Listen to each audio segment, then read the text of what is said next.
relax, unwind, and step into the golden age of radio.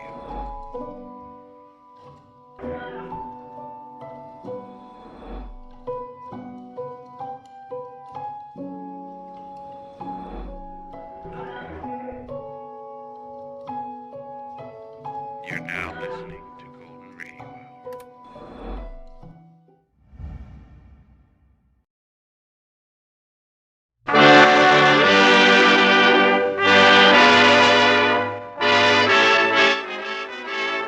The makers of Camel Cigarettes present Dick Powell as Richard Diamond, Private Detective.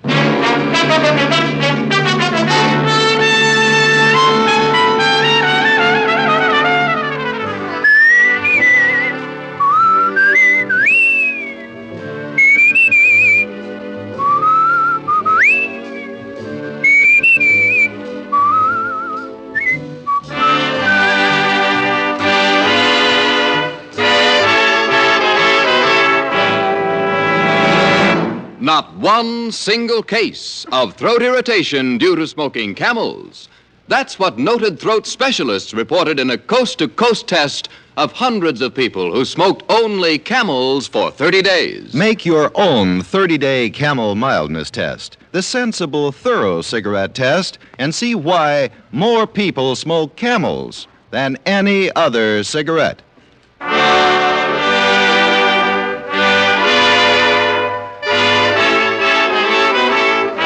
Here transcribed is Richard Diamond, Private Detective, starring Dick Powell.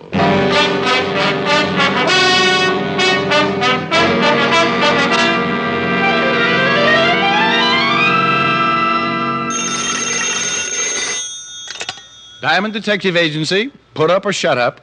Hi. Oh, hi, Helen. You busy?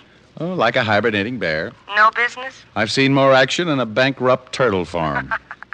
Oh, things can't be that bad. I'm even getting an echo in here. Rick. Really? Listen. Hello? Hello? See? Rick, was that really an echo? Now, wait a minute. Hey, my girl wants to know if you're really an echo. I beg your pardon. Honey, I'll call you back. This echo has a man with it. Bye. Bye. Can I help you, sir? I am looking for Mr. Richard Diamond. Why? Now, that's an extremely unique question.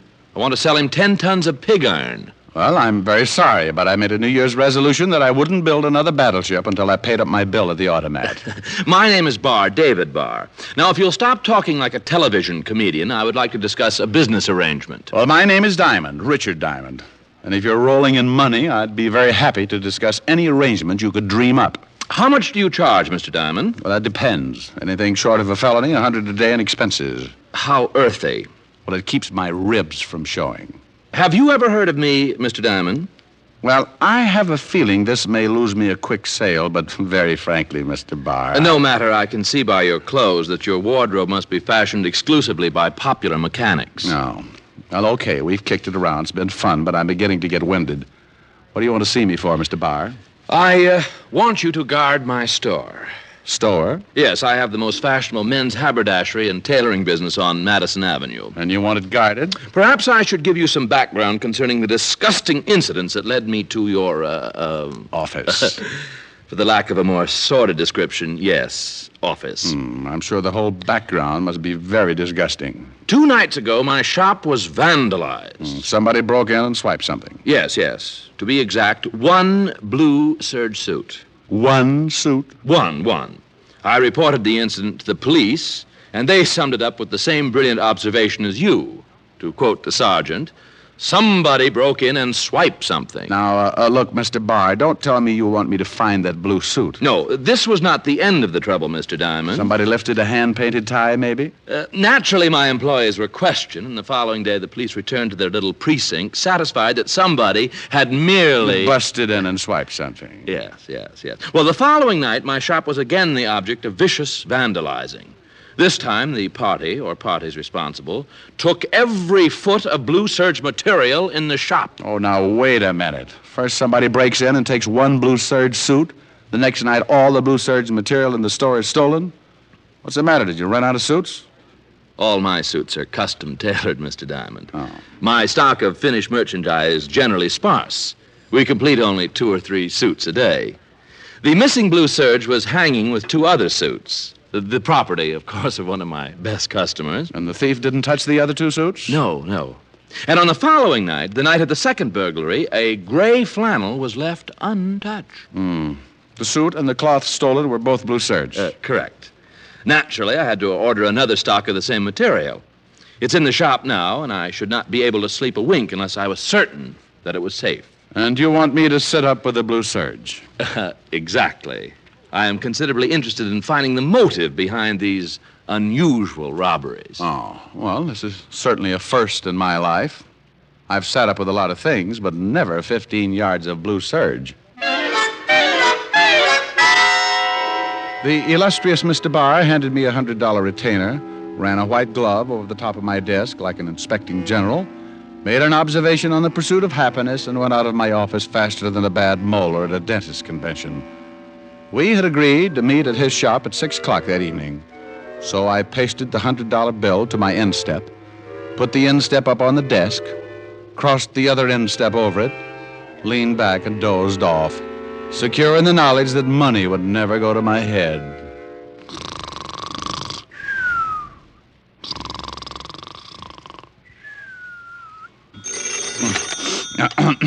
Yeah? Mr. Diamond, this is Mr. Barr. Oh, yeah. Well, it isn't 6, is it? It's 4:35.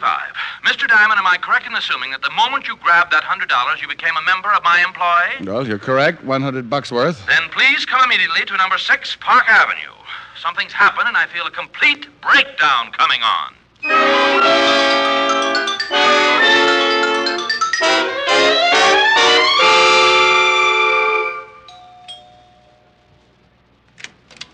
Oh, come in. Oh, what's happened? Oh, if this keeps up, I may be living on dream pills.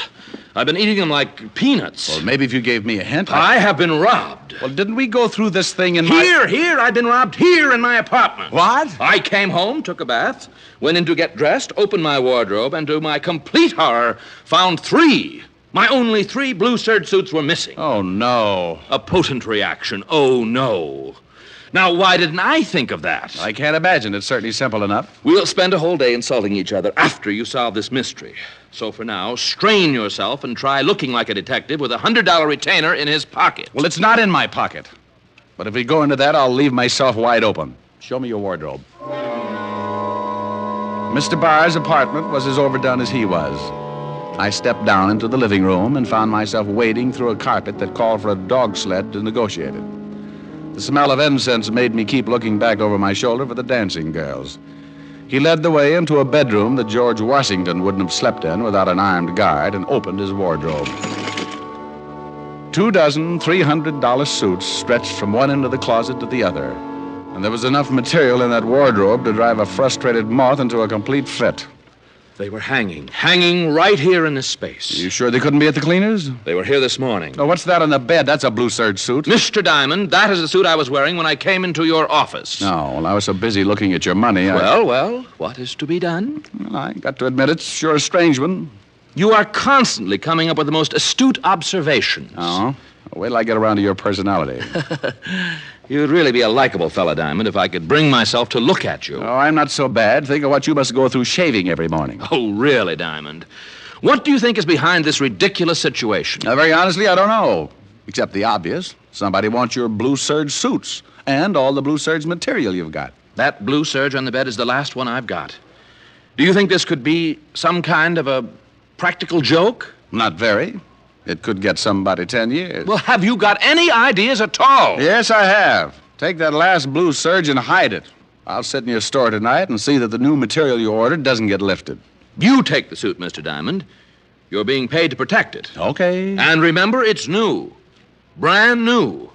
It would cost you $300 to duplicate it. So for the sake of your home and kiddies, don't stuff your big shoulders into it. He gave me the key to his store and told me how to shut off the burglar alarm. He gave me the phone number where I could reach him that evening in case something happened, draped the blue suit over my arm, and hurried me out of the room like he was getting rid of a plague victim. I grabbed a cab, and 10 minutes later, I was unlocking the door to my apartment. I started to toss Mr. Barr's suit on the bed, but thought better of it, so I went to the closet, opened the door, and reached for a hanger. Now, unlike Mr. Barr's wardrobe, I generally sport a variety of items. A couple of sport coats, a few old Letterman sweaters to fill up the space, 4 pair of slacks, and usually, mind you, I say usually, 2 suits. One of which I was wearing at the moment. The other was a blue serge. Was right, because where my blue serge suit once was, it wasn't. That did it. First, Barr loses everything in sight that happens to be blue serge. Then I come home and find that one of the 2 suits I had to my name had been swiped. I burned. Barr could get dozens of suits and use them for bath mats when he got tired of wearing them. Me, I was going to have to sew sleeves on the bath mats. I called Barr at home, but he'd left. I thought about calling with the number he had given me, but decided against it. I sat down to try and figure it out. But a half a dozen camels later, I was still facing a big fat 0. One thing was sure. I had Mr. Barr's last blue serge suit, and nobody was going to get it away from me. Big shoulders or not, I put it on and headed for Barr's shop on Madison Avenue. I never made it. Hold it. Hey, what is this? Hayden. Well, I'm only considering it because he's got a gun in my back. Walked under that sedan by the curb. Oh, I get car sick. You heard him. Oh, fellas, I haven't been well. Doctor recommends lots of walking. Told me to stay away from cars. Move! Oh, now look. You heard him. Yeah, I heard him. Would I be nosy if I asked? Yeah, you would be very nosy. How about you, friend? You heard him. Get in the back. Look, can I interest you boys in a deal? My secret decoder and my ray gun, if you'll only... They were both big boys, and they both had big guns. One of them slugged me with one of the big guns, and my head swelled up to match the whole ugly situation. I went down and out faster than a left fielder trying to steal home with a Charlie horse, and they rolled me into the car. We drove for a long time, me lying on the floor of the back seat, trying to bring myself back to a conscious way of thinking. Finally, I snapped out of it, and they let me sit up and take a look around. We were on a lonely stretch of road, and although the car was green, not black, and didn't look anything like a hearse, I had a gloomy feeling that we were heading for a funeral. Get out. Now, look. You heard him. Okay.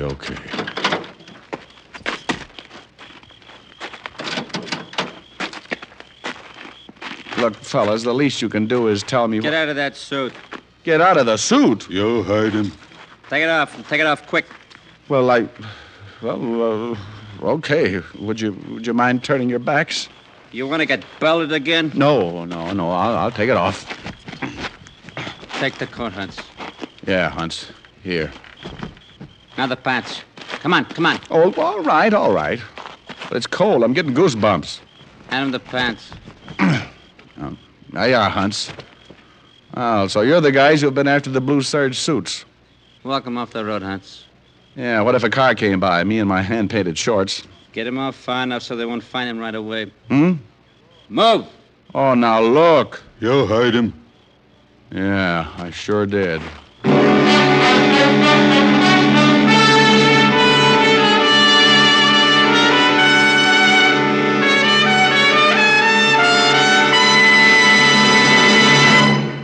Before we continue with Richard Diamond, Private Detective, here's an important question. How mild can a cigarette be? There's one sensible way to find out. It's not just a sniff, not just a puff, but steady smoking. For only then can you find out how well a cigarette agrees with your throat day in and day out. In a coast-to-coast test, hundreds of people smoked only Camels for 30 days. Each week, their throats were examined by noted throat specialists who reported not one single case of throat irritation due to smoking Camels. Make your own 30-day Camel test. Enjoy the rich, full flavor of Camel's costly tobaccos for 30 days and find out just how mild a cigarette can be, how mild Camels are, pack after pack, week after week. It's the sensible, thorough test, a test that will pay off in years of smoking enjoyment. You'll discover why so many people say, Once a camel smoker, always a camel smoker. How mild, how mild, how mild, how mild, how mild can a cigarette be? Make the Camel 30-day test and you'll see. Smoke Camels and see. And now back to Richard Diamond, Private Detective, starring Dick Powell.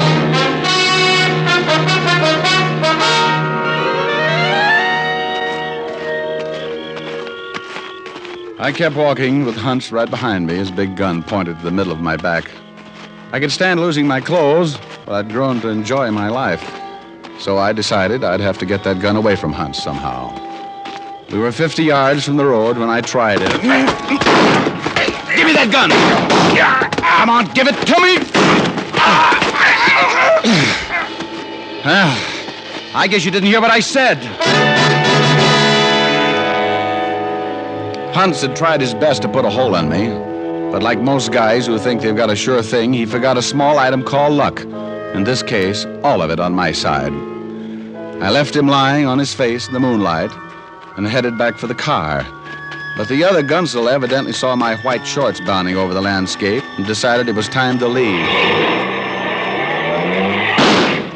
I tried a shot at him and then went back to find Hunts and borrow a pair of pants. Sometimes when things happen that fast, a guy gets careless. Now, I'd figured Hunts, being wounded, would be in the same spot I left him. But when I got back to the spot, the one-sentence killer was nowhere in sight.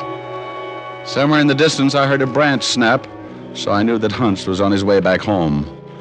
I was getting too cold in my undies to start chasing him, so I went back to the road and walked until I spotted a house. Any other time, I would have considered carefully before walking up to a front door, attired only in my underwear. Thank goodness they weren't blue serge. I figured I could say I was a cross-country runner with a bad sense of direction. I rang the doorbell and waited. Yes. Could I use your phone?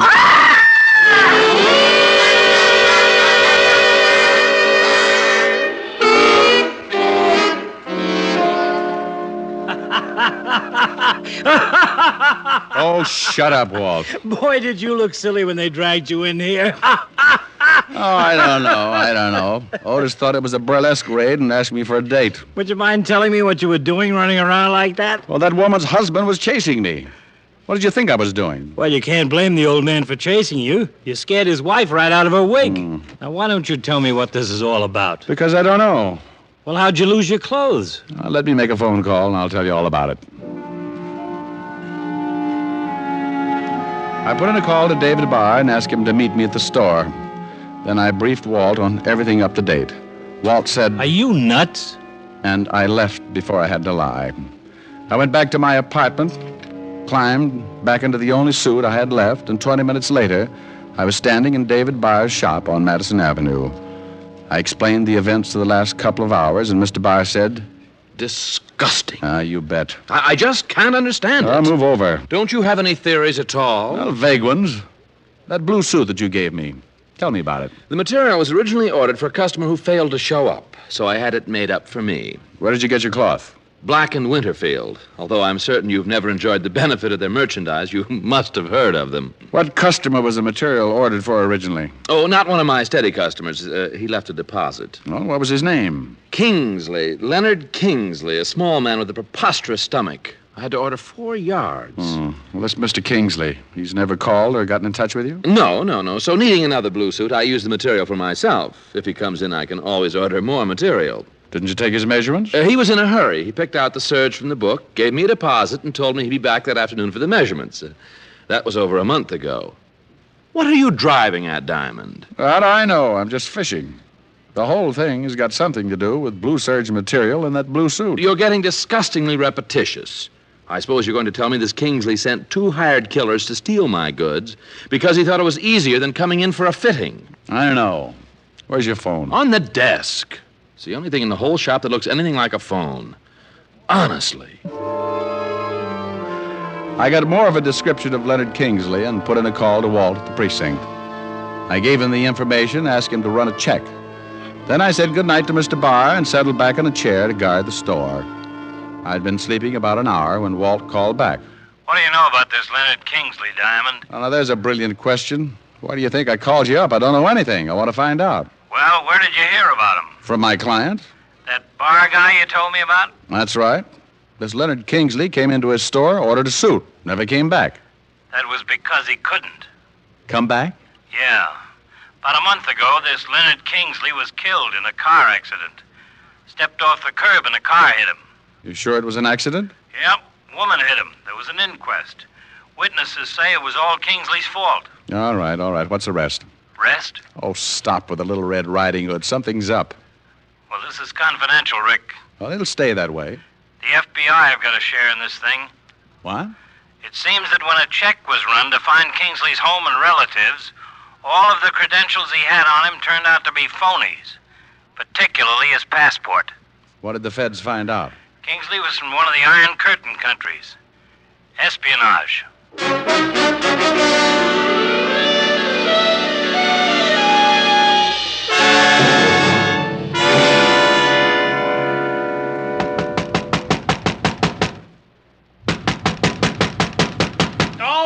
All right.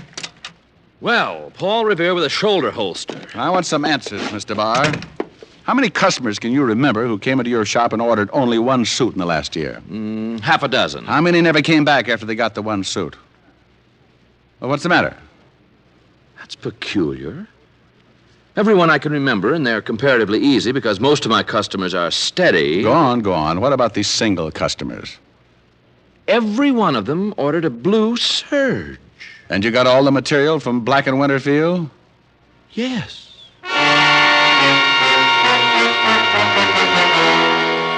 The whole thing was beginning to make sense. What better way of getting information out of the country than in the material of a suit? I dragged Barr down to the store again, got the names of all his single customers who had ordered blue serge suits. Then I went over to the 5th Precinct and had Walt make a check on them. 2 hours later, the U.S. Customs Department sent in an interesting teletype. Rick, every one of those guys have left the country and hasn't returned. And 8 to 5, the FBI can find out plenty. Well, give them the information. Let's go over to Black and Winterfield. I want to take a look at that store. See if I can find out how anyone can hide any kind of information in 3.5 yards of blue serge.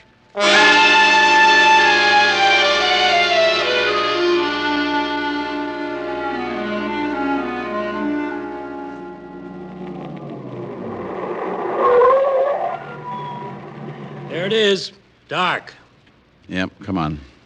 What do you think you're going to do? Well, we're going in that store and take a look around. You can't do that. Not without a warrant. All right, Fatty, just so you won't disgrace that lovely badge, I'll go in first, and you can come in and arrest me for breaking and entering. Now, Rick, you wait a minute. Walt, they know I got away. We can't wait.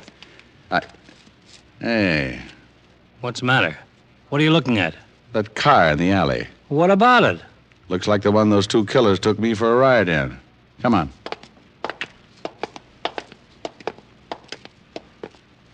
Well? Looks like it. Wait a minute. I took a shot at it, and maybe I can... Wait, I'll light a match. Uh-huh. Yes, sir. Here it is. Nice little bullet hole. Well, I'll be... I think one of my little headhunters is in that building. Still want to get a warrant? Let's go.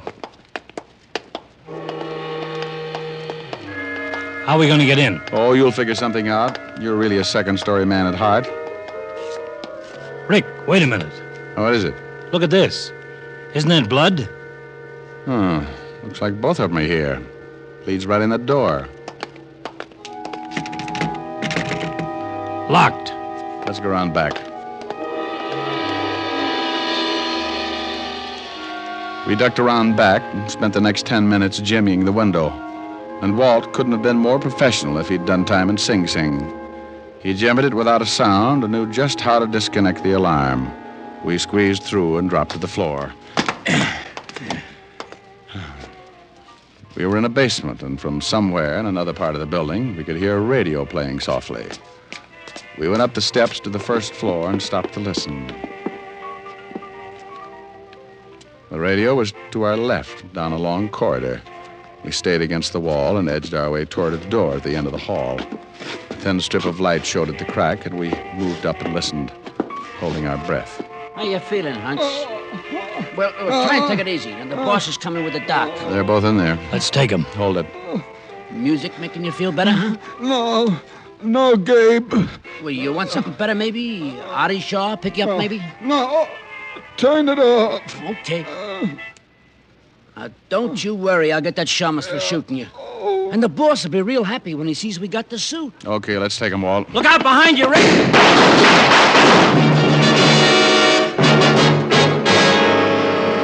It all happened so fast there wasn't any time to think. Suddenly, there were two men standing behind us in the hall. By the time the smoke cleared, both of them were down, and Walt and I were shaking like a hula dancer with a hot foot. Then, before we could catch our breath, Gabe came running out. I'll get him, Rick! No, I'll get him. You go in and take care of the wounded one. Walt went in after Hunts, and I took off after the other. I caught him just as he dove through the front door. Hold it! Okay. I'm bleeding!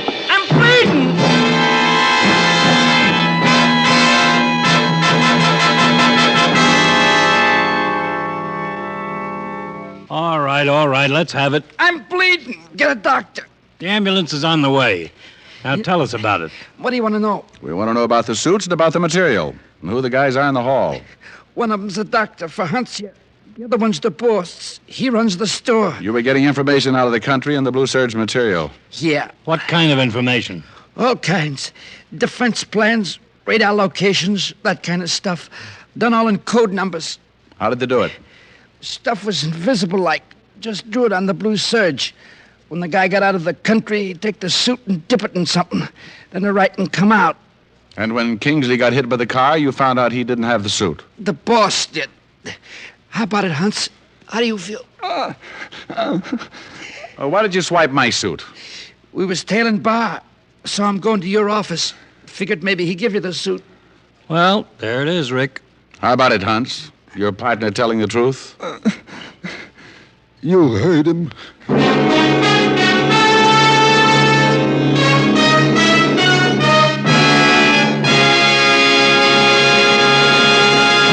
Dick Powell will return in just a minute.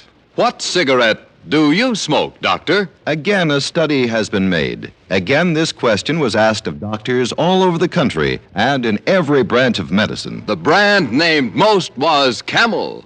Yes, again and again, surveys show that more doctors smoke Camels than any other cigarette. Friends, smoke Camels for 30 days, and you'll see how mild, how flavorful, how thoroughly enjoyable a cigarette can be. And say, how about giving a carton of Camels for Valentine's Day? Makes a swell gift. How mild, how mild, how mild, how mild can a cigarette be? Make the Camel 30-day test and you'll see. Smoke Camel and see. Here's Dick Powell with a special message. Thank you. Ladies and gentlemen, each week for many years, the makers of Camels have been sending gift cigarettes to hospitalized servicemen and veterans in this country. Now, gift Camels are also being sent to hospitals overseas. This week's shipping list includes U.S. Naval Hospital, Yokosuka, Japan. Camels are also on their way to Veterans Hospital, Coatesville, Pennsylvania, and Fort Howard, Maryland.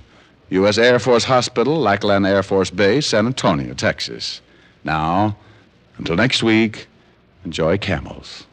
I always do.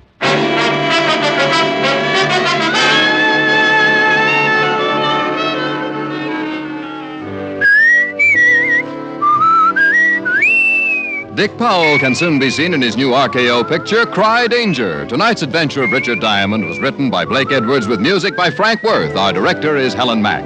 Featured in the cast were Virginia Gregg, Wilms Herbert, and Arthur Q. Bryan. PA stands for two things, Pipe Appeal and Prince Albert. They go hand in hand. For Prince Albert's Choice Tobacco has a rich flavor and a delightful natural aroma. PA is crimped cut for smooth, even burning, and it's specially treated to ensure against tongue bite. Get Prince Albert, the National Joy Smoke, America's largest selling smoking tobacco. Listen next week for another exciting transcribed adventure of Richard Diamond, starring Dick Powell.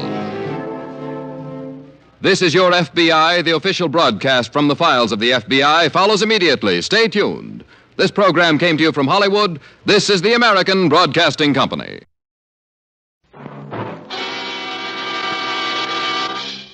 Pat Novak for hire.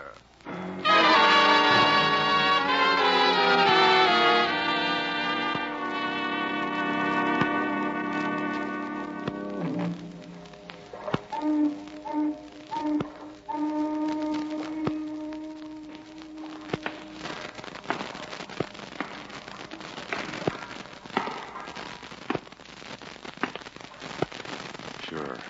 I'm Pat Novak for hire.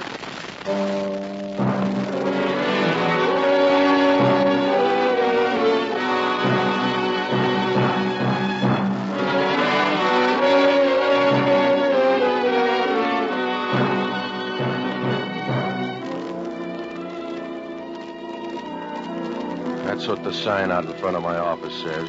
Pat Novak for hire. It's an easy way to put it, because if you're going to make a living down on the waterfront in San Francisco, you got to do everything but run for office.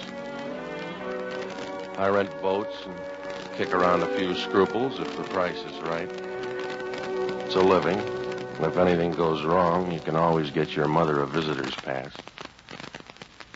If you do get in trouble, you go first class all the way. I found that out when I first met Doreen Wilde. It was almost dark, and I was sitting in the office with the door open when she first showed up.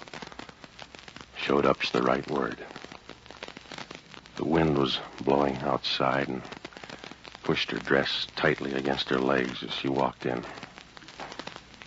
She was young. From what I could see, she made Cleopatra look like Apple Mary. She had a voice like a bowl of warm stew.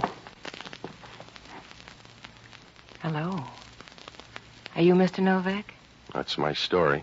I'm Doreen Wilde. Mind if I sit down? On your desk here? You'll block the view. You'll get used to the new one.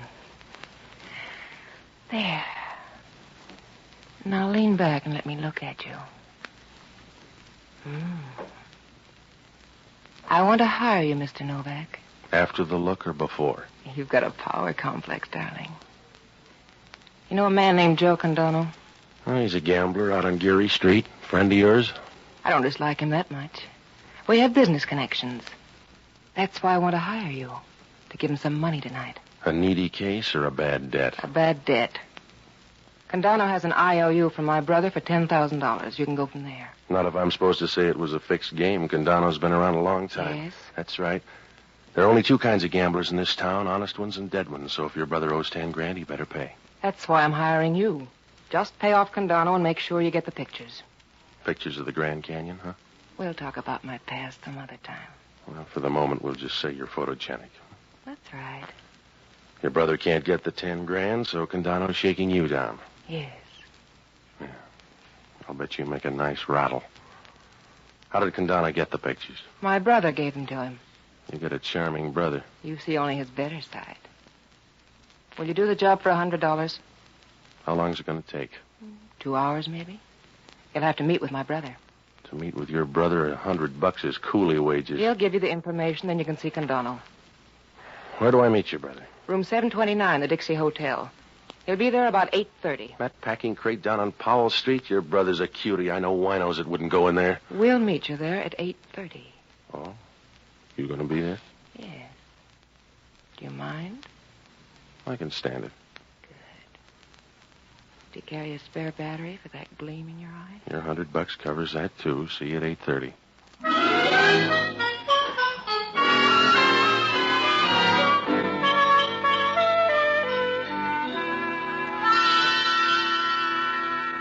She smiled at me, and I felt like a guy that just found an oil well in the basement. Well, there were a lot of things about the deal I didn't like, but she kind of made you forget. I kept remembering her as she walked out of there with a slow, easy gait. She had knee action that'd make a Nash jealous. Well, I hit the Dixie Hotel about 8:25. It was the kind of a hotel that has a 4 a.m. checkout rule. There were 2 or 3 guys sitting around reading tip sheets, and over in the corner, a couple of well-upholstered gals were talking about recipes, I guess. The desk clerk was the worst of the lot. He looked like a guy that might have been expelled from Alcatraz. Nobody looked up as I walked through. When I got to 729, I knocked. There was no answer, so I opened the door and walked in. There was a bed lamp on and a lot of smoke in the room. Through the smoke, I could pick out the committee. They were crazy about me. Come on in. Looking for someone? Yeah, but she's got a better figure than you. Close the door. No, she's not here. I'll just run along. Close the door, mister. You need the ventilation. I said close the door. Now sit down. Sit down on the bed there. You're a tough host. So I'm broken-hearted. Just be a good boy now and give it to me, huh? You got the wrong guy. You give it to me fast, mister. I don't know what you're talking about. I came up here to meet somebody. Already met him. I've run across better people in sewers. Now, look, meathead, I'm only going to say this once more, so make a copy. You got the wrong guy. You think I got something? I haven't got it. No? No, so you and your playmates swing out of here in your tails. I never saw you until 3 minutes ago, and I'm tired of the friendship already. All right. Eddie. Yeah? Go through this guy's coat. Yeah, sure. Now, wash your hands, Junior, and then put them in your own pockets. Oh. You got a favorite profile, fella? Because I'm going to put this gun on one side. Take your choice. Grab him, hold him up.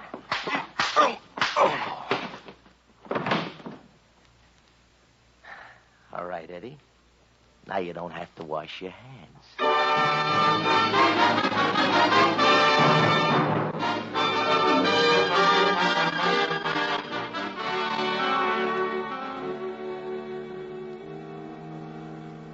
I woke up with a head the size of Rhode Island. I rolled over and tried to get up, but I was about as strong as a moth in a wind tunnel. The room was dark, and I couldn't see very well. It was a stale, musty odor. Could have been a marathon dancer's dressing room. With a little fixing up, the sort of place you wouldn't be found dead in. There was a guy lying next to me who didn't feel that way about it. One look at the guy, and I could see he was dead from the crew cut down. Somebody'd wrapped a towel around his throat and forgot to say when. I should have got out of there right then, but I used my brain like a bottle of medicine, a small dose every 3 hours. I stood there, looking down at him, and felt like a guy that's just rolled a 7 the second time out. A small chunk of light squeezed through the door, and I could see particles of dust settling on his face. He was lying there, straight and white-faced, with a little bit of scowl, as if he didn't like the idea. I went through his wallet, found a few bucks and some identification. Enough to prove he was Frank Wilde, Doreen's brother. Oh, it looked nice and clear. They'd done everything but pin the IOU on his shirt. Well, I couldn't wait around because when homicide got there, I was going to be as popular as a can of salmon on Friday. Homicide meant Inspector Hellman, a guy that couldn't even make the vice squad. We were as close as a piccolo and a bass trombone. I got to thinking about him and decided to get out of there. It was a good idea 5 minutes ago.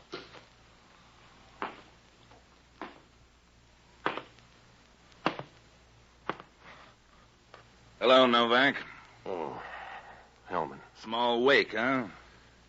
Just a few close friends. You always drop by room 729 this time of night? I got a bad memory for faces. Who's your friend? His name's Frank Wilde. That's one answer. I was supposed to meet him here at 8:30. That's another. You got a third? Who killed him? I don't know, Hellman. Maybe 3 or 4 people. Maybe a pack of lugs from Joe Candono's. Yeah? I think you're modest, Novak.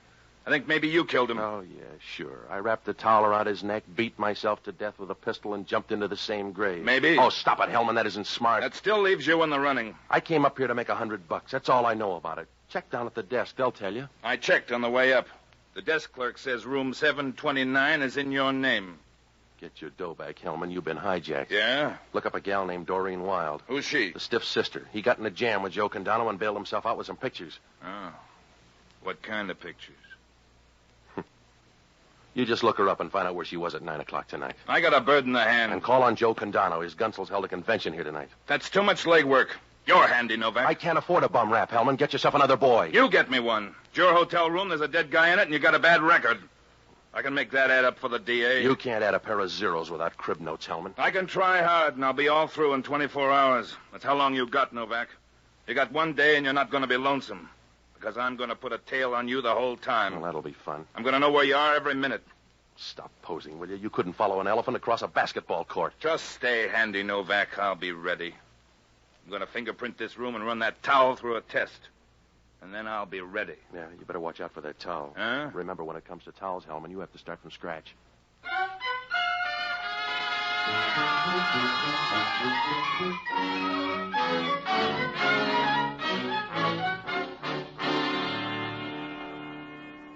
Well, when I left, Hellman was smiling like an Academy Award winner. I didn't blame him, because from my side of the road, things looked rough. From here in, he could play a pat hand and come out all right. There were only two other people, Joe Candono and that girl. I was real worried, so I looked up the only honest guy I know, an ex-doctor and a boozer by the name of Jocko Madigan. Well, he was all right for a guy who tries to drink all the whiskey in the world every night, only some night he's going to make it. I finally found him at the Bellevue Hotel, holed up in the hunt room. He was getting the most he could out of a bottle, old whiskey and young ideas. It was 10 o'clock, and he was carrying a bigger load than the Berlin airlift. Oh, ho! A drink for Mr. Novak, and one for me. I'll have to catch up. Skip me. You busy, Jocko? I'm deep in the labor of love. What happened to your face? I got a better offer. I'm in a jam, Jocko. You got to help me. You're always in a jam. You're the eternal patsy. Also, you're my solitary reason for going on. Forget it, Jocko. Well, you're the last project Providence has allowed me. An hors d'oeuvre that fate has thrown me to nibble on. I'm your conscience, you know. Yeah, all right, all right. You have no conscience of your own. Oh, you have fleeting moments of fright which you confuse as moral sense, but no conscience. All right, let's get off the platform, shall we? I need help, quick. What kind of jam? A big one? Yeah. I woke up about an hour ago holding hands with a dead man. Where? Room 729 at the Dixie Hotel. I hope you changed rooms. Hellman walked in and found me praying for the dead. He's got an idea I did it. A shrewd policeman. That was the second feature. We opened with a pistol whipping by Joe Candono's gunsels. Oh, you gotta help me. Would a drink help? Hellman's got a guy tailing me. I gotta go slow, Jocko. I want you to hit Candono's place and pick up every scrap of dope, will you? Oh, I'd look out of place in a gambling joint. There's a bar. Tour the joint and find out when the boys got back, huh? Where do you plan to be? Hiding under a rose bush? I'm going up to see a girl. She's the dead guy's sister. Are you going up to extend sympathy? She's mixed up, too. Candono's holding some blackmail pictures. Let's reverse the assignment. Now, look, you see Candono. I'll tag by Doreen Wilde's place. Huh? She must be Harry Wilde's daughter. Who's he? The money crowd, to use a low term. What's he like? A retired octopus. After he got sick of chasing cigarette girls, he settled down to be a social worker. Yeah? Now he's like all social workers. A guy who's embarrassed because he wasn't born poor. And for years, he's been annoying the poor by trying to help them. Hit Candono's place. Now, if you hit anything good, phone me at her apartment. And keep out of trouble. Well, I'd say the same to you if it weren't futile. Good night, lover.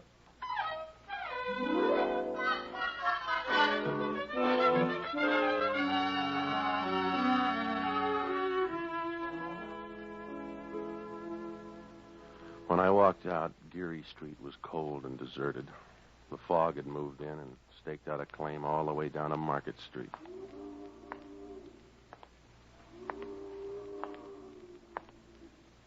There were two Marines across the street arguing, so I didn't hear it at first. When I got out of range, I began to hear the footsteps behind me. I stopped once and the footsteps broke off. I walked on a few yards, and the footsteps were right behind me. They had a familiar ring, and I was sure it was either Hellman or a water buffalo. When I stopped and waited, Hellman walked up. You're out late, Novak. What happened to that tail? Did he ask for more dough? I put our best man on it. Where you going?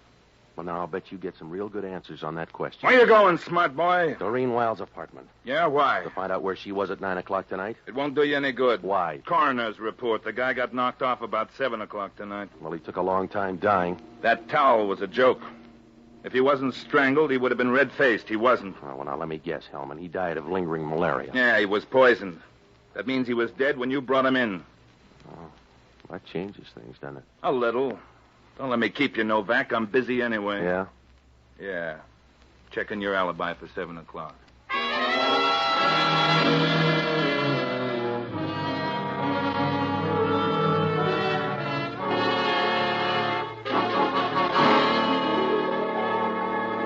I had no alibi for 7 o'clock. That was right after the girl left my office. Oh, I might be able to dig up a witness, but I wasn't sure. It's like asking a horse if he's going to win the Derby. Well, the questions were piling up, so I dropped by Doreen Wiles' apartment.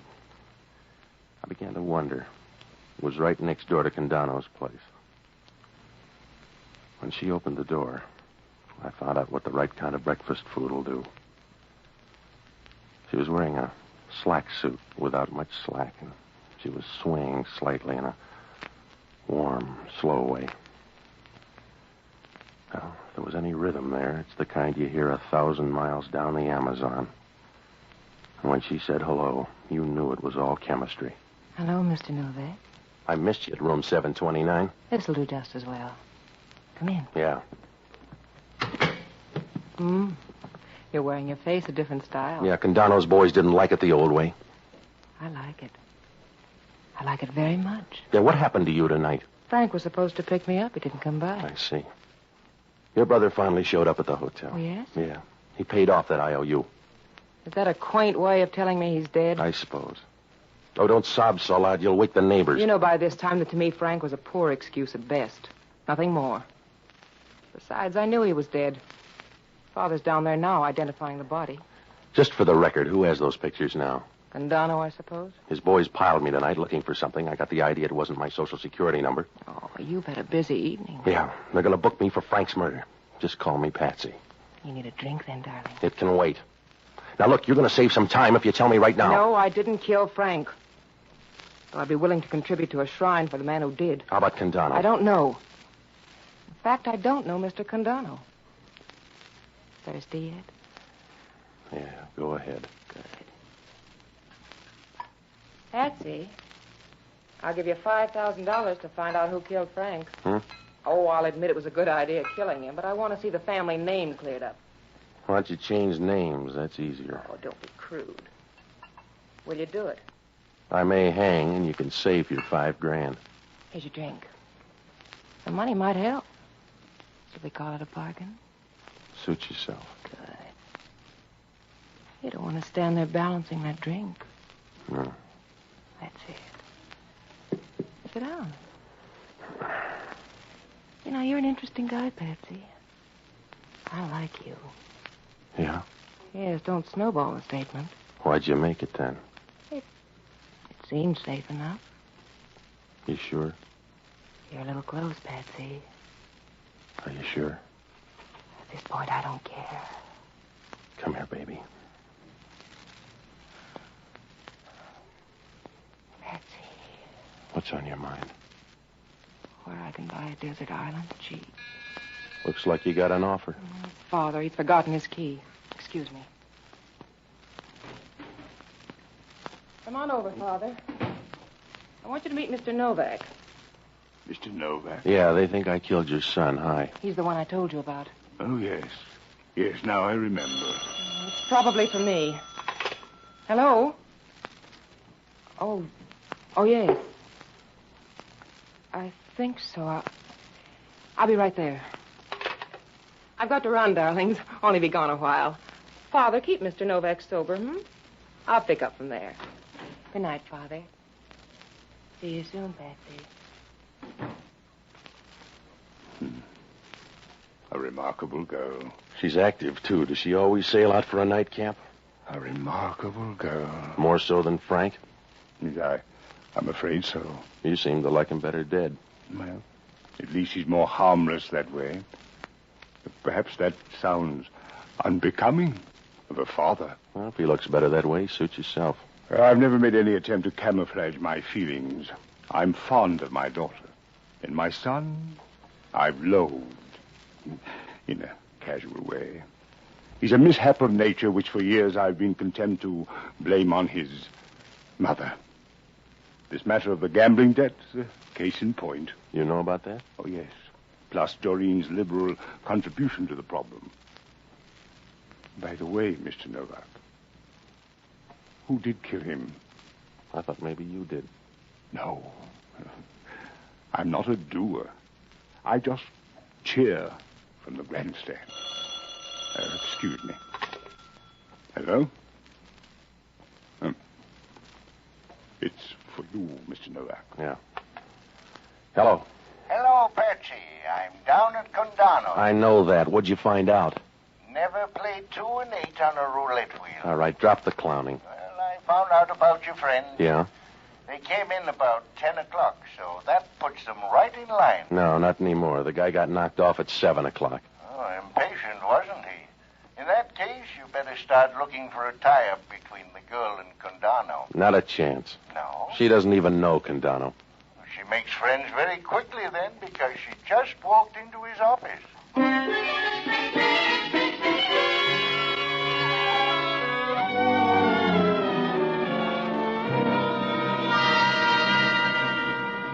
Well, things were beginning to fall into place.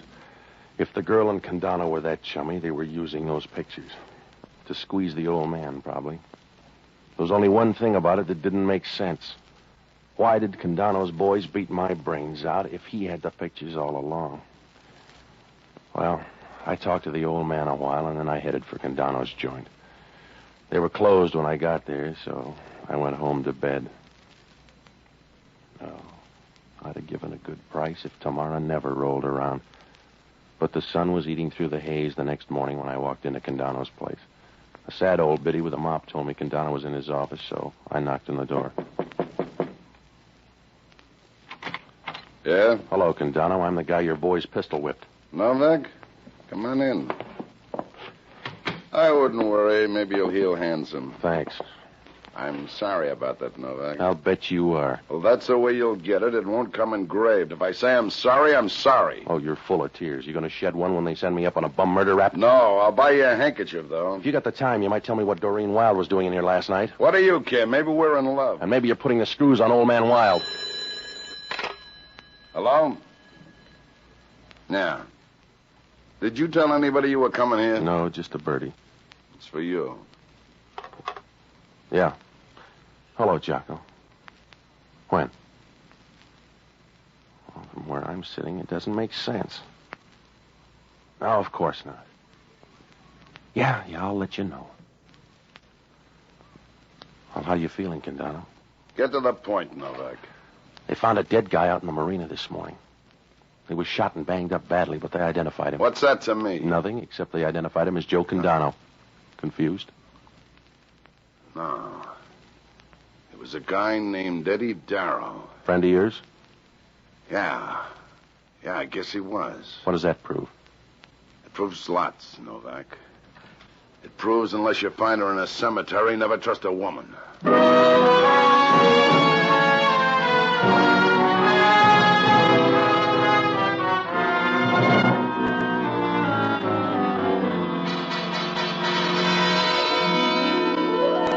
With a good assist, deep short, we could make it now. I knew that. Candono was mad about something, and the lid was going to blow.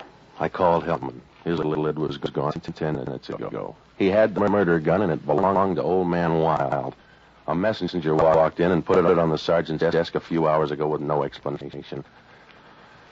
That was the clincher. From here on in, it was cakes and ale. Told Hellman what I knew. He picked me up at Drury and Taylor, and we headed for the Wilde apartment. The girl and the old man were in the living room when we walked in. Everybody had breakfast? Patsy, I didn't know you came out till after dark. Well, we just wanted to call your old man. Wilde, this is Inspector Hellman. Is there anything I can do? You're ambitious, Wilde. Hellman's here to arrest you for murder. I'm amused, but not frightened. They might have gone easy on you for killing your son, but not Eddie Darrow. And who is Eddie Darrow? The guy you thought was Candono when you killed him last night. Your daughter was helping him put on that squeeze. She even sent in your gun this morning. Please, Doreen, tell these men. Well, the starting backfield. Hello, Candono. Step aside, Novak. You don't need that gun, Joe. Not for long. All right. Push the girl out there. Push the girl out there. For a gambler, these are bad odds, Joe. Just keep talking loud, and when you stop, all of a sudden, you'll know I'm through with You made the first switch, Joe. I didn't trust you, so I sent Eddie Darrow up. He was a good guy, and I liked him. I didn't kill him, Joe. You made it easy, though. Say 'em fast, baby. Here it comes. You go, Tony. Watch the old man. Give me that gun. Yeah. We keep shooting the wrong people around here. I'm sorry, Hellman. I bungled, huh? Yeah, you bungled, Joe. How's the old guy, Novak? You should live so long, Hellman. He's dead. You're gonna need me soon, huh, Hellman? Yeah, right now. Come on, Joe. Tag by headquarters, Novak. Sure. Well, it was fun while it lasted. Yeah. I'm sorry he jumped in front of me. He didn't have to do it. No, but you expected it. I suppose. I'm made to expect things, Patsy. Uh-huh. And you're not going to mind this. I expected that, too. You can slap me, but don't leave me, Patsy. I don't want to be alone. You got a cigarette? They're on the table. I see. A match, Patsy? You go build your own fire. I'm leaving. Please, Patsy, I don't want to be alone. You won't. I'll send you a whistle. Goodbye.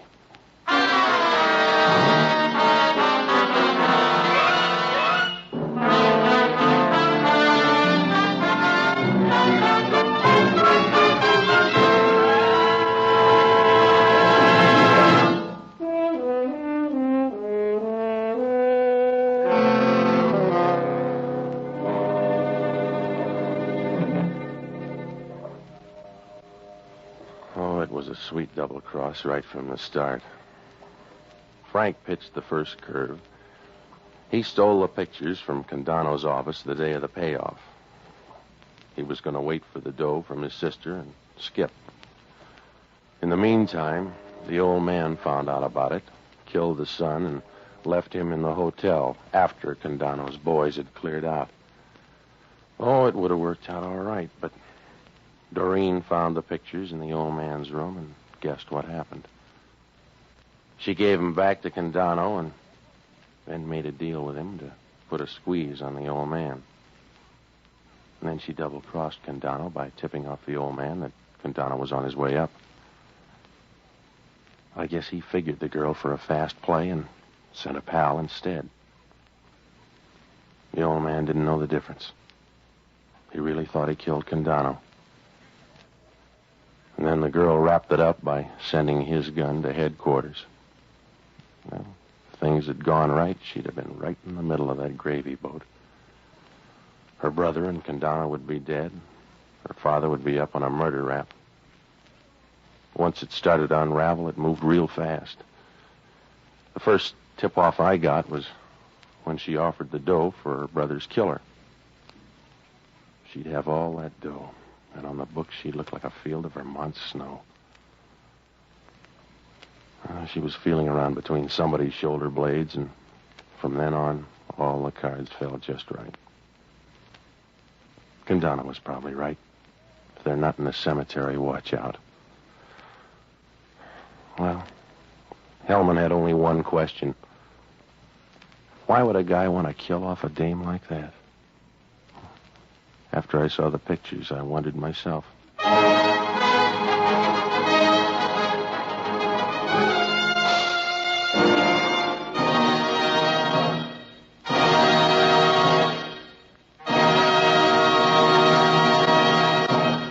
The Armed Forces Radio Service has just brought you Pat Novak for Hire, starring Jack Webb. Pat Novak is produced by William P. Russo. Jocko Madigan is played by Tudor Owen. Inspector Hellman is played by Raymond Burr.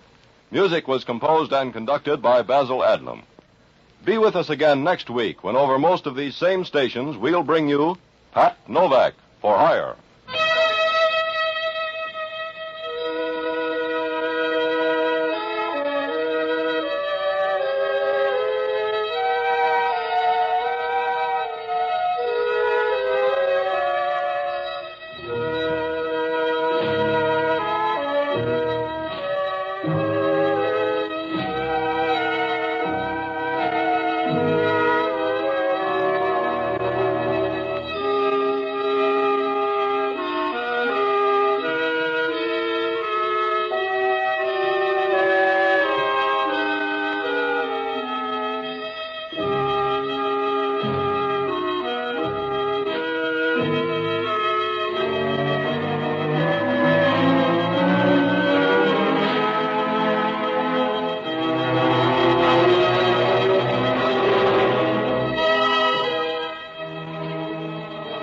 Pat Novak for Hire was previously released by ABC, the American Broadcasting Company, for listeners in the United States, and rebroadcast for our men and women overseas.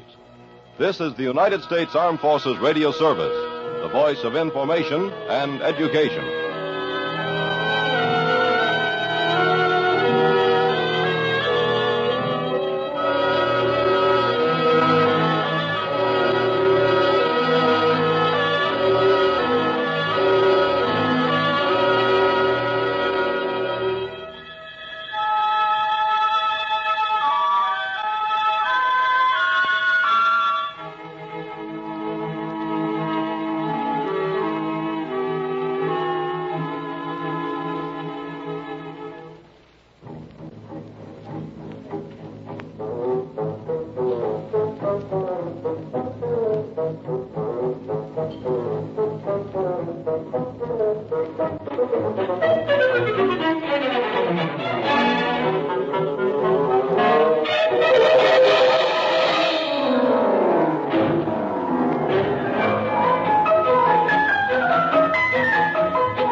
The National Broadcasting Company presents The Adventures of Sam Spade, Detective.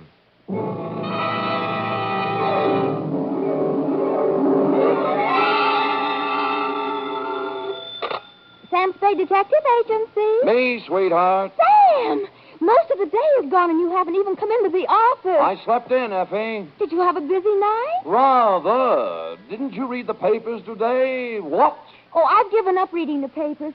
They're so full of bad news lately. Well, they're especially full of bad news today, Eff. What happened? Oh. Did your bowling team lose again? Effie, I'll thank you not to mention my bowling team in public. It's just a matter of getting a little exercise. And it didn't lose, it won, even without me. It only seems to win when you don't play on it, Sam. Effie, don't forget your position. Sorry, Sam. Anyway, how do we get on this bowling kick? We're supposed to be talking about something else. About last night. Oh, yes. Well, this one has more than local complications. Intrigue, foreign correspondence, dirty work on a grand scale. It's international in scope. You'll chill with me, you'll thrill with me, half rogue and half renegade. It's Sam Spade in the Red Star caper. For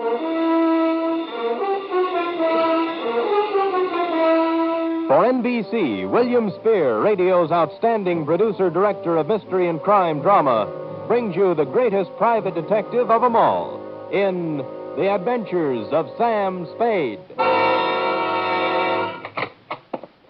Effie? Yes, Sam. Yeah, I'm here. It's about time. Well, I'm here. It's about time. Effie, you sound more like a shrew every day. Thank you, Sam. I'm just being practical, you know. How can we make money if you don't show up? Why, I had to turn away 3 clients today. Well, that's life. I'm thinking of quitting private detecting anyway. You are? Really? What would you do?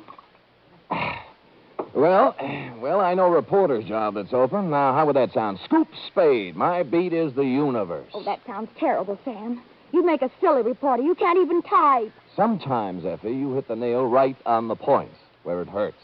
Now, let's get down to business. Well, I hope I didn't offend you, Sam. Well, watch us.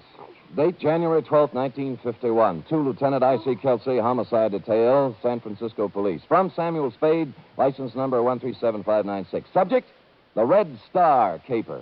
Dear Kelsey, it had been some time since I had attended a lecture. In fact, the last one I can remember is when Margaret Sanger passed through town. But last night at 8 o'clock, I filed into the Central Municipal Auditorium along with several hundred other people, including college students, newspaper men, professors of political science, the usual curious complement, and a goodly sprinkling of snuffling indigents who welcomed any easy means of escaping the cold winds that whoop through the Mission District at this time of the year. Ladies and gentlemen,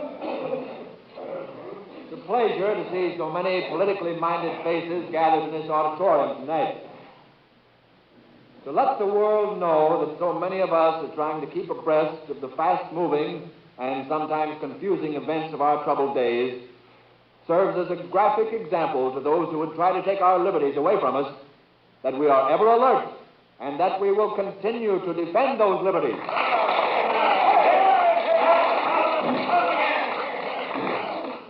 Only by taking every opportunity to display our willingness to understand and act on the problems that face us can we serve notice to the world that we are ever ready to pick up the gauntlet of international challenge whenever or wherever it may be thrown down. The subject for tonight is, are we helping our enemies? And our speaker scarcely needs introduction, but just in case there are a few hermits in our audience who have never owned a radio set nor seen a newspaper in the past 10 years, well, just in case there are, let me introduce a man who really needs no introduction, the most distinguished foreign correspondent, Cyrus Manning. Thank you, Mr. Chairman. And good evening, ladies and gentlemen. Are we helping our enemies? That is the question. My answer in a word is yes. And that answer is not hasty or ill-advised. I have just returned from a thorough coverage of the Orient. I have visited the tragic, blood-soaked battlefields of Korea. I've talked with the military leaders of the armed camp of Formosa. I've trod the nervous, defenseless soil of the Philippines and Japan. And I have even made 2 secret trips, incognito, right into the bastion of the communist stronghold on the China mainland. And this is my report. This materially from this very city, shipments are being made regularly to Red China.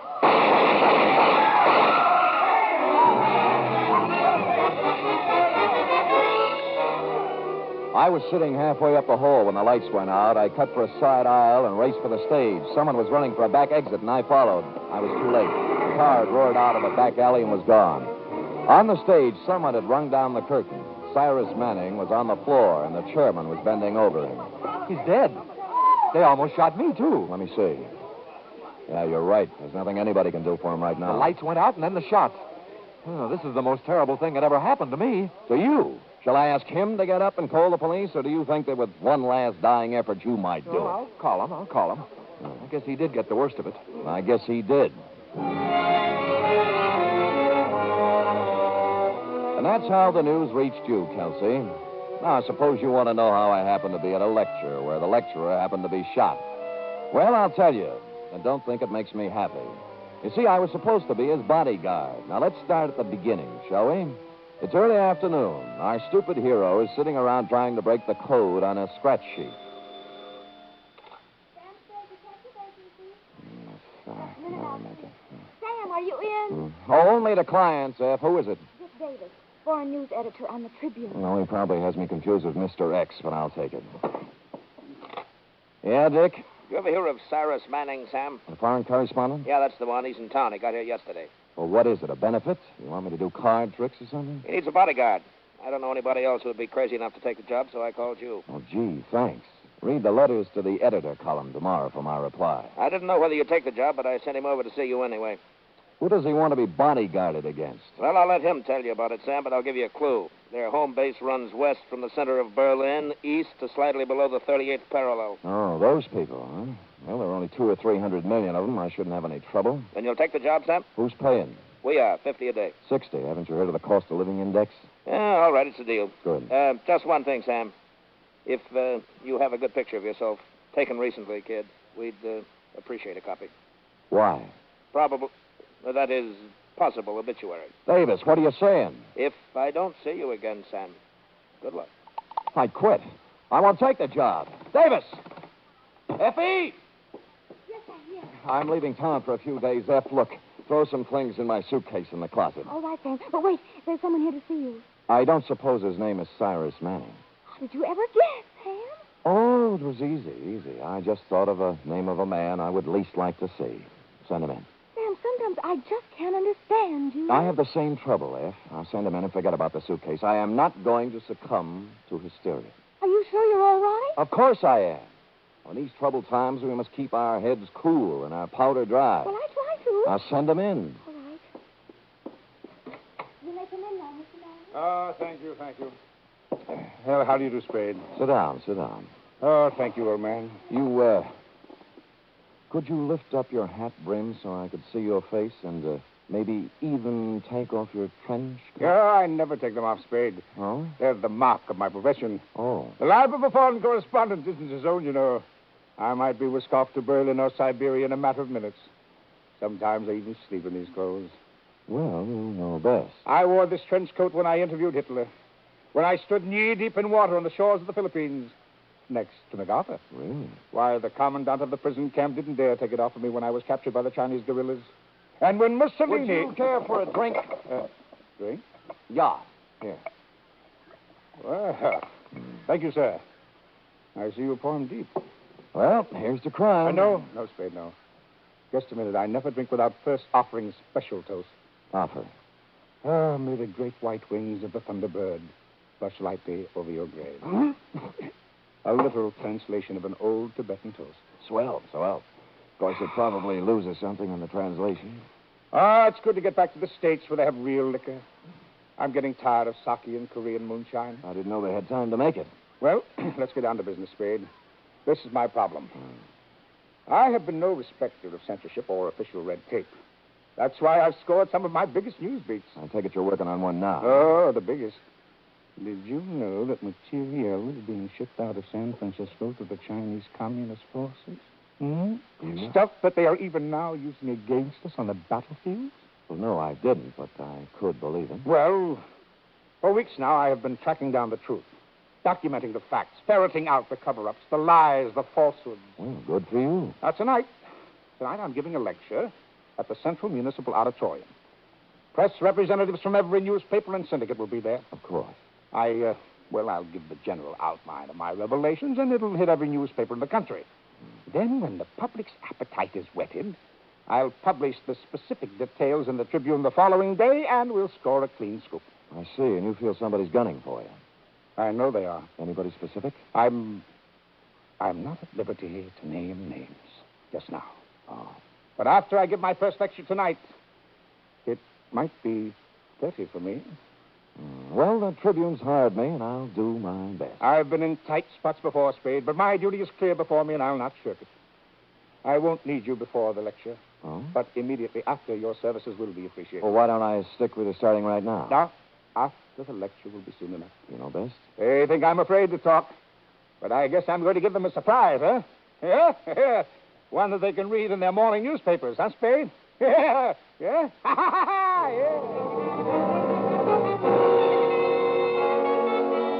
Well, he was half right, Kelsey. Might not have been a surprise, but they were able to read it in the morning papers. And at least Manning got a laugh out of it, which is more than I did. You arrived at the murder scene 3 minutes after you were called. He was shot, Sam. I would say so, Kelsey. I would say so. Well, and it's easy. We'll search everybody in the audience before we let them go. Kelsey, I was in the audience. Manning was shot from backstage, and whoever did it ran out the back door. Oh, that's right, Sam. You already told me that. That makes it a little harder. Yeah. Now, look, Kelsey, the doorman is sitting right over there. See, the killer knocked him down coming into the stage. Now, why don't you question him? You're not kidding me, Sam. Kelsey, so help me, it's straight. All right, let's question him. You the doorman? Yeah. He hit me right in the jaw. Just like that. Oh, no, you guys! Kelsey, for heaven's sake, get up. Hitting a police officer. I'll have you arrested. I'm sorry, officer. I'm terribly sorry. It was an accident. I was just showing you how he hit me. Oh, all right. But when you come to the shooting part, you be careful. Well, the door opened and a big man barged through, see? Before I could open my mouth, he hit me. And I fell flat on my back. Did you get a good look at him? No, all I saw was a tattoo on the back of his hand. It was a red star. You mean he stood there and shot Manning and you didn't see him? As soon as he knocked me down, he put out the lights. And then he run out. I started to get up and saw the car pull away. What kind of a car? It was a light blue convertible. And you remember anything else? Absolutely nothing else. Are you sure? Absolutely sure. I don't suppose it's worth much, but the license number was 4N75323. No, I don't think. Oh, yeah. After you recovered from your apoplexy, Kelsey, and checked the license number, we were more confused than ever. Belonged to Cyrus Manning himself. While you were calling headquarters, I searched Manning, and the notes from which he was speaking were gone. I reasoned that he might have had a carbon copy or handwritten notes in his hotel room or wherever he lived. The Tribune supplied his address, the Congress on Fillmore, above Van Ness, room 612. Coming out of the elevator, I bumped into a tall, handsome brunette hurrying in. Excuse me. It was my fault. If you go to the right, I'll go to the left. All right, ready? Shift. Going down. Oh, hurry, please.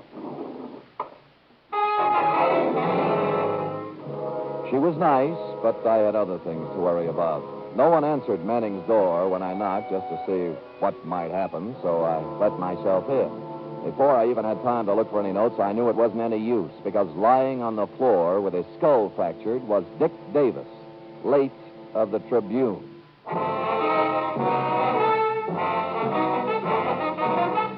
You are listening to the weekly adventure of radio's most famous detective, Sam Spade.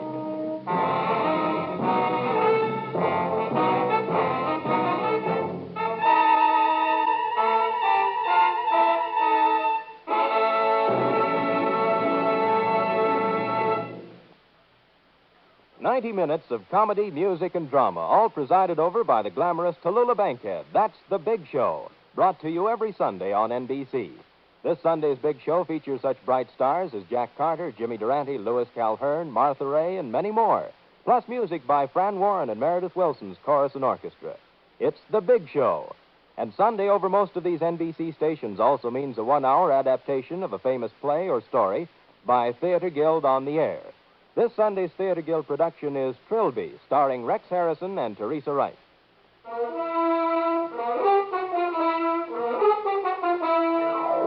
And now back to the Red Star caper, tonight's adventure with Sam Spade.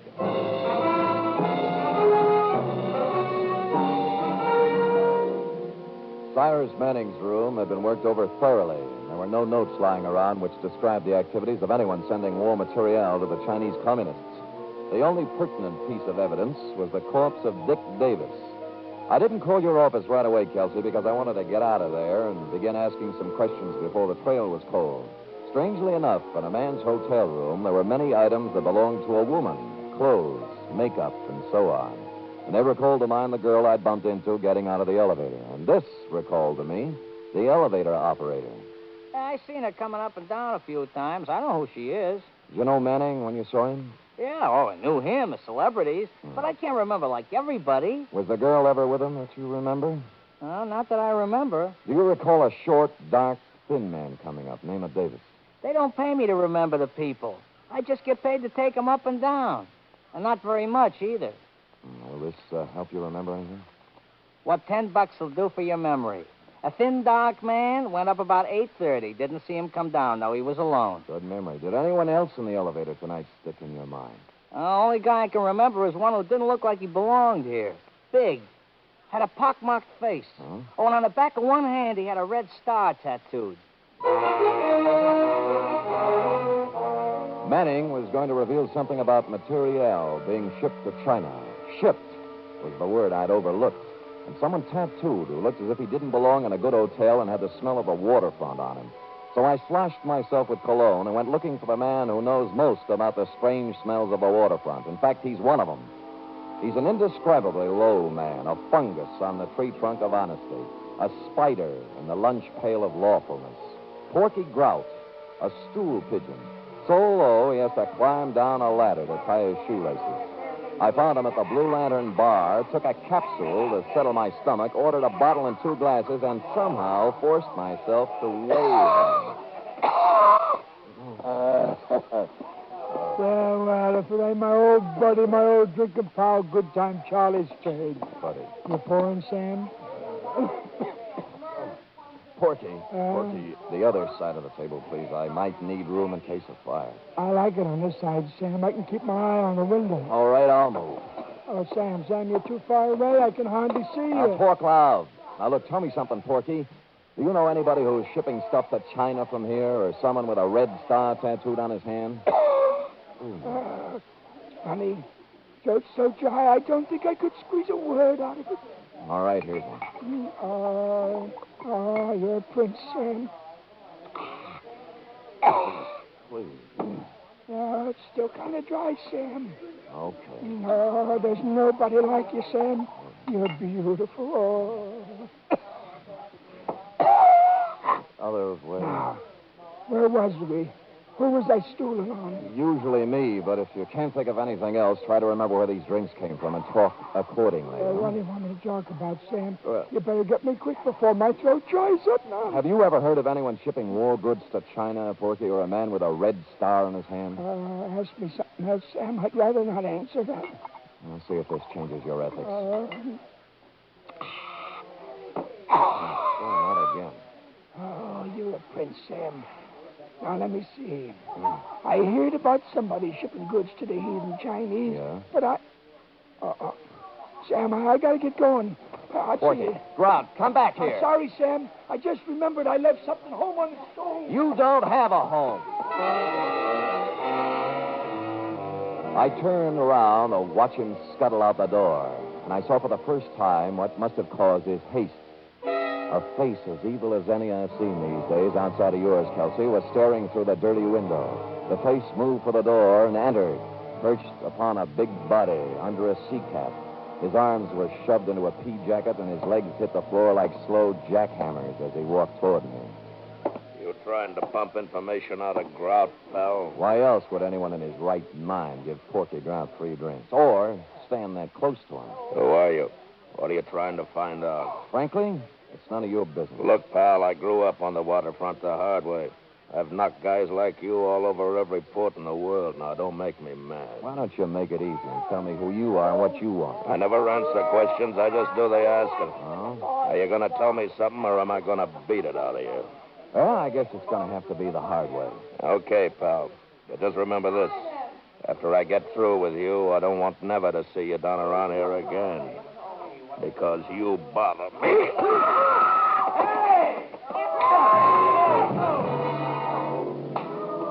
Now we come to the embarrassing part of my report, Kelsey. I did everything I usually do, but this time it didn't work. And now I know how those other puppies I batted around for the past few years feel. But all was not lost. It was a crashing right hand coming in from the side that did the damage. And it hit me right under my good eye. And on the back of that hand was tattooed a big red star.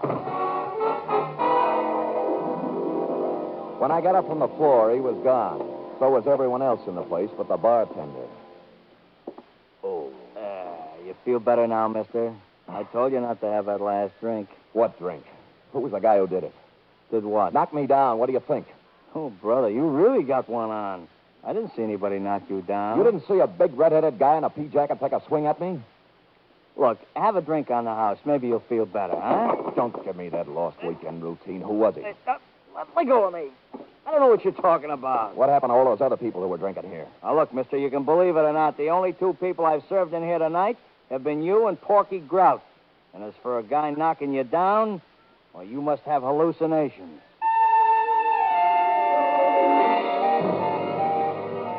Threats, money, nothing worked. And I knew nothing would either because the sign had been put on them. So before anything more serious happened, I got out of there. And by there, I mean both the bar and the neighborhood. It was not that I was scared, but I'd long ago learned the value of an orderly retreat. Or, as they used to say in my neighborhood when I was a kid, he who hits and runs away lives to hit another day. I decided to go at things from another angle, like who owned the woman's things that I saw in Cyrus Manning's room? They belong to Mr. Manning's wife. Girk, are you sure Manning had a wife? Well, they registered as man and wife, Mr. Spade. What did she look like? Tall, good-looking brunette. Huh? You know, now that we're talking about her, there was something strange in their relationship. What? She never stayed here at night. She only came in the morning and left in the afternoon. Do you know her first name or anything else about her? No, Mr. Spade, not another thing. Well, it was a start, at least. She was obviously the girl I'd met on the elevator. I looked up a number of Manning's friends, but the first 3 or 4 couldn't help me. But the 5th said that Manning had married about 6 months ago, and he'd never seen the wife. Her name, as he remembered, was Fay Kearney, and her father was a ship's captain. I ran down the name Kearney over at the maritime office and discovered that he owned 3 ships, 2 of which were in port. On the first ship, the Downwind, they told me Kearney lived on the other one. It was the Western Sun, a Pier 92. I went up the gangplank to the forward housing where the captain's cabin normally was located.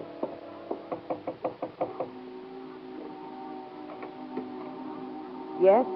Big Carney, Yes, who are you? remember me from the Congress Hotel? Elevator, 6th floor? I'm not sure. Well, perhaps I should have called you Mrs. Cyrus Manning. Why don't you come in? Who? Sam Spade. I was hired as a bodyguard for your husband, but I got there too late. Guess. Everybody did. Mostly me. Oh, please don't cry just yet. Why do you say mostly me? I might have done something about it. Why were you running out of the hotel? I found Mr. Davis. Yes. Have you any idea who did it? Yes. Who? The same person who killed Si. Who was that? Me, I suppose. Yeah, I'm really responsible. I caused the whole thing. The whole thing. She poured her misery out over my shoulder, and then she told me the whole story. She had met and married Cyrus Manning secretly against her father's will. When he found out, he took her aboard one of his ships and kept her prisoner. While she was aboard the ship, she found out what her father was doing, carrying essential war materiel to communist China. So somehow, smuggled the information to Manning. She did, and the arrangement was that they were going to trade the information for her father's blessing on their marriage. But once Manning got the information, he wanted the scoop more than he did his wife. That's when the trouble started. Here he comes, Sam. Here he comes. You get out of the way. It's time to hear it. Get in the back room.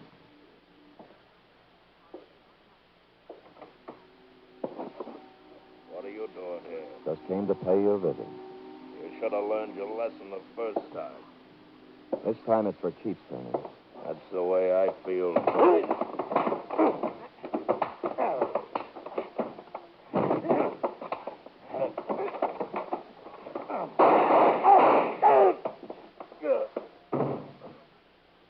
I couldn't let him kill again. I just couldn't.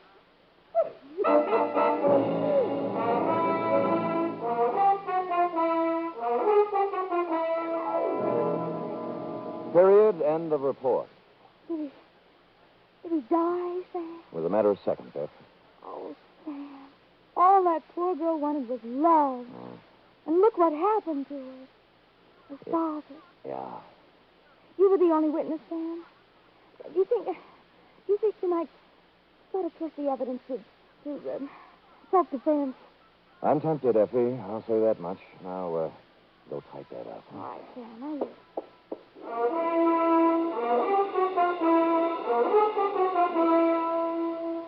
Three chimes mean good times on NBC.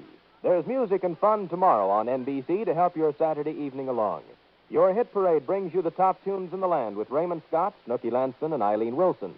The Dennis Day Show sparkles with songs and madcap adventures, starring charming, boyish Dennis Day. And Grand Ole Opry presents Red Foley and his friends in 30 minutes of music and laughter, Western style.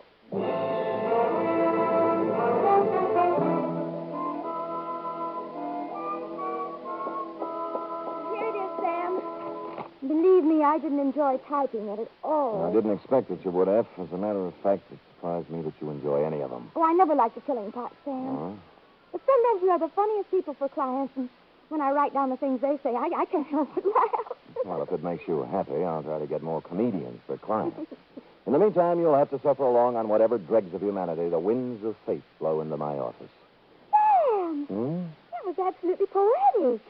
The winds of fate. Oh, it's nothing. I expect to appear in the next edition of Bartlett's Familiar Quotations. Now, would you like to hear one of my longer attempts at poetic phrasing? Oh, yes, Sam. I'd love to hear it. Oh, good. This is called cigar. A cigar isn't far from a large cigarette in the raw material it employs, but the smoke is no joke, if you haven't learned yet, for it weeds out the men from the boys. Oh, Sam, that's wonderful. Yes, You ought to be able to sell that to someone. Effie, I can't even sell me. Give me another one, Sam. All right. There was a young girl with a heart as big as the wheels on a cart. At the end of the day, she always would say... Good night, Sam. No. Good night, sweetheart. Oh, Sam, you're wonderful.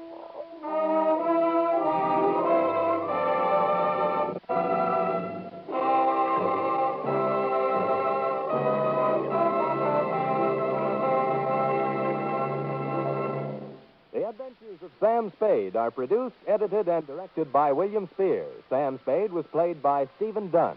Lorene Tuttle is Effie. Script for tonight's adventure by John Michael Hayes. Musical scoring by Lud Gluskin, conducted by Robert Armbruster.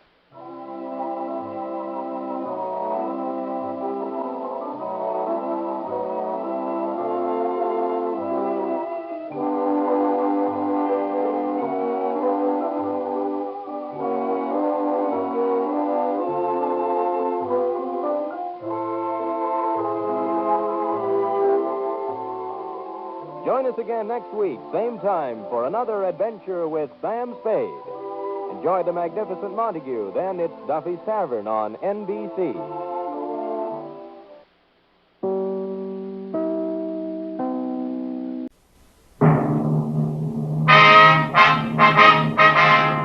Sound off for Chesterfield. Chesterfield is best for you. First cigarette with premium quality in both regular and king size. Chesterfield brings you Dragnet.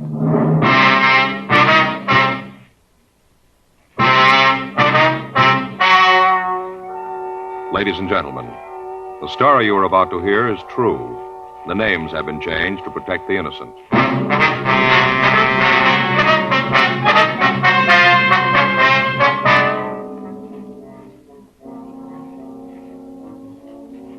You're a detective sergeant. You're assigned a burglary detail. A wave of burglaries has broken out in your city. The thieves are fast. They're clever. Your job? Get them.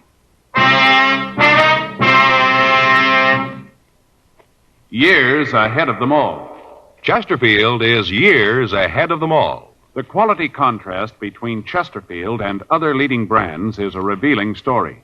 Recent chemical analyses give an index of good quality for the country's 6 leading cigarette brands. The index of good quality table, which is a ratio of high sugar to low nicotine, shows Chesterfield quality highest. Chesterfield quality highest. 15% higher than its nearest competitor.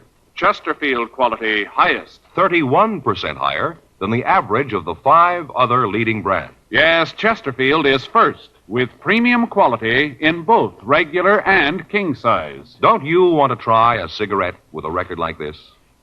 Chesterfield.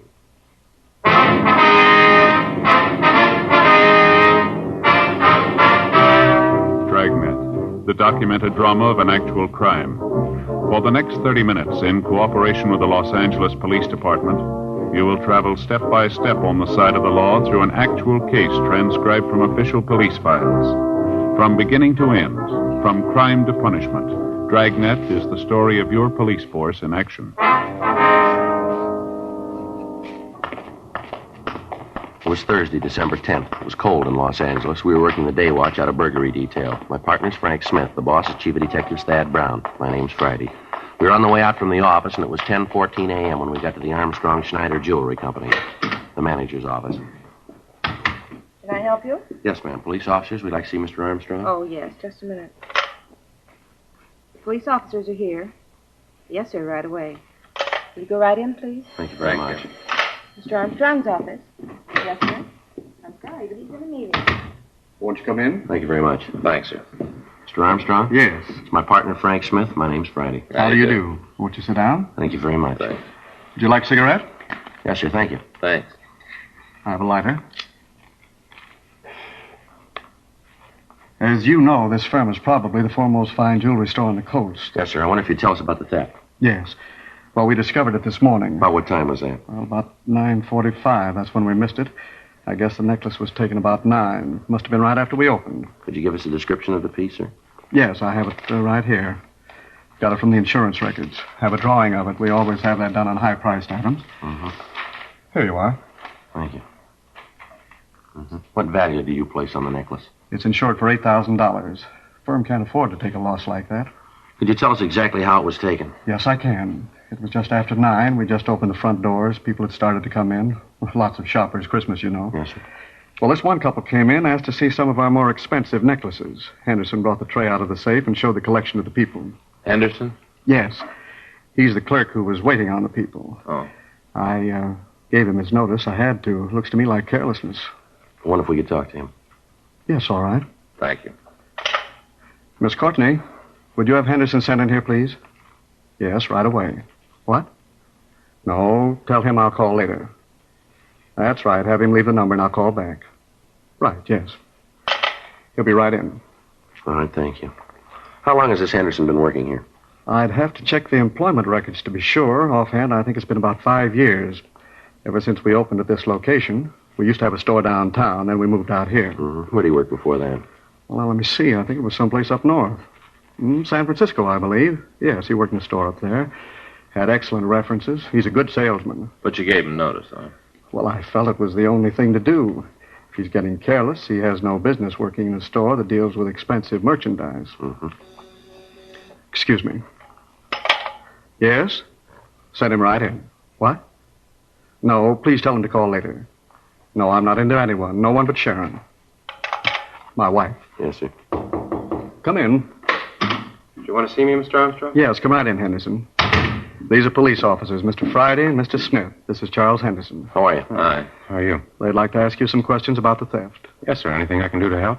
Could you give us a description of the couple you waited on? Yeah, I think so. The man was about 35, maybe 40. About how tall was he? Well, maybe 5'11". Might have been 6 feet. I'd say he weighed about 155 pounds, something like that. Uh-huh. How about his coloring, his complexion? It was light. Looked like he'd been out in the sun, though. His nose was all sunburned. I noticed it because you don't often see people with sunburns like that this time of the year. You know, December. Mm-hmm. How was he dressed, do you remember? Yeah, had a gray hat on, gray chalk-striped suit on, flannel blue shirt, maroon tie.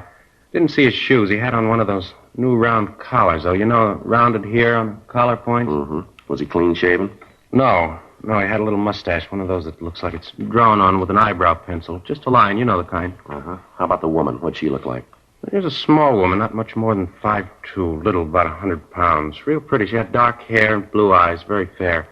I noticed it because I thought at the time that maybe she dyed her hair. Mm-hmm. Did you have any marks or scars you saw? No, I don't think so, no.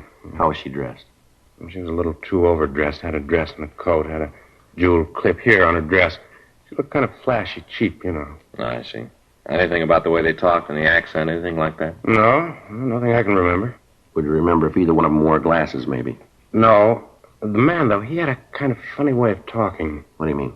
Well, he sounded sort of like one of those pitchmen on TV. You know, the kind that sell kitchen gadgets, things like that. Mm-hmm. Could you tell us what happened, what they said when they came in, how they took the jewels?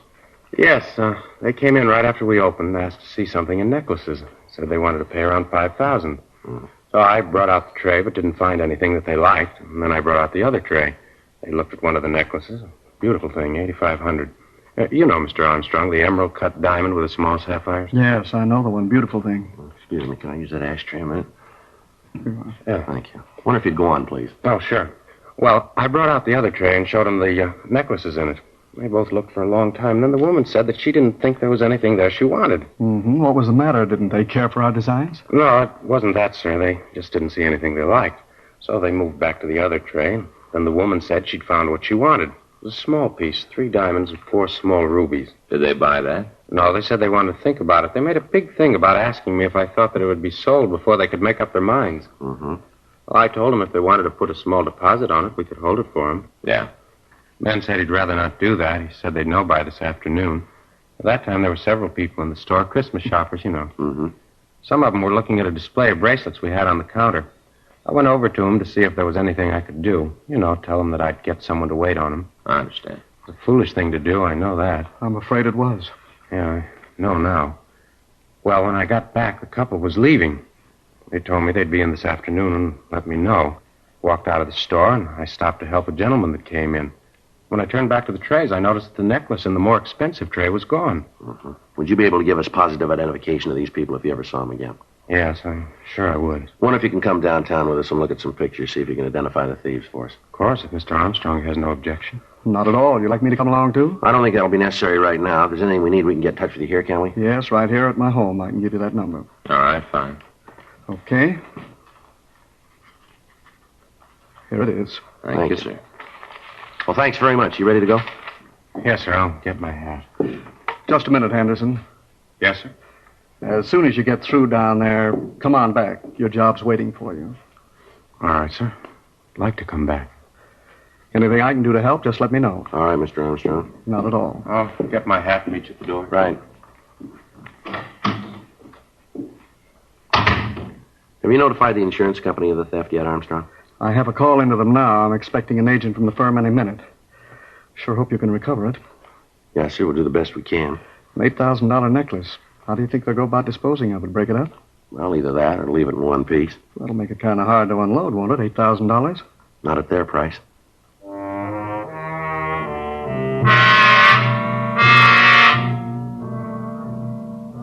"10:37 a.m. We talked to the other people in the store. From them, we got verifying descriptions of the two thieves. 11:32 a.m. Frank and I took the clerk, Charles Henderson, down to the city hall and had him go through the mug books. We got out a local and an APB on the pair of thieves, and a description of the stolen necklace was prepared for the Daily Bulletin. The insurance company that underwrote the necklace got in touch with us and said that they were getting out printed circulars to jewelers throughout the country. The victim was unable to make an identification from the mug books. We had the M.O. of the theft run through the stats office, but when the possibles were checked out, we had no new leads. Further interrogation of the owners and employees of the stores in the immediate vicinity of Armstrong and Schneider failed to turn up anything new. The theft was not a new one. For the past 6 weeks, there'd been a series of burglaries taking place out on Wilshire Boulevard. Most of them had been exclusive women's stores or jewelry shops. To date, all of them had been articles of small individual value, none that approached the value of the necklace taken from Armstrong and Schneider. In an attempt to apprehend the thieves, all of the usual avenues of sale of stolen goods had been checked. None of the precautions apparently did any good. The thefts continued. Another 2 weeks passed. In that time, the thieves hit 3 times, all in the same general area. The employees of the victimized stores were questioned. From the information we got from them, we could be certain that the suspects were the same ones we were after. On Tuesday, December 29th, Frank and I got back from checking a lead. Well, there's another one that went no place. Yeah, you want to check the book? Yeah, I'll get it.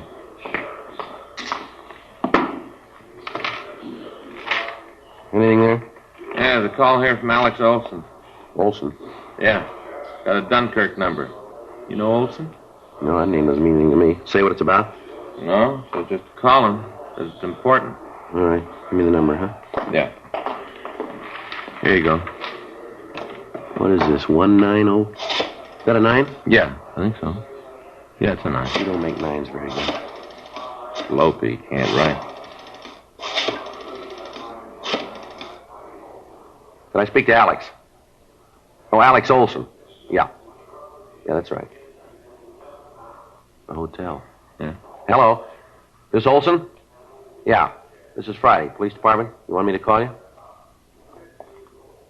Yeah. Oh, yeah. Sure, I remember, huh? Yeah, sure. We'd like to talk to you. Yeah. No, we'll come over there. That's right. You want to give me the address? Just a minute. Yeah. Okay. Right. Bye. Olson, he works for that carnival. You remember we talked to him last year? Says he wants to see us about some burglaries now. Oh, yeah, I remember. Says he's in with the thieves. 11:26 a.m. We drove out to the address Olson had given me on the phone. We talked to the desk clerk at the hotel. He said that Olson had just moved in, and that during the time he'd been there, Olson hadn't talked much to any of the other people in the place. The clerk gave us his room number, and Frank and I went up to talk to him. Oh, where is it? Joe Friday. Just a minute. Hi, come on in. Thanks. All right. Olson, this is my partner, Frank Smith. Oh, hello. Yeah, I remember you. Sit down. Thanks. You want a drink? No, thanks. Oh, I gotta have one. What was it you want to talk to us about, Olson?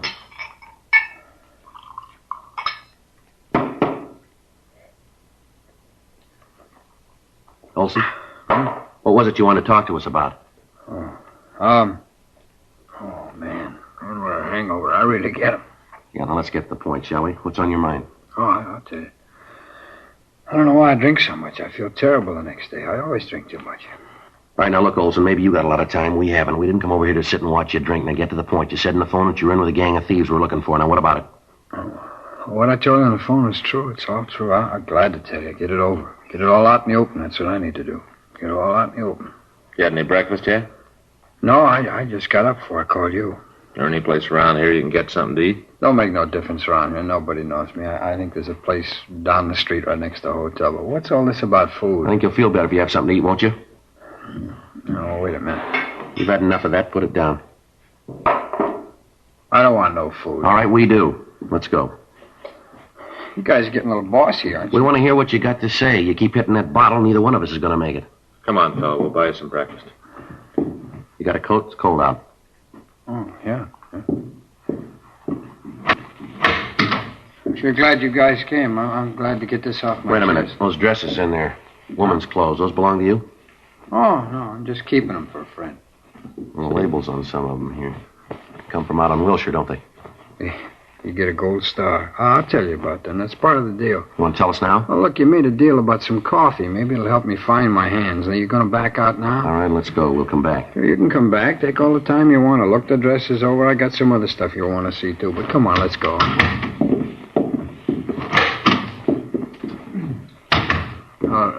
Let's walk down now. Let's not take the elevator. It's too noisy. Murder. All right.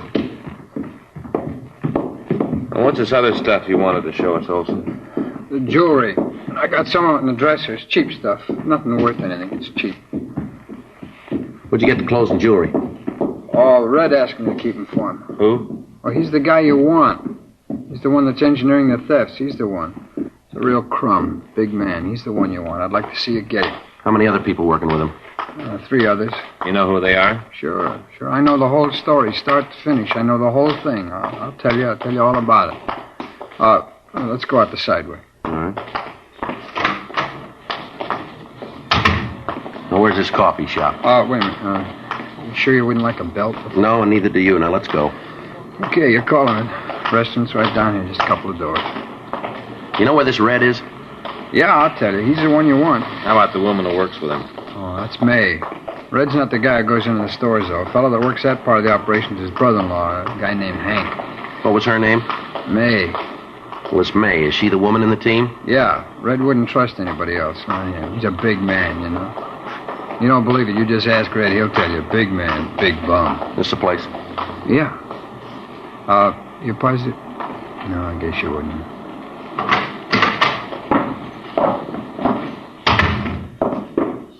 Booth in the back, all right?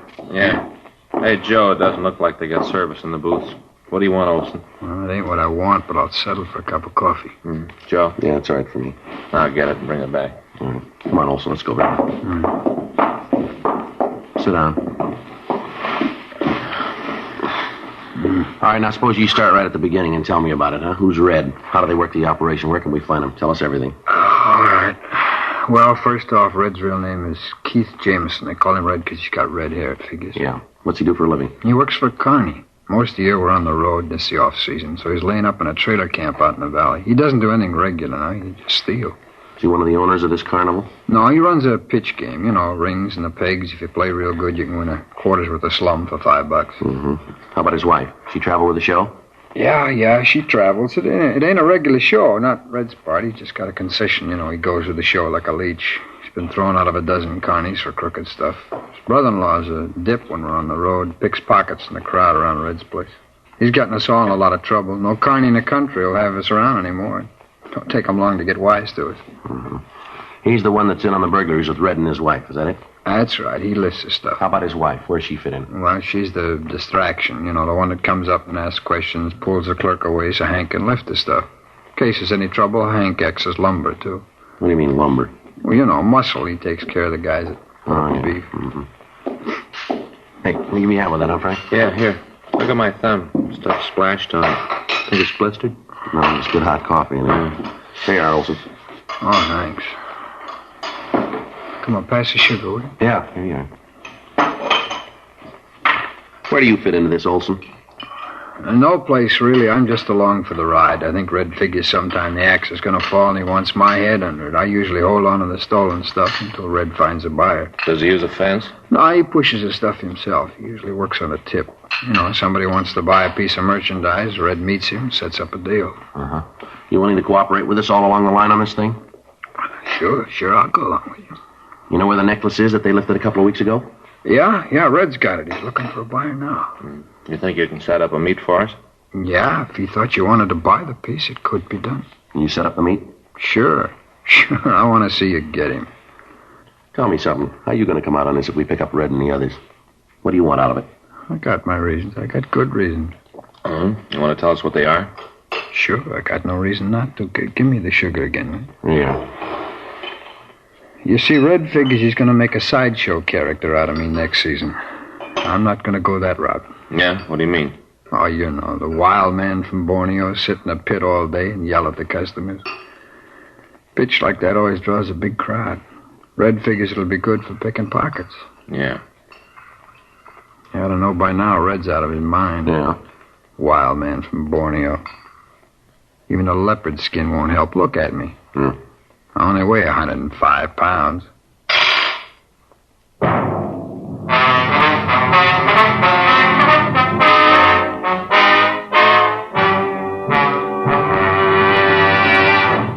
You are listening to Dragnet, the authentic story of your police force in action. Chesterfield is best for you. Listen to Chesterfield's record. For a full year and 2 months, a doctor has been making regular examinations of a group of Chesterfield smokers, and he reports no adverse effects to the nose, throat, and sinuses from smoking Chesterfields. Don't you want to try a cigarette with a record like this? Chesterfield. First, with premium quality in both regular and king size. Chesterfield. First choice with Young America. And that's from a survey of 274 colleges and universities. Try Chesterfield's today. Remember, Chesterfield is America's best cigarette buy.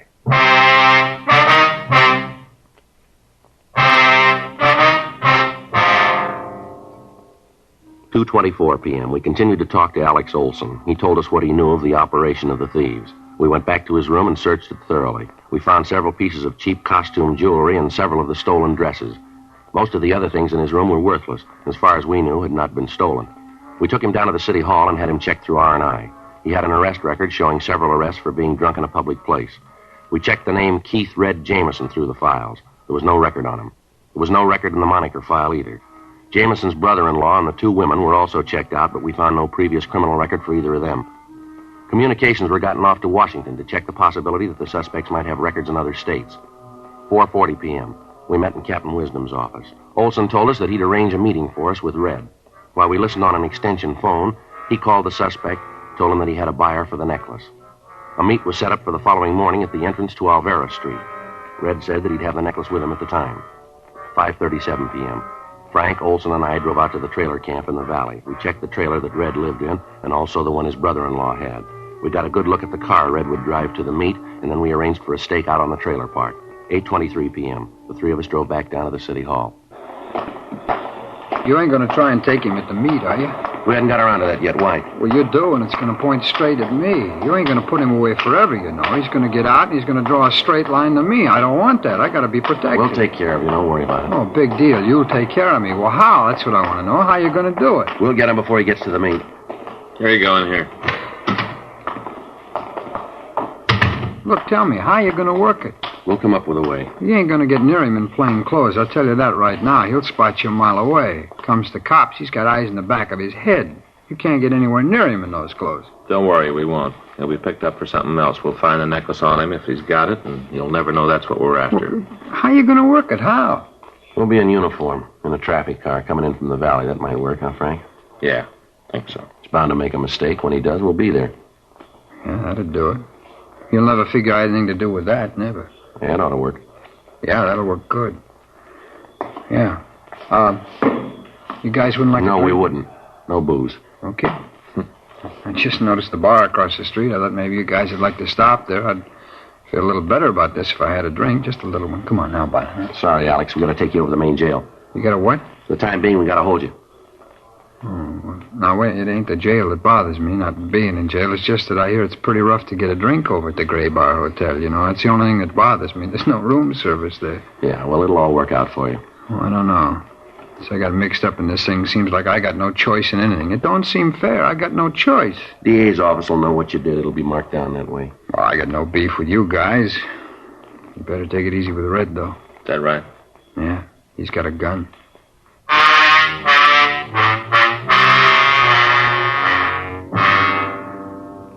The following morning at 4:30 a.m., Frank and I were dressed in the uniform of traffic officers. We were parked 2 blocks from the trailer park in a traffic car. The meet with Red was scheduled for 9 a.m. The officers on stakeout at the trailer park told us that they'd seen no activity in Red's trailer the night before. From where we were parked, we could keep his car under constant surveillance. At 7:45 a.m., we saw the suspect and his wife come out of the trailer and get into the car. We followed them over to Ventura Boulevard, and from there down Cahuenga Pass. We kept far enough behind them so that they'd have less chance of knowing that they were being followed. They turned by the freeway construction point and continued on down Cahuenga Boulevard. When they got to the corner of Yucca and Cahuenga, they made a mistake. They turned left from the wrong lane of traffic. Well, that's it. You want to hit the siren? Yeah. I got the light. He's going straight down Yucca, Joe. Yeah. Pull up behind him, huh? Right. Okay, he sees us. He's pulling over. I'll cover the other side. Watch yourself. Right. What's wrong, officer? I didn't do anything. See your operator's license, please? Sure, it's in my pocket. I'll get it. You want to get out of the car, please? Well, I don't have to get out to show you my driver's I'd like license. to have you get out of the car. Don't argue with him, Red. Do what he says. What's all this about, anyway? What do you stop me for? You made an illegal left turn back there at Cahuenga. Illegal? Oh, you got the wrong guy. See that guy in front of me? He jumped the light something awful. He's the guy you ought to be after. He's the one, not me. All right, move over by the car. What? Over by the car. Now put your hands up there. No, against the car. I don't know what you mean. Now come off it, Jameson. You know what we mean. Get out of here! All right, Jameson, on your feet. What are you doing? You got no right to beat him up like that. A big thing for making a left turn. What are you guys trying to prove? Just wait until the papers get this. We got friends, you know. All right, big lady, friends. take it easy. I won't take it easy. Man makes a mistake and you cops act like you were the judges. You got no right to treat a citizen like that. Here, Frank, you'll hold this. Yeah. 38 Colt. You play rough, don't you, Red? Ah, shut up. What's this, Red? You leave that alone. That's mine. Doesn't concern you. Necklace, Joe? Yeah. So it's a necklace. What's that prove? You got nothing on us. Write out the ticket for the left turn and let us go. That's all you got. You got a permit for this gun? No. This necklace is stolen. You know that, don't you? I don't know anything about it. I'm not going to say anything till I see a lawyer. Nothing. I knew this would happen. Always knew it about you. You're yellow. Willing to take a chance as long as you ain't going to be nailed. Let something go wrong and right away you start screaming for a lawyer. Poor excuse for a man. You took a chance and you lost. Well, don't be a coward about it. You got no excuse. None in the world. You got no excuse at all. Well, that makes you even, lady. Huh? Neither of you.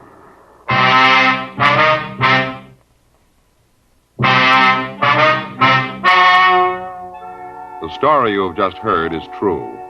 The names were changed to protect the innocent. On April 15th, trial was held in Department 87, Superior Court of the State of California, in and for the County of Los Angeles. In a moment, the results of that trial. Now, here is our star, Jack Webb. Thank you, George Fenneman. I sure hope you were listening real close to what George Fenneman had to say tonight, because it proves what I always tell you.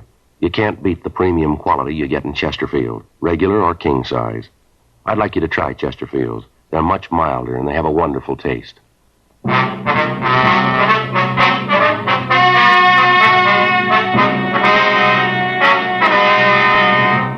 Henry Donald Swenson, Anna Catherine Swenson, and May Ruth Jameson were tried and convicted of 5 counts of burglary in the second degree. They received sentence as prescribed by law. Burglary in the second degree is punishable by imprisonment in the state penitentiary for a period of not less than 1 nor more than 15 years. Keith Walter Jameson was tried and convicted for receiving stolen property on 5 counts and received sentence as prescribed by law. Receiving stolen property is punishable by imprisonment in the state penitentiary for a period not to exceed 10 years. Because of his cooperation, Alex Robert Olson received a lighter sentence and was placed on probation.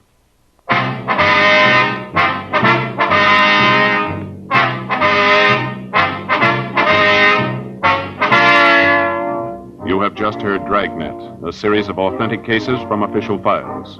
Technical advice comes from the Office of Chief of Police W.H. Parker, Los Angeles Police Department. Technical advisors Captain Jack Donahoe, Sergeant Marty Wynn, Sergeant Vance Brasher.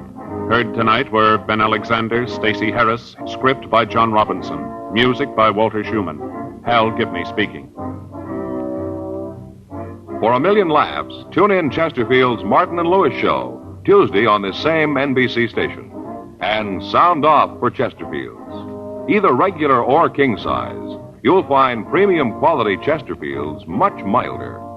Chesterfield is best for you. Chesterfield has brought you Dragnet, transcribed from Los Angeles. Now, new Fatima has the tip for your lips. Fatima tips of perfect cork. King size for natural filtering. Fatima quality for a much better flavor and aroma. So remember, new Fatima has the tip for your lips. Fatima. See how smooth they are. Remember, Fatima is made by the makers of Chesterfield, Liggett and Myers, one of tobacco's most respected names.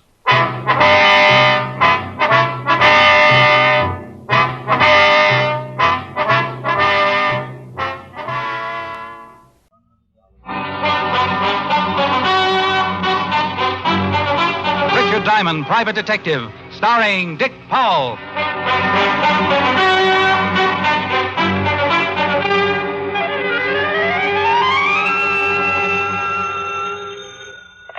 Diamond Detective Agency. Murders are better than ever. Mr. Diamond? I stand condemned. My name is Arnold Bryce. I'm an art collector. Well, unless you're looking for empty beer bottles, I'm afraid you have the wrong man. You're a detective, aren't you? That's right. Well, then you're the man I want. How soon can you come over to my home? Well, that depends on two things, where you live and what you want me for. I live at 9607 Riverside Drive. But I'd rather tell you the nature of your assignment in person, if you don't mind. Well, that suits me, but my fee is $100 a day in expenses. Still want me to come over? Money is no object, Mr. Diamond. Please hurry.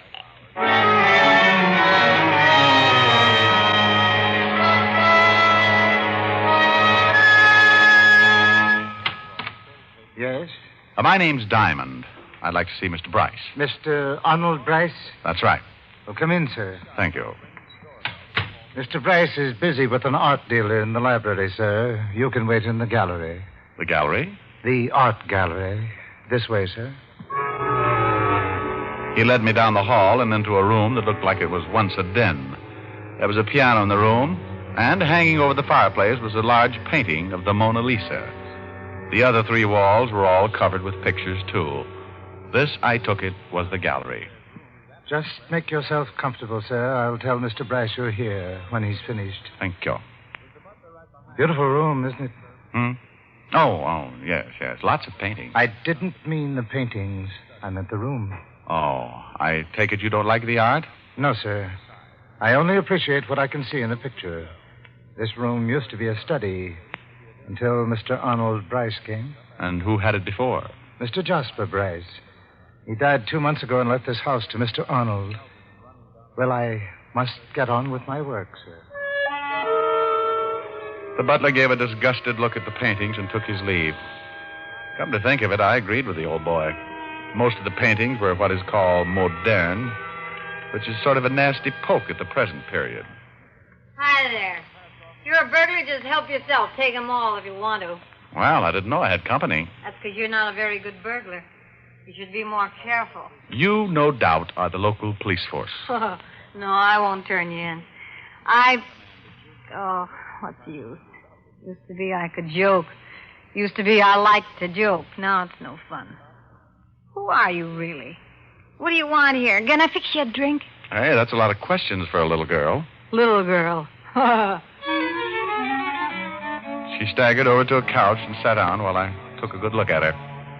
Beautiful is a word thrown around a lot these days, but it could only describe her. She had soft brown hair, big brown eyes, with a sort of a pleading look about them. She was wearing a pair of lounging pajamas, but her figure was nothing to speak of. When you found one like this, you kept the news to yourself. Ugly. What's that? I said ugly. Oh. Meaning those pictures. You like pictures? Oh, you look like the type who would like pictures. Well, I'm flattered. Look at that one. Do you ever see such a mess? That's night chasing away the morning in September. Well, you could have fooled me. That's my husband's favorite. You a friend of my husband? No. Neither am I. All he does is buy painting. He's a nut about paintings. He should have married one. You must be Mrs. Bryce. I must be. Then that's life. Oh, who'd you say you were? I didn't, but the name's Diamond. My name's Della. You know... Mr. Diamond, Mr. Bryce will see you now. Oh, get lost, Timothy. Mr. Diamond and I are just getting acquainted. But Mr. Bryce said... Mr. Bryce. All right, you better go and see him, Mr. Diamond. My husband hates to be kept waiting. Me, I'd rather be alone anyway. I'm going to sit here till I figure out just why in blazes night is chasing morning away in September. I left Della Bryce staring at the picture and followed Timothy to the library. Inside, I met Mr. Arnold Bryce. He was a big man and looked old enough to be Della's father. On the desk lay another modern painting, and he sat admiring it like it was the deed to the Taj Mahal. Look at it, Diamond. Look at it. Yes. A masterpiece. Masterpiece. Well, it's original, all right. Of course. I buy nothing but originals. Can't stand copies, can you? Well, I really haven't thought about it lately. Tell me, is this masterpiece what you wanted to see me about? Oh, no. Just thought you'd enjoy seeing it. Mm-hmm. Well, now that we've had our kick, suppose we get on to business. Fine. Mr. Diamond, I'm number 34 on this city's social register. Do you follow me? No, I'm about 6 millionth. Please, sir, I'm very serious. Sorry. Now then, one in my position must be discreet. Divorce, heavens knows, is scandal enough, but, well, to have a roustabout for a wife, that I cannot tolerate. Heavens, no. I was married a little over 6 months ago, and to be frank, Mr. Diamond, my wife doesn't like me. Go on. That's all. I want to get rid of her. Mr. Bryce, I'm a detective, not an assassin. Of course. I want you to help me find grounds for divorce. Oh. Well, a case like this can take a long while. At 100 a day, that can add up to quite a bill. I hired you because I've heard you're the finest detective in New York. Oh, well, thanks for the flattery, but the fee is still 100 a day, and... I told you over the phone money meant nothing to me. Here. Here's a check I made out to you. It's for $500. That should serve as a retainer. Well, yes, that's... Now then, we can get on with this. I think my wife is in love with another man. No. Yes. And I think that... I keep forgetting these walls are soundproof. We've only lived in this house a few weeks. My Uncle Jasper left it to me. Yes, your butler told me. Timothy? Queer duck, Timothy. Uncle Jasper left me him, too. Oh. Well, let's get back to your wife. Oh, yes. Mr. Diamond, when I married Della, I thought we'd be well suited. She's very beautiful. And, guess where we met? I have no idea. In an art gallery. Naturally, I thought Della would be an art lover like myself. I could just picture us sitting in front of the fire on cold winter evenings, gazing at my originals. Thrilling thought. Yes, but it wasn't to be. Della deceived me. She hates my paintings. Well, it takes all kinds to make a world. Yes, but my world is art, Mr. Diamond, and Della is no part of my world. I see, but that hardly sounds like grounds for divorce, Mr. Bryce. Oh, I realize that, but maybe this is. You see, Della used to date a boy named David Tharp. Now she's been going out a lot lately, and I think she may be seeing him again. Mm-hmm. You think? Well, I know it really may be nothing, but if she should be seeing him and we could prove it, wouldn't that be grounds? Well, possibly. Now, this boy used to work for the Gorman department store, and if he's still in town, I want him watched. All right, I'll check with the store and report to you later. Good. Timothy will show you out, Mr. Diamond. I left Mr. Arnold Bryce admiring the monstrosity he had purchased earlier. On the way out, I took another peek into the gallery to see if Della Bryce was still around. She wasn't. And then I noticed the Mona Lisa again. Somehow it seemed so out of place. I was staring at it when Timothy came up behind me. I see you admire the lady. Say, don't you ever make noise? Beautiful, isn't she? The Mona Lisa? Yes. Look at that face. The most lovely face in the world. I thought you didn't like art. Not what Mr. Bryce calls art. Only that picture. Do you know about it? Do I know about it? Oh, so many things. It really has a colorful history. Da Vinci painted her over 400 years ago. No. Yes. Zenobia del Giocondo's wife posed for Leonardo 4 years before it was finished. My. Everyone loves it. Francis I of France paid 4,000 golden florins for it. You really know the facts, huh? Oh, yes, sir. I've read many books about La Gioconda's history. I come here often and just stared into her face. Do you know that men have stared into the mystery of that face and then killed themselves? You don't say. Yes.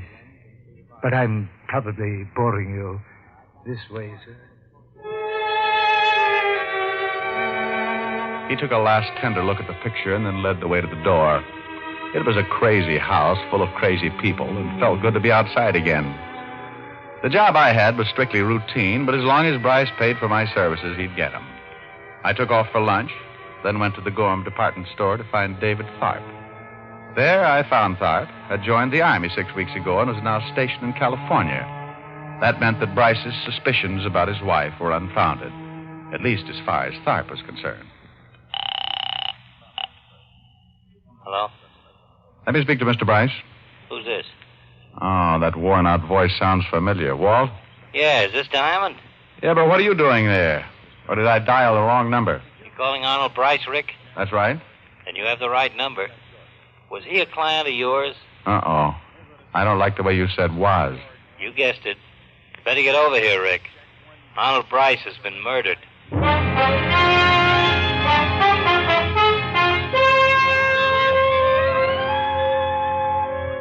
In my pocket was a check for $500 signed by one Arnold Bryce.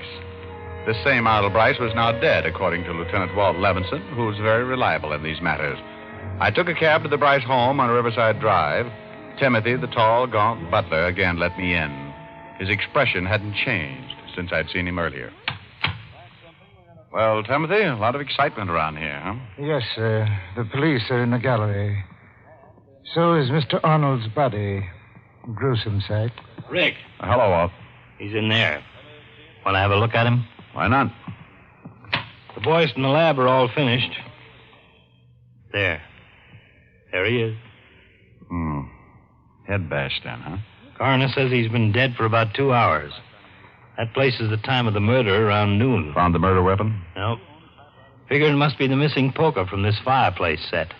Got the boys upstairs now looking for it. Who found the body, Walt? Mrs. Bryce. Otis is in the library now taking her statement. What's your angle in this?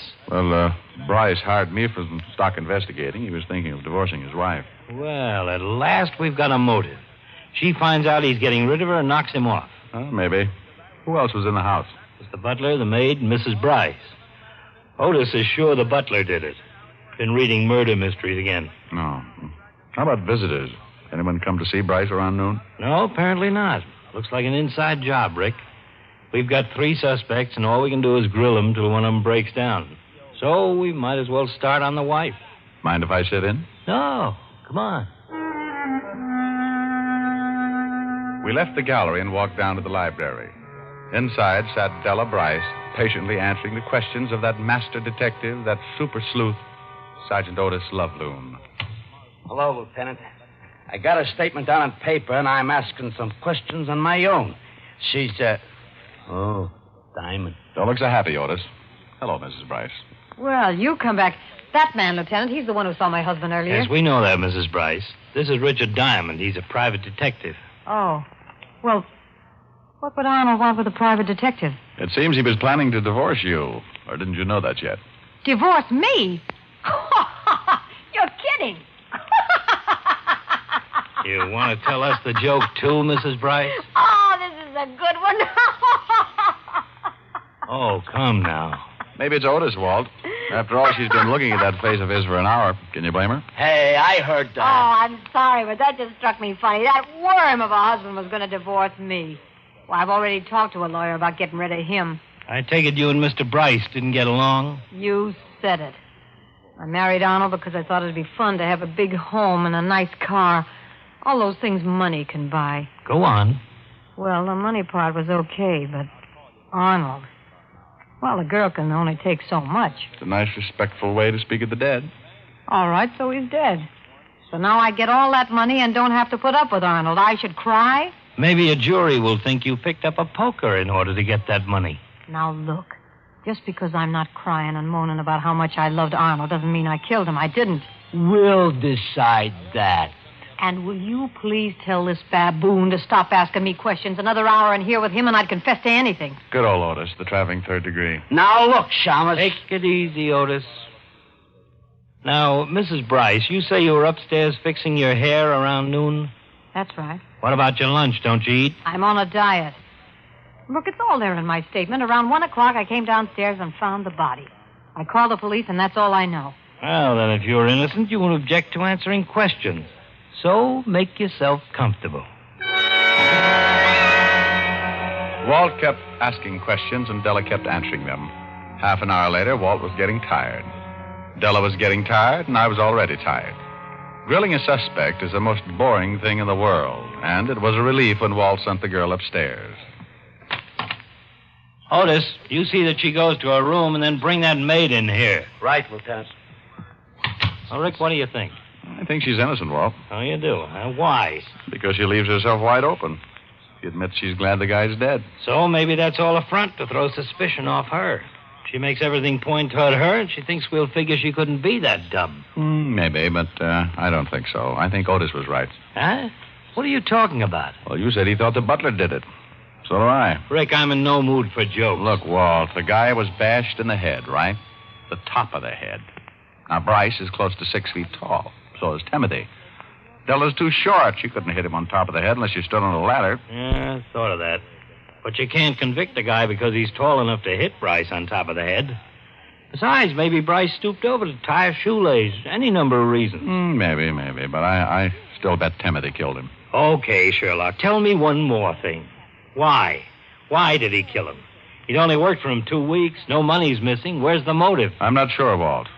But I think it's in a picture. Huh? Oh, now, Rick. Walt, when I was here earlier, I talked to Timothy in the art gallery. We talked about the Mona Lisa. Well, what about it? He knew everything about it. A lot of its history. Now, here's a guy who hates all these paintings around but one. The Mona Lisa. But what's it doing here? What's what doing here? The Mona Lisa. Bryce told me himself he only collected originals. But the Mona Lisa hangs in the Louvre in France.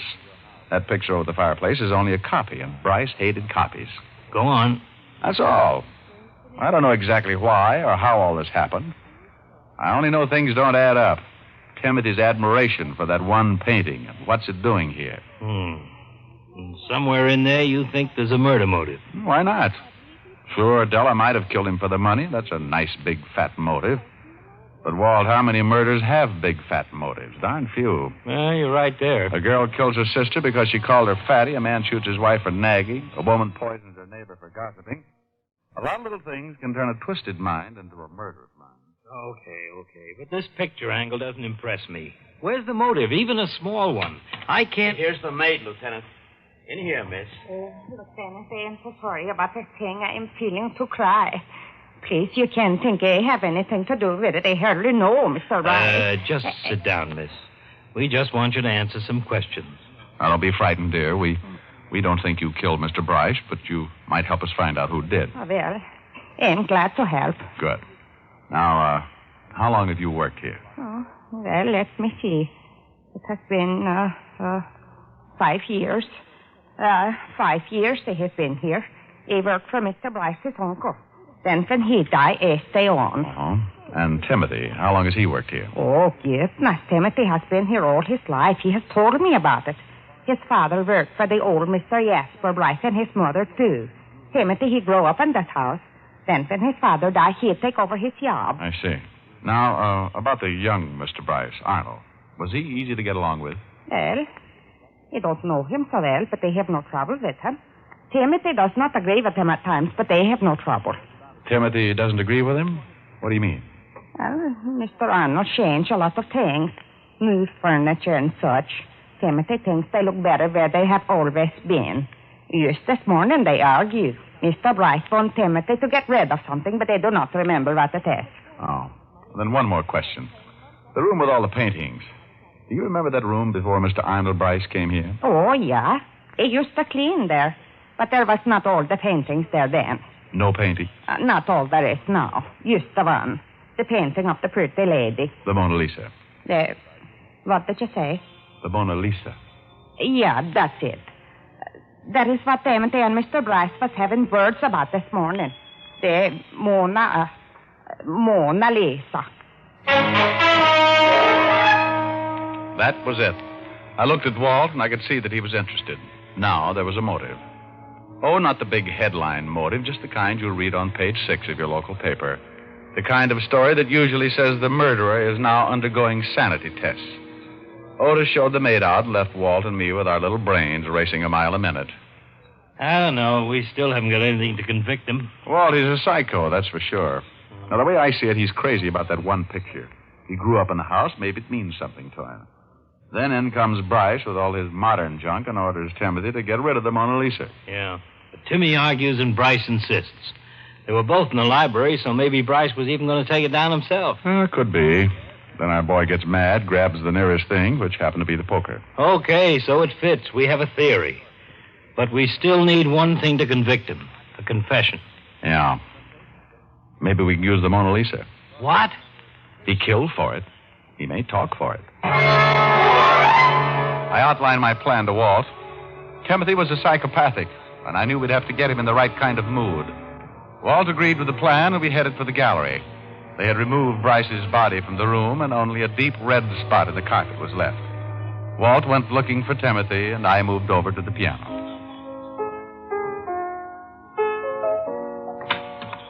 In here, Timothy.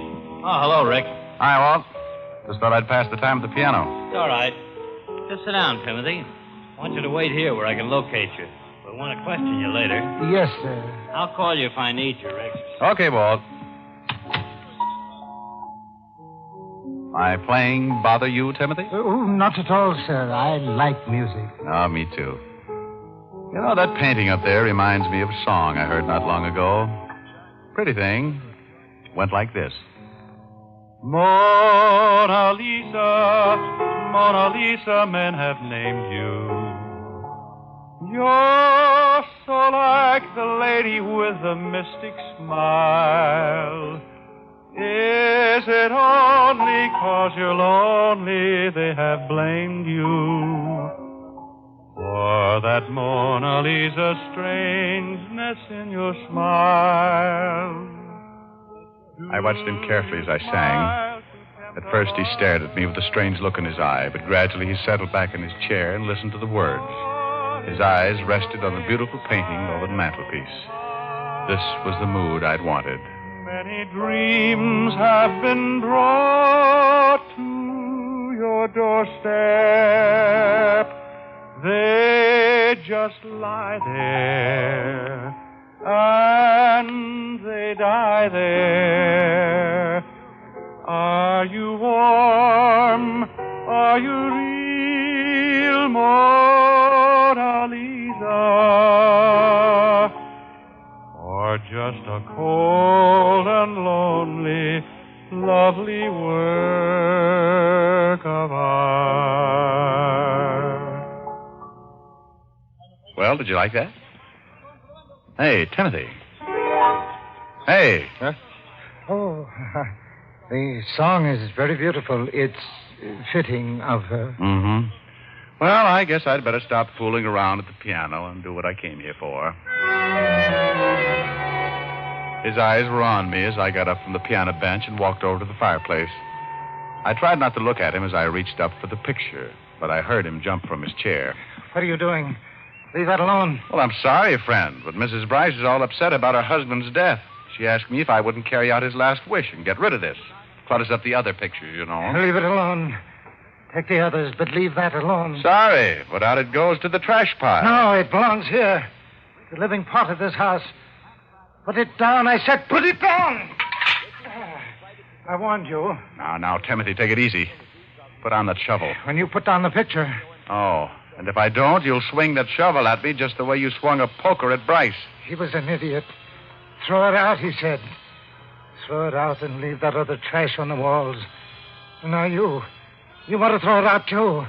No, give me that painting. All right, Timothy, you've got it. Rick, are you all right? Yep. See how Timothy is. He'll come around. You heard from the door? Yeah, enough. Imagine. All this over a picture of a dame.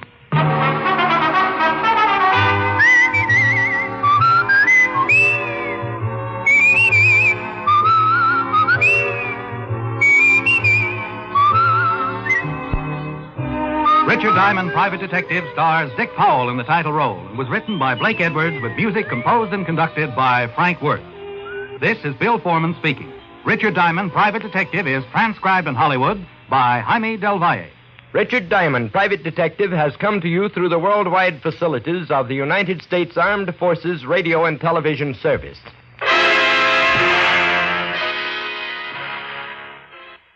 This episode from the life of Sherlock Holmes will be transmitted to our men and women overseas by shortwave and through the worldwide facilities of the Armed Forces Radio Service. Petri Wine brings you Basil Rathbone and Nigel Bruce in the new adventures of Sherlock Holmes.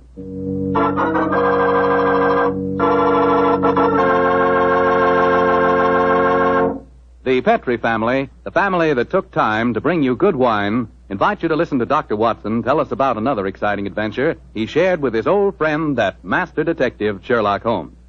Say, and I've got a little something to tell you myself.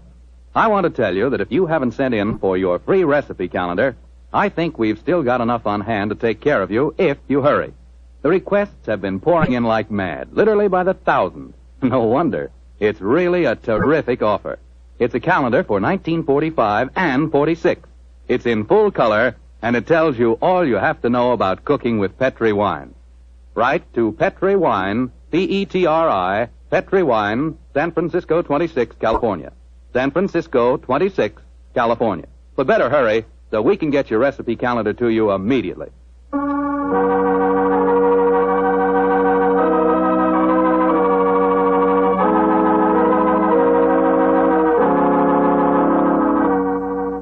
And now let's drop in on our good friend, Dr. Watson. Good evening, Doctor. Good evening, Mr. Foreman. Where are the puppies tonight? Well, I found them playing with a dead seagull, so they've been sent up to bed in disgrace. Well, you certainly look comfortable yourself, Doctor.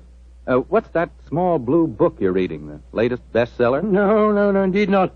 This book was never a bestseller, my boy. It's entitled Practical Handbook of Bee Culture, with some observations on the segregation of the queen. Quite a catchy title. Who's the author? A fellow by the name of Sherlock Holmes. He was engaged in writing it when the adventure I'm going to tell you about took place. Well, you told us last week, Doctor, that a pair of canaries played an important part in the story. That's quite right, Mr. Foreman. It was in the summer of 1908, I remember, and I'd persuaded Holmes to leave his Sussex bee farm for a few weeks and to join me in a holiday at the little fishing village of Kingsgate in Kent. We were staying at a charming little inn called the Fisherman's Arms, and for the first few days, our holiday was a delightful one. And then, I suppose, Doctor, strange things began to happen. They did indeed, Mr. Foreman, they did indeed. Very strange things. One afternoon, we'd just finished a late tea, I remember, and were sitting outside on the lawn sunning ourselves and enjoying our pipes. Holmes lay back, with his long, thin fingers clasped behind his head, gazing thoughtfully at the multicolored fishing boats bobbing at anchor in the harbor. After a moment or two, he spoke to me. Watson, you're really a splendid companion. I can't think of anyone else who would let me smoke my pipe in silence for half an hour without asking me what I'm thinking about. That's not very surprising, Holmes, after all the years that we've been together. Well, nevertheless, the gift is a rare one, old chap, and I appreciate it. Oh, thank you, old fellow. By the way, since the half hour's up, what have you been thinking about? The lack of enterprise of a modern criminal. Audacity and romance seem to have passed forever from the criminal world. Read this note I received this morning, old fellow.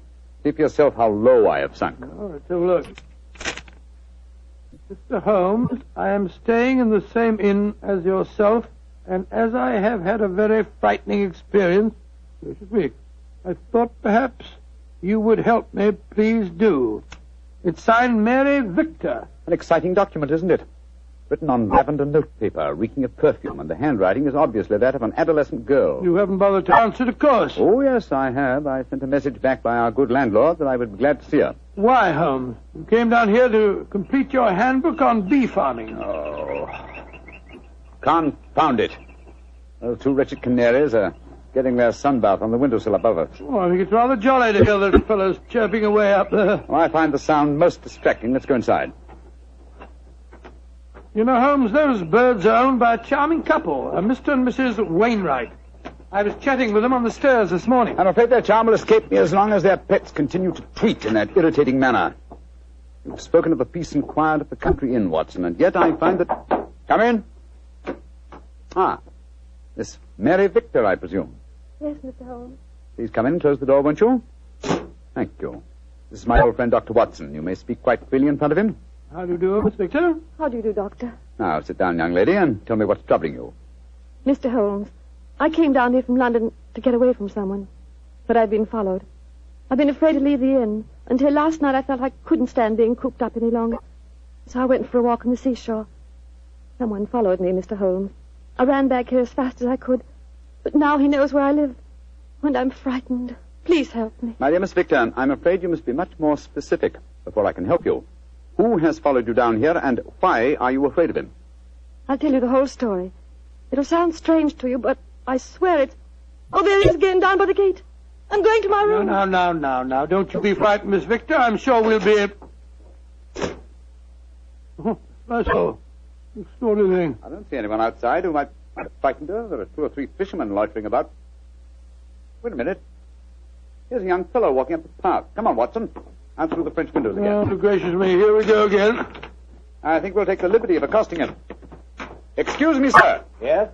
Are you looking for Miss Mary Victor? Is she young and pretty? Yes, sir. She is. Extremely so. Then I'm looking for her. Where can I find her? I can see you're being facetious, sir. Well, there's no harm in that, is there? By the way, who are you gentlemen, may I ask? My name is Holmes, and this is my friend Dr. Watson. I'm Basil Carter. You're not Sherlock Holmes, are you? That is my name. I thought you seemed familiar. I know your brother, Mycroft. Oh, indeed. Then I presume you're connected with the Foreign Office. Yes, I'm in the consular service. Are you staying at the inn, young man? For a few days. It's funny that I should run into the great Sherlock Holmes. Why, may I ask? I was planning a murder. Oh, really? But with you gentlemen here, I see that I shall have to be very discreet. Who is your intended victim, may I inquire? There are 2 of them. The 2 canaries in the room next to mine. Oh, canaries. For a moment, I thought that you were really serious. But I am serious. The wretched creatures have been driving me mad. Yes, I quite sympathize with you, sir. I've been thinking of committing a slight case of mayhem on them myself. We can take one apiece, Mr. Holmes. Well, I'm glad to have met you both. I'll probably see you again. Goodbye. Well, goodbye, sir. Goodbye. I don't like that fellow, Holmes. If you ask me, he's the man who's been frightening the poor girl that came to us. He had a peculiar look on his face when you asked him if he was looking for Mary Victor. Well, there's only one person who can settle the question, and that's the young lady herself. Come on, old fellow. Let's go back indoors. Shh. Here comes Wainwright, the owner of the Canaries. Good evening, Mr. Wainwright. Good evening, gentlemen. This is my friend, Mr. Sherlock Holmes. I'm honored to meet you, sir. How do you do, Mr. Wainwright? Beautiful evening, isn't it? I just took a stroll down to the store to get some more birdseed. By the way, Mr. Holmes, I hope our canaries don't bother you. Little fellows are such a comfort to my wife and me. Oh, no, not at all, sir. I find their chirruping very soothing. Oh, I'm so glad. Good night, gentlemen. Good night, sir. Good night, Mr. Wilson. Not Wilson, Mr. Holmes. Wainwright. Oh, I beg your pardon. I'm so sorry. I thought you said Wilson. Good night. Not like you to mix up names, Holmes. I didn't mix them up, old fellow. I never forget a face. Mr. Wainwright is in reality Wilson, the notorious canary trainer, whom I had the pleasure of sending to prison for a 7-year stretch in '95. Some years later, he made one of the most spectacular escapes from prison in the history of crime, and has since managed to evade all efforts to recapture him. Great Scott, he seems such a sweet old fellow. Well, possibly he's reformed, but I doubt it. Our stage is set for an intriguing problem, old chap, and our cast is an interesting one. A frightened young girl, a diplomat of uncertain integrity, and a noted criminal. Watson, I have a feeling that once again the game's afoot.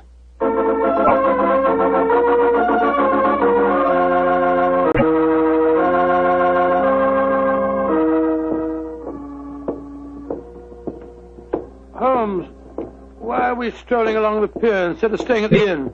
I thought you said that you were expecting trouble. I am, old chap, and I'm sure it'll find us out. You know, Holmes, I'm still completely mystified by the behavior of that girl, Mary Victor. I knocked at her door last evening, again this morning.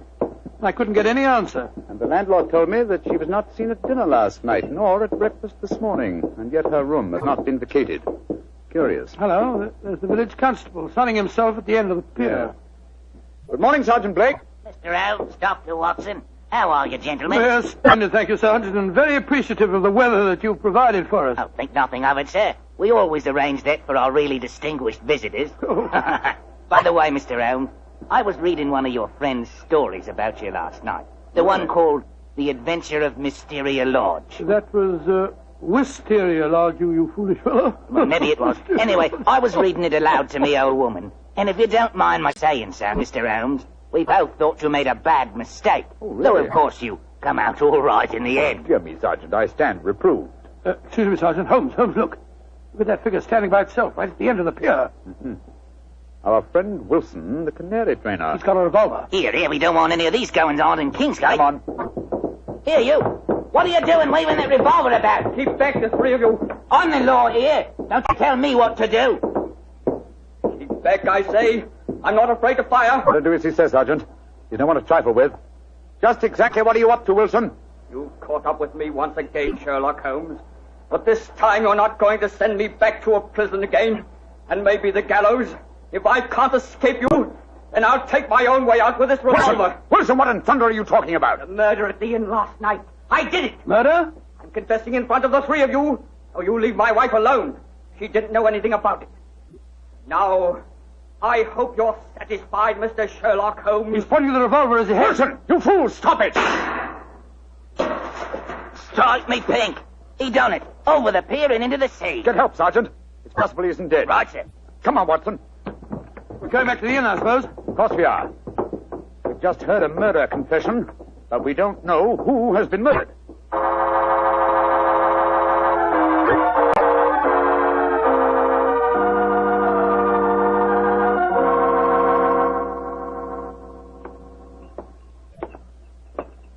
Holmes, what was the telegram that you sent off just now? A message to my brother, Mycroft. The innkeeper informed me that Basil Carter, the young diplomat we met yesterday, left the inn rather hurriedly in the early hours of this morning. Come on, let's go upstairs.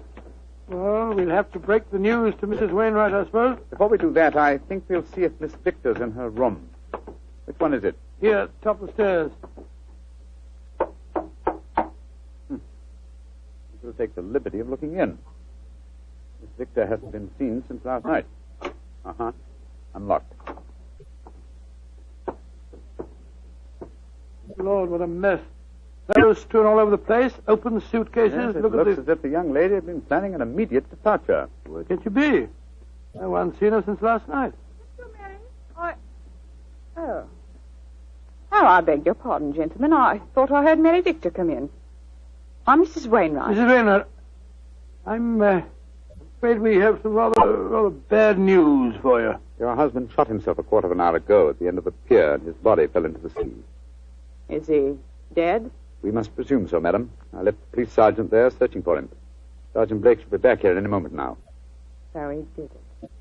After all. You don't seem very surprised, madam. He threatened to do it. Mrs. Wainwright, before your husband shot himself, he confessed to committing a murder in this inn last night. A murder? Whose murder? At the moment, we're not quite sure. Oh, he must have been out of his mind. Mrs. Wainwright, I'm afraid I must ask you some rather painful questions. Are you aware that your husband was a criminal, that he served a prison sentence under the name of Wilson? Yes, I knew that. He told me when we were married 2 years ago. But he said that he'd gone straight ever since he'd come out of prison. That's why he changed his name. He was trying to make a fresh start. You know no reason for his planning to kill anyone at this inn? None. And unless you find someone murdered, I wouldn't give too much thought to it. Yes, if you'll forgive my saying so, madam, you seem remarkably unmoved by your husband's tragedy. Why should I pretend? We were very unhappy together. This might be the best way out of it for both of us. Oh, my soul. My husband carried quite a large amount of life insurance. In the event of suicide, would that be payable? Depends on the policy, madam. But I must say that from your attitude, I begin to doubt whether your husband is dead. What do you mean? I mean that if Mr. Wilson, or if you prefer it, Mr. Wainwright, wished to disappear in spectacular style, what could be simpler than to pretend to shoot himself, drop into the sea... Mr. Ram! I'm up here, Sergeant. Did you find him? Yes, Mr. Ram. We fished him out right away. Dead as a doornail. Shot himself through the head, he did. Well, that disposes of your last theory, Holmes. Did you find the revolver, Sergeant? Yes, ma'am. Got it right here with me. One bullet missing. Have you found out if anyone here's been murdered, Mr. Holmes? I found out very little as yet. Wait a moment. Listen. I don't hear anything. Exactly, you hear nothing. Yet we're within a few feet of the Wainwright's room. What do you mean, Mr. Holmes? I mean that there is one sound we should be hearing very clearly at the moment. Why didn't I think of it before? The sound of your canaries chirruping. We've heard little else for days. Come on, Watson. Where are you going? Your room, madam. I'm afraid I must dispense with asking your permission. You're already in my room. It seems a little late even to mention the subject. Here's the bird cage and the windowsill. Oh, the birds are gone. No, old chap. If you look more closely, you'll see them on the bottom of the cage. Let me open this door and get one of them out. By Jove, Holmes. They're dead. And yet when we entered the inn a few minutes ago, they were still chirruping. But who on earth would want to kill a couple of birds? That, my dear fellow, is one of the things we have to find out. So far, I must admit, I'm puzzled. We have a self-confessed murderer, and the nearest thing we can find to a corpse is a pair of dead canaries.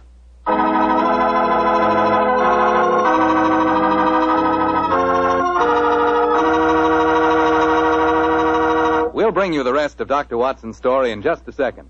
A second I'll take, if you don't mind, to ask you if you've ever had a glass of Petri California sherry. Because if you haven't, boy, you want to remedy that situation pronto. Try that Petri sherry before dinner some evening. Look at its clear amber color. Smell the fragrance of those luscious grapes. And get a sample of that Petri flavor. That Petri sherry can turn the usual before-dinner lull into a main event. And say, if you like your sherry dry, as I do, wait till you taste Petri Pale Dry Sherry. Is that ever good? But after all, when it's a Petri wine, it's always a good wine.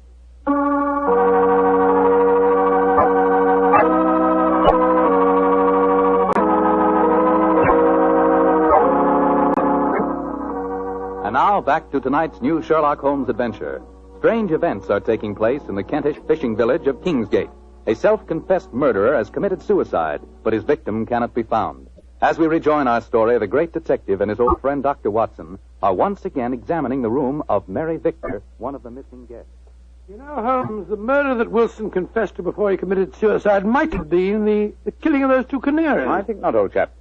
Wilson obviously loved the creatures and kept them in spite of the fact that they were dangerously apt to identify him with his criminal past. Uh-huh. Interesting. Very interesting. Huh? What have you found? This note lying on Miss Victor's dressing table. Yeah. Let's have a look. You think you can hide from me, Mary, but you can't. Wherever I go, I shall follow you. So why not get wise to yourself and stop running away? Sounds as if the poor girl was in danger, all right. Possibly, but the writer of that note was certainly obliging. Though the letter is unsigned, he at least gives us a clue to his identity. Oh, what clue? The phrase, get wise to yourself, is very un-English. It's American. Come on, old chap. Well, where are we going now? The envelope to this letter has the Kingsgate postmark on it. I should be surprised if that fount of all knowledge, the village postmistress, can't help us find an American visitor.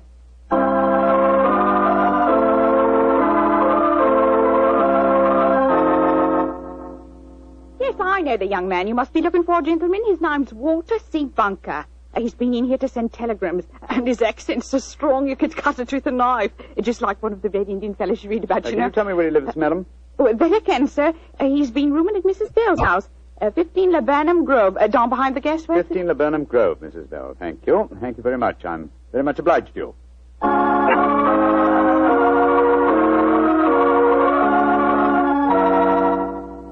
You, Mrs. Bell? Yes, sir. What can I do for you, gentlemen? Well, we understand that Mr. Walter Bunker has been staying with you, madam. That he has. A nice young American gentleman. Is he at home, may I ask? No, sir.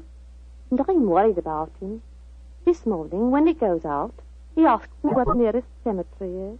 Cemetery? Oh, gracious me. Huh? I tell him, and then he gives a queer kind of laugh. I'm not sure I'll see you anymore, he says.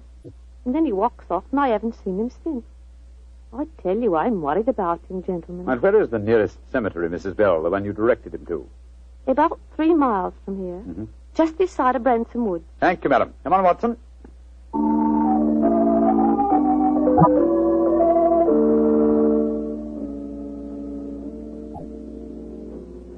The cemetery seems deserted. Shh. There's music coming from the church. Good Lord, it's a funeral. Or a wedding. Come on.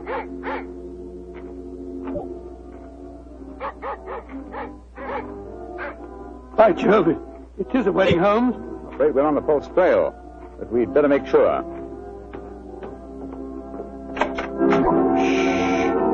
Quiet, gentlemen, please. The ceremony is just ending. Just one question. Can you tell me the names of the couple just been married? Miss Mary Victor from the inn, and a young American by the name of Bunker. Thank you.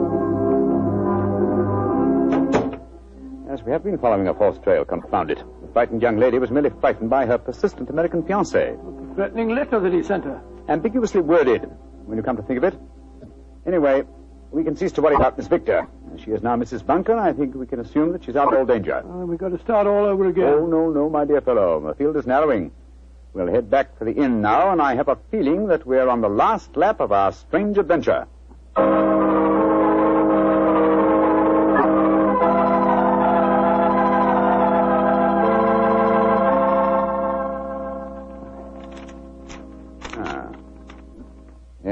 another suspect eliminated. This telegram is from my brother Mycroft. I telegraphed him earlier on today to check on the movements of Basil Carter, the young man who left the inn so mysteriously in the early hours of this morning. His answer informs me that the gentleman in question was recalled to the Foreign Office suddenly and arrived quite safely a few hours ago. Well, now I'm completely puzzled. And I, old fellow, at last see daylight. Wish I did, Mr. Holmes. Sergeant, go upstairs and get that man's widow and bring her to my room, please. And then I think I can give you the solution to this problem.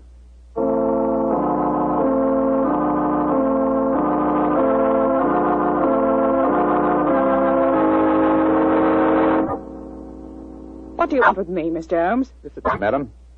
You and Sergeant Blake make yourselves comfortable. Now, in the first place, the murder occurred this morning and not last night. I know what you're hinting at. The Canaries. I admit I killed them. But you can't do anything to me for that. Why did you kill those birds? I hated them. As much as my husband loved them. And when I knew he was dead, their singing drove me mad. And so I killed them. But they must have been already dead when we told you of your husband's suicide. True, Watson, but the lady was fully aware that her husband was dead when we informed her of the fact. You see, she murdered him. You're talking rubbish. Yes, Mr. Holmes. How could she have murdered him? We saw him shoot himself before our eyes. Because when Wilson raised that revolver to his head, he was convinced that it contained blank cartridges. Unfortunately for him, his wife had deliberately replaced the blanks with live cartridges. But great heavens, why? How? Let me reconstruct the case for you. Wilson, with the connivance of his wife here, had contrived a disappearance plot. He knew that I had spotted his real identity, and so he planned this rather dramatic exit. Confessed to a non-existent murder, and then, well, had his plan materialized, he was to shoot himself with a blank. All from the pier, an apparent suicide. What a fantastic scheme, but how did he plan to get away? Well, he would have swum under the water, safe distance, and so made his escape. Oh, his plan couldn't work possibly. Oh, probably not, not. But at least it was ingenious. He would have destroyed his true identity and have had his revenge on me by making me search for a murder that had never been committed. Unfortunately for him, his wife was his accomplice and saw in the scheme an excellent way of killing her husband. You think you're so very clever, Mr. Holmes, but even if it were true, how could you prove it? Observe this revolver, Mrs. Wilson. It's the one your husband shot himself with. What can you prove from that? Ever hear of fingerprint tests? I've heard of them. But that revolver's been underwater. True, quite true. But thanks to the researches of my excellent friend, Dr. John Thorndyke, an infallible test has been discovered for recording fingerprints even after immersion in seawater. What? I applied the test to the prints on the revolver and the bullets and compared them with some that we found on the water glass in your room. They are the same, Mrs. Wilson. Now, does a man let his wife load his suicide weapon? Sergeant Blake, I think it's obvious that the time has come for you to take over the case. All right, so I did change the bullets. I hated him. I'm glad he's dead. And what's more, I'd do it again.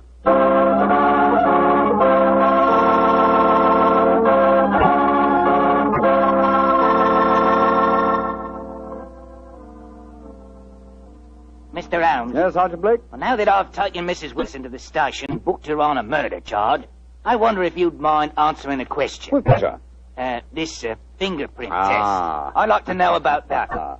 I never heard of being able to take prints after a revolver has been handled 2 or 3 times and soaked in salt water. Yes, Holmes, and I'd like to know when you performed the test and took the prints off the glass in her room. I thought that I was with you all the time. You were, my dear fellow. Well, then I can give you the answer in one word. Bluff. What? There is no such test, my dear Watson.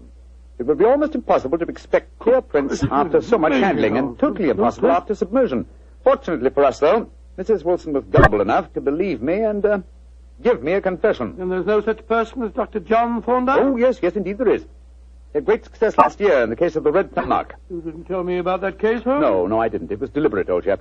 With your taste for writing sensational stories, I was afraid you might publish the affair. Huh? Would it have mattered if I heard? Oh, yes, it would. Huh? You would have given away, what shall I say, professional secrets. You would have provided the public, and in particular the criminal public, with a complete education on fingerprints. And when that happens, my dear Watson, we shall have no tricks left. That will be a sad day for detectives.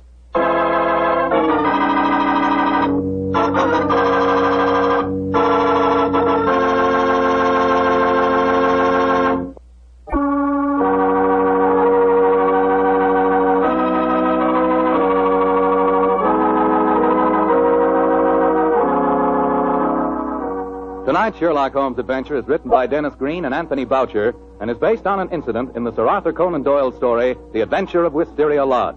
Mr. Rathbone appears through the courtesy of Metro-Goldwyn-Mayer, and Mr. Bruce through the courtesy of Universal Pictures, where they are now starring in the Sherlock Holmes series.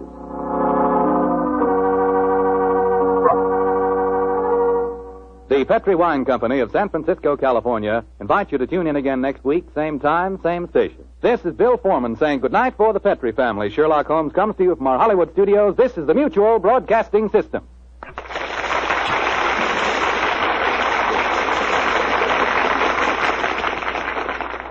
Lux presents Hollywood.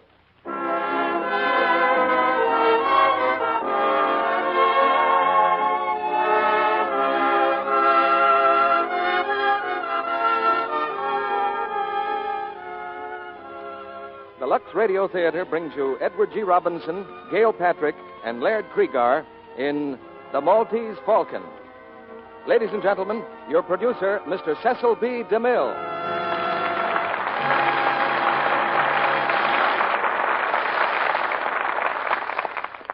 Greetings from Hollywood, ladies and gentlemen. Some people like mystery stories because of the intellectual challenge they present. Personally, I'm seldom able to figure out who done it without skipping to the back of the book. But give me a good detective story, and like presidents, bankers, housewives, and chorus girls the country over, I find that my own troubles fold up their tents like the Arabs and silently steal away. Tonight we point with pride to a triumph of the art. The Dashiell Hammett classic, The Maltese Falcon, brought to us by three of our favorite stars, Edward G. Robinson, Gail Patrick, and Laird Cregar. The Warner Brothers screenplay was masterfully written and directed by John Huston, who comes by his talent naturally because he's Walter Huston's son. For the next hour, we'll follow the eerie trail of this fabulous falcon, which is coveted by many people to their great ill fortune and to the great ill health of a few. I think most of us have a secret desire to be detectives. At least that seems to be very true of this audience, because you've done some good practical detective work by discovering dozens of different ways to use Lux Flakes. And that doesn't make any of us unhappy. Nowadays, many familiar materials are doing a wartime job. Nylon and silk are going into parachutes, cotton, rayon, and wool into uniforms, and many other wartime uses. That means that we on the home front must make the things we have last longer, so that our boys on the fighting fronts will have what they need. You're all trying to track down ways and means to make washable fabrics last, and the clue that's giving you domestic detectives the solution is Lux Flakes. But now let's track down the Maltese Falcon, because here's the first act, starring Edward G. Robinson as Sam Spade, Gail Patrick as Bridget, and Laird Cregar as Gutman.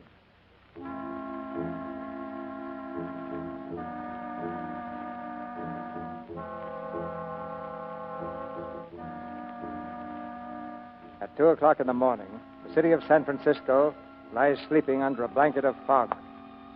Along a lonely street, a man walks slowly, his footsteps ringing hollowly against the wet pavement.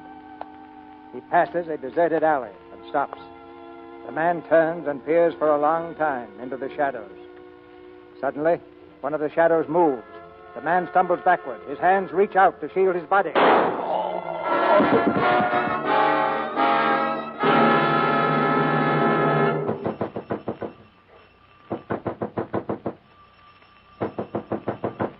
All right, Spade, open up. We know you're in there, Spade. Come on. Who is it? It's Dundee and Polehouse. Want to speak to you. Come in, Lieutenant. Nice time to make a call. Yeah. 4 a.m. Where did your watch stop? We don't have any hours on the force, Spade. Got a couple of questions to ask you. Sure. Hi, Tom. Hello, Sam. What do you know about this killing, Spade? Very little. Archie was your partner, wasn't he? That's right. Spade and Archie, private detective. I guess you'll have to change that name. Yeah. From now on, it's just Sam Spade. Yeah. You don't seem very broken up over this, Spade. Miles Archie gets shot dead 2 hours ago, and you toss it off like a scotch and soda. Oh, excuse me. Will you have one, Lieutenant? No, I won't. Okay. Mind if I have one, Lieutenant? No. You don't like me, do you, Dundee? I don't like any cops who aren't on the force. I asked you what you knew about Miles Archie getting killed. Well, once again, very little. Your boys called me at 2:10. I understand they found a Webley automatic in the alley with one bullet out of it. Yeah. Was Archer out on a job last night? Well, sure. He was supposed to be tailing a fellow named Floyd Thursby. Thursby? What for? Come on, Spade. What for? You were trying to find out where he lived. Spade, suppose you answer once without thinking so hard. I don't like this, Dundee. What are you sucking around for? Tell me or get out. I asked you why you were tailing Thursby. I wasn't. Miles was. For the swell reason that we had a client who was paying good United States money to have him tailed. Who's the client? Well, I'm sorry. I can't tell you that. Be reasonable, Sam. Give us a chance. How can we turn up anything on Miles' killing if you won't tell us what you've got? Okay. It was a girl who wanted us to tail Thursby. What girl? Came into the office yesterday afternoon. I didn't know who she was. Effie announced her about 3 o'clock. Said there was a girl to see me, a girl named Wanda.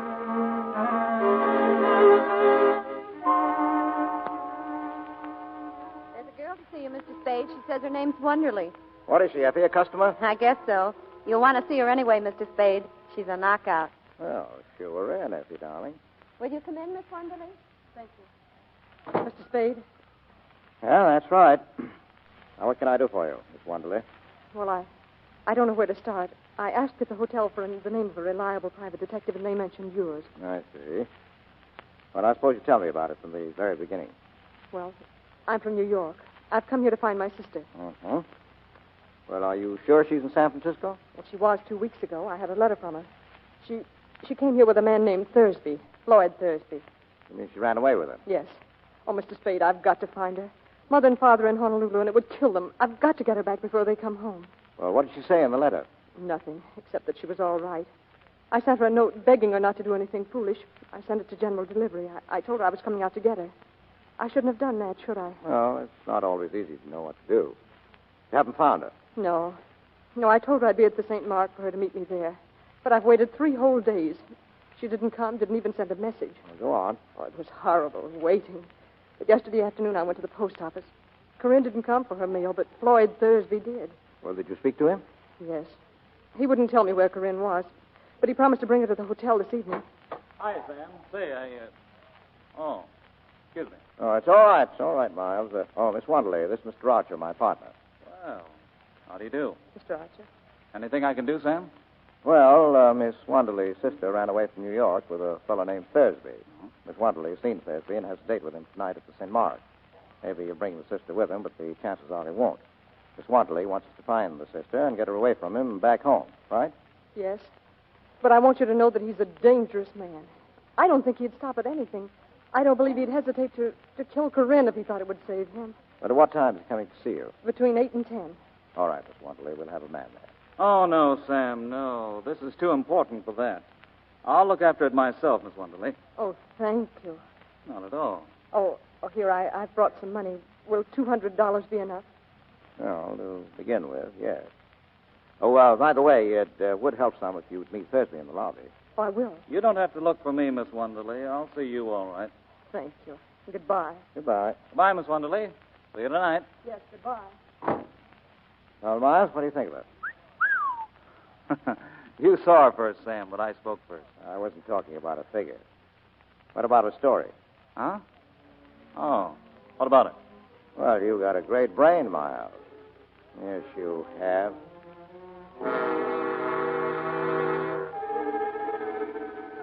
So Miles went out to tail Thursby last night, huh? Yeah. And Thursby shot him. Is that what you think? Well, that's what you think, Dundee. I don't know. Tom, get on the phone. Call the St. Mark and ask for a girl named Wonderly. I thought of that myself, Lieutenant. She was never registered. The whole story was probably a fake. Oh, was it? How about yours, Mr. Spade? Tom, what's your boyfriend getting at? I'll tell you what I'm getting at. Floyd Thursby was shot down in front of his hotel an hour ago. Take your paws off me. Easy, boss. Don't wrap him up. Where were you tonight, Spade? I was right here all night long. You got any proof? No. So you think I shot Thursby, huh? Yeah, I think you did. Well, I know where I stand now. Did Thursby die? Yes. How did I kill him? I forget. He was shot 3 times in the back with a .44. Hotel people know anything about him? Nothing except he'd been there a week. Alone? Alone. Well, did you find out who he was, what his game was? Nope. We thought you could tell us that. I've never seen Thursby, dead or alive. Now, look, Spade. If you did get Thursby, you'll get a square deal out of me and most of the breaks. I don't know that I blame you a lot, the man who killed your partner, but that wouldn't keep me from nailing you. Well, fair enough. But I'd feel better about it if you'd have a drink with me. No? No. Well, good night, gentlemen. I'm tired.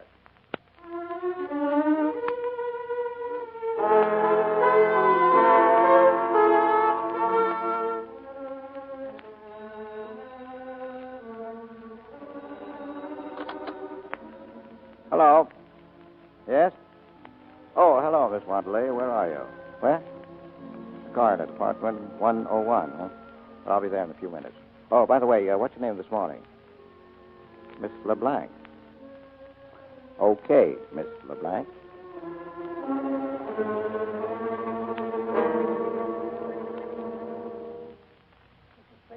I have a terrible confession to make. Yeah? Well, go ahead, Miss LeBlanc. Well, that story I told you yesterday was all a story. Oh, that's all right. I didn't believe your story anyhow. I believed your $200. Oh? You paid too much for someone who was telling the truth. Oh, I see. Now, let's clear up one thing first, Miss LeBlanc. What? Your name. Now, what is it? Not LeBlanc. No, it's really Shaughnessy. First name? Bridget. Bridget Shaughnessy. Oh, that's one I can believe. Mr. Spade, tell me, am I to blame for last night? Well, you warned us that Thursby was dangerous. I wouldn't say it was your fault. Oh, thank you. Mr. Archer was so alive yesterday. So solid and hearty. Now, stop it. He knew what he was doing. Those are the chances we take. Anyway, there's no time for worrying about that. Right now, there's a flock of cops running around with their noses to the ground. Mr. Spade, do they know about me? Well, so far, all they know is that there's a girl somewhere. But must they know about me at all, Mr. Spade? Couldn't you manage to shield me from Well, them? maybe, but I'll have to know what it's all about. Well, I can't tell you now. Later I will. You'll have to trust me. Oh, I'm so alone and afraid. I've got nobody to help me if you won't. Please trust me. Help me. Be generous, Mr. Spade. You don't need much of anybody's help. You're good. People your eyes, I think. And that throb you get into your voice when you say things like, be generous, Mr. Spade. All right. I deserve that. But the lie was in the way I said it, and not in what I said. You can leave if you like. No, not yet. I've got nothing against trusting you blindly, but I can't do you any good if I don't know what it's all about. For instance, I've got to have some sort of a line on your friend Thursby. I met him in Hong Kong. We came here just last week. Where? Not from Hong Kong? No. Where? Well, I can't tell you. Well, go on. I needed him. I was completely dependent on him. He knew it, and he took advantage of it to double-cross me. How? I can't tell you that either. Well, why'd you want him shadowed? I wanted to learn how far he'd gone, whom he was meeting. Did he kill Archer? Yes, certainly. Well, Thursby had a Luger in his shoulder holster. Archer wasn't killed with a Luger. Floyd always carried an extra revolver in his overcoat pocket. Well, why all the guns? He lived by them. You picked a nice playmate. All right, let's have it now. How bad a spot are you in? As bad could be. Physical danger? Yes, and I'm not heroic. I don't think there's anything worse than death. Now, shut up. You mean someone might kill you? Yes, and they'll get me unless you help. You've got to help. Do you hear? You've got to. I said shut up. All right, I'll help you. And they'll probably give it to me, too, huh? All right, so what? I guess I won't be the first guy who let a dame make a sucker out of him.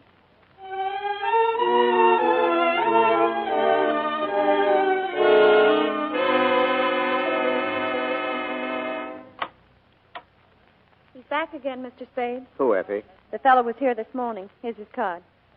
Joel Cairo. Is he a character? Mm-hmm. Foreign type. He smells like gardenia. Gardenia, huh? Well, shoot him in, Effie. Right. Will you come in, Mr. Cairo? You're very kind. Thank you. Now, sit down now, Mr. Cairo. Thank you. I'm Sam Spade.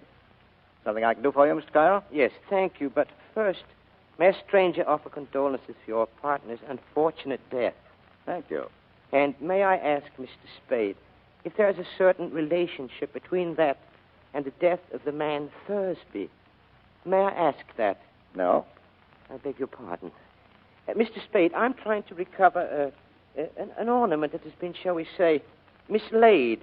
I thought and hoped you could assist me. Yeah? The ornament is a statuette, the black figure of a bird. Yeah? And I'm prepared to pay on behalf of the figure's rightful owner the sum of $5,000 for its recovery and, what is the phrase? No questions will be asked. Well, $5,000 is a lot of money. Come in. Is there anything else for me, Mr. Spade? Oh, no. Good night, Effie. And lock the door when you go, will you? Good night. Yes, Mr. Cairo, $5,000 is a very... What do you think you're doing? I'm pointing a revolver at a spot directly between your eyes. You will please clasp your hands together at the back of your neck and do not move. I intend to search your office, and if you attempt to prevent me, I shall certainly shoot you. All right, go ahead. You will please stand. I shall make sure you are not armed. Certainly. All right, Miss Cairo. Drop the gun, please. Drop it. Drop it, or do I twist your arm off at the elbow? You, here. Take it. Yeah.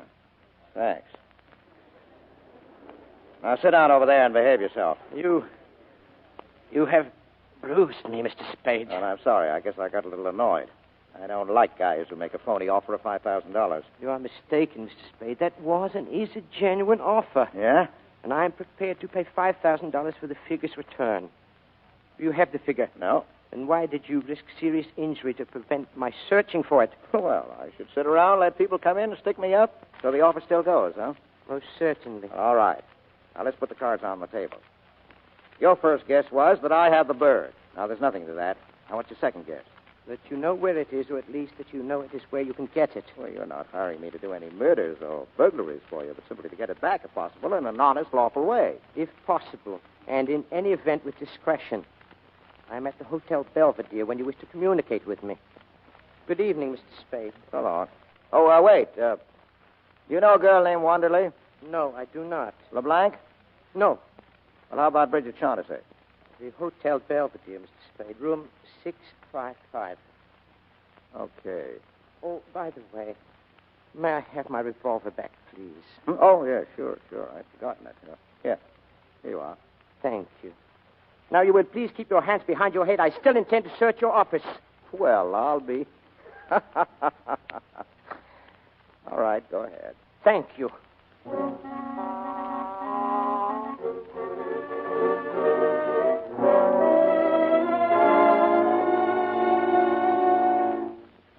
Come in, Mr. Spade.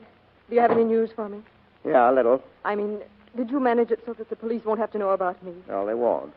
For a while, anyway. Oh, and you won't get into any trouble. You won't, Mr. Spade. Oh, I don't mind a reasonable amount of trouble. Do sit down, please. Do sit down, please. Now, look, you aren't exactly the sort of person you pretend to be, are you?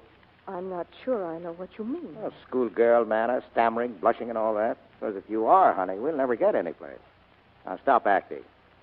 All right, I'm sorry. Good. I saw Joel Cairo tonight. You know him? Only slightly. What did he say? About what? About me. Nothing. Well, what did he talk about? Well, he offered me $5,000 for the Black Bird. Oh, did he? And what did you say? Well, I said $5,000 is a lot of money. It is. It's a lot more than I could ever offer you if I must bid for your loyalty. Oh, that's good. Coming from you. Now, what have you given me besides $200? Have you given me any of your confidence, any of the truth? Can't you trust me a little longer? Well, how much is a little? What are you waiting for? Well, I must talk to Joel Cairo. Well, you can see him tonight. He can't come here. I can't let him know where I am. I'm afraid. Well, my place, then. What about it? All right. Your place. Good. But wait. You'll have to let me go about this in my own way. You mustn't interfere. Well, I'll just sit and listen while you talk over old times. You're a strange person. I like you. Yeah? Well, don't overdo it.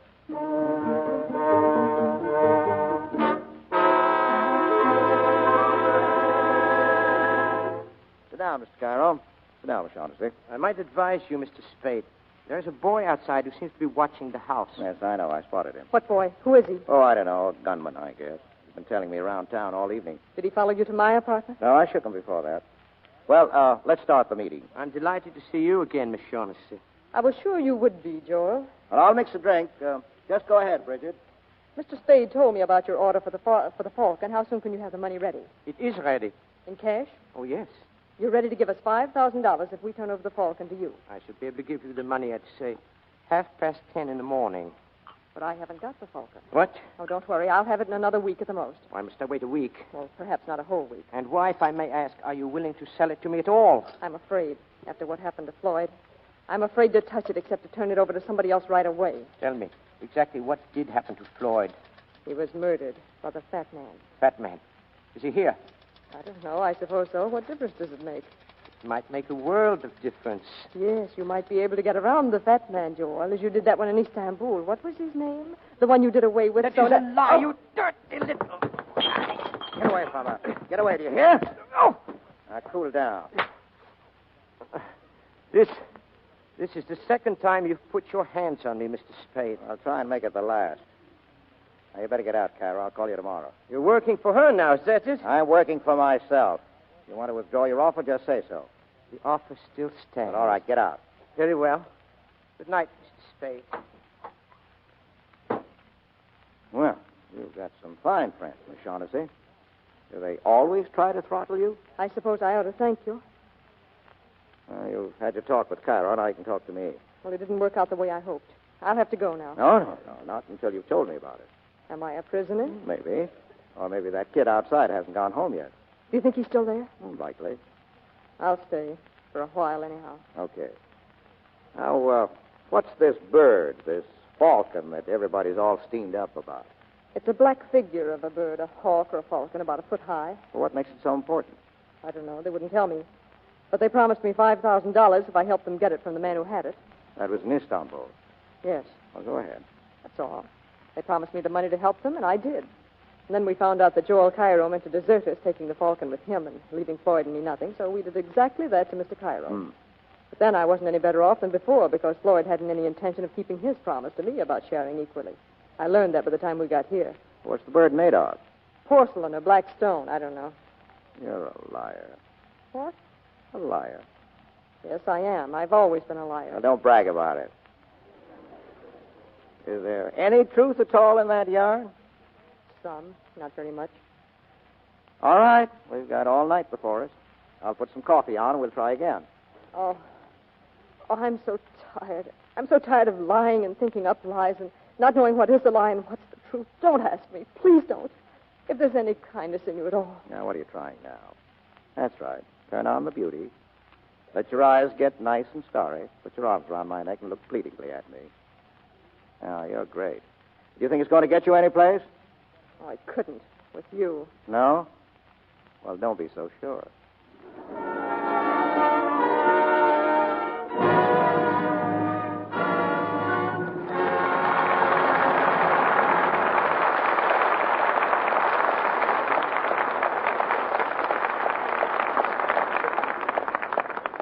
We'll hear Act Two of The Maltese Falcon, starring Edward G. Robinson, Gail Patrick, and Laird Kriegar, in just a moment.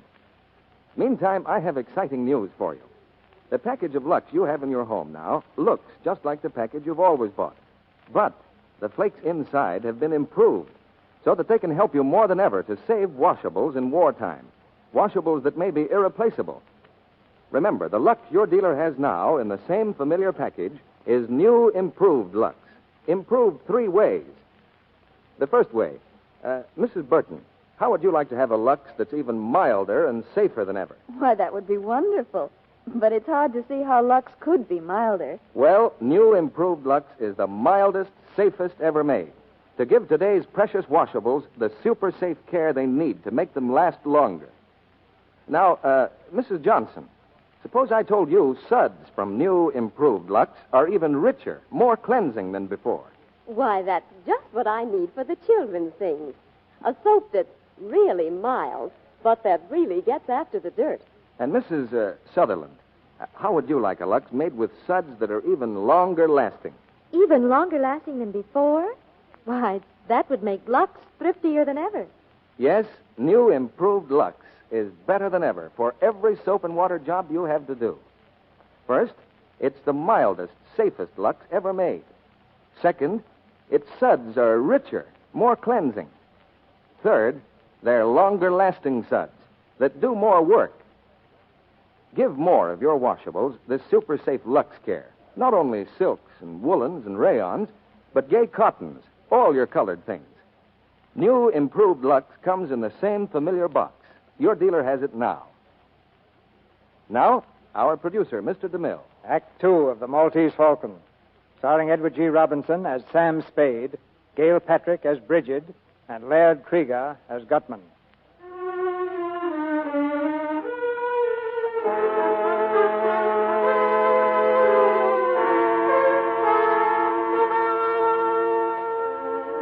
On the trail of the Black Falcon, Sam Spade has followed nothing but blind alleys.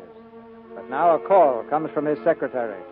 He was here twice, Mr. Spade. He wouldn't leave his name, though. No place I can reach him? He said something about the Hotel Barclay. Well, what did he look like, Effie? Can you describe him? Well, that's easy enough. A big fellow, about 270 pounds. Yeah? The Fat Man.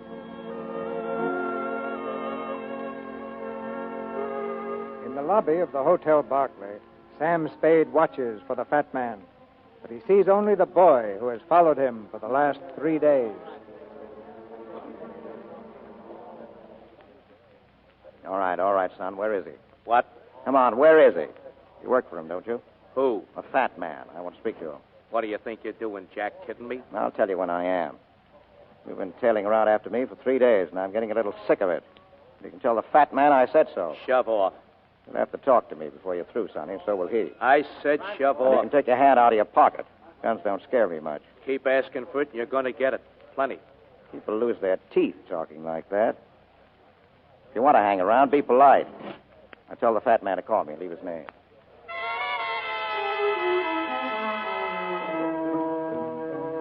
Hello, Mr. Spade. Mr. Gutman called. He says the boy gave him the message. Room 407, the Barclay, this afternoon at 3.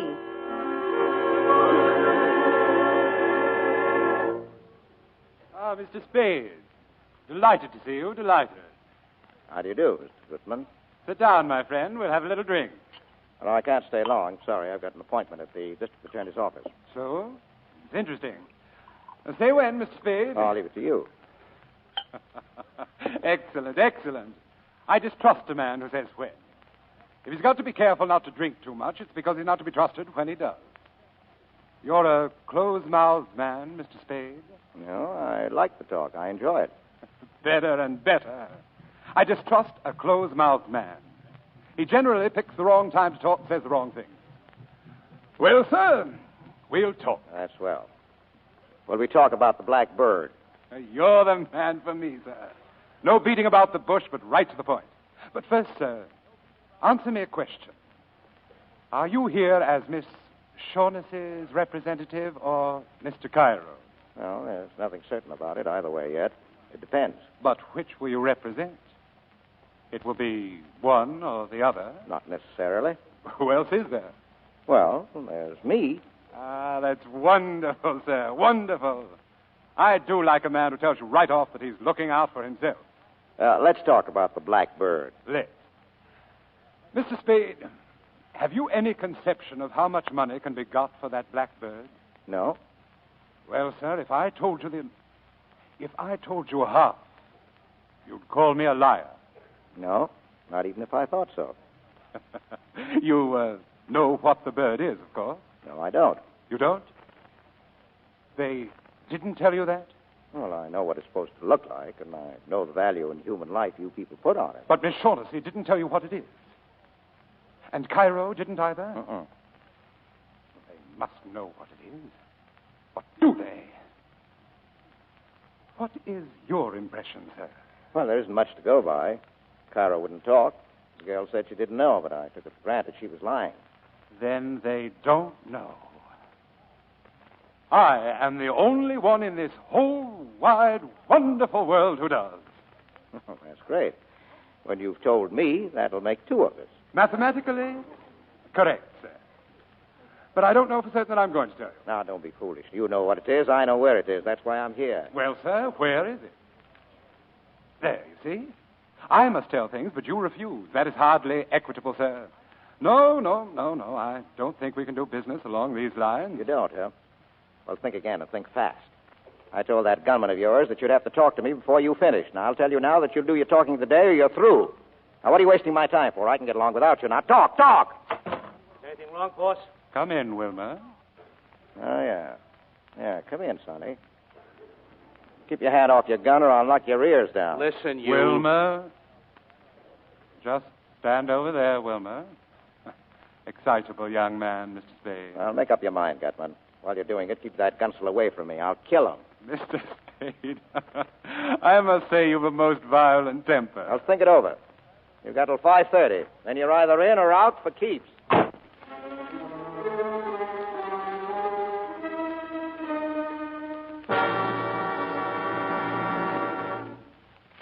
look, Mr. Spade.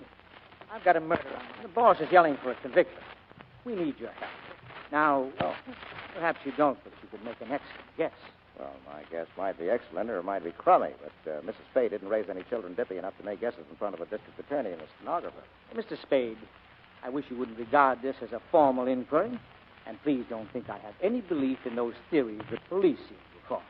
You see, they think you killed Thursday. Yeah? Well, what's your theory? Simple. Tell me who Archie was shadowing Thursday for, and I'll tell you the murder. Oh, that's where you're wrong. Whether or not I'm wrong isn't for you to judge. I'm a sworn officer of the law, Mr. Spade. My duty I is... thought this was an informal talk. It is, Well, then but listen. The police think I'm mixed up in those, Kelly. Well, my best chance of clearing myself is to bring in the murderers all tied up. My only chance of ever tying them up is by keeping away from you and the cops, because you'd only gum up the work. Now, just a minute. And Mr. I don't Spade, want any more of these informal talks. If you want to see me again, pinch me or subpoena me or something, and I'll come down with my lawyer. See you at the inquest.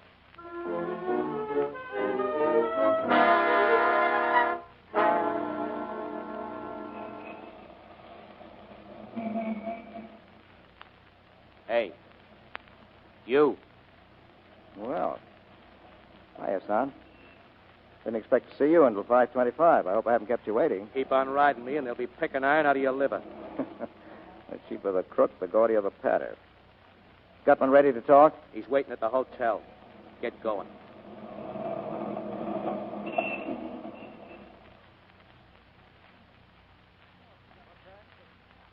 Oh, they're on their way up now?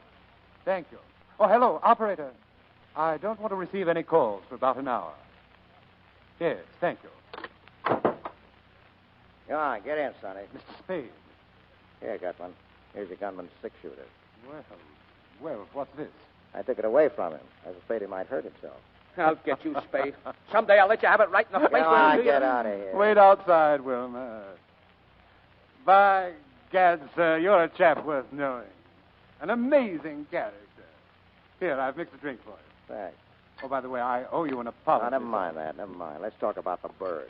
All right, sir, let's. Mr. Spade, this is going to be the most astounding thing you ever heard. Yeah? What do you know, sir, about the Knights of Rose? Nothing. Well, they were crusaders, Mr. Spade. In 1539, these crusading knights persuaded the Emperor Charles V to give them the island of Malta. Yeah? He made but one condition. They were to pay him each year the tribute of a falcon in acknowledgement that Malta was still under Spain. You follow me? Yeah, so far. Good. Well, sir, the knights were profoundly grateful to the Emperor for his generosity toward them. Uh-huh. The very first year, they sent him not an insignificant live bird, but a glorious golden falcon, encrusted from head to foot with the finest jewels in their coffers. Well, sir, what do you think of that? I don't know. These are facts, historical facts. They sent this jeweled bird to Charles, who was then in Spain. But it never reached Spain. The famous Admiral of Buccaneers took the knight's galley and the bird. In 1713, it turned up in Sicily. In 1840, it appeared in Paris. Oh. It had, by that time, acquired a coat of black enamel so that it looked like nothing more than a fairly interesting black statuette. Then in 1922, a Greek dealer named Charaleos found it in an obscure shop. No thickness of enamel could conceal value from his eyes. Drink up, sir. Yeah, go on. Well, sir, to hold it safe, Charaleos re-enameled the bird. Okay. I got wind of his find, but when I arrived in Athens, I discovered that the bird was gone, and Charaleos murdered. That was over 20 years ago. Well, sir, it took me 20 years to locate that bird, but I did. I traced it to the home of a Russian general, one Kemidov, in Istanbul.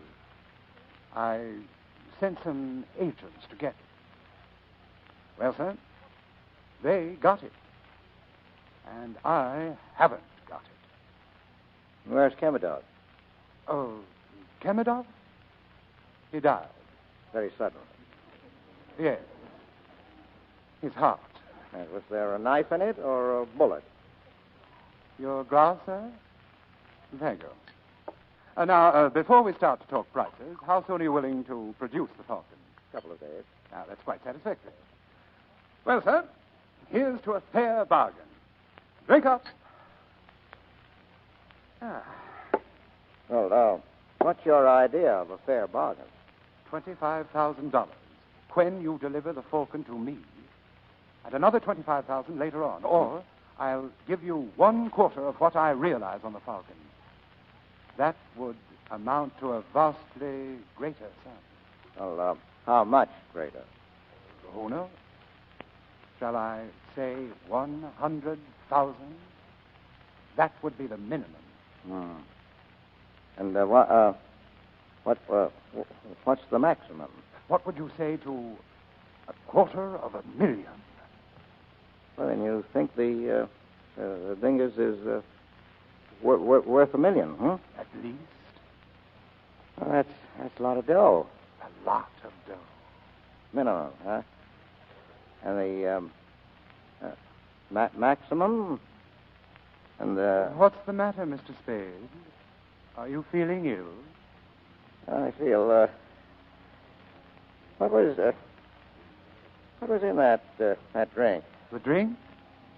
Oh, I drugged it. Yeah? You'll be unconscious very shortly, Mr. Spade. You'd better lie down.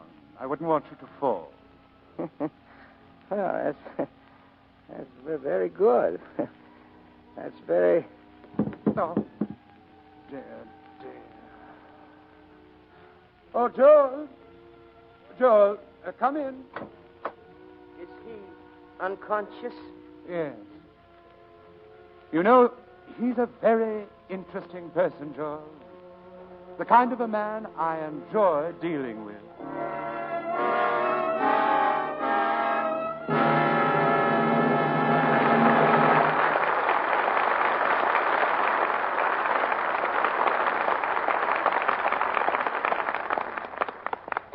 We pause now for station identification. This is the Columbia Broadcasting System.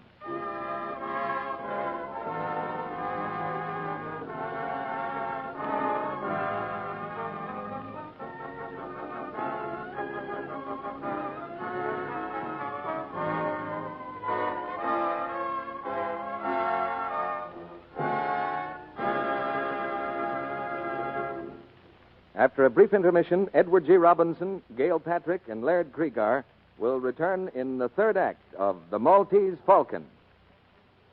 Now, here's a question for the women in our audience. If you could make your stockings last far longer just by doing one very easy thing, would you do it? Of course you would. Then listen to this. Recent tests show how to cut down stocking runs over 50%. Yes, a famous laboratory, the United States Testing Company Incorporated, repeatedly washed rayon stockings different ways, then tested them on an almost human machine, a sort of mechanical leg that strains stockings the way you do in actual wear. Here's what they found. Washing with new, improved Lux cut down runs over 50%. Yes, the Lux stockings tested on the machine didn't go into runs nearly as easily as stockings washed with a strong soap or rubbed with cake soap. They lasted ever so much longer. You see, new improved Lux saves elasticity, so stockings can take extra strain without breaking into runs so easily.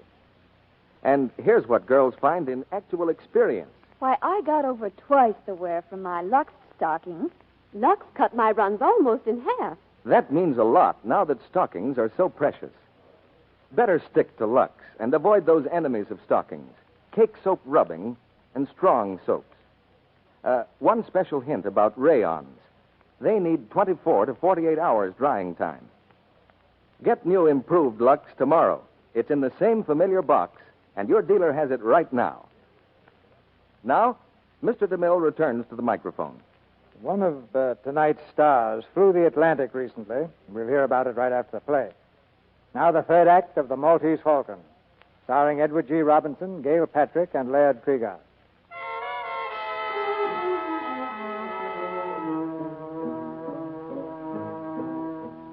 When Sam Spade woke up, he was alone in the hotel room. Pale and still shaking from the effects of the drug, he'd gone to his office, where Effie stares at him in alarm. Mr. Spade, what happened to you?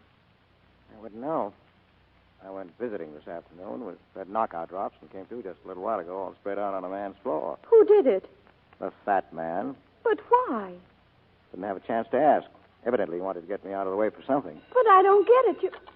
Hello? Yes? What? I can't hear you. Who is it? Give it to me again. Yes, I've got that. Captain who? Jacoby? Yes, Hello? Hello? She's gone. Who's gone? Who? It was the Shaughnessy girl. She wants you. Here's the address. 26 Ancho Street. She's in some kind of trouble, Mr. Spade. She was telling me something about a captain, a ship captain named Jacoby. And then something happened to her. What happened? I don't know. Like she was being choked. Listen, is that the outside door? I'll see.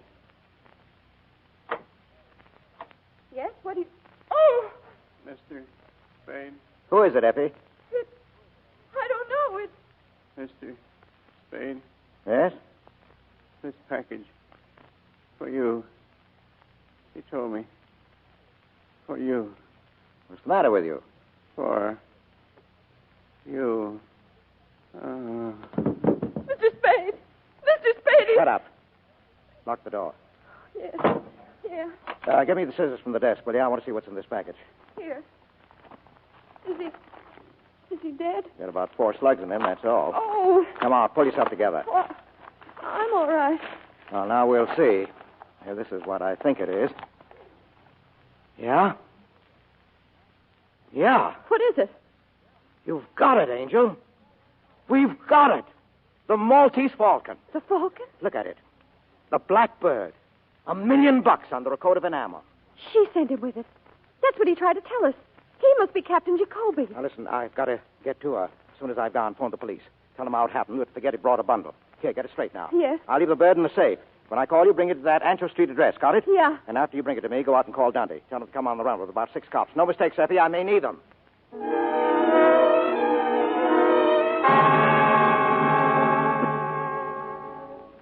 Just keep your hands up, Mr. Spade, and come in. Wilma, shut the door. Well, sir, we're all here, waiting for you. Now, let's sit down, Mr. Spade, and be comfortable. Sure. Sam, I tried to call you. I wanted to tell you. Oh, it's all right, honey. Take it easy. But they've been holding me here all last night and today. But you've come to no harm, Miss Shaughnessy, as yet. Oh, Mr. Spade, I believe you know Mr. Cairo. Yeah. How'd you do? And Wilma, of course. You carrying a rod? Let me see. Now, get away. You're not going to frisk me. Stand still. Put your paw on me, and I'm going to make you use that gun. Ask your boss if he wants me shut up before we talk. Sit down, Wilma. Mr. Spade, you're certainly a most headstrong individual. Well, let's talk. Yeah. You ready to make the first payment and take the Falcon off my hands? You're sure you have it? Sam, have you? I didn't this afternoon, but I have now. Then I'm willing to pay. Joel, the money, please. Yeah, wait. There's another thing to be taken care of first. We've got to have a fall guy. I beg your pardon? Well, the police have got to have a victim. Somebody they can stick for those 3 murders. 2? Only 2 murders, Mr. Spade. Thursby undoubtedly killed your partner. All right, 2. The point is, I've got to come through with somebody, a victim, when the time comes. If I don't, I'll be it. And whom do you recommend as this victim? Oh, well, I'm not fussy. How about giving them Wilma here? He'll do. Why, you... Get away, punk. By gad, Mr. Spade, you are a character. Well, it's our best bet. If we turn him over, the cops will be happy. We'll be free as the air. Well, what do you think of this, Wilma? Mighty funny, huh? Yeah, mighty funny. Well, anyway, he killed Thursby, didn't he? He's made to order for the part. Get up on your feet. Go away, punk. I've taken all the riding for you. I'm going to take it up and shoot it out. Calm yourself, Wilma. Mr. Spade, your plan is not at all practical. Let's not say anything more about it. All right, I've got another suggestion. Want to hear it? Most assuredly. I'll give them Joel Cairo. Suppose we give them you, Mr. Spade, or Miss Shaughnessy. How about that? Now, look, you people want the Falcon. I've got it, and the fall guy is part of the prize. As for Miss Shaughnessy, well, if you think she can be rigged for the part, I'm perfectly willing to discuss it with you. Sam, What's the matter? you don't mean it. You couldn't. No, because I don't think the cops would be happy, Angel. Well, personally, I see only one guy who's really right. That's Wilma. I'll kill him. I'll kill him. Stop it. stop it, do you hear? Oh, let him go. I told him to lay off me. I warned him. I hated to do that, but the punk had it coming to him. There's your fall guy, Mr. Gutman. What do you say? I don't like it, sir. Well, either you'll say yes right now, or I'll turn the Falcon and the whole lot of you in. All right. You can have Wilmer. Carry him inside, George.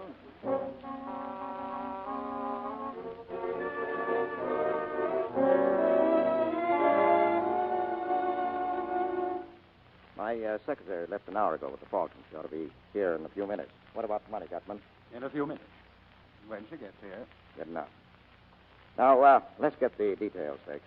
Now, why did Wilma kill Thursby, and why and where did he shoot Captain Jacoby? Well, I shall be candid with you, sir. Thursby was Miss Shaughnessy's ally. We believed that disposing of him would frighten Miss Shaughnessy into patching up her differences with us. That sounds all right. Now, Jacoby. Captain Jacoby's death was entirely Miss Shaughnessy's fault. That's a lie. Well, tell me what happened. Cairo saw in the newspaper that Jacoby's ship was arriving. He remembered that Jacoby and Miss Shaughnessy had been seen together in Hong Kong. Well, sir, he put two and two together and guessed the truth. She had given the bird to Jacoby to bring here. Yes, and at that juncture, you decided to slip me the Mickey, huh? Well, I'm sorry there was no place for you in our plans, Mr. Spade. Mr. Cairo and Wilmer and I went to the boat to call on Captain Jacoby and Miss Shaughnessy. We persuaded Miss Shaughnessy to come to terms, or so we thought. Well, sir, we mere men should have known better. En route to my hotel, Captain Jacoby and the Falcon slipped completely through our fingers. Except that Wilmer put a few bullets in him while he was running away. Oh, by the way, you said Jacoby died? Yes, but not until after he brought me the Falcon. Ah. Well, there's a bright side to everything, isn't there? I'll get it. It's my secretary. So you don't mind if I go to the door with you? All right, come on. Mr. Spade, Well, thanks a lot, Effie. I wrapped it up again. Is there anything else? No, thanks. Bye, Effie. Goodbye, Mr. Spade. Let me have it, Mr. Spade. Easy. Let me see it quickly. Here, I guess the pleasure ought to be Mr. Gutman. After 20 years. 20 years. Yes, there it is. There you are, beauty. Is it the Falcon, the original? We will make sure. Your knife, Joe. Here. There you go. Just a tiny cut in the enamel, and underneath we find... Gutman, what's the matter? It's a fake! It's lead! It's a fake! But it can't be. All right, Shaughnessy, you've had your little joke. Now tell us about it. But no, Sam, no. That's the one I got from Kemidorf, I swear. You bungled it, Gutman. You and your stupid attempt to buy it. Kemidorf caught on how valuable it was. He put a fake in its place. Yes, that is Kemidorf's hand. There's no doubt of it. Well, Joel, what do you suggest? Shall we stand here and shed tears and call each other names? Or shall we go to Istanbul? Istanbul? You are still going to look for the Falcon? For 20 years I have wanted that little item and have been trying to get it. I'll go on trying. Very well. I'll go with you. Get Wilmer. We'll start tomorrow. Yes, tomorrow. Wilmer, why, he's gone. What? The window is open. He's gone. Swell lot of thieves. We have little enough to boast about, sir. But the world hasn't come to an end just because we've run into a little setback. I'm sorry about your money, Mr. Spade, but of course you didn't earn it. Well, I held up my end. You got your Falcon. It's your hard luck, not mine, that it wasn't what you wanted. My hat, Joe. Now, wait a minute. Mr. Spade, it will do you no good to argue. I haven't the money with me anyhow. Well, I had an idea that was it. Now, sir, we'll say goodbye to you. And since the shortest farewells are the best, adieu. And to you, Miss Shaughnessy, I leave the lead Falcon as a little memento. Adieu. Sam, what are you going to do? Nothing. But those murders, you were mixed up in them. You said yourself the police needed a victim. Call them now. Tell them about Gutman. I don't have to call him. Gutman will be nailed before he goes block. But when he's nailed, he'll talk about you. Now, we're sitting on dynamite, and we've only got a couple of minutes to get all set for the cops. Now, give me all of it fast. Talk. Well, where shall I begin? Well, the day you first came to my office, why did you want Thursby shadowed? I told you, Sam. I suspected him of betraying me, and I wanted to find out. Now, that's a lie. You had Thursby hooked, and you knew it. You wanted to get him out of the way before Jacoby came with a bird. Isn't that so? Yes. What was your scheme? Well, I thought that if he saw someone following him, he might be frightened into going away. Well, then you must have told Thursby that Archie was following him. Yes, I told him. But please believe me, Sam. I wouldn't have told him if I'd thought Thursby would kill him. Well, if you thought he wouldn't kill Archie, you were right, Angel. Didn't? No. Archie had been a cop too long to be caught like that, up a blind alley with his gun tucked away in his hip and his overcoat buttoned. But he would have gone up there with you, Angel. He was just dumb enough for that. Sam. And then you could have stood as close to him as you liked in the dark and put a hole through him with a gun you'd gotten from Thursby that night. Don't talk to me like that, Sam. You know I didn't. Oh, shut up. This isn't the spot for the schoolgirl act. Why did you shoot him? Oh, I didn't mean to at first. I didn't really, but when I saw that Thursby couldn't be frightened, Oh, Sam, darling. Go on. When you found that Thursby didn't mean to tackle Archie, you borrowed the gun and did it yourself, right? Yes. You didn't know then that Gutman was here hunting for you until you heard Thursby had been shot. And then you knew you needed another protector, so you came back to me. Yes, but Sam, it wasn't only that. I would have come back to you sooner or later. From the very first minute I saw you, I knew that I... Oh, you angel. Well, if you get a good break, you'll be out of San Quentin in 20 years, and you can come back to me then. What? Oh, no, you're not going to... I'm going to send you over. Oh, no, don't, Sam. Don't say that. You're taking the fall, darling. You're doing this to me. Don't you understand, Sam? I'm in love with you. That's great. But you can't. You can't. Yes, I can. You killed a man, darling, remember? You know deep down in your heart, you know that in spite of anything I've done, I love you. I don't care who loves who. I'm not going to play the sucker. I won't walk in Thursby's, and I don't know how many others' footsteps. You killed Miles, and you're going over for it. Sam. That's the cops. Don't let them in, please. Sit tight, honey. Sam. Hello, Spade. Come in. Did you get the fat boy? We got them. The kid, too. Swell. Here's another one for you. She killed Miles. Can you prove it? Can I, Miss Shaughnessy? Can I prove it? Go on, tell them. Yes. All right, come on. So long, Miss Shaughnessy. This doesn't mean anything to you, does it? Maybe. But you're going anyway. The chances are you'll get off for 20 years. If you do, I'll wait for you. And if they hang you, Angel, I'll always remember you. Our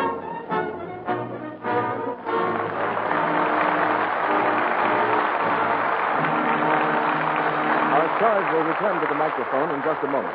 But now, listen a minute. Ammunition for attack. Shells for defense against the enemy. Our boys must have these things to win the war. And you may be unknowingly throwing away material needed to help them win. Waste fats and greases from your kitchen contain glycerin, one of the things that goes into the making of explosives. No amount is too small to save. Think of it this way. One man doesn't make an army, yet together, millions of individual Americans make up the finest army in the world. If every American housewife turns in 1 pound of waste household fats a month, together, that will make 540 million pounds of smokeless powder a year. Now, here's what our government asks us to do. Strain waste fats and greases into a can. Any clean, smooth-edged can. Don't use glass or paper containers because they break or leak. The cans you use will be salvaged later. Keep the can in a cool place, and when it's full, take it to your local meat dealer. He'll pay you cash for each pound of fat. Try to do this early in the week when he's not so busy as weekends. Remember, only waste fats and oils are wanted, not anything you can use or reuse yourself. Every bit is precious. Save it carefully. Within 21 days of the time you turn it in to your butcher, it will be on its way to send your message to the Axis. Now, here's Mr. DeMille. Next week's play asks a very vital question. So vital, I'm taking it to the man on the street for an answer before I introduce our stars. The question, are husbands necessary? Now, here's a man who's just come in from the street. What do you think, sir? Are husbands necessary? My wife says yes. My draft board says no. Me, I just do what they tell me. Now let's see what this young lady has to say. In your opinion, miss, are husbands necessary? Are you kidding? Well, that's the way it goes. Nobody agrees. But we'll go into that matter later, because the big news has to do with George Burns and Gracie Allen. Tonight, the Maltese Falcon had its share of thrills. But in recent weeks, Edward G. Robinson has been on the road to adventure in real life. We'll get the inside story now, as he and Gail Patrick and Laird Krieger come back for a curtain call. It must have been pretty exciting crossing the Atlantic in wartime, Eddie. Well, we went over by plane, Gale, and as we approached the other side, it was nip and tuck there for a few minutes. I wasn't sure whether I'd make it or not. Nazi planes go out there? No, we were playing bridge, and I made the bid doubled and redoubled. Did you fly back, too, Eddie? I came back on a ship, Laird. I was sure I'd get a chance to see a submarine, but nothing happened. The word must have gone out that Little Caesar was aboard. Now, don't kid about that, CB. Purely because of Little Caesar, I received a great distinction. The fellows made me an honorary member of the gun crew. So seriously, Eddie, in entertaining our soldiers in England, how did you find them? Are they cheerful? Cheerful and determined, CB. As for the English people, nothing seems to bother them. They've had rationing so long, it isn't the topic of conversation now. And that great clock, Big Ben, was symbolic of the whole country to me. Every time it strikes, it seems to be saying, it's later than you think, Adolf Hitler. I suppose you did some broadcasting yourself while you were there, Eddie. Well, one afternoon I broadcast 6 messages to the continent in French, Spanish, Romanian, German, Danish, and Italian. What, no Greek? Well, I'm working on Russian at the moment, Gail. I want to be able to say thank you to all the Russians I meet from now on. Now, you've had many successes on the screen, but in years to come, I think you will value most the success you achieved in this job for your country. Oh, thank you, CB. What are you doing here next week? Well, that's when the big question comes up again, Eddie. Because next week, our play is the Paramount comedy hit, Our Husbands Necessary. And in it, we'll present those eminent thespians, George Burns and Gracie Allen. In the play, George works in a bank, and Gracie is secretly trying to help his career. So tune in next Monday night and get Gracie Allen's answer to that burning question, Are husbands necessary? Oh, sounds like a lot of fun, CB. Good night. Good night. Good night. Good night. And don't miss George and Gracie.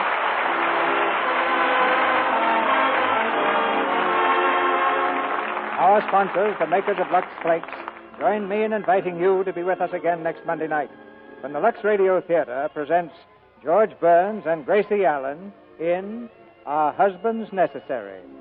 This is Cecil B. DeMille saying good night to you from Hollywood. Edward G. Robinson will soon be seen in the Columbia picture Destroyer. Gail Patrick is starred in the Republic production Hit Parade of 1943. And Laird Kriegar's next picture is the 20th Century Fox Technicolor production Hello, Frisco, Hello. Heard in tonight's play were Charlie Lung as Cairo, Bea Benaderet as Effie, Eddie Marr as Wilmer, and Warren Ash, Charles Seal, Leo Cleary, Fred Mackay, and Norman Field. Our music was directed by Louis Silvers.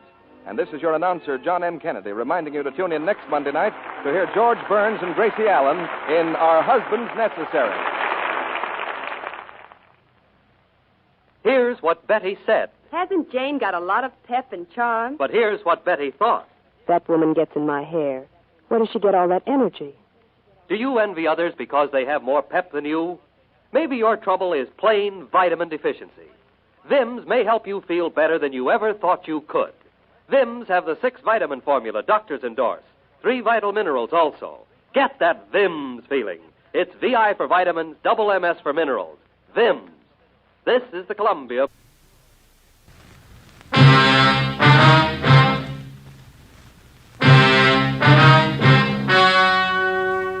The story you are about to hear is true. Only the names have been changed to protect the innocent. Fatima Cigarettes, best of all long cigarettes, brings you Dragnet.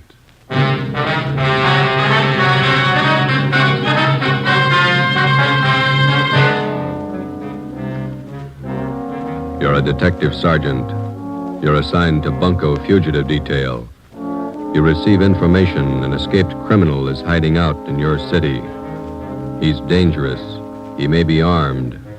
Your job, get him. If you want a long cigarette, smoke the best of all long cigarettes. Smoke king-size Fatima.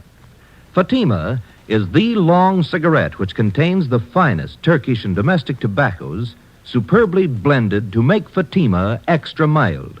And that's why Fatima has a much different, much better flavor and aroma than any other long cigarette. That's why Fatima has more than doubled its smokers coast to coast. So enjoy Fatima, the best of all long cigarettes. It's wise to smoke extra mild. Fatima. it's wise to smoke extra mild Fatima.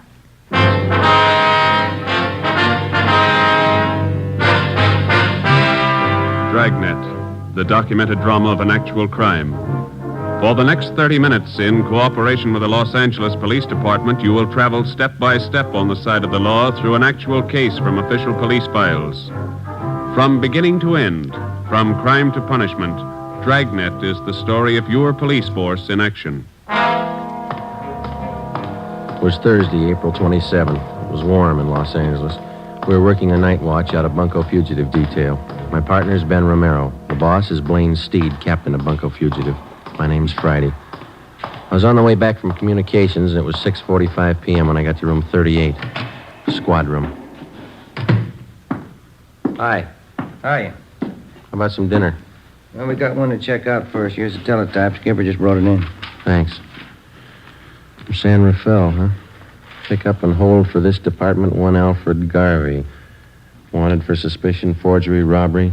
This man poses as a fingerprint expert from San Rafael Police Department. Here's his mug pulled from the Record Bureau. Mm-hmm. We're informed Garvey is registered at the Fair Deal Hotel, your city. Where's that? Over near First and Broadway. Yeah. Please advise us on his arrest, and officers will arrive with warrant signed. Chief Police Frank Kelly, San Rafael, California. Shouldn't take long to pick him up. All right, we can eat later, I guess. Hi. Hi, Max. What are you doing around? I thought you took off on vacation. I am. Just came back to pick up some stuff in my locker. Soft touch. Sure. Listen, the wife's got the car there. Are you guys going anywhere near North Main and Daly? Yeah, we're going to leave right now. Oh, okay. Let me grab my coat. All right. You live out near Highland Park, don't you, Max? Yeah. Wife took the kids shopping in the car this afternoon. Had to get them shoes for our vacation. Kids sure scuff up the toes in a hurry. All right, you all set? Let's go. Where are you going on your vacation? Big Bear. Gonna stay the whole 3 weeks. The in-laws own a cabin up there. They even pay the utilities for us. It's pretty nice. Only one trouble. What's that? They're coming with us. Oh. Where'd you park? In the captain's stall. All right.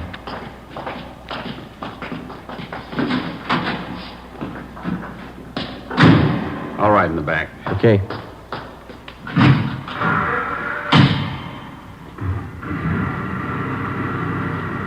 You two still working on that Valley case? No, we washed it up Monday. What's this one? Teletype from San Rafael. I want some guy picked up. Here's a mugshot. Who's Richards going to work with while he's gone, Mac? I don't know. What's the crowd up ahead? Oh, yeah. Shriners Convention. I forgot they were having a parade tonight. You better stay over to one side. I think we can get through all right. Watch those kids there. Yeah, there we go. That's the place up ahead, isn't it? Fair deal, yeah. We got to stop by his hotel a minute, Max. You want to wait here? I'll come in.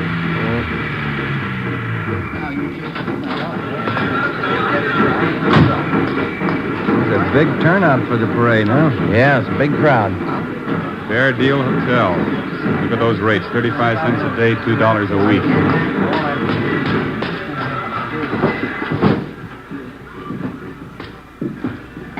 Yes, sir. Can I help you? Police officers, would you look at this picture, please? All right. Maybe registered as Alfred Garvey. Garvey sure came in yesterday. The picture makes him look old. Is he in now? Let's see. Garvey, room 307. The key's gone. He must be in. Thank you. Yes, sir. Elevator's down there at the end of the hall. Okay. The elevator's in use. Let's take the stairs. I'll wait for you here. I want to see the parade. Okay, Mac. I've never seen it to fail. What's that? Stairs. Every time my arch is hurt, we get a thief to check who lives upstairs. Just one more flight. Yeah.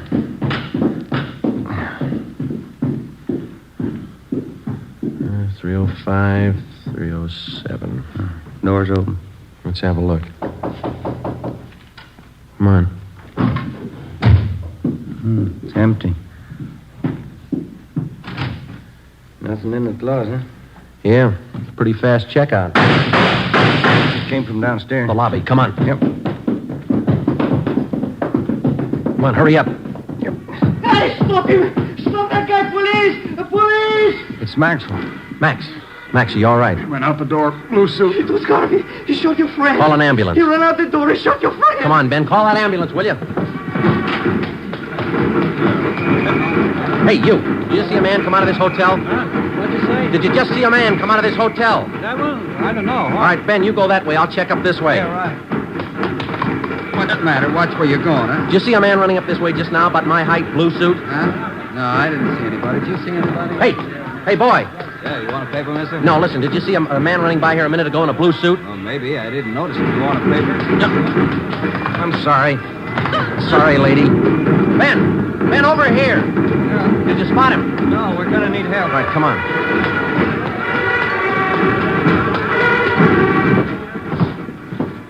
I called the ambulance. You better help your friend. He's bleeding. I don't know what to do. Ben, get a hold of communications. Get some help out here. Right. The guy came down in the elevator. It was Garvey. Your friend tried to stop him. Garvey shot him right in the face. All right, stop yelling, He was terrible. Now, look, he's bleeding. You better do something. Will you shut up? Max, how is it? Chest hurts. Yeah, all right, easy, huh? Garvey came out of the elevator fast with a gun. All right, take it easy now. Joe, I got communications there blocking off the area. That's fine. Watch that front door, will you? Keep those people out of here. Yeah. Chest. I'll be here in a minute, boy. Call the wife, Eleanor. Ambulance is here. Yeah. He looks bad. Well, he's not going to get any worse. He's dead.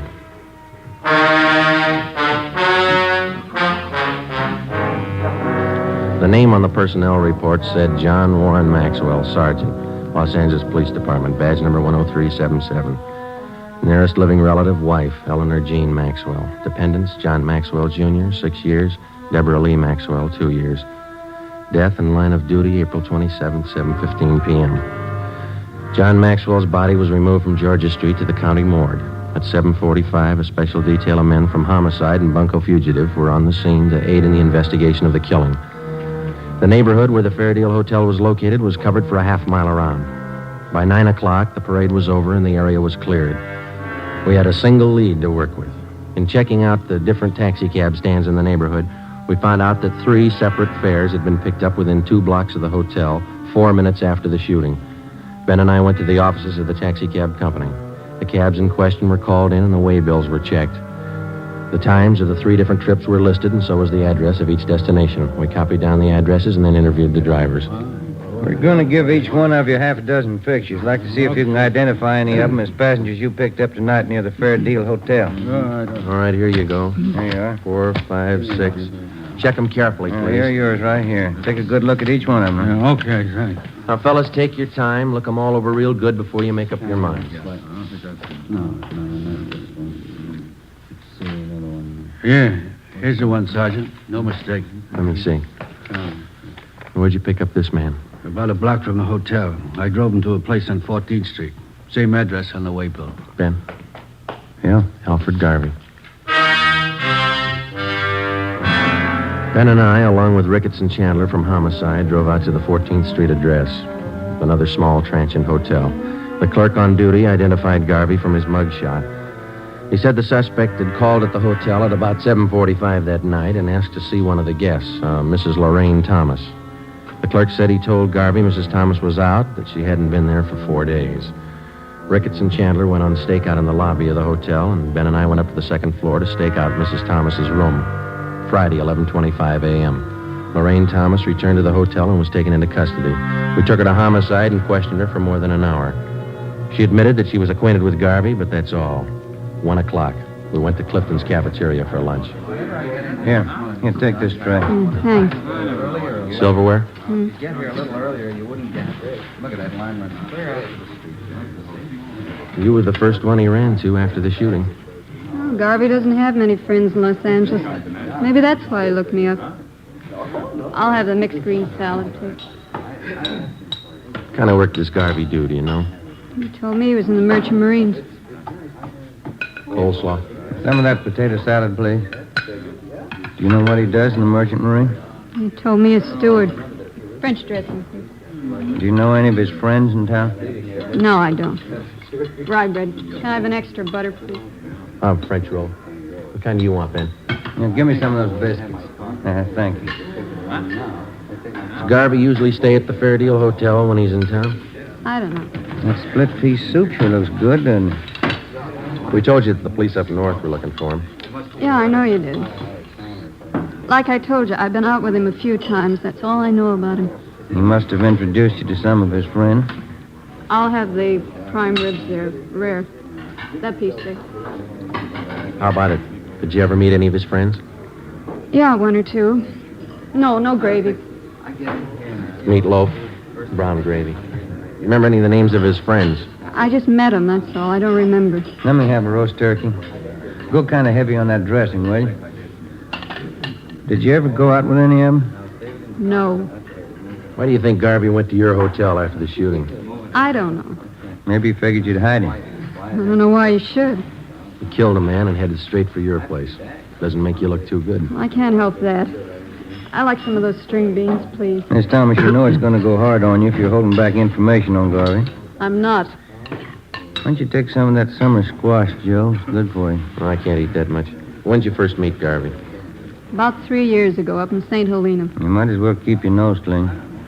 How do you mean? We're going to reach you, Miss Thomas. You might as well tell us all you know. Look, if Garvey's killing people, I don't want to have any more to do with him. We do. Now, where is he? I told you, I don't know. Squash, please. You said you had a little boy, didn't you, Miss Thomas? Do we have to talk about it now? I thought we were going to have lunch. How old's your little boy? He's 7 years old. Where is he now? He's in school up in San Francisco. Isn't his line going awful slow? It's lunchtime. You know that cop that Garvey killed last night? Mashed potatoes, country gravy. Did you hear what I said? Yes, I know he killed a cop. He had a little boy, too. There's nothing I can do. No potatoes, thanks. Yeah, there's something you can do, Miss Thomas. You can tell us where Garvey is. If I knew, I'd tell you. French fries, please. You're kidding us, Miss Thomas, but we're not going to kid you. You know a lot more about this than you're telling us. Maybe I do, but I'm scared. Who are you afraid of? Look, why can't you count me out of this? I don't want any part of it. You're in all the way. The only way you're going to get out is to tell us what you know. He'll kill me. Suppose something happens to me, nobody's going to worry about my kid. You don't have to worry. He's not going to find out. No dessert, please. They'll both kill me. Both? Who's the other one? Oh, what's the use? Trouble, no matter what you try to do, nothing but trouble. Garvey's working with somebody, is that it? His name's Jack Fleming. Yeah? They made me promise to cover for him. Give him a place to hide out whenever the heat was on. Then you know where they are. No, I don't, and that's the truth. Why do they need a place to hide out? You said Garvey killed a cop. What about Fleming? Hey, Joe, you better move along there. Oh, I'm sorry. What about Fleming? They're going to pull some jobs. All right, we can skip the dessert. Come on. I'll take a check for all of them. Let's go. What kind of jobs? Where? Hold up. Tomorrow night. Three Kings Liquor Store out in Wilshire. Let's sit down. They're both the same, Garvey and Fleming. They can't hold a gun without using it. Here's the table. Oh, you dropped your tray. I'll get you some more. Don't bother. I'm not hungry anymore.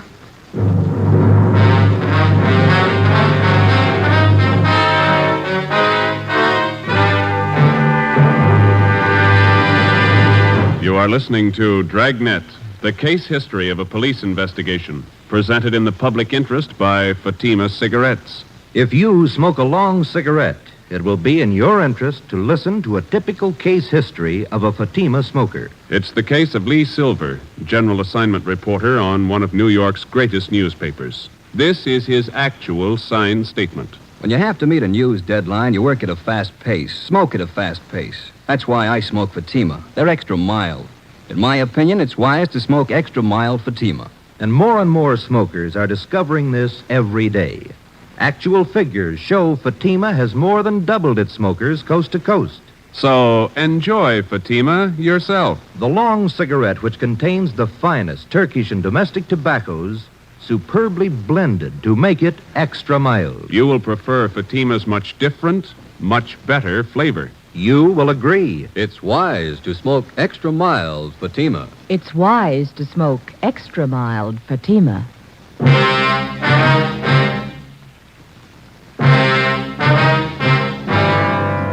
Saturday, April 29th.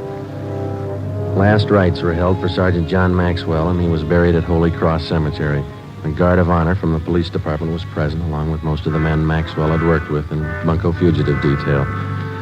The chief of detectives delivered a short eulogy, and then one of the men from the department band sounded taps over the grave. We got back to the office at noon, checked in at the record bureau. The photocopy room had taken negatives of Garvey's and Fleming's coming out mugs and made duplicates that were distributed to all officers. The stakeouts continued at the Fair Deal and the 14th Street Hotel where Lorraine Thomas was staying. She was put under protective custody. Ben and I, Ricketts and Chandler, went on stakeout at the Three Kings Liquor Store on Wilshire Boulevard. It was a large, modern place, and it did a volume business, especially on Saturday night. Ricketts and Chandler covered the store from the outside. Ben and I were stationed in the supply room at the rear of the place, where we had the main counter and most of the store in full view. We set up a prearranged signal with the clerk on duty, and if and when Garvey and Fleming showed up, the clerk was to accidentally knock an empty bottle off the counter. We waited until midnight. Nothing happened. It's the first customer in half an hour. It's kind of slow. Yeah. Wait a minute. Here comes another one. No sale. It's a woman. Bottle of muscatel, please. The clerk sure got the jitters. Well, I'll put in with him. Well, I could go for a hamburger. What did you eat dinner? I wasn't very hungry then. Oh, I got an almond bar. You want it? Yeah, thanks. Wait a minute. Another customer. Yeah, man. Can't see his face too well with that hat on, can you? That's Fleming. Come on. Police officers, get your hands up. Watch it, Joe. You're hitting. He's going out the front. Come on. Ricketts and Chandler stopped him. Yeah, he's down. Watch him. Get the gun. Yeah. Yeah, here it is. That's Fleming, all right. Ricketts, call an ambulance. What's the score? Looks like one in the shoulder and legs, too. What about Garvey? I don't know. What do you think? Fleming stopped all the slugs. Yeah. Let's ask him.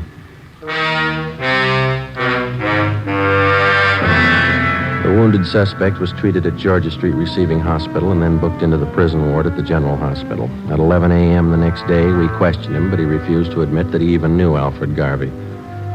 We re-questioned Fleming for the next 3 days with no results. The stakeouts continued. The search went on. There was no response to our APB. Garvey was still at large. As far as we were concerned, there was only one way to get directly to Garvey, and that was through Fleming. We called on Lorraine Thomas again and asked her that if she'd try to get some information on Fleming, try to get him to talk and to tell her where Garvey was. I'm not even sure if he knows where Garvey's hiding. He must have a good idea. Even if he has, he's not going to tell me. He wouldn't trust me that far. He'll go further with you than he will with us. He won't even give us his name. I'm afraid it's up to you, Miss Thomas. Why can't you let me out of this? All right, look, figure it this way. You knew about Fleming and Garvey. You knew they were in town. You knew what they were up to. You didn't break your back to save that dead cop's life. Garvey shot him. I didn't. You knew he was a killer. You knew he had a gun. What do you want me to do? Get close to Fleming. Visit him every day till he talks. But he doesn't trust me. I told you. Then get him to trust you, will you? Do favors for him. He wants to contact friends to raise money for a lawyer. Help him do that. Run errands. Do anything for him within reason. Suppose he finds out about the holdup. That I told you about it. He's got a long stretch ahead of him. He won't bother you. They'll kill me if they find out. They wouldn't wait a minute. They won't find out. All right. Won't be my fault. Al did the shooting. He killed the cop. Let him square it up. He'll square it with the court. There's only one trouble. Yeah? Maxwell's wife and kids. How does Al square it with them? On the morning of May 8th, suspect Jack Fleming was removed from his private room and wheeled down to the X-ray lab on the pretext of treatment. While he was absent, a dictaphone was placed in his room by a sound crew from the crime lab. Fleming was then returned. That afternoon, while Ben and I listened in on earphones in the next room, Lorraine Thomas paid her first visit to Fleming. We had briefed her on how to proceed in getting the suspect to talk, in particular, to reveal Garvey's hideout. It was a slow process. For the next 15 days, between the hours of 2 and 4 in the afternoon, Mrs. Thomas visited Fleming while Ben and I monitored their conversation in the adjoining room. For 15 days, despite all her shows of confidence, Fleming refused to confide. He was sullen and close-mouthed. Some afternoons he would hardly speak to her. On the 16th day, his mood seemed to be improving. Here. Let me fix that pillow for you, Jack. There. Is that better? Yeah, that's good. Thanks. I got in touch with Dave and Johnny like you asked me to. Huh? What'd they say? Well, they said they could get you the money for the lawyer the day after tomorrow. And Dave said he might be over to see you tonight. Yeah, that's fine. Once I get a lawyer, I'll stop worrying. I stopped by Danelli's place, too. Pop Royce wasn't there. I'm going back tomorrow to see him. He ought to be able to help. You've been okay, Larry. I won't forget it. Oh, that's what friends are for. Gee, I'm sure sorry you had to get it this way. Forget it. I can give it back where it came from. Say, I bought you some new magazines, a couple of candy bars. Swell. Put them over here near the bed, will you? Yeah, sure. Let me get them for you. There, Jack. See, I'll put them right here on this table. I'll bring you some more tomorrow. That's fine. You're going to try and see Pop Royce again tomorrow? Yeah, they told me he'd be in around noon for sure. If I don't see him then, I'll keep trying till I do. Yeah, that's it. Oh, listen. There's something else. Sure, Jack. Come here. Hmm? I don't want to talk loud. The cops might have bugged this room. Yeah. All right. A little closer. Okay. Tonight, I want you to go to George's joint, the Blue Moon, down on South Flower. Yeah? And ask for George at the bar. He's usually around from 11 on. Uh-huh. Tell George you've seen me. He'll know it. Then tell him to take you to Al. To take me to Al? Yeah, Al Garvey. George knows the place. Yeah. Okay, Jack. And keep your mouth shut. Don't talk to anybody but George. He knows the place. All right, Jack. They'll help you out. Well? Yeah. It's a long wait. Get paid. Let's go. 10:45 p.m. A detail of 3 cars followed Lorraine Thomas to the Blue Moon Tavern on South Flower Street. We parked down the block and watched her go in. At 15 minutes past 11, she came out with a small fat man in a dark blue suit. They got in a tan-colored coupe and drove south. The cruiser cars, using 3-way radio, tailed the coupe alternately out through the Echo Park area and then back to the starting point at the Blue Moon Tavern. Lorraine Thomas went back into the bar with a man and 20 minutes later came out, caught a taxi, and took it to her hotel on 14th Street. We drove back to the office. It was 5 minutes past 1 a.m. That's it? I get it. Bunko Fugitive, Friday. Lorraine Thomas, Sergeant. He showed me the place George did. Where? We drove past it. 1032 Alamo, apartment 3. Is Garvey there now? No. George said he's supposed to be there tomorrow in the afternoon, 5 o'clock. George said I'll have to go alone. Are they watching the place? I think so. Garvey's staying with another man. They got guns. You know where Garvey is now? George wouldn't tell me. We can't afford to tip our hand. How do we know Garvey will be there at 5 o'clock tomorrow? That's just it. We don't. May 9th, 3 p.m. An immediate stakeout was placed at the suspected hideout. A detail of 20 plainclothesmen began filtering into the neighborhood in the vicinity of 1032 Alamo Street. The 3-story apartment house at that address was checked thoroughly and then covered on all sides. Apartment 3 on the first floor was checked out, too. It was registered to a Thomas King, whom the manager identified as Alfred Garvey from his mugshot. To avoid pedestrian casualties, we toured the immediate vicinity between 3 and 4:30 that afternoon, advising residents and storekeepers to clear the street and stay inside. At 4:35 p.m., the men in the detail took up their assigned positions. We waited. Hold that light, will you? Yeah. Thanks. Awful lot of trouble for that punk Garvey. Be more trouble if he doesn't show. No such luck. Tan coupe coming down the street behind us. Same one we tailed last night. A girl driving. There's 2 guys with her. Well, Garvey's one of them. They're pulling up. Ready? Oh, wait a minute. All right, let's go.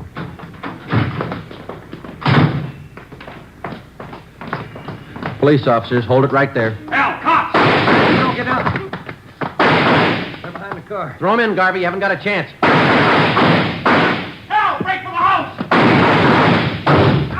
All right, hold it, Ben. That's it. Both of them. Come on.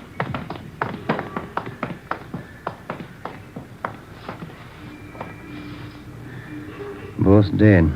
Garvey. The other guy. Rotten case. It's a rotten business.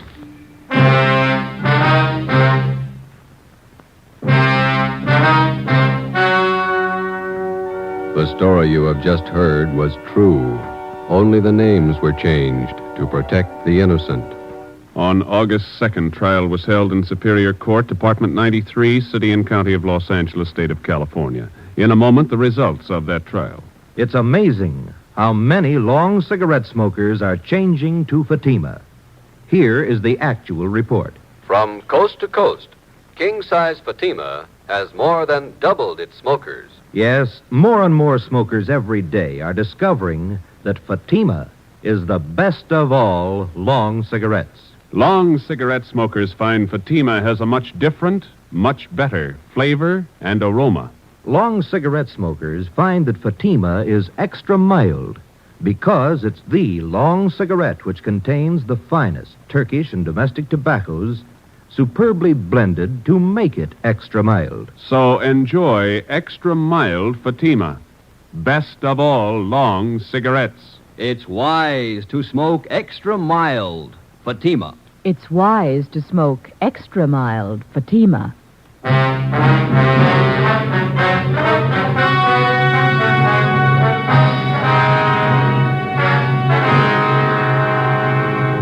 Jack Fleming, the only survivor of the hold-up gang, was found guilty of several counts of armed robbery.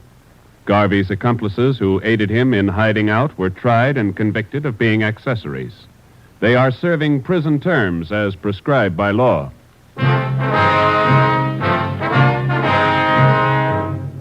You have just heard Dragnet, a series of authentic cases from official files. Technical advice for Dragnet comes from the Office of Chief of Police W.A. Wharton, Los Angeles Police Department. Fatima Cigarettes, the best of all long cigarettes, has brought you Dragnet from Los Angeles.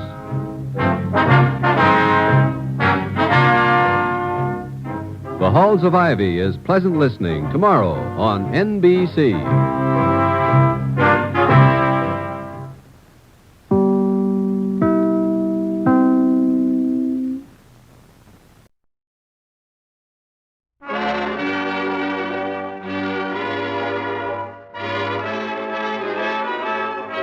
The makers of Camel Cigarettes present Dick Powell as Richard Diamond, private detective.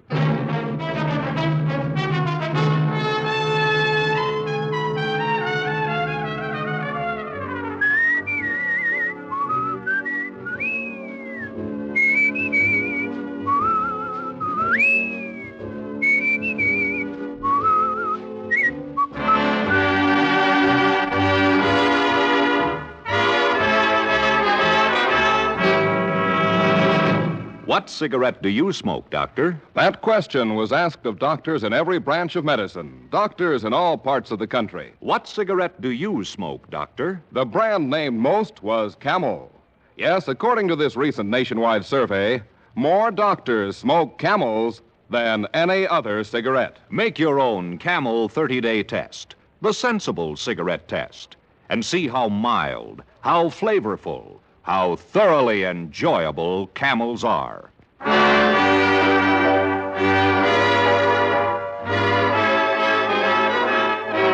Here transcribed is Richard Diamond, private detective, starring Dick Powell.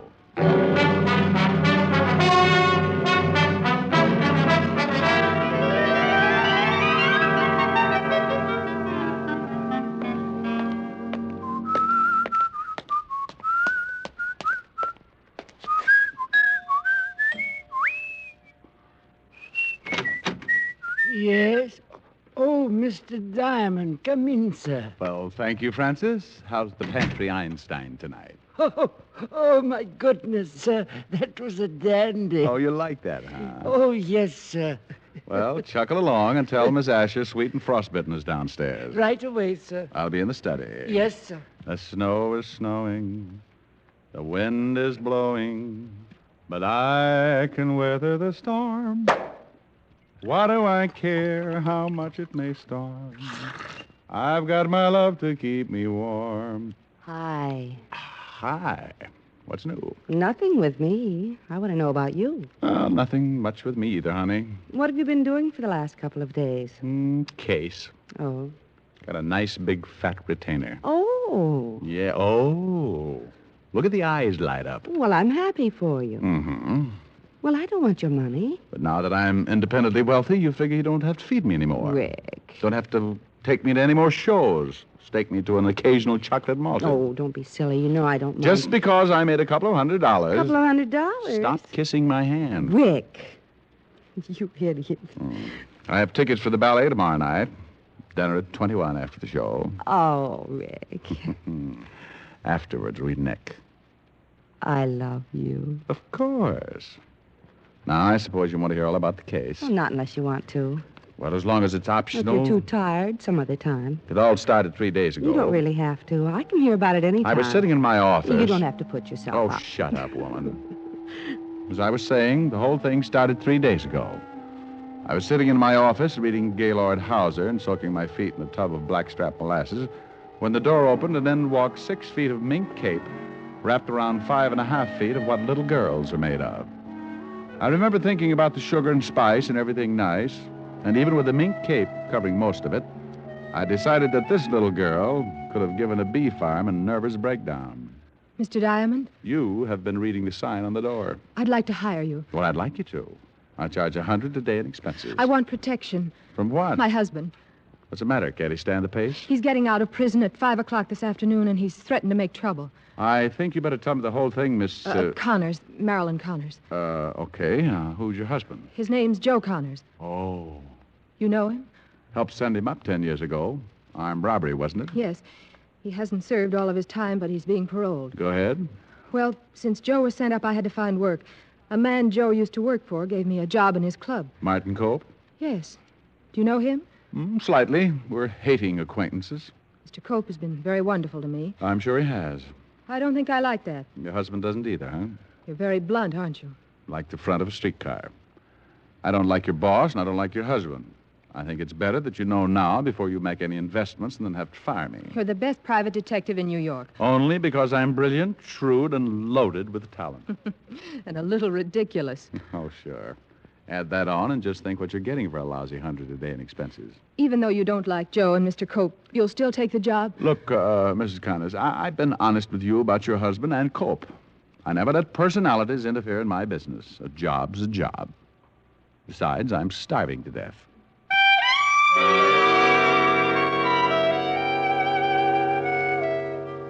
She gave me a slow smile, complete with a high fever, handed me a retainer, and swayed out of the office like Mata Hari leaving an atomic research stag party.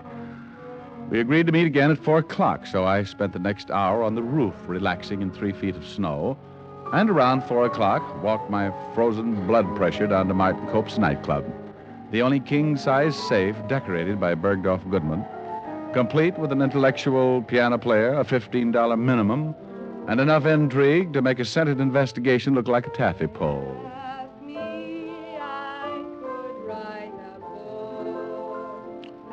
The girl who had been to my office earlier was standing on the edge of the empty dance floor rehearsing a song while the piano player was trying his best to overdo the accompaniment. I grabbed a chair and sat down to listen.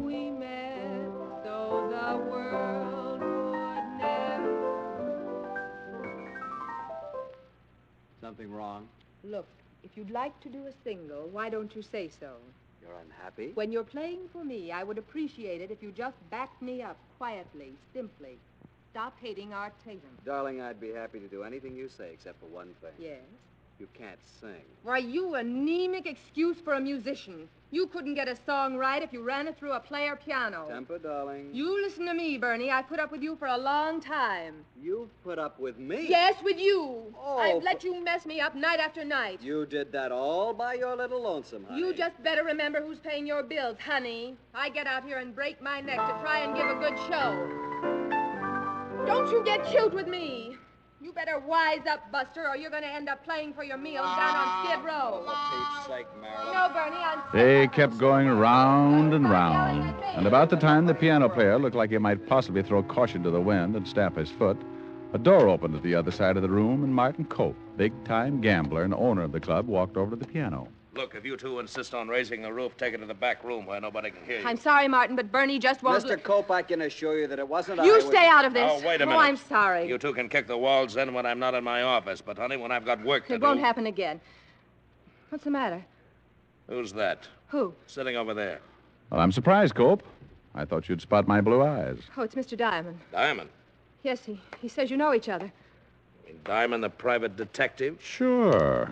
You remember, Cope, all those times down at the precinct, playing 20 questions? What are you doing here? I got tired of talking to nice people. Beat it. I asked Mr. Diamond here, Martin. You did? Well, I know you're not worried about Joe, but I am. And you had this two-bit gum chewed?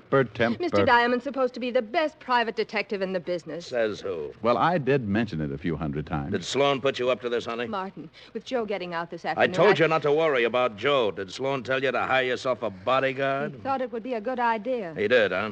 Everybody's got a good idea. Nobody thinks I know what I'm doing. I just happen to run the place. Sloan was thinking about you, Martin. Yeah? Well, I'll give him something to really think about. Now, Martin... No, I'm tired of the whole mess. Everybody's scared stiff of a two-bit punk who's getting out of stir. Hiring an ex-cop who couldn't protect an old lady from a Boy Scout. Have you been tested for rabies lately? Look, Diamond... Martin, I'm afraid of what Joe might do. Oh, but hiring a private cop, and to top it off, you gotta pick this one. Look, Mrs. Connors, I don't want to cause a lot of trouble. Well, you're trying real hard. Maybe you'd better just take your retainer and we'll forget the whole thing. That is the only bright thing you've ever come up with, Mr. Diamond. How about it, Mrs. Connors? Well, you keep the retainer, Mr. Diamond, but maybe under the circumstances it would be better Sure, if we... keep the money, Diamond. Go buy yourself a new joke book. I don't want it. But I tell you what I'll do. I'll donate it to your restaurant's hospital fund, Cope. We haven't got one. That's the trouble with you, Cope. No vision. You should always have a little insurance in case of a bad accident.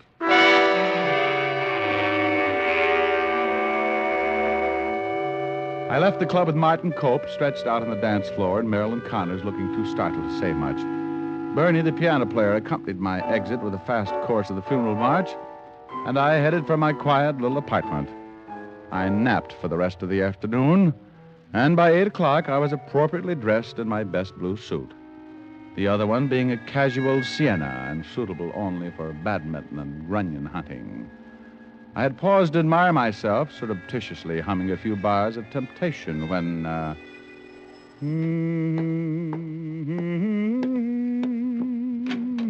Yeah? Richard Diamond? Depends on who wants him. My name's Sloan, William Sloan. I'm Diamond. What can I do for you? I'm here because Miss Marilyn Connors asked me to come by and talk to you. Well, come in. Thank you. I believe Martin Cope mentioned your name earlier this afternoon. In all probability, he did. I'm Mr. Cope's attorney. Have a seat. Thank you. Cope seemed a little unhappy with you, Sloan. That was because I suggested that Marilyn hire herself a private detective. I gathered as much. I picked you because of your reputation. I had no way of knowing that Martin didn't like you. Why are you here, Mr. Sloan? To ask you to go back on the job. Protect Marilyn until we're sure that her husband is not going to cause trouble. I'd like to know something, Mr. Sloan. Why do you expect Marilyn's husband to cause trouble? Isn't it obvious? Maybe I'm a little dense. Why, but... Marilyn and Martin Cope have been in love since Joe Connors was sent to prison. You think that's enough to make Joe Connors try something? Well, it goes a little deeper than that. How deep? Joe Connors used to work for Martin. Oh, yeah. Wait a minute. I'm beginning to remember. Joe Connors swore Cope had him framed. That's correct. He swore that when he got out, he'd get him. Well, it's a little tough under the circumstances. It'll just cause another argument between Cope and Marilyn if I show up again. Why don't you get yourself another boy? A lot of good private detectives in New York. Because you'd be about the only one who wouldn't be afraid of Martin. And Marilyn has a great respect for you. Even after I belted her boyfriend? Well, I think that convinced her you were the one for the job. Joe Connors got out this afternoon, didn't he? That's right, at 4:30. Where's Mrs. Connors? At the club. Well, if I go down there, there's going to be more trouble. Martin went out about an hour ago. That's why we want you to come down. Martin got a phone call. He seemed worried. Marilyn was in the office with him. She said that when he left, he didn't say where he was going, but he took his gun with him.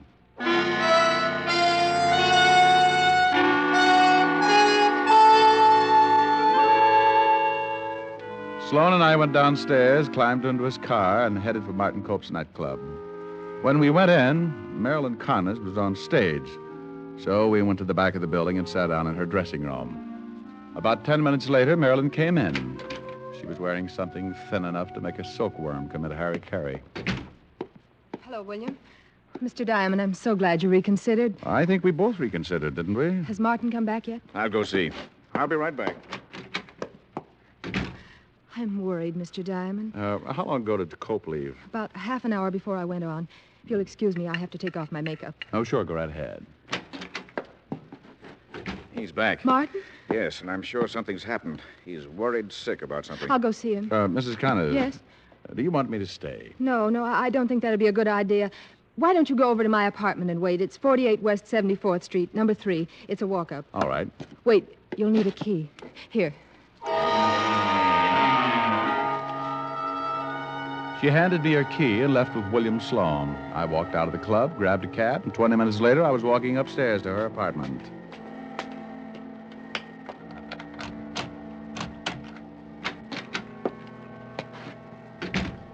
The room was in darkness. I felt around for a light switch near the door. Then I froze. The room was still and quiet, but there was a smell in the air, a heavy, pungent odor that a gun leaves after it's been fired. The smell was cordite.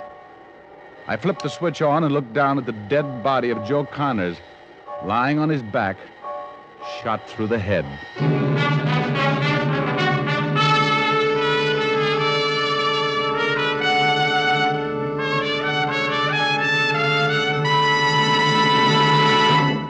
Before we continue with Richard Diamond, Private Detective, here's an important question. How mild can a cigarette be? One sniff won't tell you. One puff won't tell you. It takes day in, day out smoking to judge the mildness of a cigarette, to see how well it gets along with your throat. Make the sensible cigarette test, the thorough cigarette test. Smoke only Camels for 30 days, and you'll know how mild Camels are. Pack after pack, week after week. Yes, for 30 days, enjoy the rich, full flavor of Camel's costly tobaccos and see just how mild a cigarette can be. In a coast-to-coast test of hundreds of people who smoked only Camels for 30 days, noted throat specialists reported not one single case of throat irritation due to smoking Camels. Make your own Camel 30-day test, the sensible test, and see for yourself why more people smoke Camels than any other cigarette. How mild, how mild, how mild, how mild, how mild can a cigarette be? Make the Camel 30-day test and you'll see. Smoke Camels and see. And now back to Richard Diamond, starring Dick Powell.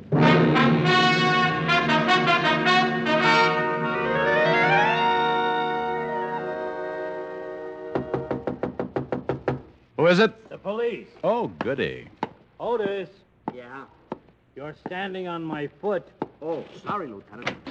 Well, good evening, Lieutenant Levinson. Who's dead, Diamond? Right over there, name's Joe Connors.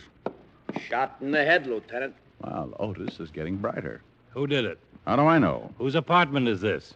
Mrs. Marilyn Connors. Same name as the dead man. No, his name's Joe. Oh, I mean the last name. Look, meathead. Well, it is. Well, he's right, Walt. They were married. What are you doing here? Me? Well, I come with you. Otis. Oh, sorry. Yeah, what are you doing here, Diamond? Well, Marilyn Connors asked me to wait for her. And let's all wait. Walt, have you noticed all the windows are locked? So it's cold out. Let's not wait.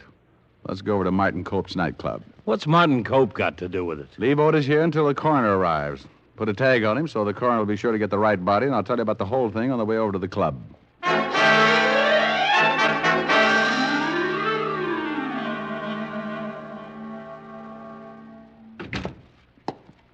Lieutenant Levinson to see you, Martin. Oh, hello, Lieutenant. Hi. What are you doing here, Diamond? He's with me, Cope. You own a gun? What is this? He said, do you own a gun? Yeah, so what? Mind if I look at it? Okay. It's loaded. Let's see. Been fired. You're nuts. Rick. Has been. What is this? I haven't fired that gun since I owned it. You took it out of here with you, didn't you? What's that to you, Diamond? You took it out tonight, didn't you? Don't answer that, Martin. Now, look. Let's go down to the station. What for? Martin, you knew Joe Connors, didn't you? Yeah. Well, somebody shot him. You think Martin, don't say any more. Well, I'm surprised at you, Sloan. You were the one who told me Martin took the gun with him. You did? How the devil did I know Diamond would go to the police? What were you doing with Diamond anyway? Marilyn hired him. And fired him? She hired him again tonight. He was working for her. Anything I told him was in confidence. Murder just isn't confidential, Sloan. Look, wait a minute. Yeah, you're right. I went out to see Joe Connors. He phoned me. Martin. I didn't kill him, though. Yeah, I took my gun, but I didn't use it. He was dead when I got there. You went to Marilyn Connors' apartment? That's right. Well, let's all go down to the station and have ballistics check on this gun. And in the meantime, Cope, I'm holding you on suspicion of murder.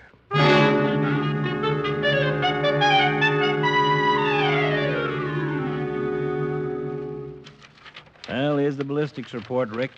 Cope's gun was the one that did the job. Slug they took out of Connors matched. Now let's talk to Marilyn Connors and Sloan again. Why, we've got our boy. Just want to talk to them. Send in Miss Connors and Mr. Sloan. Now, what have you got on your mind, Rick? Oh, I was just thinking about all the windows being locked. So what? You want to see us, Lieutenant? Mr. Diamond does. Have a chair. Mr. Diamond, I'm sorry things worked out this way. Well, so am I.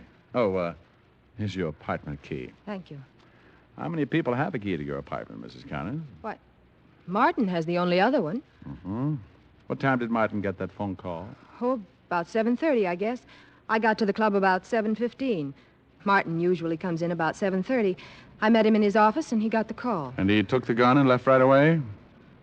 It's all right. Martin has already admitted taking the gun. Yes, he took the gun and left almost immediately. Mm-hmm. Where were you, Sloan? At home. I got to the club just after Martin left. Marilyn told me what had happened, and I came right over to you. Oh. Well, all right. Thank you very much. That's all? Are you going to defend Mr. Cope? I doubt it. I don't think he wants me to. Well, thank you very much. We'll be talking to you. Goodbye, Lieutenant. Mr. Diamond. So long. Goodbye. Bye. Now, what was all that about? I want to talk to Martin Cope. Rick, now look. I want to talk to him. I want to find out how Joe Connors got into a locked apartment without a key.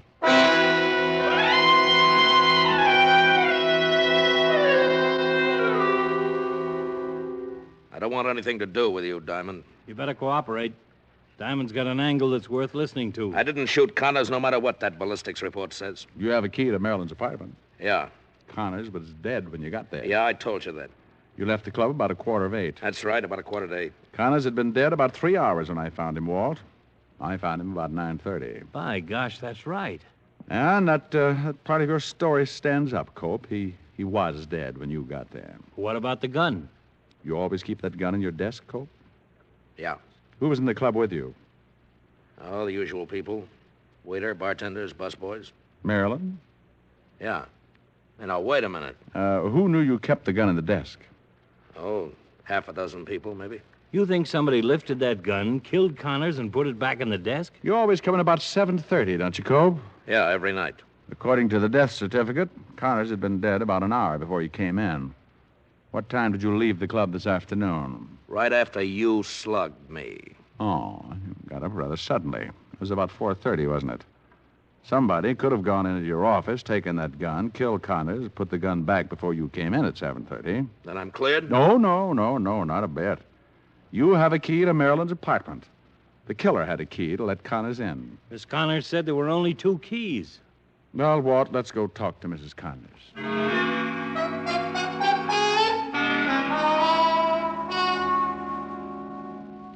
Mrs. Connors, where were you around 7 this evening? 7?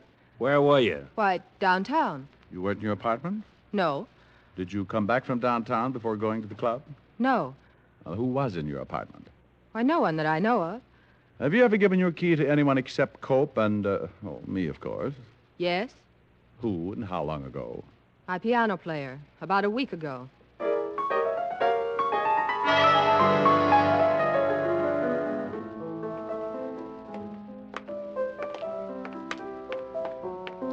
Hello, Bernie. Hello. Oh, hello. You're the nice man who slugged Mr. Cope this afternoon. Let me buy you a drink. No, thanks, Bernie. This is Lieutenant Levinson. Lieutenant? Hi. What time did you get to the club this evening, Bernie? Oh, about 7:30. Why? The cook says he saw you come in around 7:15. 15 minutes one way or the other. Where were you at 7 o'clock, Bernie? My house, I guess. Bernie, we checked with the state prison. They censor letters up there. Do they? Mm-hmm. A man named Joe Connors got a letter 2 days ago telling him to meet someone at Mrs. Connors' apartment around 6:30 this evening. What's this all about? Well, we'd like to have you come down to the station for a paraffin test, Bernie. A paraffin test? Yeah, we can determine if anyone has shot a gun in the last 48 hours. Oh. When did you take Mr. Cope's gun, Bernie? Right after he left this afternoon. You had a duplicate key made from the one Mrs. Connors gave you several days ago? Mm-hmm. The Green Hardware Shop, I believe, over on 64th Street. Why'd you do it? Oh, love, hate, lots of reasons. What difference does it make? For a week now, I've heard him talking about Joe Connors and what he might do when he got out. I saw a chance to get rid of Martin Cope, so I had the key made, wrote Joe Connors a letter, and killed him with Mr. Cope's gun. After you killed Connors, you came back, put the gun back in the drawer, and when Martin Cope came in, you called him and said you were Connors. From that phone booth right over there. Were you in love with Marilyn Connors? That is an extremely earthy question that can do no good at all. Well, let's go, Lieutenant. I was getting tired of playing the piano anyway.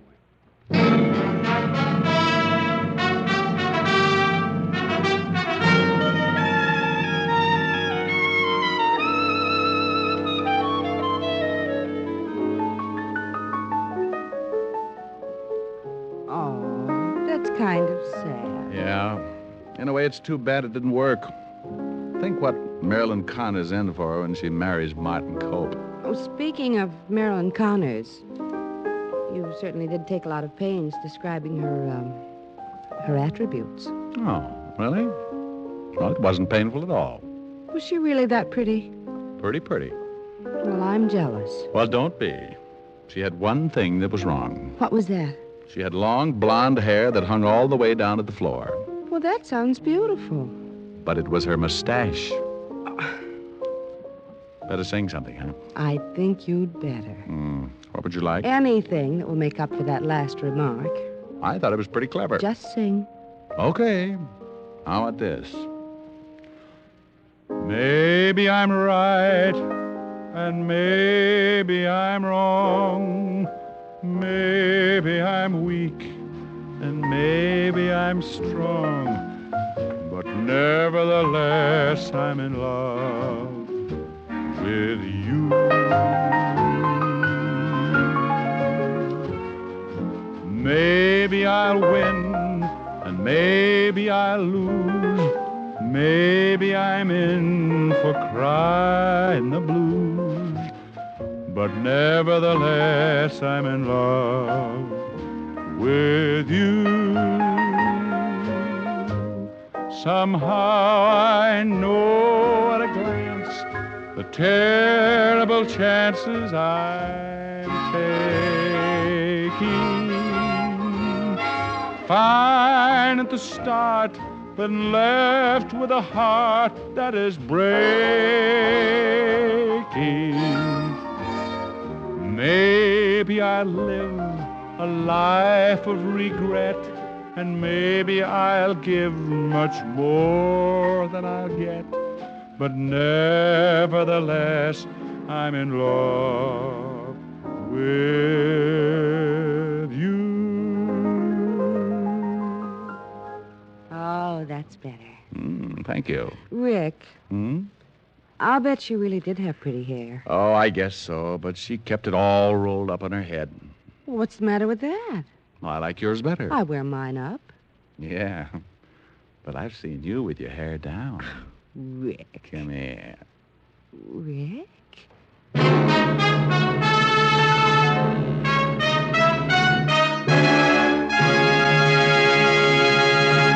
Dick Powell will return in just a minute. More people smoke Camels than any other cigarette. Yes, more people smoke Camels than any other cigarette. Among the millions of Camel smokers, there are many stars whose voices are their fortunes.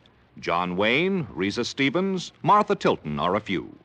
They find that Camel's cool mildness gets along fine with their throats. Friends, make your own 30-day Camel mildness test and see why more people smoke Camels than any other cigarette. How mild, how mild, how mild, how mild, how mild can a cigarette be?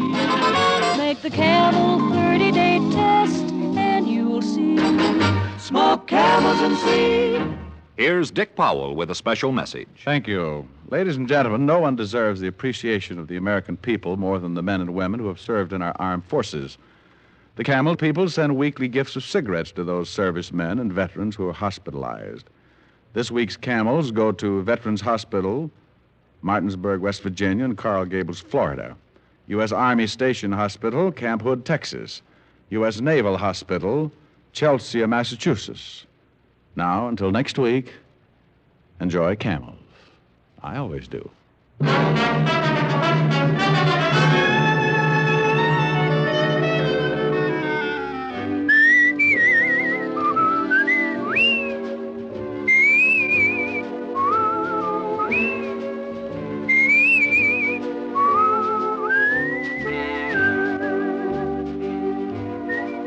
Tonight's adventure of Richard Diamond, starring Dick Powell, was written by Blake Edwards. Our director is Helen Mack. Pipe smokers, enjoy the National Joy Smoke, Prince Albert. Yes, PA is made from choice tobacco, rich tobacco that's naturally flavorsome. Prince Albert is specially treated to ensure against tongue bite and crimped cut for smooth smoking. So get PA in the handy pocket tin or the pound size. It's America's largest selling smoking tobacco.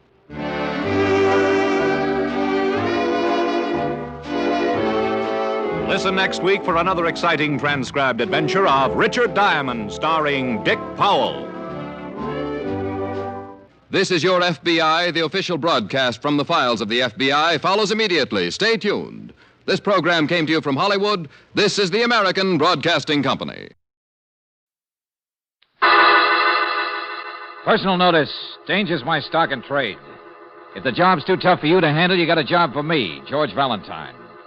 Write full details.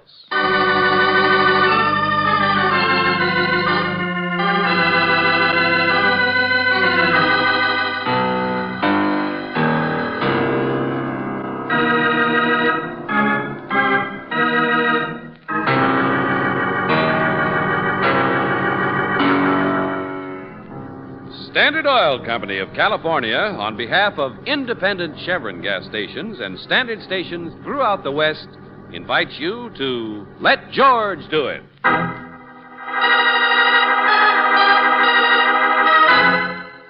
How guilty can you get? Another adventure of George Valentine.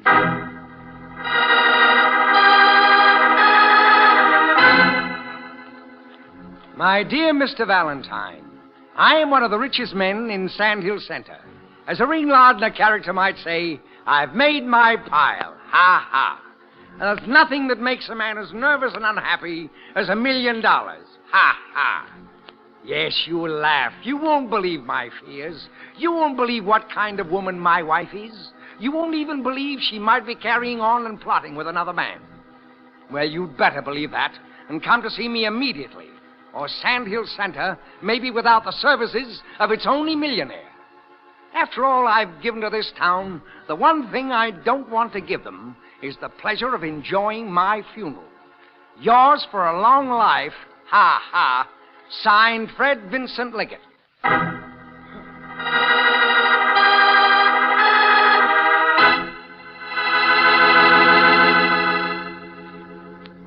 Yes.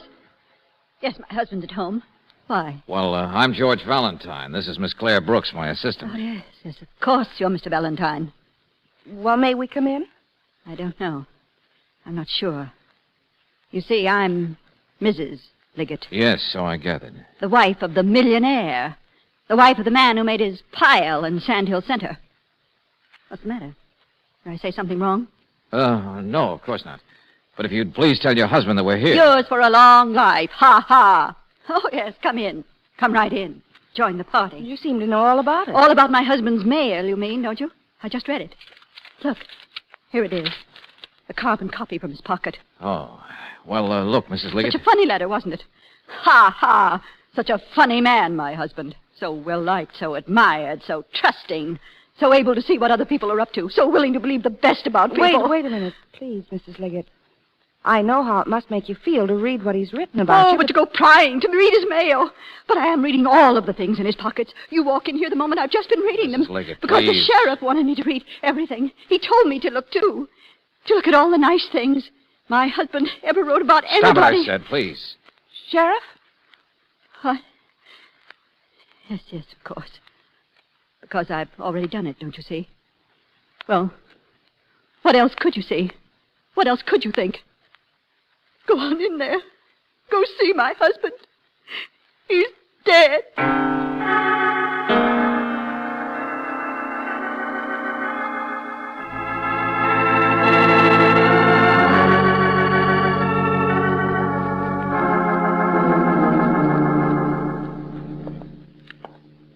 Mrs. Liggett's been running around here like a chicken with her head cut off. Yeah, well, Miss Brooks will try to calm her down a little, Sheriff. I just want to know what happened. Or around to the neighbors to try to get help. I only been here myself a few minutes. Medical examiner's on his way from the city. Uh-huh. She found him just lying here, huh? Poisoned. I don't know much, but I know that much. Look at his face. Sure, poisoned. That doesn't mean anybody did it necessarily. Yeah, look at the glass. That's what he took it in. White powder of some kind. Must have tried to get to the phone. Hey, what's that bottle you're waving around? A prescription. Center drugstore. Found it in the bathroom. Showed it to her and she fell apart. What do you mean? What do you think I mean? Mrs. Liggett admitted she measured this stuff and gave it to him in a glass of milk. Well, if it's a doctor's prescription. Her name's also on the drugstore receipt for it. She bought it. But if He drank a glass of milk. That doesn't mean he knew what was in it, does it? Oh. So you've got a suspicious nature, too, huh? Well, the first thing I seen in his pocket was that letter to you. What would you think? Here, give me that bottle. Prescription number 537. 53785. What about it? Well, hello, Mr. Manx. None of that mister stuff with me.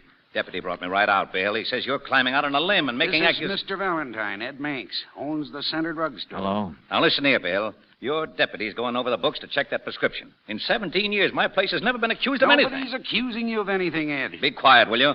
The boy mixed that. It's his initials. He's brand new this week, but he knows his stuff. He's a trained pharmacist. I've watched him. He don't make mistakes. Nobody said anybody So made for you to it. go popping off, accusing people, saying it's poison from my drugstore that caused this whole thing. No, hold it, both of you, will you? So far as I can see, Sheriff, you don't even know this is a murder yet. Ha! That's what I said the minute I heard the rumors. Just because nobody liked Liggett, just because he had too much money and too many bad jokes. Skip it, will you? Was Liggett sick that he needed medicine regularly? No. Yes. Ha! There, you see? Right off the bat, you go off half-cocked What about was his the matter condition. with him? Pretty bad case of anemia. Ask his wife. She's picked up medicine for him every week for the past several weeks. Her again. His wife did she? Well, what have you got against her? Holy smoke, Bill. Who was Liggett's doctor? Who wrote that prescription? Nichols. Everett Nichols. Only one in town. Yes, and my file's got that prescription in Nichols' own handwriting. The same number stamped right on it, 53785. Here, let me see the bottle. Yeah, look all you want. Huh. Practically full. Dose is a teaspoon, it said. Well, what are you trying to say? She gave him an overdose? She couldn't. There's no more than a spoonful taken out of there. All right, Ed. But I don't get it. Poison? Sure, it's poison. Doc Nichols' prescription will show that, same as the boy who mixed it. Your deputy's getting him now. All right. Wait a second, Manx. All you're doing is confirming whatever the sheriff thinks. So what is it, Buster? What don't we know? Ed, you've seen how the Liggetts were getting along. You mean headed for a divorce? I mean her running around all the time. Huh. Well, I can't say as I blame her. Liggett was no charmer. Doc Nichols is. Oh? Ambitious man, Doc Nichols. And seeing as how Liggett mentioned something about a man in that letter to you, Mr. Valentine. Well, maybe she's gone out to the club dancing a few times with Nichols, but that don't mean I that don't like my job either, but I find a man obviously poisoned. Hadn't eaten nothing since breakfast a long time back. Takes milk with a high-powered prescription in it, given to him by his wife. Picked up at the store by his wife. Well, she did do most of the driving in the family. I know. Prescribed by a doctor who had an eye on their money. A doctor I should have brought here right now to tell us the things we don't know. Hey, clear that up, will you? Why didn't you get him? Because I can't, Mr. Valentine. He's not at his office. He's got a place in the country. I phoned. I got the neighbor to check. He's not there either.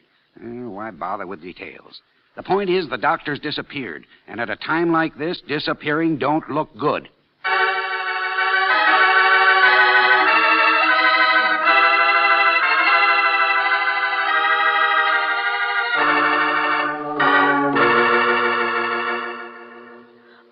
How should I know where Dr. Nichols is? I don't know anything about him. The sheriff says you've gone out a few times with him. Of course that's what the sheriff says. I don't blame him. The rich man's wife who goes out with other men. It's not nice. No matter what your husband's like, no matter how separated you are, no matter how much of a gentleman the doctor might be. All right, Mrs. Liggett, all right. I gather your husband wasn't much of a guy to live with, but... I haven't seen Dr. Nichols for days and days. All right, skip it. Tell Mr. Valentine what you told me about Mr. Liggett. He was always suspicious of her, George. Suspicious of everybody. Why should I tell him that? He wouldn't believe me. Her husband told other people that he didn't trust her. That he was afraid someday she might try to get rid of him. Of course, naturally. I'm a murderess. Ask the sheriff. Look, Mrs. Liggett, I know it's tough. Before we even know the facts, everybody jumps to a conclusion. Why? Well, because I'm here. Because your husband wrote to me. Because Fred picked the time he did to write you one of his ridiculous letters. Yes. In a way, it is your fault that I'm in trouble. Yeah. You mean now it's up to me to get you out of trouble, huh? To prove it wasn't murder. Yes. All right, don't worry. I was hired on this case, so I'll go on with it.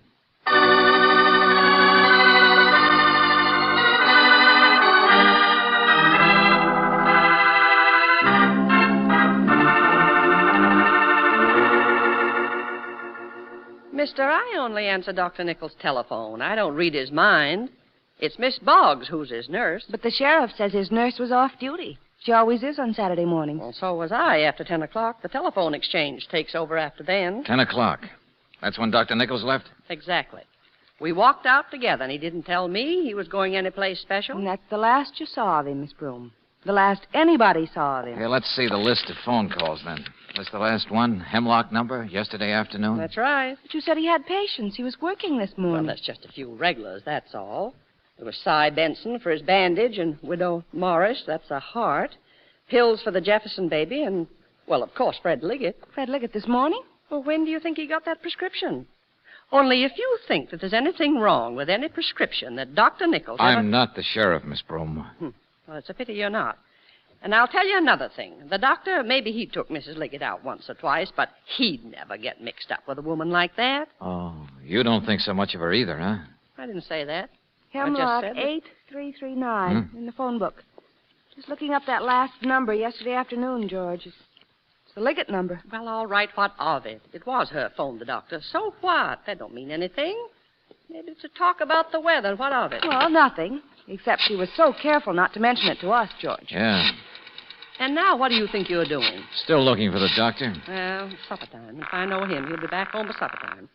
That crazy sheriff saying he's disappeared just because he can't find him right Hello? away. Oh, hello. Let me talk to Mrs. Yeah, Valentine. Oh, it's you, Sheriff. I came back to meet the medical examiner. Good, I'll be right back. No, you won't. This thing's mixed up enough as it is. I'm leaving for the country. What? You know, I told you the doc's country place was empty. Well, I got a man out there says his desk and everything are all cleaned up, just like a man does when he leaves town, runs away. All right, Sheriff. Tell me later. I know I'm wrong, because he didn't disappear. Huh? Doc Nichols, he's lying across that desk, dead, with a bullet in him.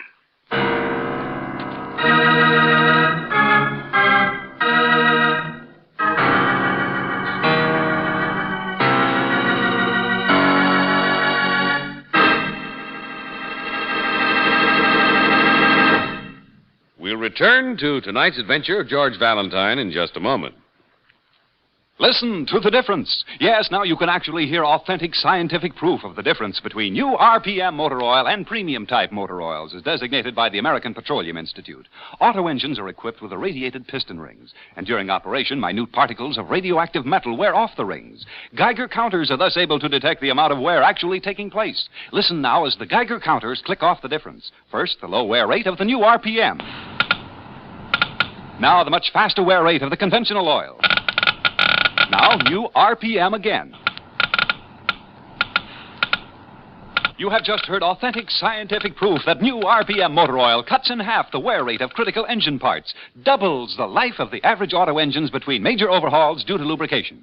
Proved in the laboratory and checked out in severe road service, new RPM motor oil is sold with a money-back guarantee of satisfaction. Ask for it at standard stations and independent Chevron gas stations where they say and mean we take better care of your car.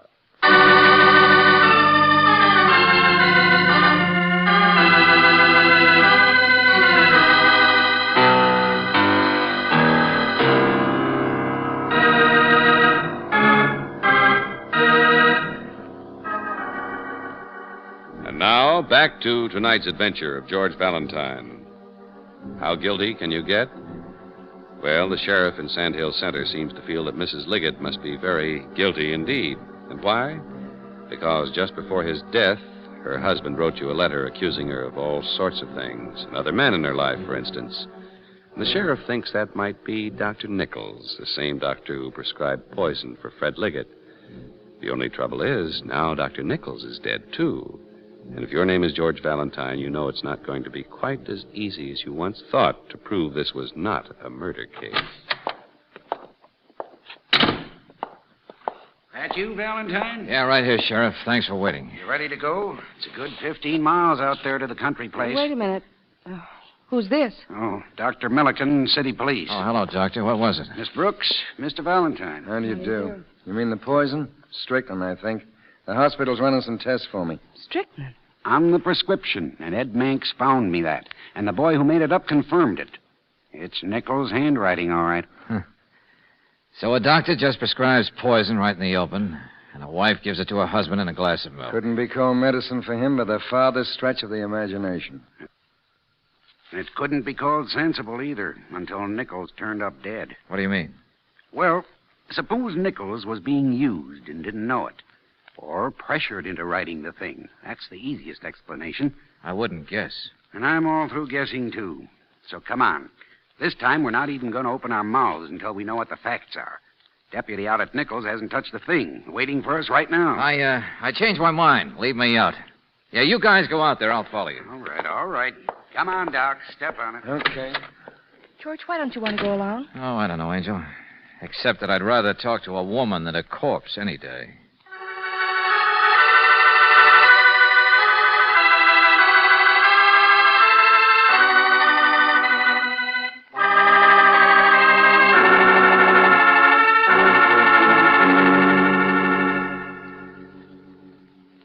Valentine, I assure you I've never been mixed up in any way with Dr. Nichols. I'm sorry he's dead, but I don't know anything about it, any more than I really know anything about my husband's death. You telephoned the doctor yesterday afternoon. You didn't tell us about that earlier. Didn't I? No. In fact, you said you hadn't seen him for weeks. Oh, I'm sure I said a great many things today, Miss Brooks. Words. None of them half as wild as the things I've been feeling. Do you know what it's like to have people automatically assume you're a murderess who... Oh, but I haven't seen him. That was true. I just called him for Fred, I guess. For Fred? Well, I had the car and I had to do some shopping, so Fred was late and couldn't go to the doctor's. You mean he was supposed to have gone yesterday instead of this morning? Yes, I phoned Dr. Nichols to change the appointment, that's all. You... Oh, brother, what's the matter with me? Strychnine. What? Sure, of course.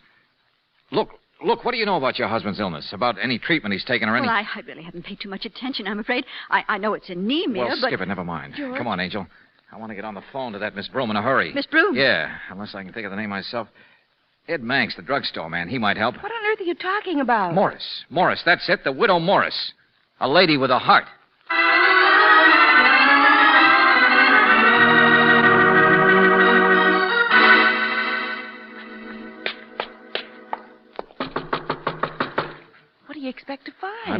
Angel. See if she's in first. Well, it's the only Morris in the phone book. But if you'd waited until I called Miss Broom... I didn't want to wait for anything, Angel. I don't know much about medicine, but I know enough to... Uh-oh. Come on. Her lights aren't on. Mrs. Morris? Mrs. Morris? Oh, here, the switch is over. Poison. Sure. The same expression on her face. Just like Fred Liggett. Been dead for several hours, I guess. Hey, look, here we are. Bottle. White powder. What, George? Brooksy, it's a prescription. Bought today. Strychnine? The same... No. Strychnine wouldn't have hurt Mrs. Morris here any, would it? Woman being treated for heart trouble? It's a common method of treatment, in fact. George! Yeah. Now you begin to get it. Suppose Fred Liggett, who didn't have heart trouble, got the wrong medicine. And the widow Morris here... You mean the prescriptions were mixed. And he was being treated with something that she got, and that killed her. Anemia he had, wasn't it? Oh, but George, no, a doctor couldn't make a mistake like that. It's impossible. That's what I always thought until right now. And why would he himself have been killed? The doctor, I mean. Well, let's get out there with the sheriff before he buries all the evidence. Because maybe the doctor's death was just as simple, Angel. Maybe we can wind this one up fast.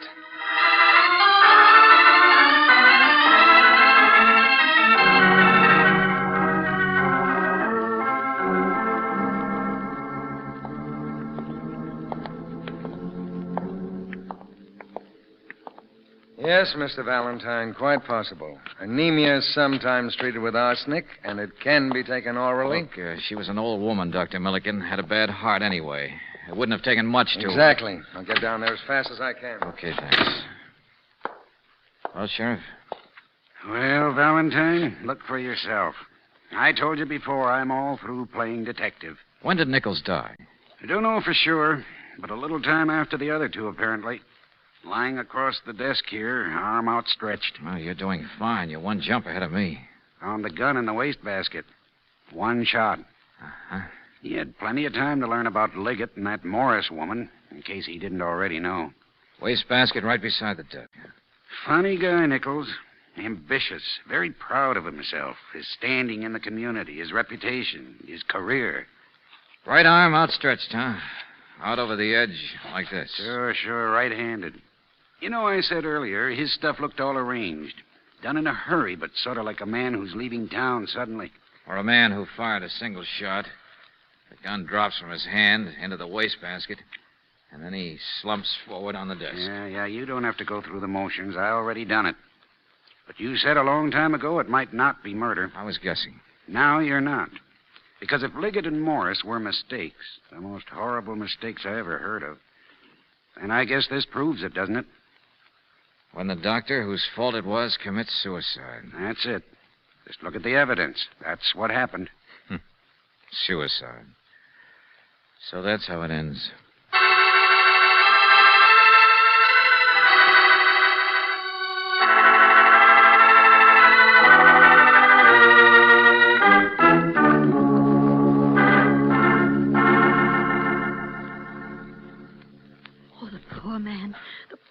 Poor man. Think how he must have felt when he found out, when he realized what he'd... Yeah, the mistake was his, all right. Wasn't the drugstore's fault. You pharmacist on duty. He didn't know the people.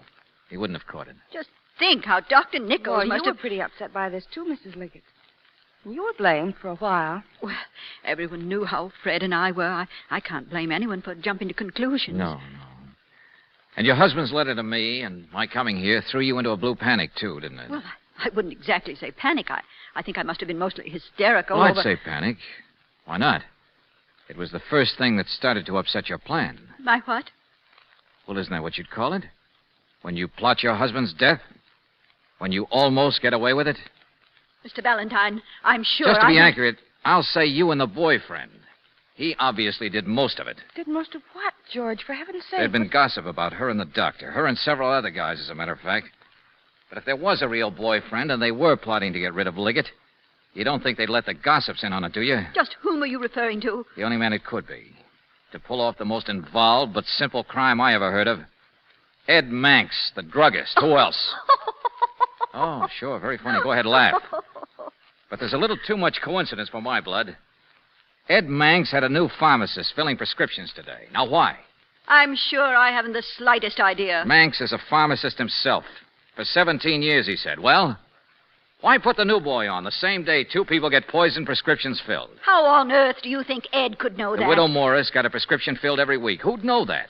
Who'd know there was enough strychnine in it to kill your husband? Who'd know the effect of his medicine on her? George, wait a minute. They'd have nothing against the widow Morris. No reason to want her dead. They wouldn't care whether it killed her or not, Angel. Just her tough luck that it did. The important thing was setting up the doctor's mistake. So Manx could get him out to that country place and set up that poor tragic suicide. No, that's not true. All right, let's get back to the drugstore. The coincidence of both prescriptions being made out and delivered on the same day. You set that up, Mrs. Liggett. There's a record of all the doctor's phone calls, remember? And you were foolish enough to explain the last call in his book yesterday. To explain that you delayed your husband by shopping in town. So could he please come in this morning just after the widow Morris?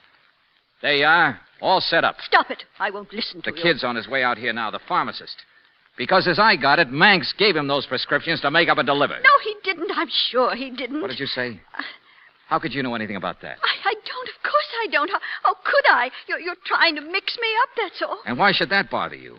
Ingredients have to be there before they can be mixed, lady. Stop it. Stop it. Sure, stop go ahead. Get hysterical. Maybe you'll pull another horrible mistake like you did this afternoon. What? Running around like a chicken with a head cut off, as the sheriff put it. Screaming to the neighbors for help and so on. And the last call to the doctor was yesterday afternoon. Oh, George, that's right. Yeah, that's what was really important about that list of his phone calls. Mrs. Liggett's husband was dying, and she didn't call the doctor. Yes. Yes, I did. But he wasn't there. The exchange takes all of his calls for him when he's out. It wasn't on the list. I mean, I called his country place direct. Oh, yeah, I see. And how did you know he'd be there? Well, I didn't, but... Your husband was dying, and you didn't call the doctor. Stop saying that. One of the neighbors called for me, I thought. Sure. Every one of them must have offered to do it. But they don't show on his list. So you must have stopped them from calling by saying you'd already tried to reach him. But you didn't. No. I mean, yes. Ed Manx will tell you that. Well, come on now. Make up your mind, sister. You didn't want the doctor reached by anyone because Ed was taking him out to be killed. Isn't that right? No, that isn't true. He was at the country place by then. He was... Oh.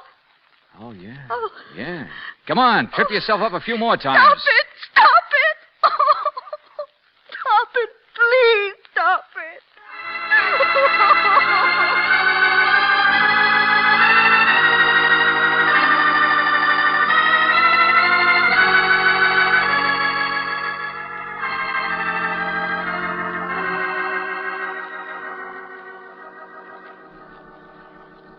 But, George, to have killed 3 people in cold blood. Well, they thought they had to do it, Angel.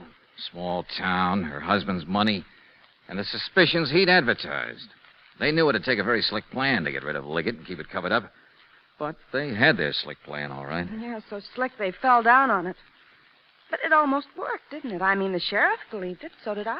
Well, so did I, until I caught that phone call business.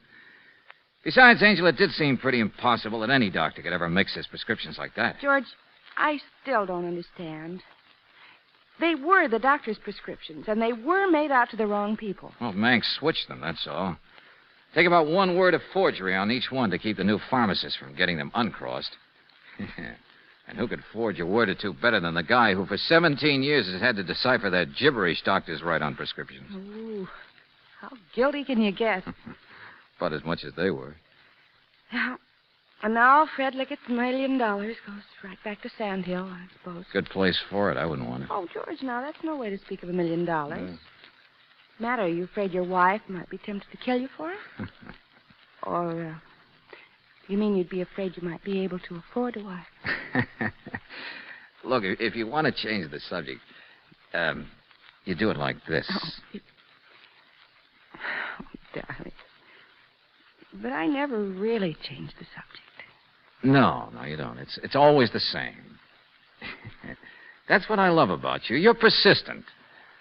Good night, Angel.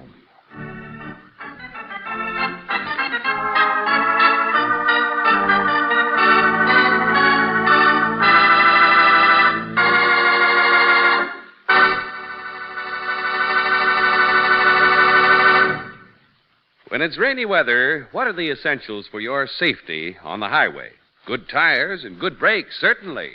But there are 2 other very important things, your car's headlights and the windshield wiper blades. That's especially true at this time of year.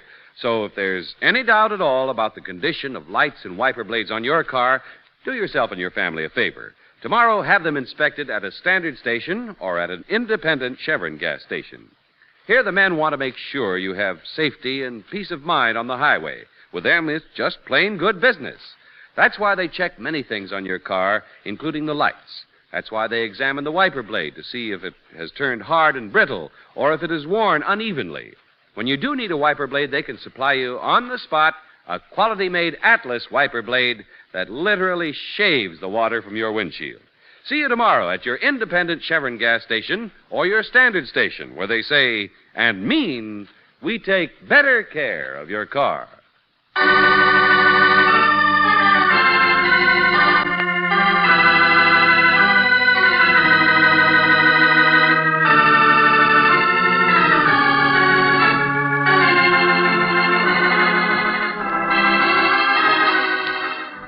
Tonight's adventure of George Valentine has been brought to you by Standard Oil Company of California on behalf of independent Chevron gas stations and standard stations throughout the West.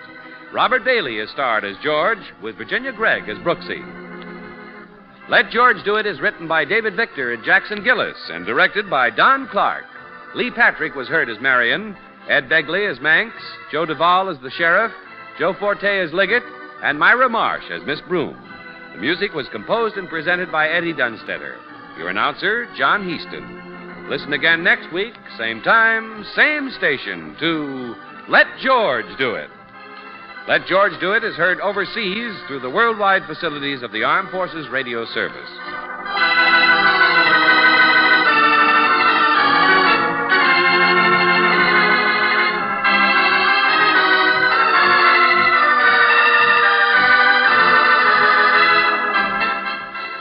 This is the Mutual Don Lee Broadcasting System.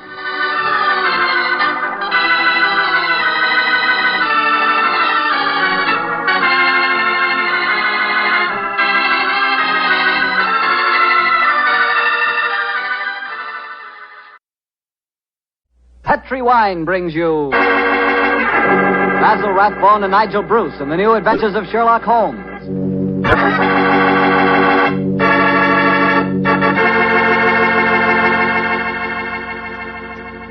The Petri family, the family that took time to bring you good wine, invite you to listen to Dr. Watson tell us another story about his old friend, that master detective, Sherlock Holmes.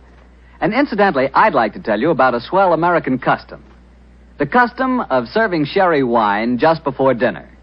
Petri California sherry. You know, especially when you have guests, while you're waiting for that call to the dinner table, there's nothing better than a good glass of that good Petri sherry. You don't need fancy glasses for Petri sherry. No, sir. That wine tastes good out of any glass.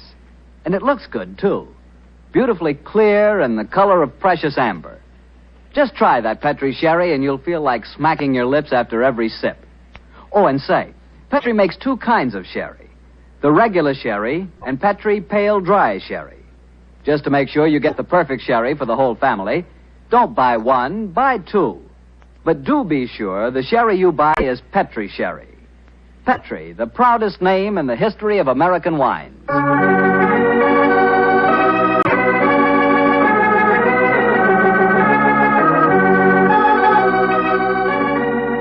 Now I'm sure our good friend Dr. Watson's ready for us. Let's go in and join him.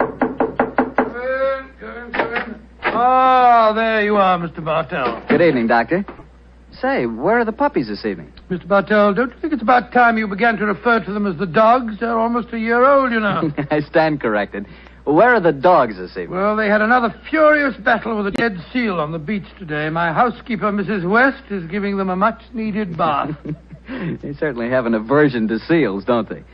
Well, Doctor, are you all ready with tonight's new Sherlock Holmes adventure? Yes, my boy, and as yesterday was St. Patrick's Day, I decided to tell you a story that took place in Ireland a few years before the turn of the century. I imagine that you've heard of kissing the Blarney stone, haven't you? Oh, yes, Doctor, though I've never understood exactly what it meant. Well, let me explain it to you, because the ceremony plays a very important part in the story tonight. Blarney Castle is an imposing 15th century ruin a few miles outside the town of Cork. The castle is many stories high, and in the foremost tower, the famous Blarney stone is situated. What's supposed to be the point in kissing it, Doctor? The stone is considered a powerful talisman, and the legend runs that whoever kisses it is endowed with eloquence for life. Say, Doctor, if I ever get over to Ireland, I'll certainly kiss that stone. But you're such a storyteller yourself, Doctor. I bet you've kissed it, huh? No, Mr. Bartell. I'm afraid I never had quite enough courage. Courage? Ooh, why does it need courage, Doctor? Well, because the Blarney stone is set in a most inaccessible position on the outside wall. To kiss it, it is customary to lower the candidate for eloquence over the rampart, head foremost, with a friend hanging onto his heels. From the top of a castle? It does sound dangerous, Doctor. It was, my boy, so much so that in recent years a great row of iron spikes was put round the parapet to prevent an accident. Though, of course, at the time tonight's story took place, there was no such guard. And I have a feeling that an accident did take place, Doctor? No, Mr. Bartell, let me tell you the story from the beginning. Sherlock Holmes and I were staying in the city of Cork, where the great man had just solved the singular affair which the local press had referred to as the Leprechaun Murders. A few days before our departure for England, we paid a visit to Blarney Castle. I must confess that I had a certain desire to test the miraculous powers attributed to the Blarney stone. I very soon changed my mind, however, as Holmes and I stood there, high on the turrets of Blarney Castle, and watched a terrified initiate being hauled up by his ankles and yelling at the top of his voice. Pull me up! Pull me up quickly! I think I'm going to faint! Great Scott, I had no idea that kissing the Blarney stone was such a hazardous proceeding, huh? Yes. It would seem that eloquence could be more easily obtained than by hanging suspended by one's ankles from a battlement with 100-foot drop below and kissing a piece of stone. Oh, I'll never do that again. Oh, I'll never I must say, I don't blame the fuller. And yet, my dear chap, on our way over here, you expressed a sneaking desire to kiss the stone yourself. I'll be very happy to hold your ankles if you want to try the experiment. No, thank you. After witnessing the ceremony, I've changed my mind. Then I suggest we make our way back downstairs. I don't think there's much more to be seen up here. Well, by the way, Holmes, do you know the origin of the superstition regarding the Blarney stone? Yes, I do, old chap. The stone was, the stone dates back to the middle of the 15th century. A certain Cormac McCarthy, called the Strong, a descendant of the ancient kings of Munster and builder of this castle, chanced one day to save an old woman from drowning. In her gratitude, she offered Cormac a golden tongue, which would have the power to influence men and women, friends and foes, as he willed. She told him to mount the battlement, kiss a certain stone in the wall 5 feet below the gallery running round the top. He followed her directions and obtained all the fluent persuasiveness she had promised. And I suppose the story spread, and the Blarney stone has been a magnet to pilgrims ever since. Yeah, a pleasant legend. Holmes. Yes, old chap? Tomorrow's St. Patrick's Day. I bet there'll be quite a bit of excitement in the village tonight. Don't you think it'd be rather fun to pay a visit to one of the local inns? Splendid idea, old chap. Our rather arduous work here in Ireland is concluded, and I think we're more than entitled to a little gaiety.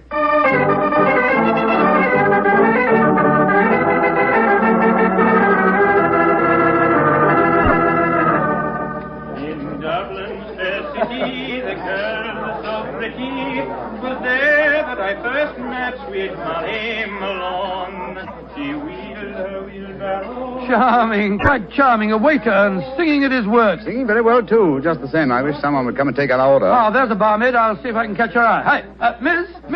Would you gentlemen be after wanting something? Yes, my dear. My friend and I would like a little refreshment, and what would you suggest? What would I suggest, Your Honor? Oh, begorra. There's but one drink a gentleman like yourself should be after pouring down you, and that's the cream of Connemara.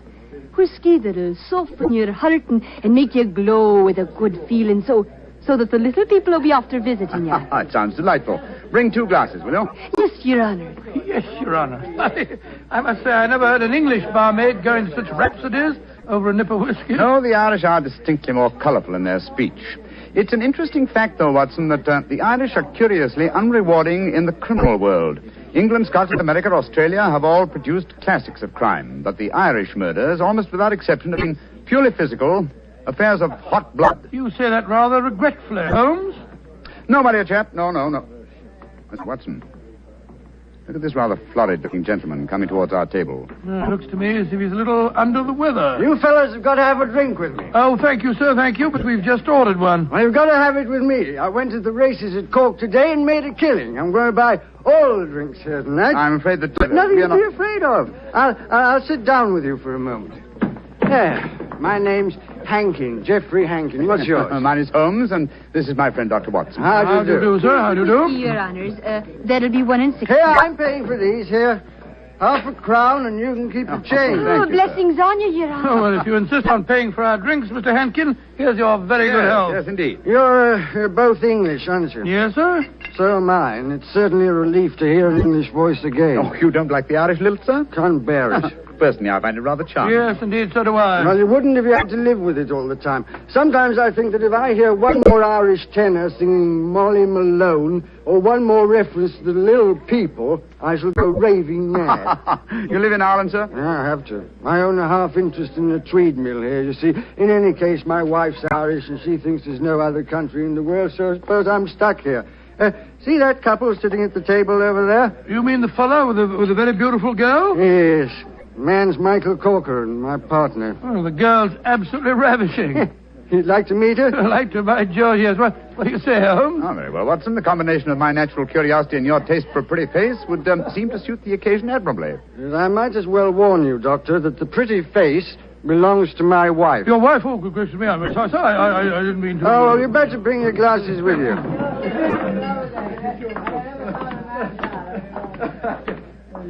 Molly, my dear, I want you to meet 2 English friends of mine, Mr. Holmes and Dr. Watson. How do you do? How do you do, Mr. Holmes, Dr. Watson? Won't you sit down and join us? And this is my partner, Michael Corcoran. How do you do, Mr. Corcoran? How do you do, sir? I'm glad to meet you. Please be seated, gentlemen. Are you visiting here in Cork, Mr. Yes, Holmes? Mrs. Hankin, but we're returning to England in a few days. You've been to Blarney Castle, I hope. Oh, yes, we were there this afternoon. And did either of you have the courage to kiss the Blarney stone? No, we didn't. I'm afraid it's an athletic feat that's beyond me. It's a lot of rubbish, that's what it is. Kissing a slab of stone. Have you the courage to do it, Geoffrey? Well, of course I have, but I don't want to make a fool of myself. Where's the barmaid? Kathleen. I'll make a wager, Geoffrey, that you haven't the courage to kiss the stone. How much will you bet, Michael? I'll wager a £10 note on it. It's a bet, and you fellas witnessed it. I'll kiss the Blarney stone at noon tomorrow, and you'll be £10 the poorer, Michael. And I suggest that Mr. Holmes and Dr. Watson be present as well. They can act as referees. Geoffrey, dear, don't get so excited. Well, I don't like it when Michael suggests I don't have courage. You want some more drink, Mr. Henkin? Yes, all of us want some. No more for me, thank you, Mr. No more for and me, I thank you. think you've had enough, Geoffrey. Don't tell me when I've had enough, Molly. In Dublin's fair city, the girls Oh, no, are so not that pretty. filthy song. Firstly, Mr. Hankin, I find the traditional Irish melodies quite beautiful. And I find them revolting. Stop! Geoffrey, quiet. Would Your Honor be wanting me to sing another song? My honor would like you to shut up that filthy caterwaul. Really, sir, really, I call Geoffrey. that... Sean, please go on with your singing. In Dublin's fair city. You heard me, you great bog-trotting gazoo. I said shut up, and I meant shut up! Geoffrey, I'm leaving here at once. Michael, please to take me home. It'll be my pleasure, Molly. You're an ugly man, Mr. Henkin. Knocking down poor Sean when he was singing just like a bird. Oh, the devil with him, and all of you. No Irishman will be after forgiving you for this night's work. No, not the little people of old Ireland either. You've made more enemies, Mr. Henkin, than you'll ever see. But you'll be knowing they're there. Fiddlesticks, you can't frighten me with your stupid Irish superstition. Well, bless my soul, that was a charming little party, I must say. Englishmen like Hankin are a disgrace to their country. Fortunately, they're not representative, though. Yes, I must say I'd hate to have a curse put on me like that barmaid laid on him. Watson. Yes? Did you see the glances which Mr. Hankin's partner and his wife exchanged as the brawl started? There was more menace to him in those glances than in all the threats of all the little people in Ireland. Yeah. I thought that there was something between them. I say, Holmes, that bet about Hankin kissing the Blarney stone at noon tomorrow, do you suppose... I suppose nothing, old fellow. But there are forces at work here that I don't like. I think, Watson, that you and I will be at the Blarney stone at noon tomorrow. It's possible that the bet made tonight is all part of a definite plan, and I have a feeling that the bet is still on.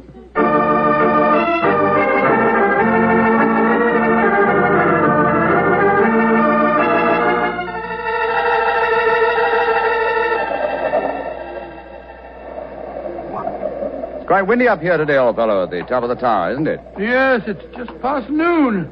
I wonder if that man Hankin is going to keep to the terms of his bet. We shall soon learn. In the meanwhile, are you sure that you wouldn't like to change your mind and kiss the Blarney stone yourself? I'm quite sure, thank you. Ah, here they come now. Yes. Hankin and his partner, Mr. Corcoran. The bet is on, Watson. Good day to you, gentlemen. Oh, hello. It's my friends from last night. Well, I see you're going through with the bet, son. Oh, yes. Geoffrey set his mind on the 10 pounds of mine. Your wife didn't accompany you, Mr. Hankin? No, she didn't. I'm afraid I'm rather in disgrace for my behavior last night. Molly made me go around and see that waiter fellow that I hit. I offered him money, but he wouldn't take it. Did you offer him an apology? Apologize? To a waiter? I should say not.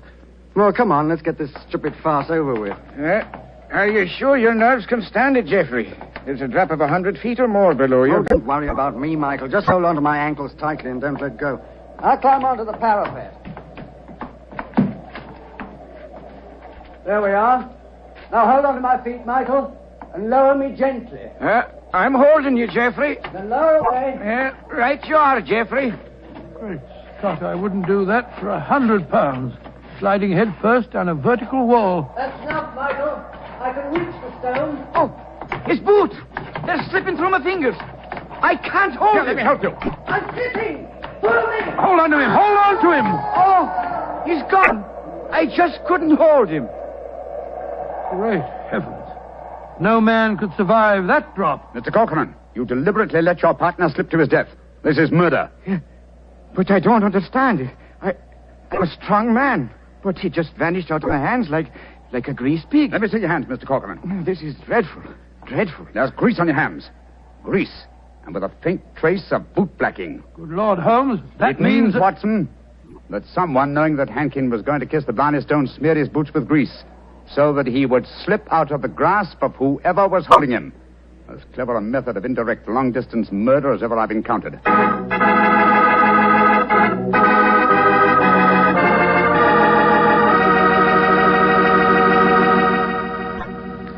You'll hear the remainder of Dr. Watson's story in just a second, so I'm going to remind you that Petri California Sherry is not only wonderful before dinner, but it's good almost any time.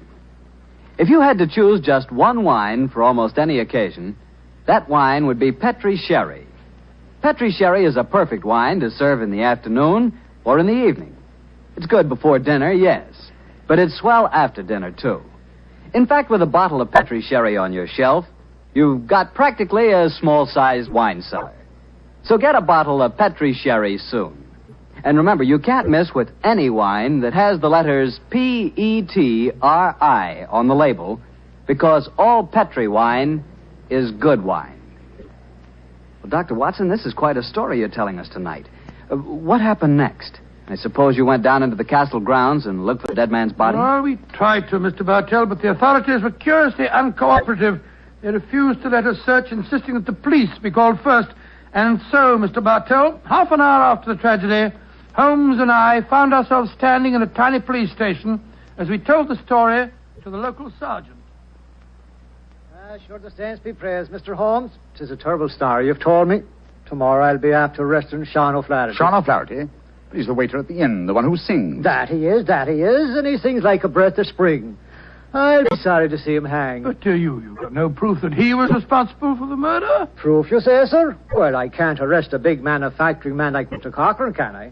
Or a fine lady like Mrs. Hankin. But you can't arrest a man without any evidence of guilt. Oh, I can't I? Then supposing I tell you that Sean O'Flaherty cleans the boots at the hotel where Mr. Hankin was staying. He does, eh? Then he had the perfect opportunity for the greasing of Hankin's boots this morning. And we know he had a motive for harming him. You're right, sir. And from what I have heard of the dead man's behavior last night, half a dozen people could have heard him make the bet that he'd kiss the Blarney stone today. Sean O'Flaherty's our man. I'll have to arrest him tomorrow. Tomorrow? But good heavens, man, aren't you going to do something today? A murderer is at large. Today is blessed St. Patrick's Day. Oh, should let the poor fellow have the day in peace. Oh, he won't run away. But my dear son... will you come back with me to the castle and search for the body? They refuse to let me do it alone. On St. Patrick's Day? That I will not. We would need a crew of helpers, and where will I be after getting them on blessed St. Patrick's Day? No, we'll do that tomorrow, too. No, today's a day for celebrating. Oh, your methods astound me, Sergeant. Do they now, sir? Don't be after fretting about me. Just enjoy yourself today. Tomorrow we'll see what can be done about it. Well, good day to you, gentlemen. Oh, bless my soul. I've never seen such a happy-go-lucky policeman in my life. It's infuriating. If only I were allowed to examine Hankins' body, I could get to the bottom of this. Well, what are you going to do now, The Holmes? police won't help us. Then we must take the law into our own hands. I think we'll start off by going to the hotel and seeing what we can find out from Sean O'Flaherty.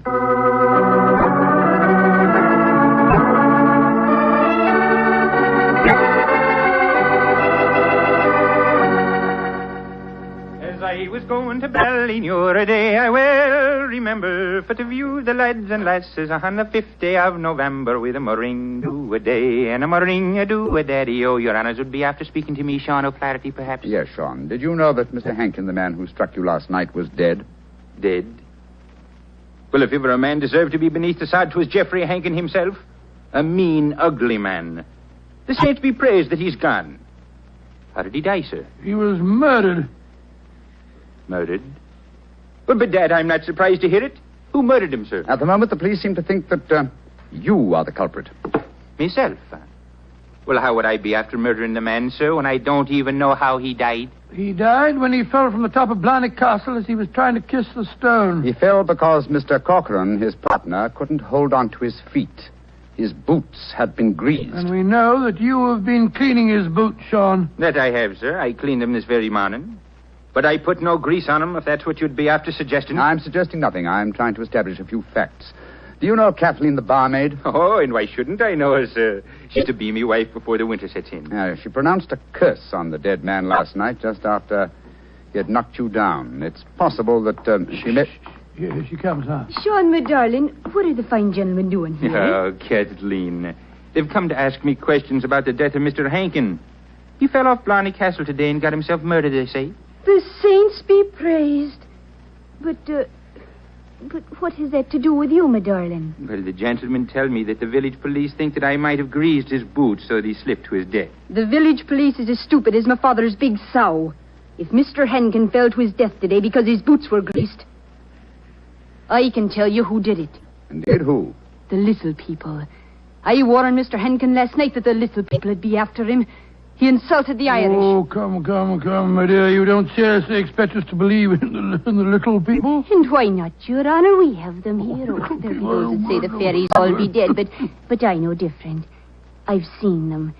When I was a slip of a girl, close to where I lived, there was a rat. That's a fort, you know. And the rat was a fairy's fort. We never dared touch it with a spade or cut down a tree growing on it or carry away a stone. We'd put our ear to the ground at night and we could hear the fairy music rising up from under the ground. Ah, they're gentle people. Most of the time. But they'd grease the boots of a man like Mr. Hankin if they didn't like them. That they would, Your Honor. Holmes, I'm certain that we're wasting our time here. I feel so, Watson. You get the whole thing turned on the greasing of those boots. If only I could have the boots in my hands. If only I could make laboratory tests. But until that dolt of a police... But of course! I have it, Watson. You have what, Holmes? The answer, I hope. Get hold of Mrs. Hankin and Mr. Corcoran. Have them meet me in the Blarney Stone Tower in half an hour. And you, where are you going? To the police station to try and convince the sergeant that even though it's St. Patrick's Day, it's his duty to help me trap a murderer.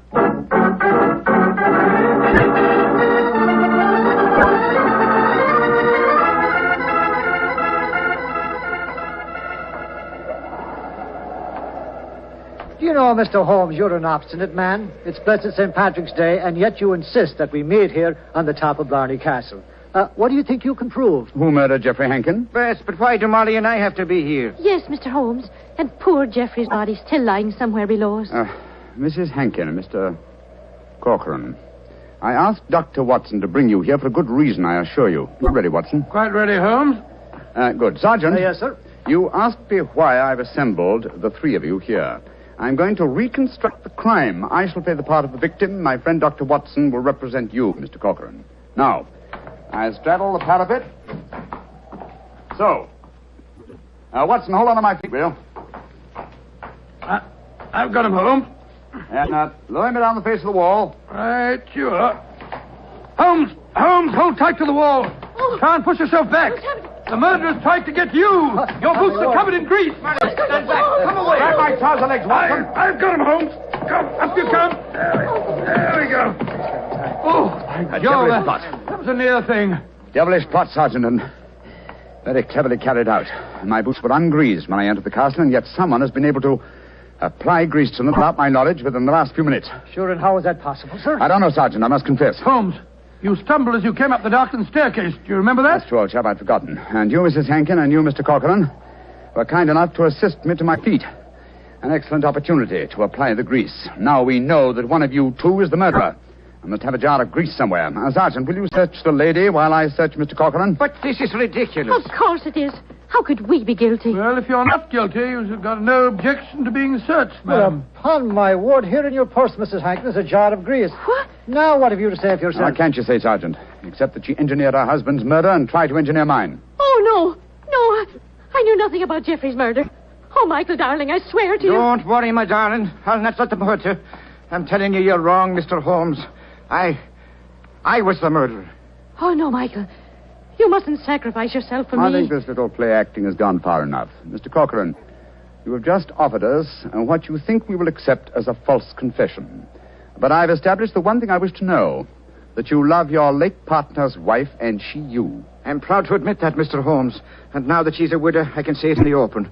But what are you implying? That you murdered your partner. But the grease on your own boot, sir. I just found a jar of it in Mrs. Hankin's handbag. Oh, that, my dear Sergeant, was all part of my little plan.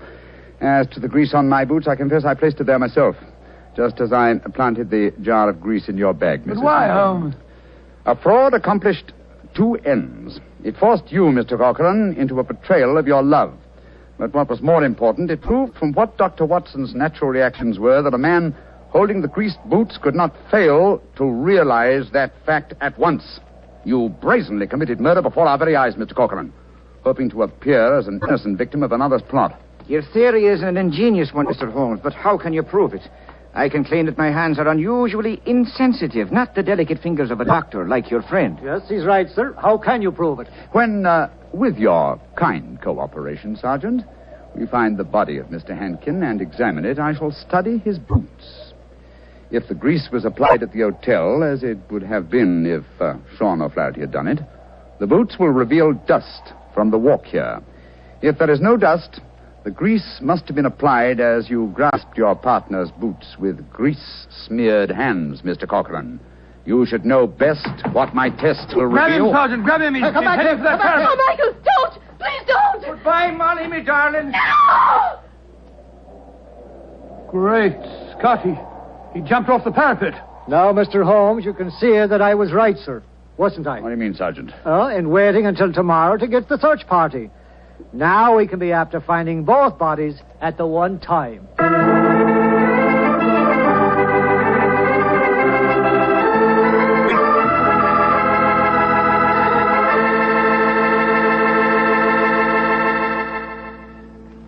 Well, Doctor, that was really an unusual story. Even now I get a bit of a shudder when I think of that afternoon at the castle. I don't blame you. Doctor, you know something? Earlier this evening, I said that if I ever got to Ireland, I'd certainly want to kiss the Blarney stone, remember? Yeah? Well, I've changed my mind. I'd no more want to hang by my heels, kiss that stone than... Well, just let's forget it. But, my boy, don't forget if you kiss that stone, you get the gift of eloquence. You'd be the most convincing fellow in the world. So? So, well, whenever you talked about Petri wine, you'd really do people a favor because they wouldn't be able to resist trying it. Oh, talking about Petri wine isn't important, Doctor. The best way to determine just how good Petri wine really is to taste it. One sip and there's all the proof you need. That's because the Petri family has developed the art of winemaking to a truly fine point. They've been making wine for generations. And all the things the Petri family knows about turning luscious, sun-ripened grapes into fragrant, delicious wine have been handed on down in the family from father to son, from father to son. That's why whenever you want a swell wine, for any occasion, you can't go wrong with a Petri wine, because Petri took time to bring you good wine. Well, Dr. Watson, what new Sherlock Holmes story are you planning to tell us next week? Well, now, let me see. Next week, Mr. Bartell, I'm going to tell you a story in which that arch-criminal Professor Moriarty played a most important part. It deals with the theft of a famous painting of a strange night that Sherlock Holmes and I spent trapped in the interior of a giant metal vault and of mysterious bloodstains in an empty room.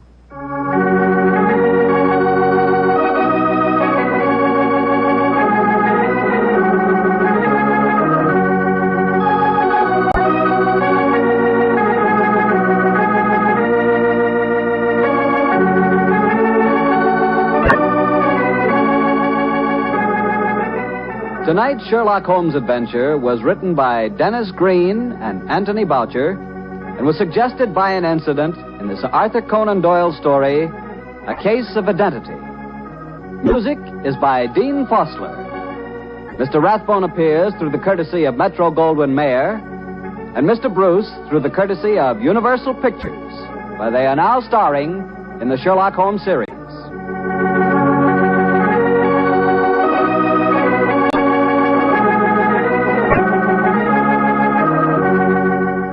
Petri Wine Company of San Francisco, California, invites you to tune in again next week, same time, same station. Sherlock Holmes comes to you from our Hollywood studios.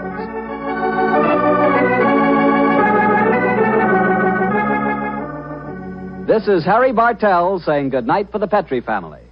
For a solid hour of exciting mystery dramas, listen every Monday on most of these same stations at 8 o'clock to Bulldog Drummond, followed immediately by Sherlock Holmes. This is the Mutual Broadcast. The National Broadcasting Company presents The Adventures of Sam Spade, Detective. Sam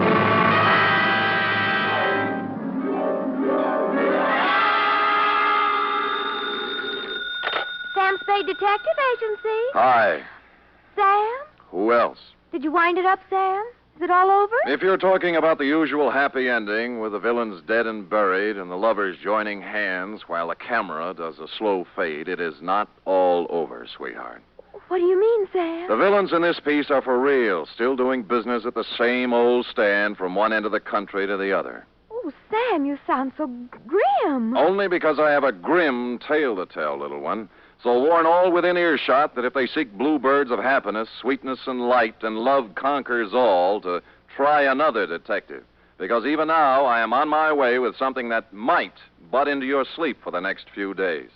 To wit, my report on the Denny Shane caper.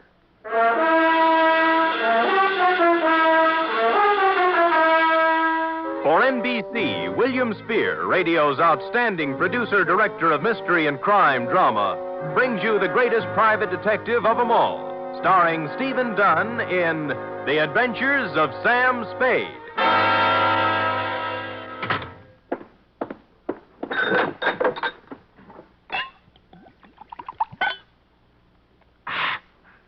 Effie! Sam? Yeah. Oh, I'm sorry, Sam. I didn't hear you come in. Ooh. Oh, tired, Sam? Yeah. You look pale. I guess maybe I'm a little sick, too. Now, Sam, I warned you about heavy lunches when you're on a case. Not that kind of sick, Angel. This kind starts at your shoe tops, runs up your backbone, and kicks around in your head till you're... Where's the book? Right here, Sam. Okay. The date, fill it in. 2? To John Q. Public. From Samuel Spade, license number 137596. Subject, the Denny Shane caper. Dear John Q. She was sprawled in the corner chair when I got back from lunch. A kid of 16 or so, complete with bobby socks, hair ribbons, and shoulder bag. The kind you see every afternoon in the drugstore near the high school, making jive talk over a soda. But she looked up as I walked in, and the eyes didn't look like jive talk at all. There was trouble in them. You're Mr. Spade? Yep. The detective? Well, according to some people. Fine. I need a detective. You're sure now? Mm-hmm. Positive. What would you be doing with a detective? Your ad in the classified section said you find people. Well, sometimes. They're not too badly lost, that is. Who do you want to find? Did you ever hear of Denny Shane? You don't really want to find Denny Shane, do you? Why not? Well, most people want to lose him. Then you do know him. I'm glad. Here's $20. Now, wait a minute. Hold it, honey. Don't get anxious. What's the matter? Don't you want to be paid for this? Not if I don't do it. What do you mean? Let's talk about you. What's your name? Mary Johnson. Does it make any difference? Mm-hmm. Mary Johnson. Where do you live, Mary? Well, I've never been in San Francisco before. I just got in yesterday. staying with a friend out in the marina. My home's in Denver. Denver, Colorado. 2028 14th Street. Okay. Here you are. You want to sign the contract? Oh, all right. Where do I sign? On the line here. Oh. No. The right name. Sally Joan Michaels. How did you know that? Next time you use an alias, leave the identification bracelet home. Huh? Don't tell people you're fresh out of Denver when your coat label says it's fresh out of Ruse Brothers, San Francisco. Now, let's try it again, huh? What about Denny Shane? Well, I want to find him, that's all. Well, that's a lot. Why? I'd rather not say. Well, in that case, Sally, I recommend another detective. You'll find there's an ad in the classified section just below mine. You mean you won't do it? Sally, if I may get pontifical for just a moment, Denny Shane is not the kind of character I would pick out for a kid like you. He has a reputation for booking horses, which is illegal, and welching his bets, which is worse. He is associated at one time or another with almost everyone in the files of the Kefauver Committee. And as for the girls he runs around Stop with... it, will you? Oh, so that's it. No, that isn't it. I've never seen Denny Shane in my life. If we do find him, you'll have to point him out to me. Really? He's been good to me. You see, all my life he's been good to me. Mm-hmm. And you've never seen him? No. Denny Shane is my brother, Mr. Spade. My mother died when I was born. I was adopted, but Denny went to an orphanage, and I guess he sort of ran wild after he got out. Yeah. What do you mean he's been good to you? Sent me money on birthdays and Christmases, sometimes in between. He always said if I needed help to tell him, but I never knew where to find him. We need help right now, Mr. Spade. My stepmother has to have an operation, and I know Denny will give me the money if I can find him. Why did you tell me all those black lies? I was afraid you'd call my folks. They'd be horrified if they found out. Oh. Mm-hmm. This is the truth now. Girl Scouts honor. Yes, Mr. Spade. Okay, you run home and study your algebra, and I'll look up Shane in court. No, I've got to talk to Denny myself. You're sure you want to come along? Oh, yes. Okay, but I'm going to have to leave you outside while I talk to his friends. Let's go.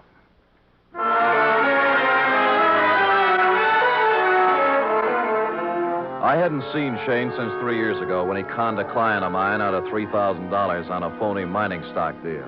I knew it was waste motion, but I checked the hotel where he was living then and found he was long gone. Came next in the following order: one gambling joint in South City, one saloon in the Mission, and one very dubious apartment on Turk Street, run by a charming wench wearing wedgies, culottes, and peach brandy. She gave me a peachy smile. Oh, Denny Shane? Don't step on your laughs. You seen him lately? Funny you asking about Denny. I saw him yesterday. First time in 2 years coming out of Augie Dano's. Oh, who's Augie Dano? Runs his gym exercise studio, reducing setup on Sutter Street. You know, work a little, lose the middle. Get it? Yeah, I got it. But anyway, thanks.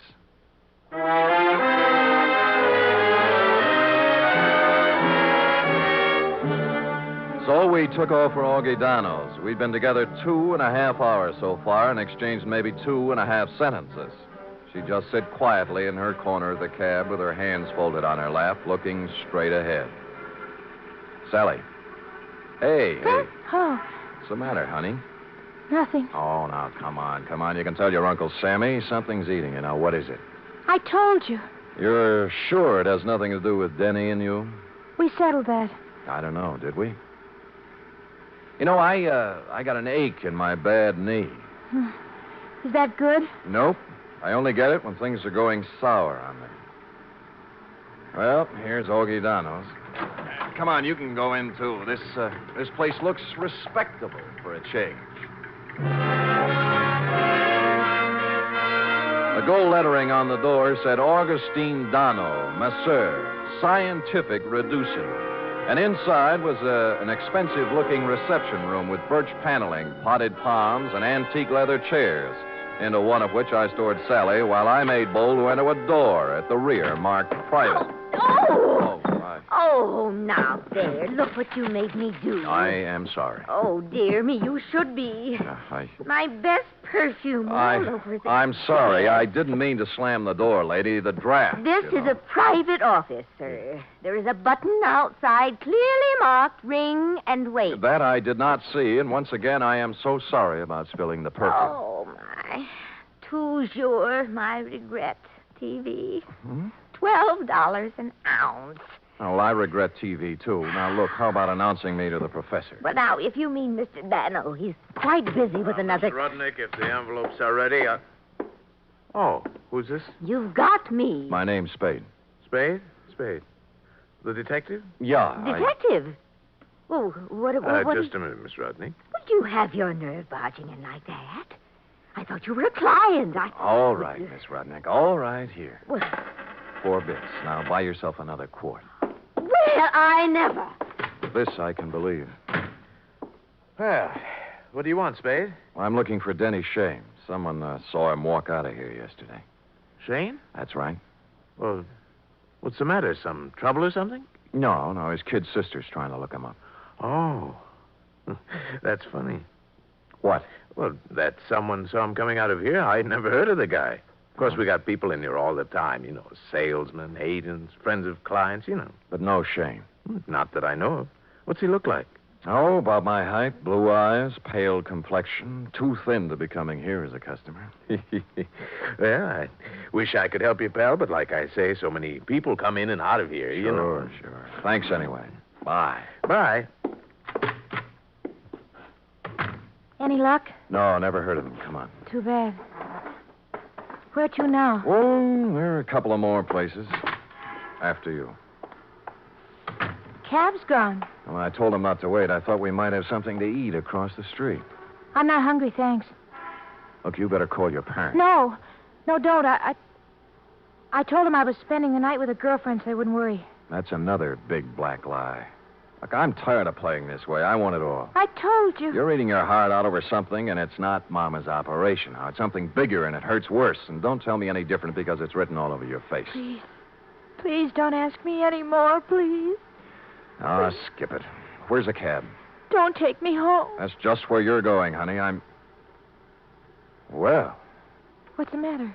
look, coming up the street. Is that... Yeah, Denny Shane.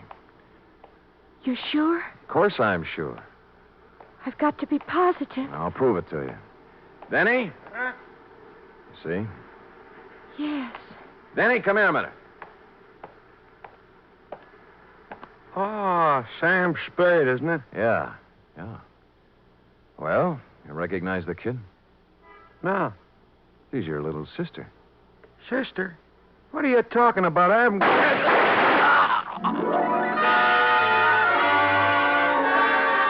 It all happened in less than a second. So hard, so fast, so horrible, it froze me in my tracks. The shoulder bag flew open, there was an automatic in her hand, and then Denny Shane was dead on the pavement, and she was turning toward me, her face a sick gray color, handing me the gun, handle first. There. It's done now. You can take me to the police.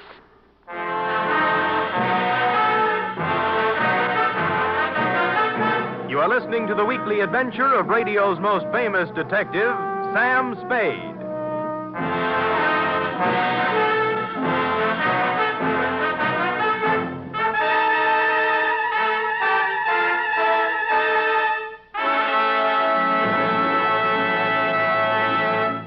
3 chimes mean good times on NBC.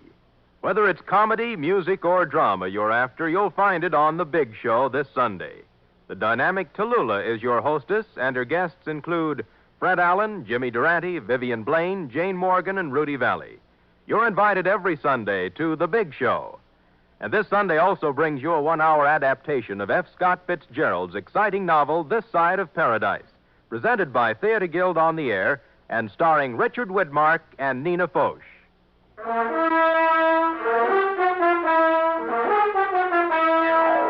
And now back to the Denny Shane caper, tonight's adventure with Sam Spade.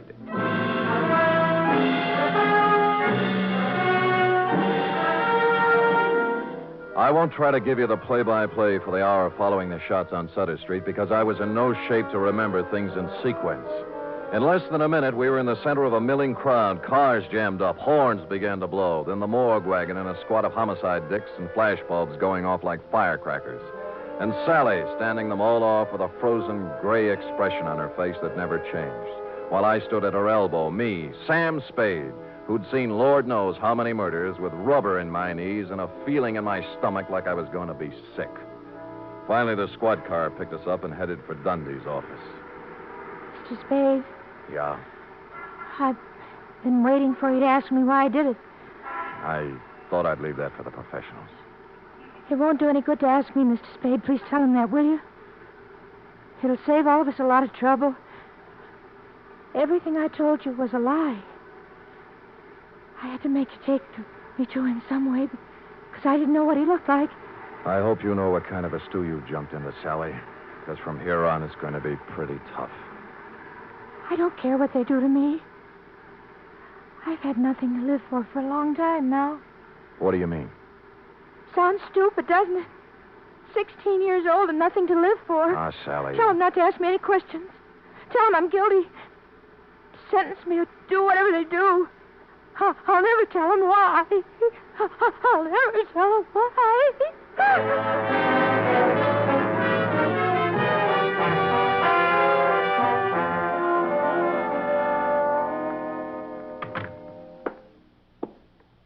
Give me a cigarette, Sam.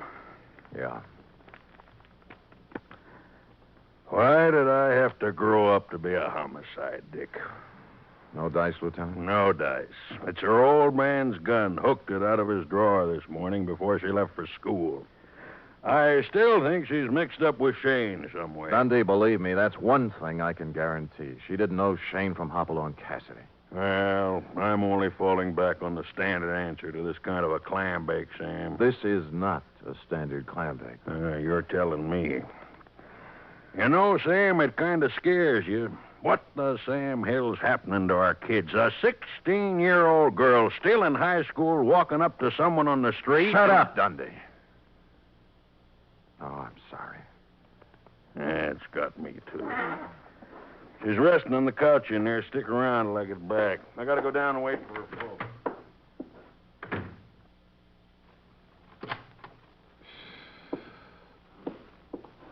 Oh, excuse me. I saw the lieutenant go out, and Come on in, sit down. I'm a friend of Sally's. Do you think I could talk to her for a minute? Well, I don't think she feels like talking. Look, I got to, mister. I got to talk to her. What's your name? Eddie Tucker. I go to school with Sally. I've been waiting for 3 hours outside for a chance to talk to her. Can't I, please?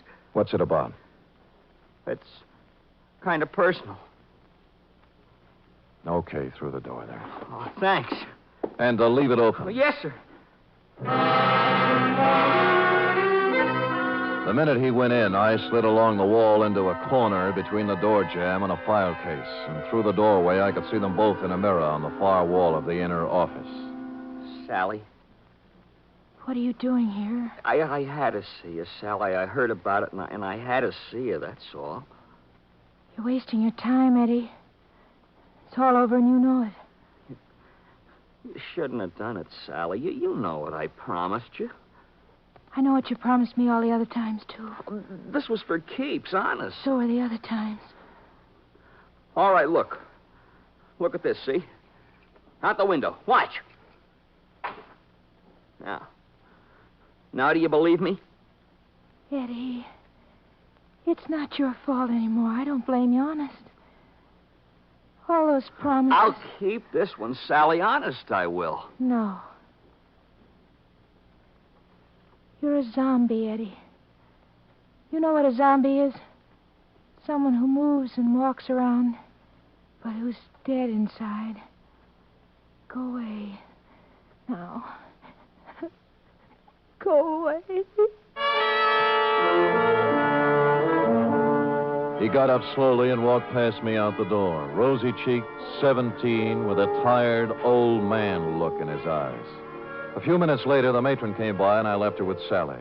The window in Dundee's office opened onto a second-floor roof below, and directly beneath it, I picked up what Eddie had tossed out.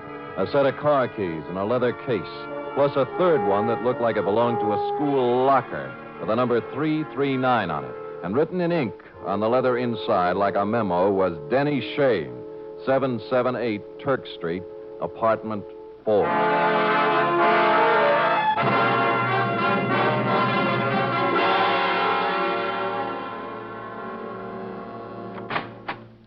Hello, kids. Oh, well, it's you again. Yeah. Well, hold it, Jack. Aren't you going to wait for an invitation? You done me wrong this morning, honey. About Denny? Yeah. Said you hadn't seen him in 2 years. Ah, I told you about Candono, didn't I? Anyone told you about Denny Shane? No great loss. Pax for biscuit. Oh, would you like a drink? Thank you, no. Now, what about... I had it coming to him sooner or later. Never made an honest buck in his life. How did he have it coming to him? Like he got it, like they all get it. What was his racket? Numbers. You know how it works? You buy a number Yeah. How do you know all this? Curiosity. Intellectual curiosity. I want to know things. All the time I want to know things. Follow? So one day, when Denny leaves his suit to be cleaned and I find a book in his pocket, I ask the questions. What book? His numbers book, stupid. What's that? Oh, you know, with the names and numbers of all his customers. You wouldn't know where it is, would you? Oh, perhaps. Oh, yes. How does $5 look? Bourbon is awful high. Yeah, you probably drink it straight. 10. Better. Come on. I think it's in his top drawer. Let me see now. Ties a little. There you are. That little black book. See? All the names, all the numbers. All the names, all the numbers, and one other feature. It was divided into sections, labeled Galileo, Balboa, Lowell, George Washington, and a couple of more fellows who passed on long before the numbers racket was invented. Under each was a list of names. Eddie Tucker's was on the page headed Thomas Jefferson, and after it was number 339-7th Street. At this point, several bells rang. The odd key in Eddie's case didn't belong to a locker. It went with a box in the main post office on 7th Street. Hey, now look, fella. It's 11 o'clock at night. Yeah, my name's Spade, clerk. Look. See? The license. I don't care about the license. The rules and regulations of the United States Postal Service... I know, through rain and sleet and snow and hail. But there's been a murder, you see. Murder? Yeah. Oh, well, in that case, I suppose we Great. Where's the mail for the boxes? On the table over there, but it isn't distributed. If you'll wait a shake... I'll wait a shake.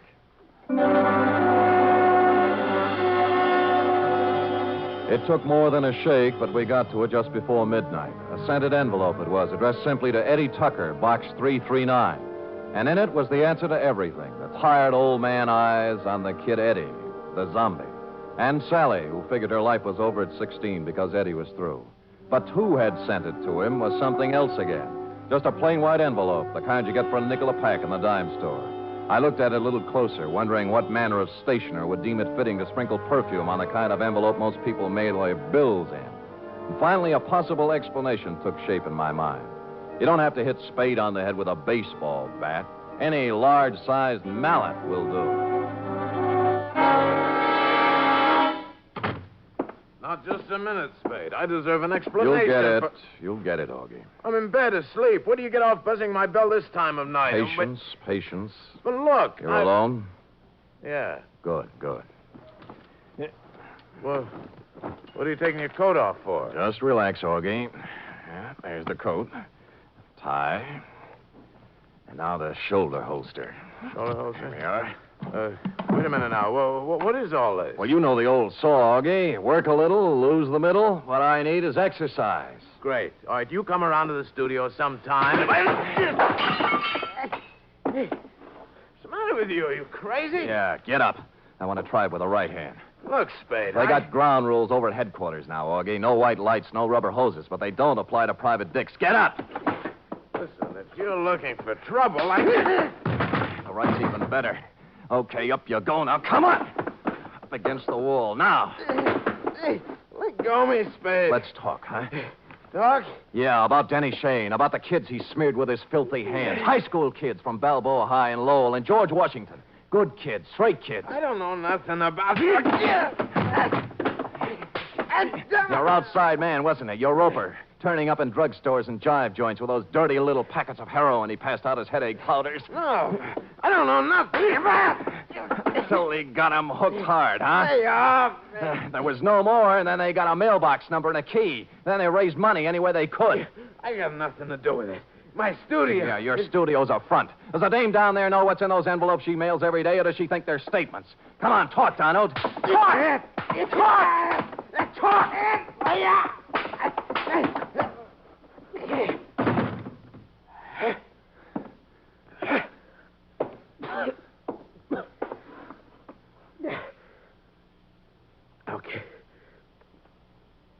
Okay. I'll talk.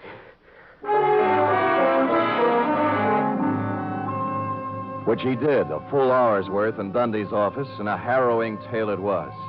I felt like printing up 1 million copies and mailing it out to every father and mother in the country. They'd taken him downstairs when I happened to glance out of Dundee's window, and down on the second floor roof, a point of light was moving back and forth, slowly from one end to the other.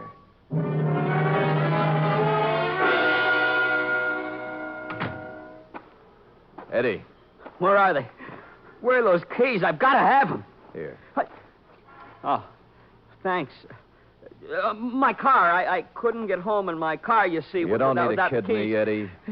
I know all about it. Oh. I can't do anything about myself, Mr. Spade. I'm helpless. What she said. Zombie. You're not helpless. You can't handle it alone, maybe, but you're not helpless. Other guys have licked it, and you can, too, if you want it bad enough. I want you. Honest. Good, that's all you need. We'll take care of the rest. Let's go, huh?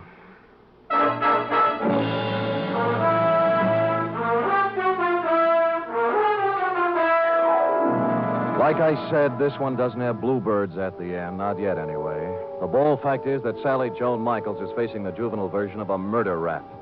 However, the best criminal lawyer in town has volunteered to defend her, and the state will be represented by the most half-hearted prosecution that ever set foot in the courtroom. Eddie Tucker's entering a sanitarium tomorrow, making him luckier than some of the other kids in that little black book. What about yours, John Q? Period. End of report. Well? Oh, I don't know what to say, Sam. I feel so awful. I guess I'd better not make any comments at all. Me too, sweetheart.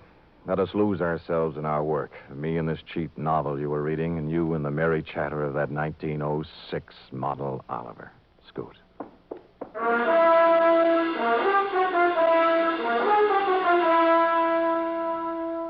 Three chimes mean good times on NBC.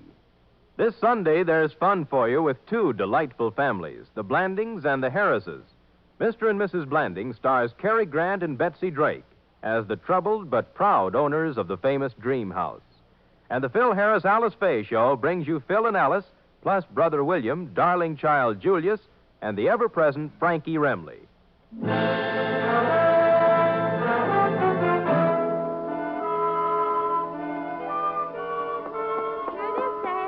Amazing.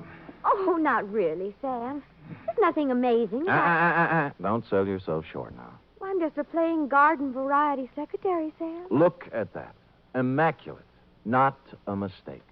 Oh, Sam. And in 26 seconds flat, in just the time it took that man to read a short announcement, you type out 5 copies of a 28-page report. In my book, that is amazing.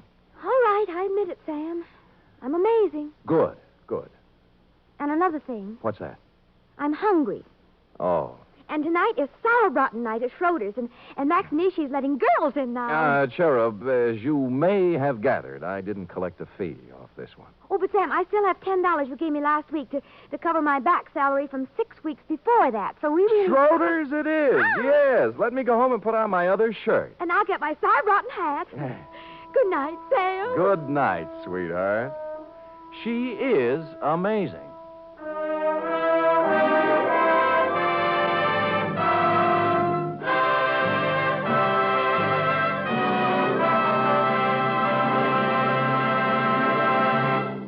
The Adventures of Sam Spade are produced, edited, and directed by William Spear. Sam Spade is played by Stephen Dunn. Lorene Tuttle is Effie. Also in the cast were Kathy Lewis, Paul Freese, Kathleen Freeman, Lou Merrill, Bill Tracy, and Jerry Hausner. Script for tonight's adventure by Harold Swanton. Musical scoring by Lud Gluskin, conducted by Robert Armbruster.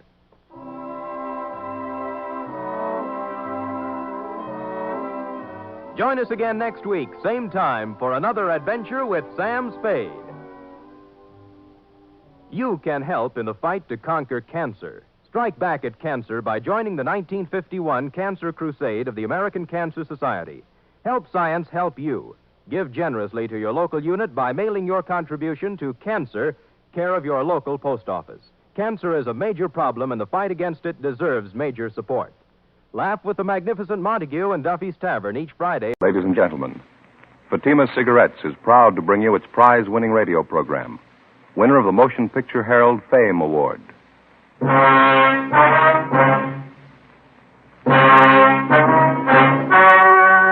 story you are about to hear is true. Only the names have been changed to protect the innocent. Fatima Cigarettes, best of all long cigarettes, brings you Dragnet.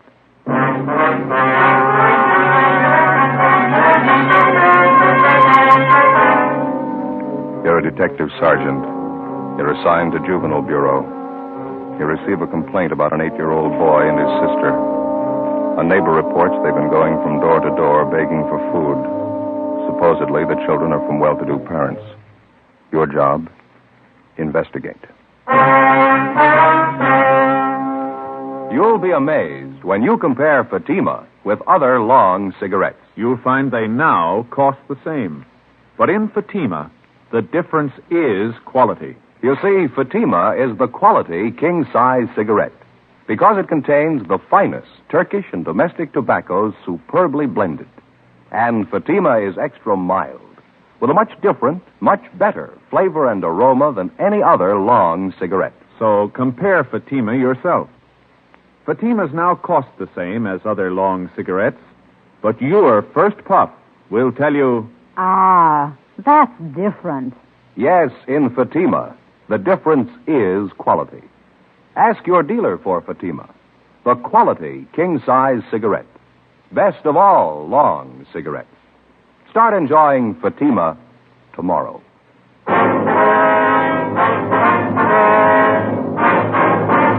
Dragnet, the documented drama of an actual crime. For the next 30 minutes, in cooperation with the Los Angeles Police Department, you will travel step by step on the side of the law through an actual case transcribed from official police files. From beginning to end, from crime to punishment, Dragnet is the story of your police force in action. It was Tuesday, April 27th. It was overcast in Los Angeles. We were working the day watch out at Juvenile Bureau. My partner's Ben Romero. The boss is Captain Kinsling. My name's Friday. I was on the way back from communications, and it was 4:38 p.m. when I got to 1335 Georgia Street, second floor, room 14.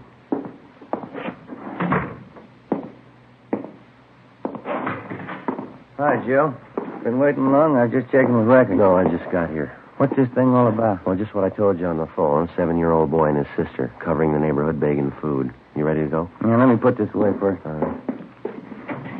Kid's supposed to be from a wealthy family, huh? Well, wealthy enough to live in the best part of Bel Air, yeah. Doesn't make much sense. Must be some kind of a gag, huh? No, not according to the neighbor who called in. Yeah? She says the kids are half-starved. Ben and I got in the car and drove out Sunset Boulevard to the Bel Air district. We pulled up in front of a large 2-story home near the corner of Brookline Avenue and Knightsbridge Drive. It was a white frame colonial mansion set back in the middle of well-landscaped lawns and gardens. The other homes in the neighborhood were just as large, $50,000 and up. It was the last place in the city that you'd expect to find neighborhood children begging food. 5:20 p.m. We went around to the rear entrance of the Colonial Mansion as we'd been instructed on the phone. We located the woman who'd called in the complaint, a Miss Jeanette Bejan. She was employed as laundress and cook by the owners of the house. She was busy fixing dinner.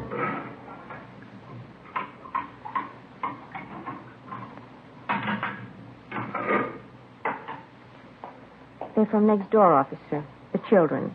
As I explained on the phone, a boy about 7 years, a girl 5 years old, I guess. Which side do they live on, Miss Bejan? The house on the corner? No, the other side. Up here. The brown and white house.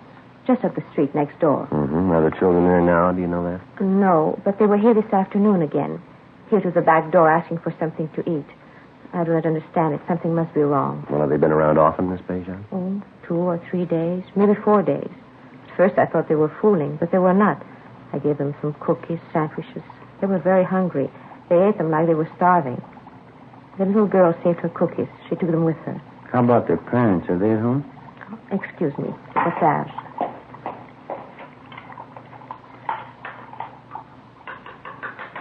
There. That's better. No, I haven't seen the mother the last few days. I understand they are divorced. The mother, she lives there with the children. The father, I don't know. Well, what's their name, do you know? Kessler. Madame, the woman I work for, she says there are 3 children in the Kessler family. But I don't know. I have only seen the 2, the boy and the girl. I would go over and see what is wrong, but I do not know the Kessler. It is not my place. That's why I called you, officer. All right, Miss Bejan. Well, thank you very much. Oh, not at all, officer. You understand, I do not mind giving the children food. Well, I think only something is wrong if they do not get it at home. Well, thank you very much for notifying us. We're going to check into it. I'm just a little curious, Miss Bejan. What's that you're making? This? Napoleon. How's that? Napoleon. You know, Napoleon pastry. Oh, yeah. Sure smells good. Well, thanks again. Oh, certainly, officer. If there is anything I can do, you will let me know? Yes, ma'am, we will. Goodbye. Goodbye. Thank you very much.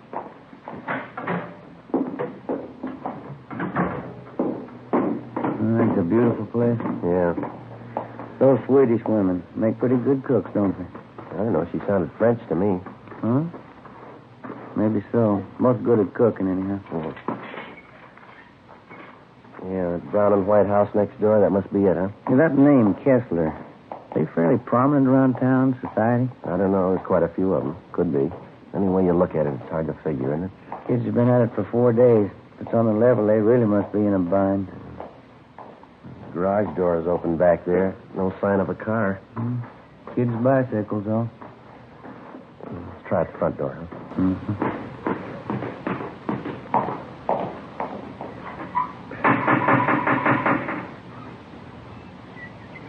We should better try it again, huh? Yeah.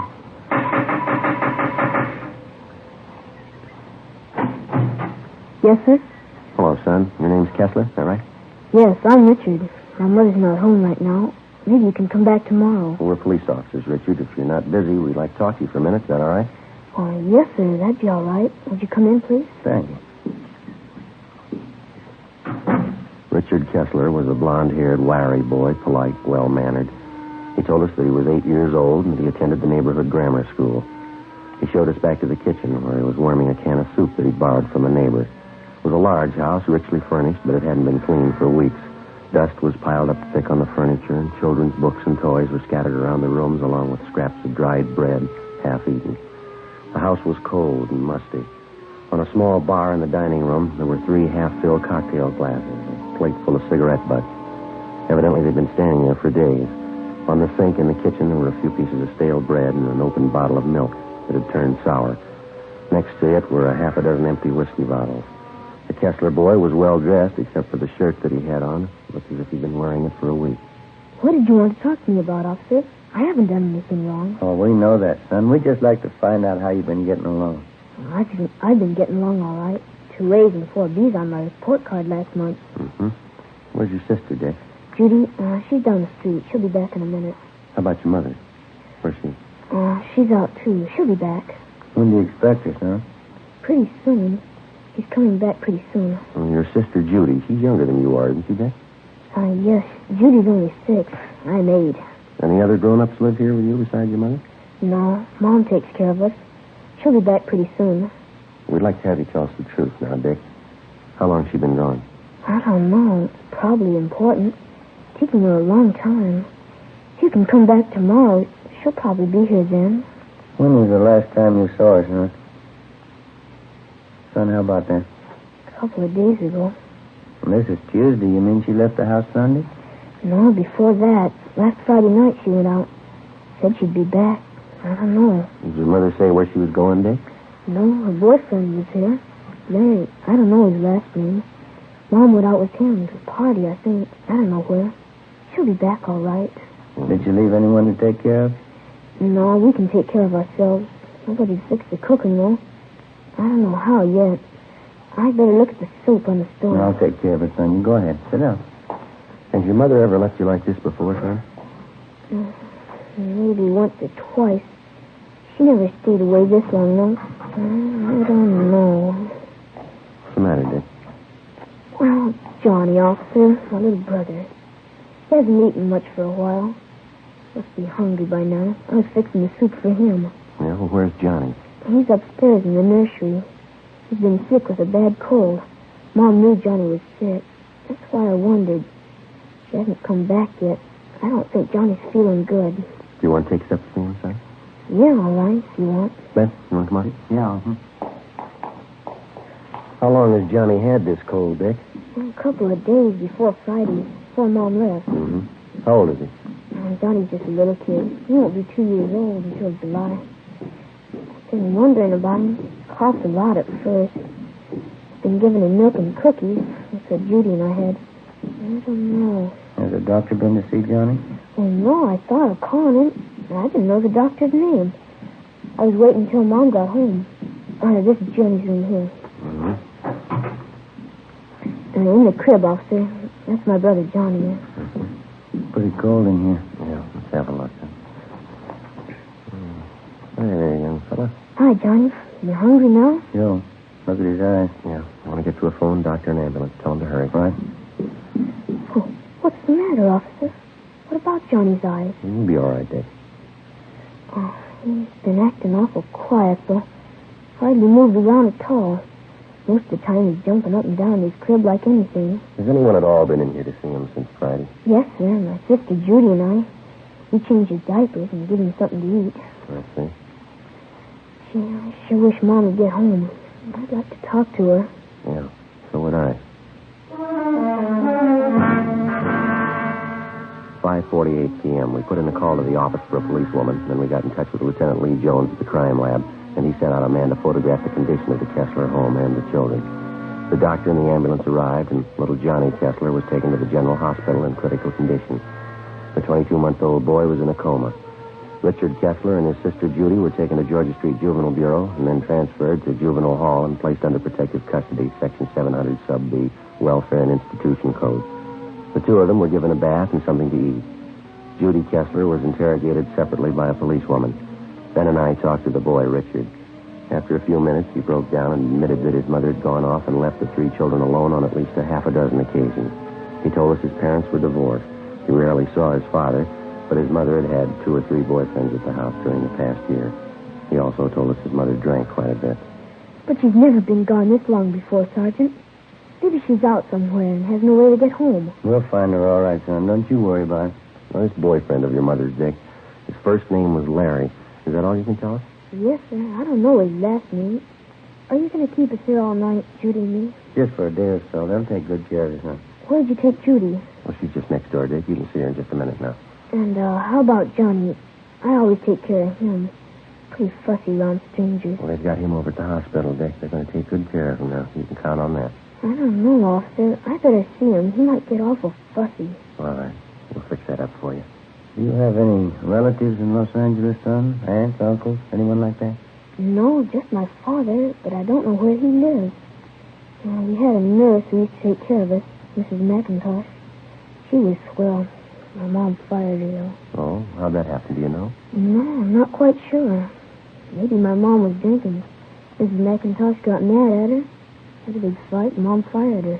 Oh, well, this Mrs. McIntosh, you know where we can find her? No, sir, I don't. How about some of the other boyfriends that your mother had, Dick? Do you remember any of their names? No, one of them was George something. I don't remember the other one. Joe, see you a minute? Yeah, Mac. You want to stay with the boy, huh, Dad? Yeah. Hospital call. It's a lousy thing. Well, what's that? The Kessler boy, little Johnny. Yeah? He just died. John Albert Kessler, white male American, age 22 months.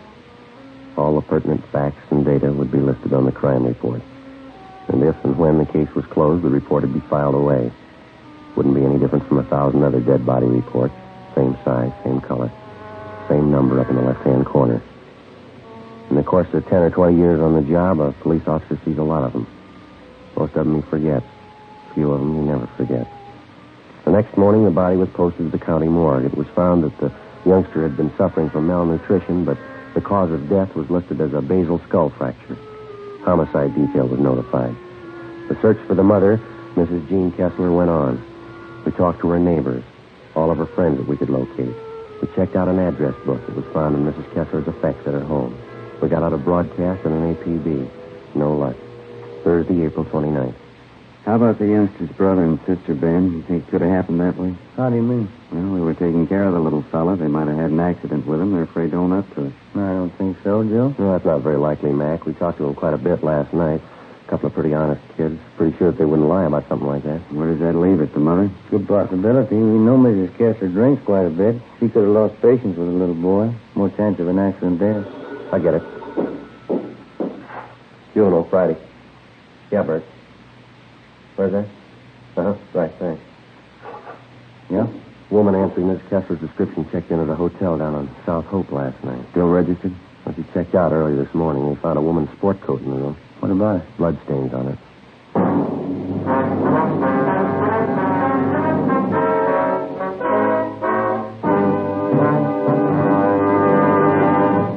You are listening to Dragnet for the step-by-step solution to tonight's authentic case history.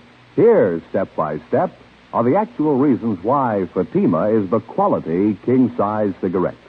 Why in Fatima the difference is quality. Quality of tobaccos.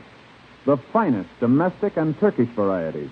Extra mild and superbly blended to give you a much different, much better flavor and aroma. Quality of manufacture. Smooth, round, perfect cigarettes. Rolled in the finest paper money can buy. Manufactured in the newest and most modern of all cigarette factories. Quality even to the appearance of the bright, clean, golden yellow package. Carefully wrapped and sealed to bring you Fatima's rich, fresh, extra mild flavor. Compare Fatima yourself. Fatimas now cost the same as other long cigarettes, but your first puff will tell you, Ah, that's different. yes, in Fatima, the difference is quality. Start enjoying Fatima quality yourself. Insist on Fatima, the quality king-size cigarette. Best of all, long cigarettes.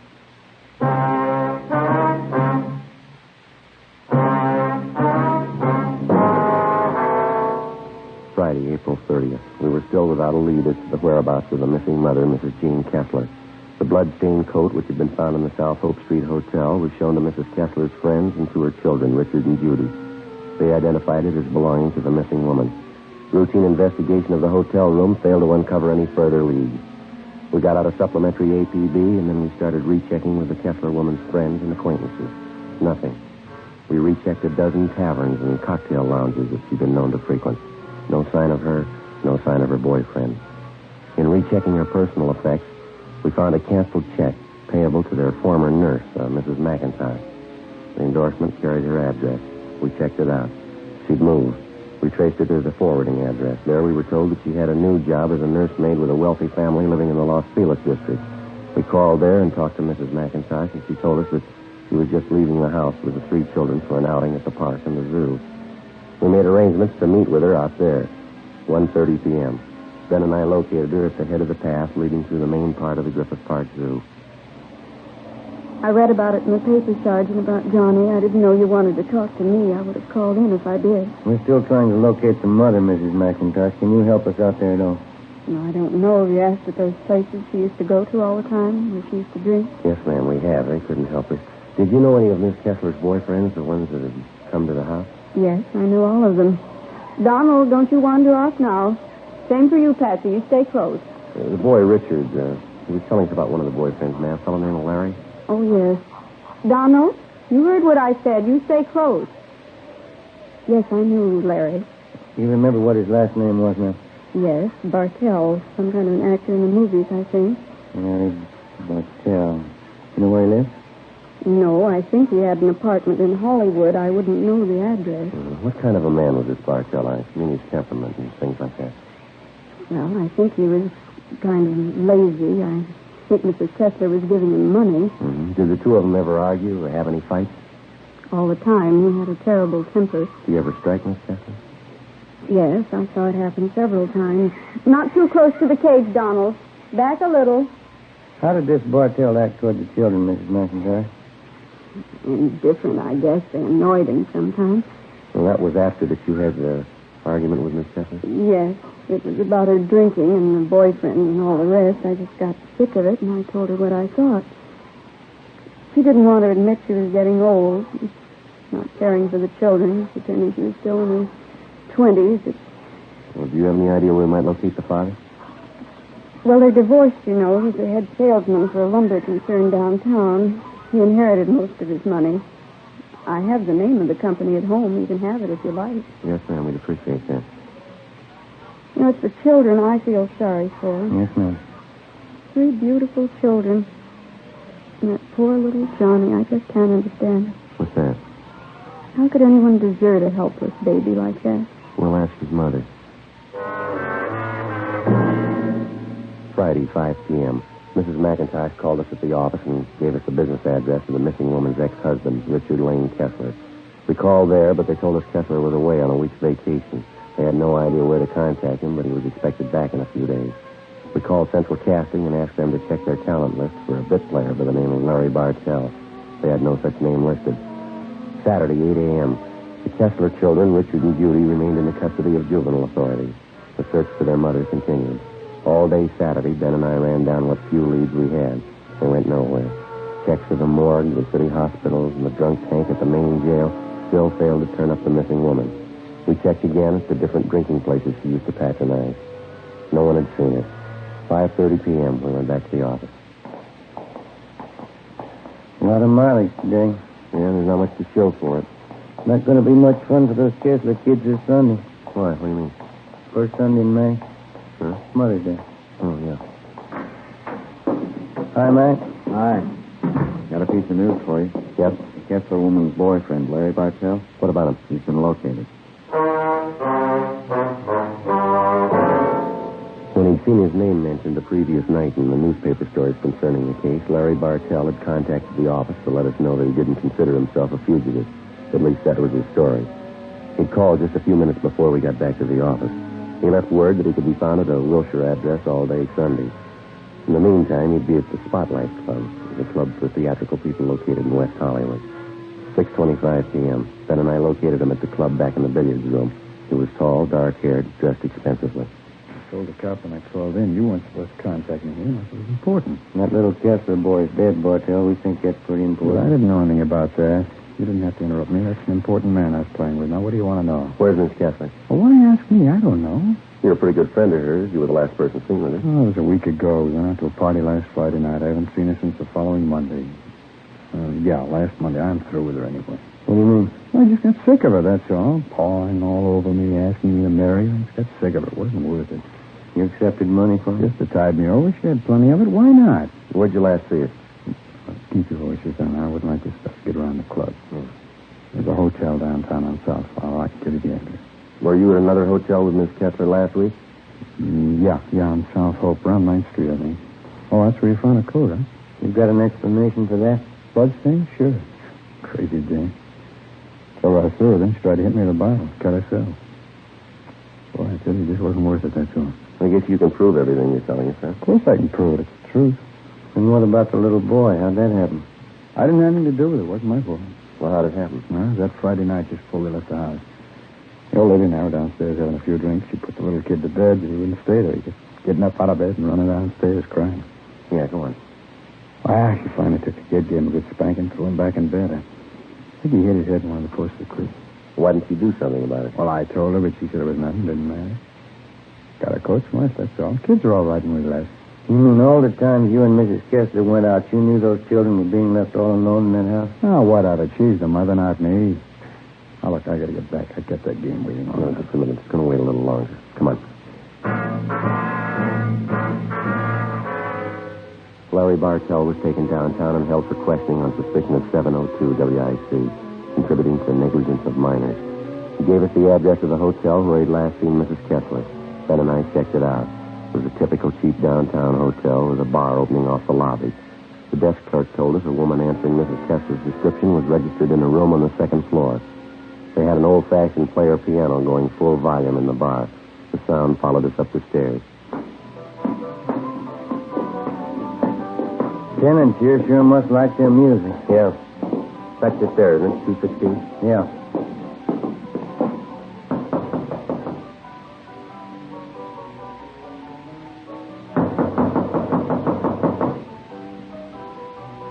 We better try it. Yeah. Let's have a look. Who's there? Who is it? You, Mrs. Jean Kessler? What is it? Who are you? Police officers would like to talk to you. I haven't done anything. What do you want with me? I want to talk to you about your children, Mrs. Kessler. But I didn't do anything. Johnny was sick, that's all. I didn't do anything. That's not what Bartell says. Larry, have you seen him? Is he coming back to me? You better get up, lady. Get your coat. I gotta have Larry back. He's everything to me. I love him. Is he coming back? You've been gone over a week. Aren't you a little worried about your children? They're all right. I'm too young to spend my life on children. I need Larry. Where is he? See if you can find a coat, will you, Ben? Yeah, all right.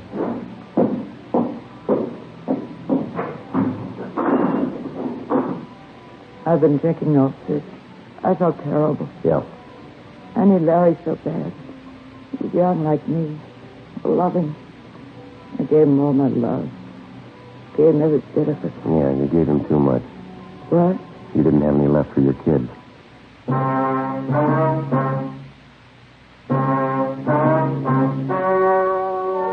story you have just heard was true. Only the names were changed to protect the innocent. On July 2nd, trial was held in Superior Court, Department 87, City and County of Los Angeles, State of California. In a moment, the results of that trial. Now, here is our star, Jack Webb. Thanks, Jim. Friends, if you're with us week to week, you've heard me say, in Fatima, the difference is quality. It's a difference that you can prove just by buying a pack and smoking them. You'll find Fatima's extra mild, with a rich, better flavor and aroma. Stop in at the store in the corner and buy a pack of Fatimas the first chance you get. You'll find in Fatimas, the difference is quality. Ladies and gentlemen, I'd like to take a moment to thank all of you for your very fine response to our program, Dragnet. Since the first show went on the air about a year and a half ago, your cards and letters have been a constant source of encouragement and guidance. In the field of radio presentations, we felt that we were attempting something a little different, and we were not altogether sure that it would meet with your approval. Possibly, we were sure that our approach to this type of presentation was a sound one, but the final approval had to rest with you. If we may judge by your response, you've placed Dragnet high among the programs that you enjoy most, and for this we're indeed grateful. We've tried to bring you, first of all, an adult program worthy of the 30 minutes that you spend with us each week. We've tried to bring you an honest and authoritative report on the work of your police force. We've tried to bring before you documented police cases that were informative as well as entertaining. In forthcoming weeks, we sincerely hope that Dragnet remains one of your favorite shows. Your letters have been read by all members of the Dragnet production staff. So if you like to listen to Dragnet, it's because you, our listeners, have helped to guide us in presenting the kind of entertainment that you want. And for this, our thanks.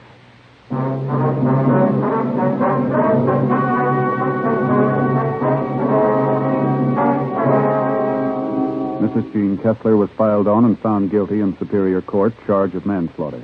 She was sentenced to 1 year in the county jail and deprived of the custody of her children.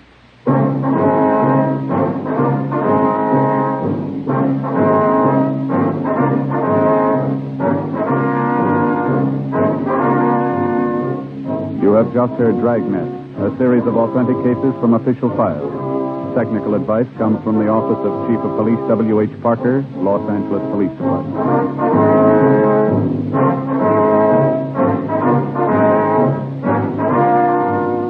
Fatima Cigarettes, best of all long cigarettes, has brought you Dragnet, portions transcribed from Los Angeles.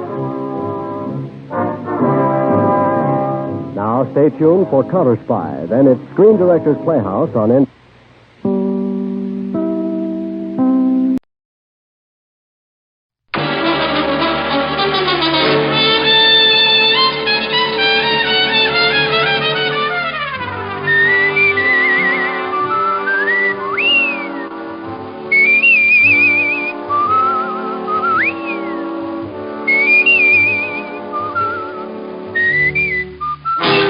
Dick Powell as Richard Diamond, private detective.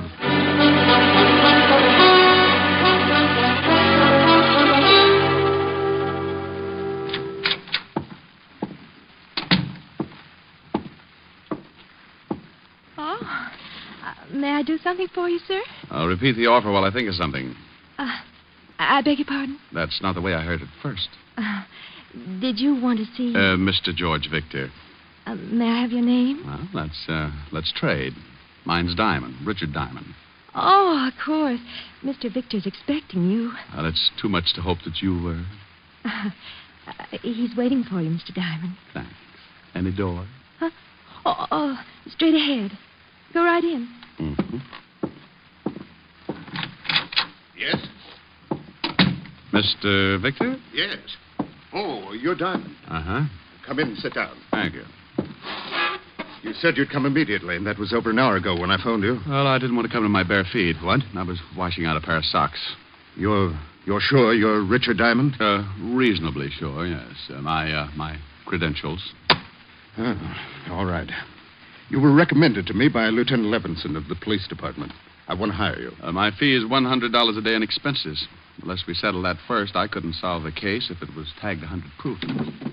Here are 2 checks. One for 100, the other for 5. Oh. You get the 100 if you take the job, and the other one if you do the job satisfactorily.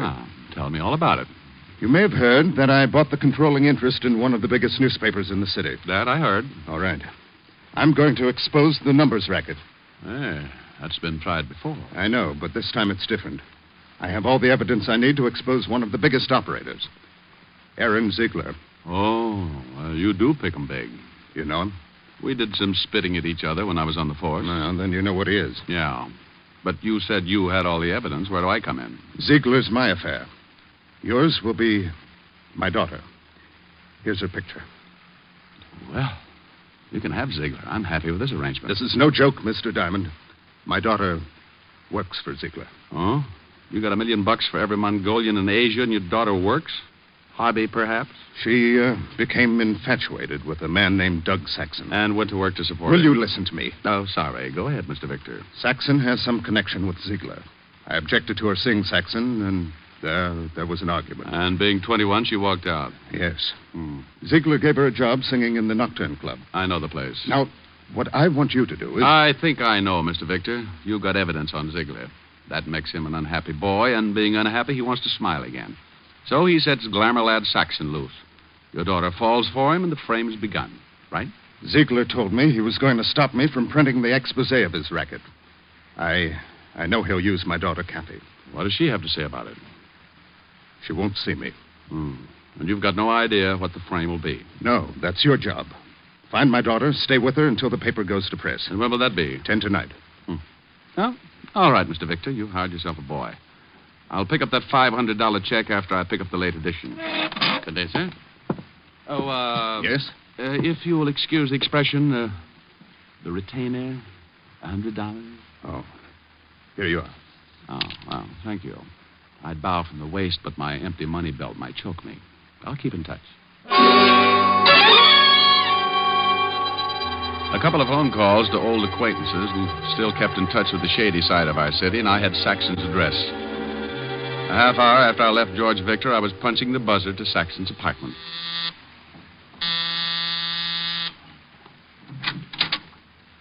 Good afternoon, Mr. Saxton. Who are you? What do you want? I'm Mother Hubbard, and I've come to look at your cupboard. Ask me in. What's the idea? Who... This won't take long, Mr. Saxon. Listen, you... I was just going to ask you to listen. But since you asked first, go ahead and give me something to listen to. Did Ziegler send you? Well, maybe. Maybe not. It's a nice place here. All the scenery. Phonograph, big overstuffed chairs. I'm glad you like it, but don't make yourself comfortable. What's in the other room? Look here, I don't know who you are or what you want, but... Maybe Ziegler did send me. Did he? No. You a cop? Used to be. Always enjoyed my work. And I never enjoyed it more than when I was up against a character like you. Get out of here. Oh, now somehow getting tough doesn't look well on you. You're not the type, Saxon. From a quick but thorough study, I'd say you were more used to soft lights, sweet music, and setting up pigeons to be knocked over by your boss. I don't know what you're talking about. Kathy Victor. Know her? What if I do? You know her. And, Saxon, keep away from her. Oh, now you're scaring me. Sure. Hey, what do you want from me? Why are you doing this? I'm hired to do it. The name's Diamond, Richard Diamond, occupation private detective. Private detective? Yeah. You're going to make a phone call now. I won't. You're calling Ziegler to tell him you quit. I can't do that. Unless you want this floor lamp on your head. Diamond, please don't. Now, that's better. Now, go ahead. What'll I tell him? Your health is bad. You're going to take a boat trip. Well, that's ridiculous. Well, then you think of something, but think. But Hello, this is Saxon. I'd like to talk to Aaron. Oh. Well, I'll call back. It's important. Oh, it's important. I've got to talk to him. All right. Get him? They're putting me through in. Hello, Aaron. Listen, I can't go through with the deal. Something came up. I mentioned my name. A man named Diamond. Richard... Yeah, that's right. I don't know, Aaron, but please, don't blame me. I did... Hello, Aaron. Aaron. He hung up. Good. You do the same. You don't know what he'll do, Diamond. You don't know him. Oh, but I do. Well, happy landings, Glamour Boy. You can't leave me like this. You know, after a long look at you, I don't think I'd like to stay. Bye, Saxon. 20 feet of the East River will look good on you. Okay, so it was a bluff. I knew Ziegler wouldn't be scared off that easily, but when you go hunting ducks, you put out a decoy. I did. The decoy was me. It was an hour later that I got back to my office building and walked into the lobby. The elevator door there was open, but the jockey was missing. I was about to take the hard way up, the stairs, when... Diamond. Oh, hello. Where'd you come from? I'm under a cabbage leaf. Don't believe it. Get in the elevator. I'll walk. Hey, Mac. Mr. Diamond don't want to get in the elevator. Maybe he gets car sick. Get in, Diamond. What's the big idea? Close the door, Mac. Sure. You know how to run this thing, Diamond? No. Start it up. Go on. Okay. Floors, please. I'll tell you when. This is far enough. Stop it. And keep your hands away from that door. What are you going to do? Eat your way out? He's a card, ain't he? Oh, now, come on. Fun's fun, but I got business. So have we. We told you to take your hands off those doors. Oh, you did, huh? Yeah. Ooh. Oh, he won't go down. Sure he will. He's just stubborn. Give me that sap. You see? Yeah. Think he's still tuned in? Let's see. Diamond. Hey, Diamond. Oh, he should know better than that. It ain't polite not to listen. Kick him in the ribs. Now, how about it, Diamond? You want to listen? He's shaking his head. He says yes. Okay. Now, stay away from the dame you're supposed to take care of. Go back to Victor and tell him you don't want the job. Tell him it's too rough, and if he don't understand, show him your bruises. Hey, give him a bruise where it shows. Look at that. I don't think he likes you kicking him in the chops. What does he want? Bedroom slippers? Okay, open the doors and let's get out of here. Hey, think I ought to give him another boot, just to make sure? Ain't you ever satisfied? Go ahead. Okay, let's go. You know something? You got an awful disposition. You don't come out of a beating like that right away. A professional working over is like spending a weekend in a taffy machine. I reached out and tried to touch things, but it was like trying to paint the inside of a balloon with a hammer. I was numb, and when the little jabs of feeling started pinching my cheeks, I found out that I was warm and sticky. Finally, I pulled myself up, stood there for a minute, decided my legs weren't macaroni, and went to the washroom to clean up. Then I headed for the Nocturne Club. It was too early for customers, but there was a bartender and a girl with blonde hair playing the piano. We ain't open yet, Mac. Oh, you ain't? Well, give me a bib. I may cry all over the place. You look awful. Truck hit you or something? I was blowing a tuba in a high wind. Yeah? Yeah. Screwed me 8 feet into the ground. Ain't that terrible? Yeah, ain't it? Hey, who's the dame with the fingers? Oh, entertains here. Name's Victor, Kathy Victor. Got a swell set of pipes. If you're looking for a job, we don't need no tuba players. Look, here's for a drink and here's something for you because you ain't open yet. Fix me something that'll turn me all one color. Sure. Will it be black or blue? Anything that goes with my tie. Bring it to the piano. I thought you wanted it. Oh, I'll laugh later. I thought it was pretty good.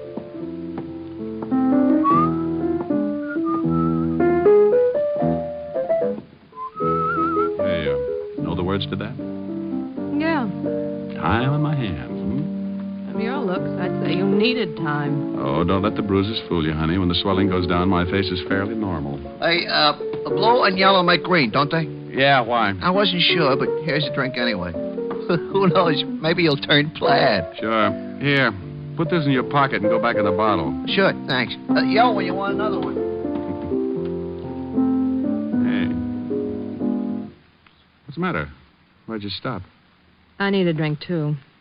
You get the jumps early, huh? I work late. Catches up with me. Oh, try out running them for a day. It does wonders. Oh, I know you. You're a spy from Alcoholics Anonymous. Go ahead, play some more. All right.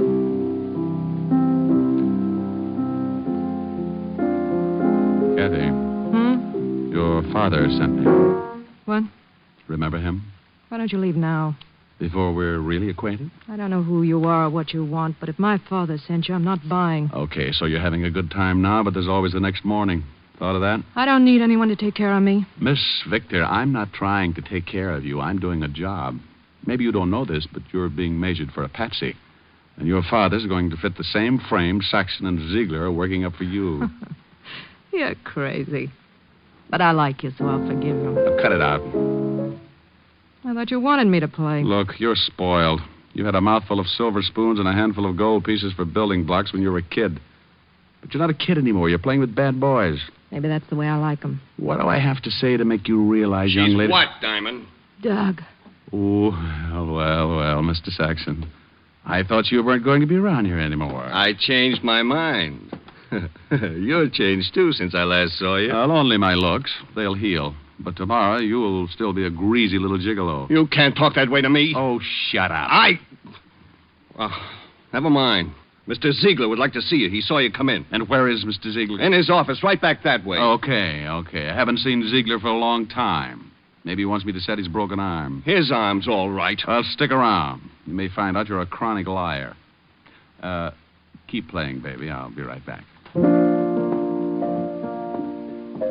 Like I said, I knew my bluff with Saxon wouldn't work, but I had what I wanted. A look in on Ziegler. And maybe a hint on what the frame was going to be. I walked to and into his office. Well, Diamond. Hello, Ziegler. Oh, what happened to your face? Oh, got it caught in an elevator. Oh. What do you want with me? Diamond, here's $1,000. Go out and have fun tonight, huh? All night. Oh, that money won't do me any good. Why not? That ain't counterfeit. Well, it's yours. That makes it so lousy it's liable to crawl right out of my pocket. Well, then get rid of it in a hurry. You get rid of it. You know, it's better waking up with a headache than not being able to find your head at all. Oh, look, Ziegler, you don't scare me. Now, let's level. You know why I'm here. Let Kathy Victor alone. Yeah, want to see me, boss? Well, look who's here.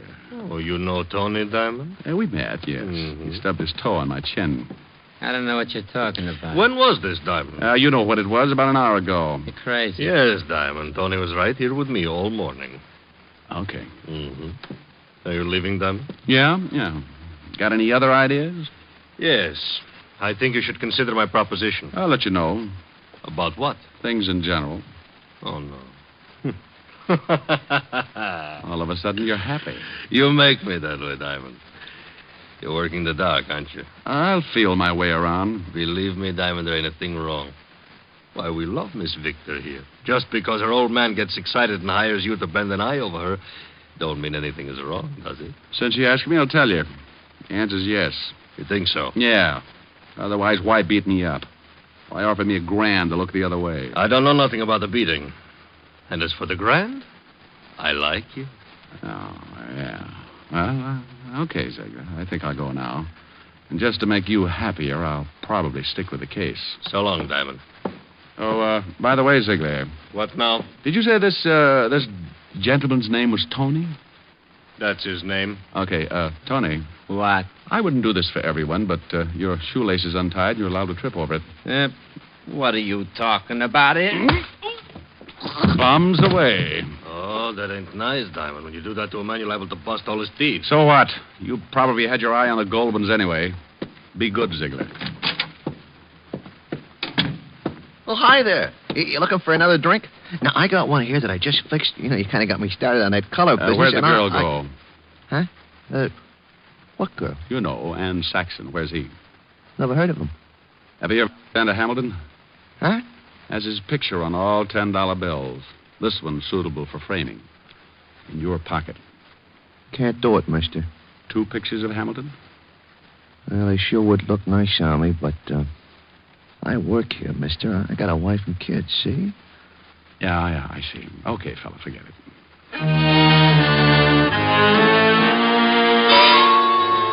Well, I fell for the oldest gag in the world. Kept busy someplace else while Saxon walked out with the girl. Now I had to find her. But where? I had until 10 that night to stop a frame-up I didn't know anything about. But I played a hunch and headed for the 5th Precinct Police Station and Lieutenant Walt Levinson. I walked in on him. Diamond, oh, no. Hiya, Walt. No, please go home. Nothing good can come of this. Why, Walt, I'm surprised at you. Well, I'm not. You've got some horrible joke up your sleeve. I don't want any part of it. I can only stay a few minutes. I want to know about a guy named Saxon. Douglas Saxon? That's it. What's the matter? Can't you find things out for yourself? Right now, Lieutenant, I'm a citizen asking about a guy. Now, what have you got on Saxon, Walt? Not a thing. He was clean when we picked him up a couple of times. Why was he picked up? Why are you so interested in him? Oh, it goes with my business. Oh. And if I tell you? Well, I'll tell you something sometime. Now, come on, Walt, give. Okay. He was picked up on suspicion of handling narcotics. But that's a job for the Vice Squad. Why is he so dear to you? He's working for Aaron Ziegler. This, Mr. Diamond, is not news. He'd be just the boy to work a frame for Aaron, wouldn't he? If it involved a gal, yeah. This does. How? Don't know. Yet. But, if she was picked up with narcotics on her, it'd be a nice frame, wouldn't it? What makes you think it would be a frame? This gal looks too healthy. Yeah, but you could be wrong. Why? Because for some stupid reason I like you, and I don't want to see you make a fool of yourself. Oh, why would I do that? For this dame. What dame? The one that Saxon's going to frame. Is he going to frame her? Of course he is. I better get her out of it. Certainly, that's just what I was saying. Bye, Walt. Rick. Yeah? Thanks. What for? For not dragging out that who's on first routine. I don't think my stomach could have stood it today. Oh, Walt, you're an idiot. Yeah. Be a good boy.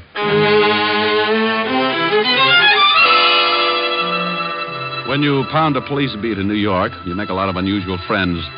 And if you ever get in plain clothes, those friends come in handy sometimes. I grabbed a cab in front of the precinct station and headed for Chinatown. Walt and I had known an old Chinese named Wu Li who had been around a long time. He knew everyone and everything that went on in Chinatown. And if anyone knew where we could find Saxon, he did. Saxon. Is possible I do not know him. Oh, I think you do. Just so. He said this man Saxon deals in sweet dreams. However, is rumor not proved. Does he ever come to Chinatown? You like perhaps a cup of tea? I ask this as a favor, Wooly. Enemies are made to do evil. Friends to ask favors. Sometimes is no difference. Will you tell me, Wooly? You ask in name of friendship? I do. Very well. In Chinatown is establishment owned by a man named Fu Shen. Perhaps, I say perhaps, this man Saxon is there. He's been there before, hmm? My eyes are old, perhaps mistaken. Not your eyes. I shall give you address, then make call to Fu Shen. You will be allowed to enter his establishment. May you live 10,000 years. And may you live to mourn at my funeral. The old boy gave the address, and I left his shop. 5 minutes later, I walked through the back door of the old frame building, and Fu Shen bowed from the waist to let me upstairs to a private room that fronted a long hall. I noticed there were 3 other closed doors in the floor, aside from the big room downstairs. If Kathy Victor was in the building, she had to be in one of those rooms. I walked into my room, closed the door behind me. There was a bed in one corner and a chair near it. A low table was near the bed, and a dim light threw diagonal shadows like fingers across the walls. I waited until the proprietor had time to get downstairs, then I opened the door and looked out in the hall. It was empty, so I started throwing open doors. I had to be quick before I had a dozen hopped-up thugs on my back. The first was a cold turkey.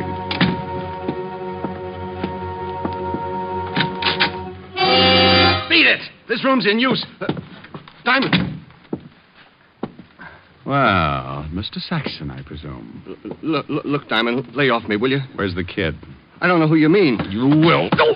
Diamond, my arm! You're hurting. So here's another twist for size. Ow. Now sing, Saxon, and loud. Look, you got it wrong. How wrong can I be? Okay, but it wasn't my idea. I can believe that. Ziegler thought it up. You pulled it off for a couple of grand. Listen, if I tell you we let me go, the girl's all you want, let me go, will you? Where is she? In the next room. Walk ahead of me. And in case you get any ideas... Now walk ahead of me. Open the door. You got my arm. You got another one, but not for long if you try anything. Open it. There she is. Oh, out cold. She's all right, Just knocked out, huh? Let me go now, Diamond. Sure. So this was the game, huh? Bring her here, knock her out, plant narcotics on her, and then push her into the street to get picked up. Look, I showed you where she is. Now give me a break. You know, I was just thinking of that. How would you like it, in the arm or in the jaw? Crumb. Now, come on, Mr. Victor. Let's wake up now. Come on. Mr. Diamond, you got bad habits. Yeah, Tony, and one of them is running into you. Okay, Diamond, keep your hands where I can see them. Right on the ends of my arms. Oh, what a sense of humor. All right, Diamond. All right, what? I think you're going to get a hole in the face. Just a minute, Tony.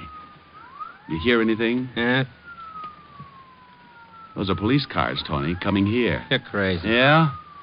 You don't think I'd come here alone, do you? Get over there by the door. Look, Tony, you got yourself all dirtied up for Ziegler. Is he here? No, he let you and Saxon walk around in the mud.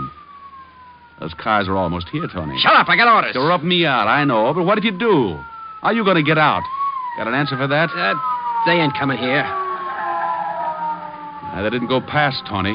Now listen, I got nothing against you. Make a break for it. Out the back door. All I want is the girl. Go on, fast, before it's too late. Yeah, I ain't going to take the rap for nobody. Diamond!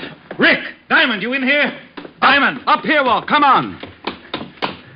You all right? Yeah, sure, but I sent a package, special delivery out the back door. We've got that covered. Otis will sign for him. Okay, wonderful. And now...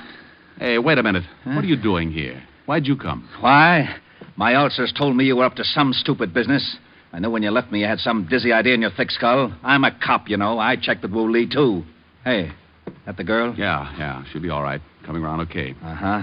Oh, and Saxon. Mm-hmm. Hey, what did you hit him with? Still out? Limp. Yeah, Walt, listen.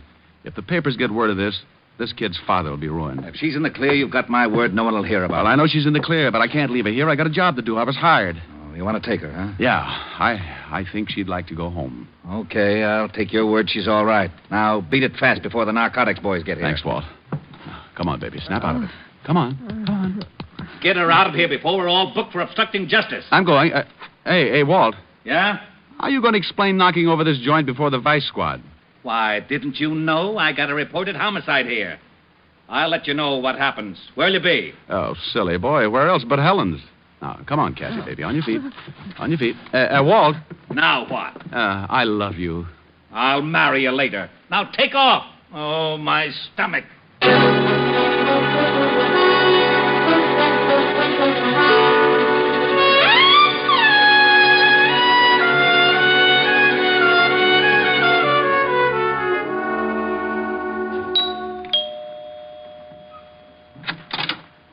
Oh. Hello, Rick. You're late. Hey, get a load of those silk slacks. They're lounging pajamas, darling. I've been in a lot of lounges, dear. Never saw anything like those. You like them? Yeah, they're all right. It's the stuffing that gets me. Rick. Be proud of what you got, baby. I knew a guy who had 16 toes on each foot. What good did that do him? He used to tell everybody he was a duck, made a fortune selling his hair for pillow stuffing. You look awful. Could have been worse. Oh? Was she pretty, Rick? Who? The girl in the case. What case? Why were you late getting here?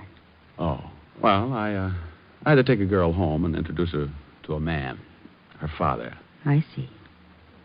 How long did that take? How'd you know about the girl?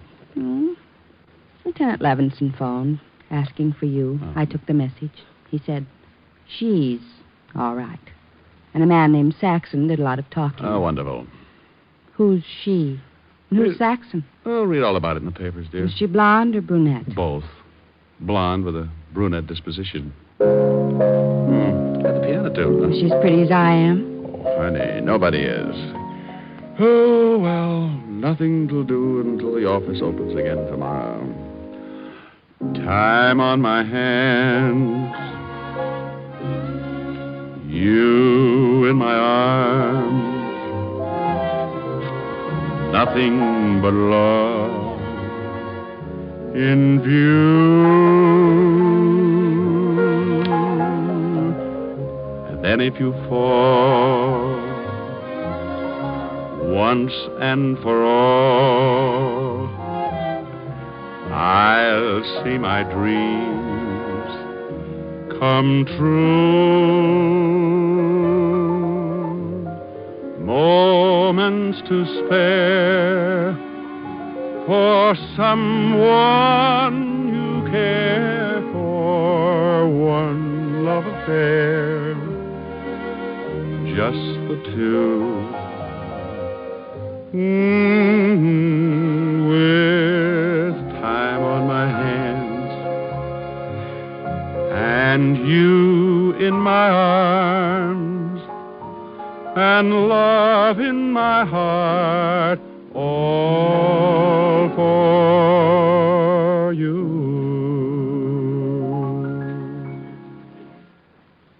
How long did it take you to take her home? Oh, let's forget her, Helen. I'm willing. But are you? Look. Oh, what nice big checks. Yeah, another day, another $600. Are we going out for dinner? With what? Well, you've got a handful of checks. Baby, I got news for you. The banks are closed. Oh, come on. I know the bartender at the Nocturne Club. Oh, no.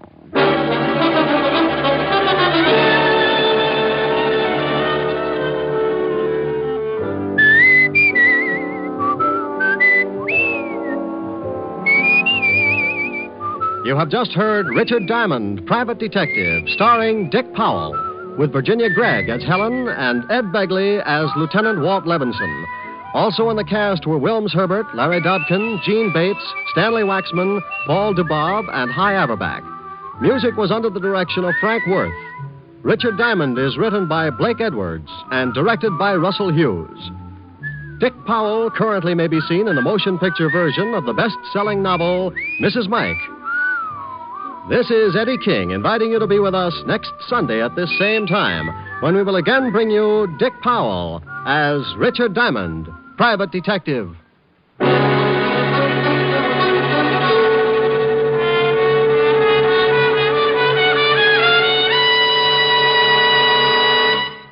What's on NBC today?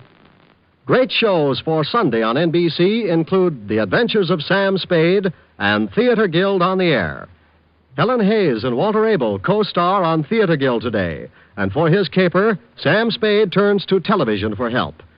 You'll enjoy both these stellar shows. Sam Spade, then Theater Guild, today on NBC. Now stay tuned for James Melton and Harvest of Stars on NBC. Sherlock Holmes considered himself as the only unofficial consulting detective, and rightly so. In point of fact, Holmes worked outside the law. If he'd been a policeman working for Scotland Yard, he would certainly not have had the freedom that allowed him to use his unorthodox methods. This both pleased the police and frustrated them. Pleased them because he almost invariably let such men as Inspector Lestrade and Inspector Gregson take the public recognition for a case that he had solved. Frustrated them because he could literally work on a case using his own specialized abilities while they had to stay within prescribed limits. Yet Holmes did respect the law, for he was in fact an amateur and felt it best to have a healthy relationship with the professional police. This encouraged such men as Lestrade and Gregson to bring various unsolved crimes to him for his solution.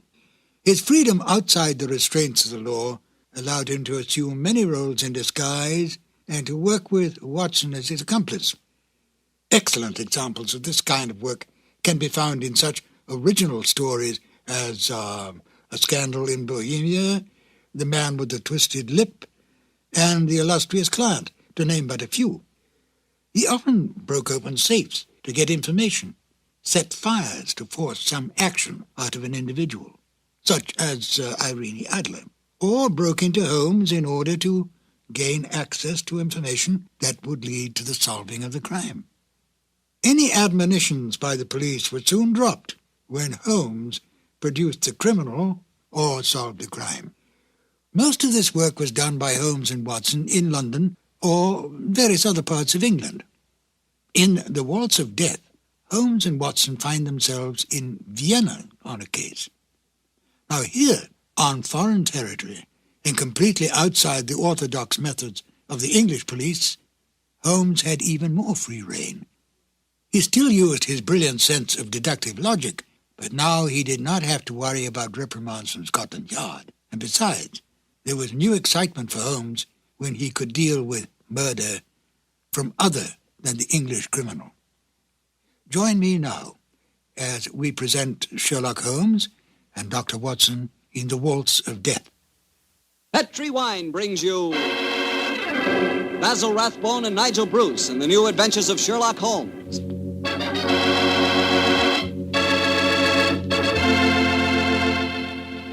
The Petri family, the family that took time to bring you good wine, invite you to listen to Dr. Watson as he tells you another exciting adventure he shared with his old friend, that master detective, Sherlock Holmes. And as for me, well, I'm going to tell you about a swell idea. The idea of serving Petri California sherry before dinner. Tomorrow night, just before dinner, instead of that last-minute rush, take it easy. Pour yourself a glass of Petri sherry. Now, if you'll do that just once, I wouldn't have to say another word about Petri sherry. You'd be a customer for life. Because Petri sherry is good wine with a capital good. Judge that Petri sherry any way you like. By its beautiful amber color, its heart-of-the-grape aroma, or by the best test of all, its flavor. Petri sherry is delicious. And you have a choice of two kinds, Petri regular and Petri pale dry sherry. If you're not sure which you'll like better, try them both. Don't buy one, buy two. But remember, always buy Petri.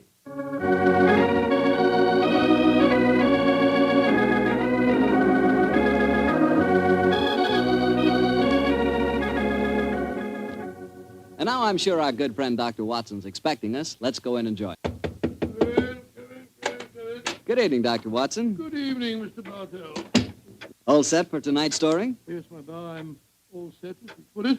It began in Vienna in 1889. The old Vienna of bright lights, lovely ladies, and lilting music. What were you and the great Sherlock Holmes doing there, Doctor? Mr. Bartell, what were we doing there? Yes, sir. Were you just taking a trip? Oh, in those early days of our association, we didn't have either the time or the money for trips. No, we were in Vienna at the express command of the Emperor Franz Joseph. It was in October, I remember, that we arrived in the city, and for several days we were forced to cool our heels awaiting the imperial pleasure. On one of those idle evenings that the good services of our friend, the Chief of Police, Count Frano, secured us an invitation to a resplendent ball that was being held at the palace of Princess Stephanie von Kram. It was an incredibly colorful spectacle, Mr. Bartell. A string orchestra high in the gallery of the palace ballroom played a haunting Strauss waltz, while on the floor below, the cream of Viennese aristocracy swayed and glided gaily to the lilting music. I can remember the picture so well, Mr. Bartell, as Holmes and I stood there talking to the Chief of Police, Count Frano.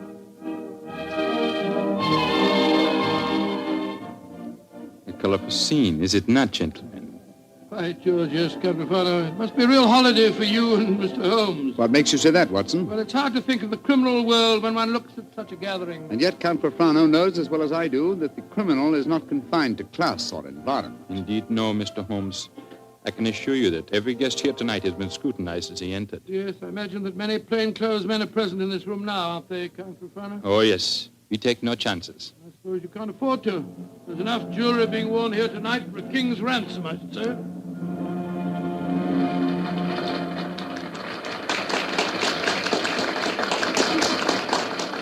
The waltz is finished. Now I can present you to our hostess, Princess von Kram. Stephanie, my pigeon. My pigeon must know the princess pretty well. Yes, I'm glad to see that in Vienna the profession of criminal detection carries no social stigma. Allow me to present you Mr. Sherlock Holmes, Dr. Watson, the Princess Stephanie von Kram. I'm very honored to meet you, Your Highness. I'm most happy to meet you, gentlemen. Permit me to introduce my protege, Janos Horvat, the Hungarian composer. How do you do, sir? This ball tonight, Mr. Holmes, will mark a rare occasion. A signal honor is to be conferred on Herr Horvath and myself before tonight is through. The next waltz is a new composition of his. Tonight will be its debut. Indeed, how very interesting. It is a great honor the princess has conferred on me. A new composition could not possibly be presented under more auspicious circumstances. Count Frano, you spoke of an honor in connection with yourself. May I tell them our secret, Stephanie? No, I will tell them myself, Anatole. After your waltz has been played, Janusz, and Anatole and I shall be the first to have the privilege of dancing to it, my father is to make a public announcement. He is to announce my engagement to Count Anatole Refon. Oh, indeed, my congratulations to you both. Very lucky fellow. Very lucky Am I not the luckiest of men? Is she not exquisite? I, the gay man of Vienna, the cavalier who swore that no one woman would ever capture him. I confess it, gentlemen, I'm in love. Oh, but I pity you. Even the great waltzes of old Vienna could hardly be worthy of this moment. Oh, Anatole, you are a born flatterer. Oh, come, the waltz is about to begin. I shall see you gentlemen later. Auf Wiedersehen. Auf Wiedersehen. The orchestra is tuning up, Herr Horvath. I imagine this is a great moment for you. A very frightening one, I assure you, my friend. In a few minutes, I shall know whether my new work is to be crowned with success or failure. Count Frano is leading the princess to the center of the floor. The conductor is raising his bell. This is your moment, Herr Horvath. Good luck. Pray for me, gentlemen. Pray for me. There they go, the princess and Count Frano. They're starting the waltz. Ah, they make a striking pair, don't they? Here come the other couples out on the floor. Charming. Quite charming. It reminds me of... Great Scott, that was a revolver shot. It's the princess. She's been shot. Come on, Watson. Out of the way, please. Out of the way. Count Frano. What happened? Stephanie, Dr. Watson, see what you can do for her. Count Frano, there's nothing I can do, I'm afraid. She was shot through the brain. She died instantly. Stephanie is dead. Stop that devilish music! Lock all the doors! There's a murderer to be found!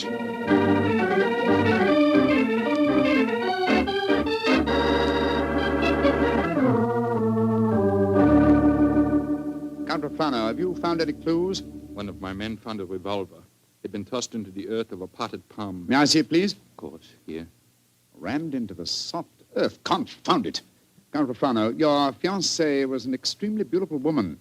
You must have had rivals? Yes, several, but none of them are present tonight. Who will inherit her estate? Her 6-month-old nephew. Who's his guardian? The Emperor Franz Joseph himself. No, Mr. Holmes. I know of no obvious motive for someone wishing poor Stephanie dead. Well, perhaps it was a political crime. She was a wealthy aristocrat and a very prominent one. Yes, it's very possible. Many nihilist assassins have been active in my country recently. Meanwhile, we have a ballroom full of suspects waiting for us. So I was just going to suggest we went back there. We can't find out very much by staying here in the library. It's a delicate matter. Almost everyone present tonight is known to me personally. May I suggest that you go back to the ballroom and have the male guests file past you? Detain for questioning anyone whose evening clothes do not fit perfectly. Clothes don't fit? Well, what's the cut of a man's clothes got to do with this? Anyone invited to such a ball as this would naturally have his own tailor. I think, Count Profano, if you found a man who had to hire his costume, he might be an imposter and may well prove to be your assassin. Well,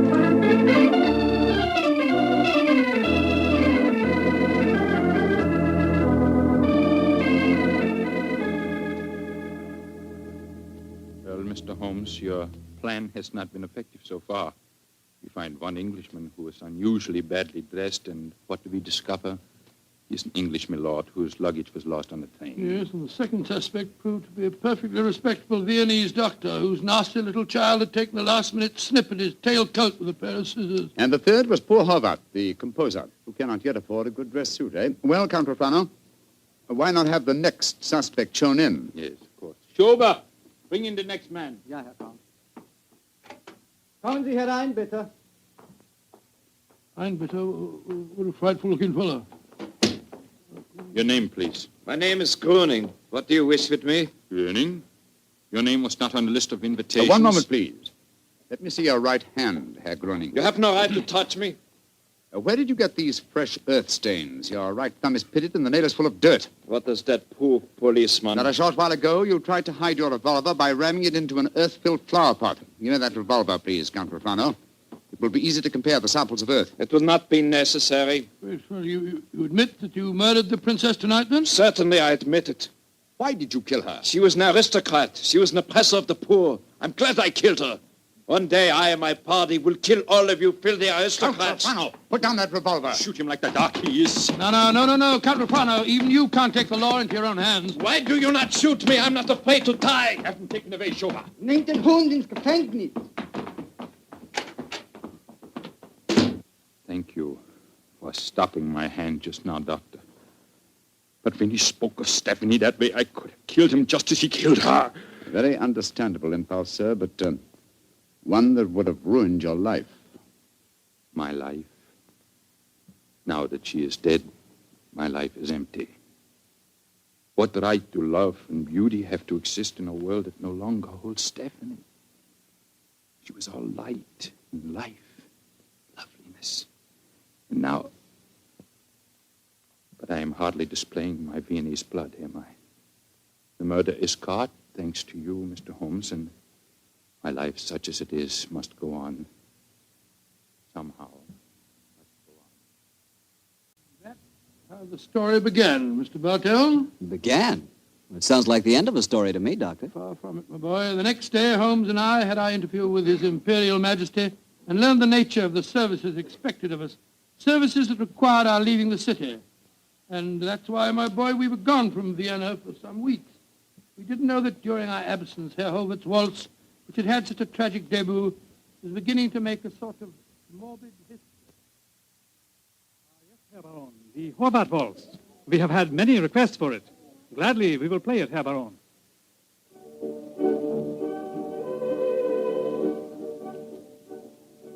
Isn't that the Horvath waltz they are playing? Yes, my dear, and see who is walking onto the floor to dance to it. Leah Mollenstein, the actress. A beautiful creature. Are you trying to make me jealous, Hans? Gott in Himmel, it's Leah Mollenstein! She's been shot!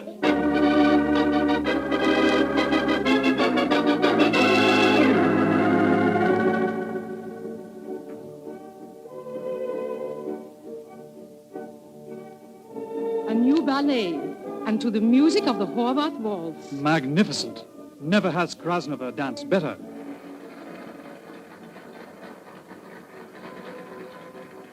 Have you ever seen such exquisite pirouettes?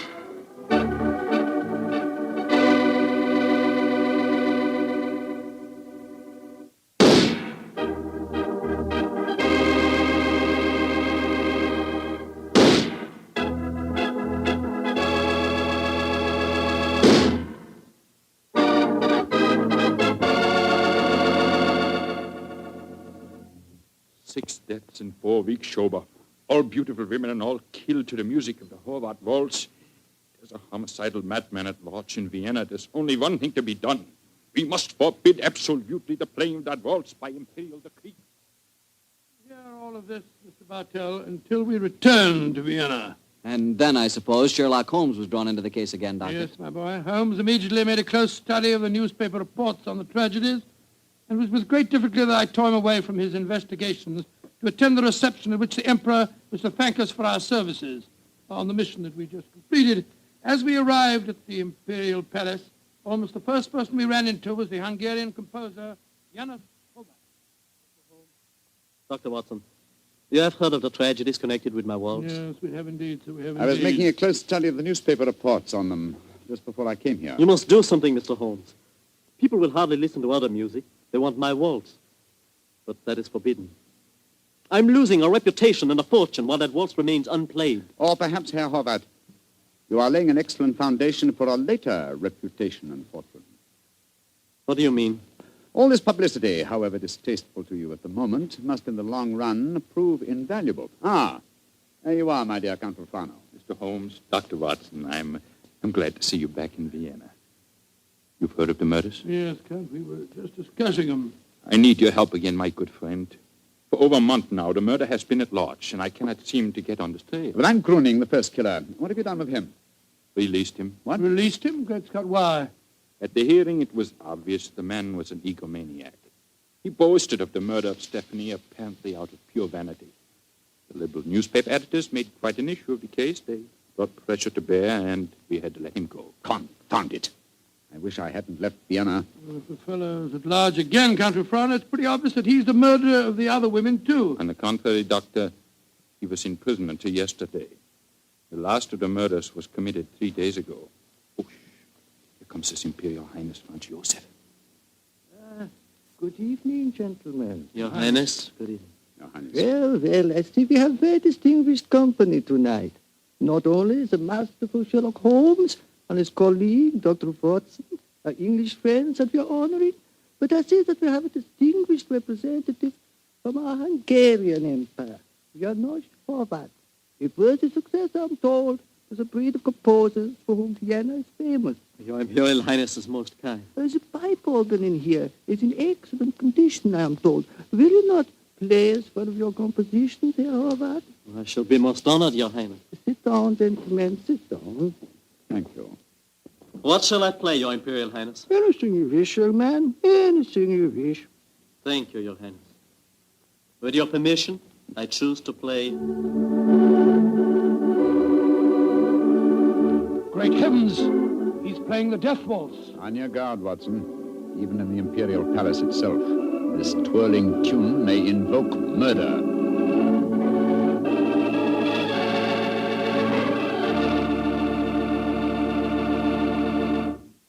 You'll hear the rest of Dr. Watson's story in just a second, which just gives me time to remind you that if any one wine could be called the perfect wine for almost any occasion, that one wine would be Petri California Sherry.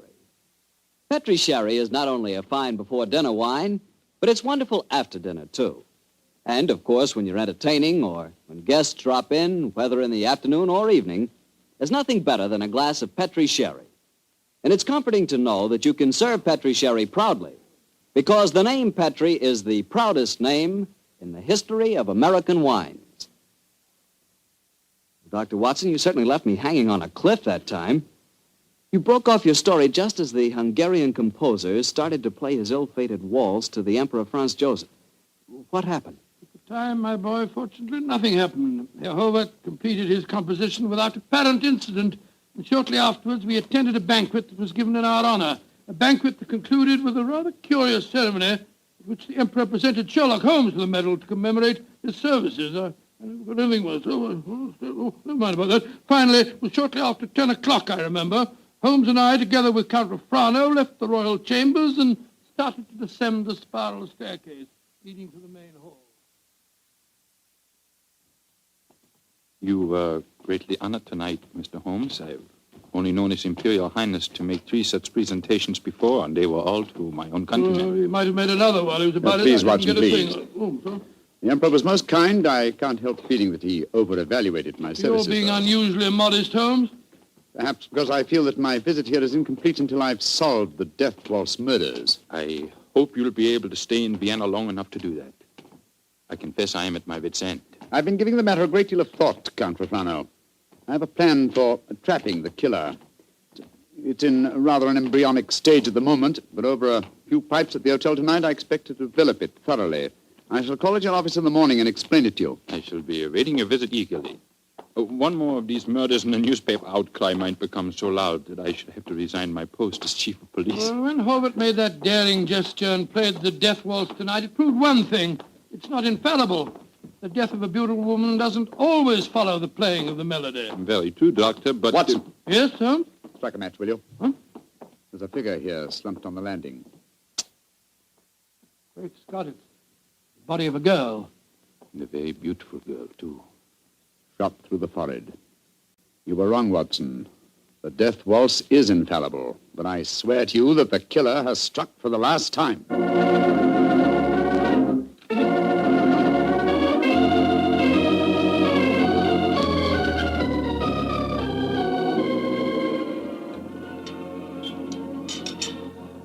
Ah, there you are, my dear Count Rafrano. Yes, I followed the instructions you gave me this morning, Mr. Holmes. Schenbaum's is at the moment the smartest restaurant in Vienna. I've reserved the best table for you, and I've invited the guests that you named. A strangely assorted couple, I must say. Janos Horvath, the composer, and that grinning fellow, the one that admitted shooting your fiancée, Count Rafrano. It's as much as I could do to keep my hands off him when he arrived here, Doctor. But Mr. Holmes insisted that I ask him. Just the same, I wish he would tell me his plan. I'm completely in the dark. Completely in the dark. I can sympathize with you, Count Rafrano. Holmes never tells me a thing either. Let's join our guest, shall we? In a very few minutes, I'm sure that my plan will be perfectly apparent. Good evening, Herr Horvath. Oh, good evening, Mr. Holmes.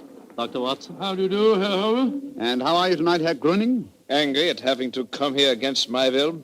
My party does not approve of these aristocratic, padded pigsties. But Count Rafrano informed me that if I did not come here tonight, I could expect to find myself back in prison. How could I resist such a persuasive invitation? Ah, here comes the third guest for our table. I met her at the hotel a few hours ago. Miss Banks, I'm so glad that you were able to come. Hello, Mr. Holmes. I didn't know this was going to be a party, but I couldn't be happier. Allow me to present you, Count Rafrano, Dr. Watson, Herr Horvath, Herr Gröning, Miss Barbara Banks from the United States of America. How do you do? Holmes, I wish I knew what you're up to. And how can a young American girl afford to come to Vienna, may I ask? Of course you can ask. My father made a lot of money, and he wanted me to have the advantages he never had. Your father made money because he ground the faces of the poor. Oh, my father never ground a poor face in his life. He was a capitalist. I spit on him. Oh, that's rather unfriendly. And also, geographically speaking, something of a problem. You see, he's living in Wyoming. You make fun of me. Only because you made fun of me. Mr. Holmes, I did as you asked me. I'm very grateful, Miss Banks. The orchestra leader didn't want to play it. He seemed scared. But I waved a lot of money in front of him, and I promised to pay the fine as well. Splendid. Great Scott, I see it all now. So do I. You persuaded Miss Banks to bribe the orchestra leader to play. My waltz. My forbidden waltz? Yes, Herr Horvath. I felt that if the request came from a young American, it might seem quite reasonable. Particularly if the requests were accompanied by American dollars ground out of the faces of the poor. You are being unpleasant to me, aren't you?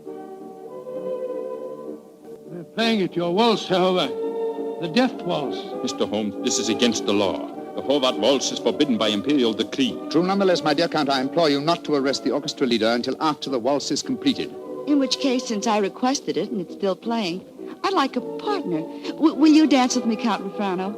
I'm sorry, Miss Banks, but to this melody I shall never dance again. Oh. Well, how about you, Dr. Watson? Oh, I like you very much, my dear, but I'm afraid I'm not as light on my feet as I used to be. In any case, I was never much of a hand at the waltz. The polka's more in my line. Dear me, I'm getting an inferiority complex. Oh, please do not, Miss Banks. You'll observe that the general public seems singularly unwilling to dance, too. Not one couple has ventured onto the floor. Oh, can you blame them? The waltz with Horvath may mean death. How can you blame them? I'm not afraid. After all, Herr Horvath, it's your own music. I'll dance with you. You're most kind, Miss Banks, and courageous. But to be a partner of the only woman on the floor would mean ruin. An admission of failure. My third refusal. I'm a wallflower. No, my dear Miss Spanks, the aristocrats, they're afraid. But I, plain, simple Gröning, I will dance with you, Miss Millions. Oh, bless you, Herr Gröning. And I assure you my father does not grind the faces of the poor. He does grind the faces of the poor, this I know. Stop her, it's suicide. I think not, Herr Horvath. I think so. And I'll not stay here to watch it. Where the devil's he off to? Do not worry, Doctor. I shall keep an eye on him. Yes, and we'll keep an eye on both of them. Come on, Watson. Horvath is leaving the room. Whereas Count Rofrano has deserted his trail and has slipped behind one of those pillars. Good Lord, he's drawing a revolver. Exactly, Watson. He's our man. Put down that revolver, Count Rofrano. Put it down, I say. He's turning it on himself. Count Rofrano!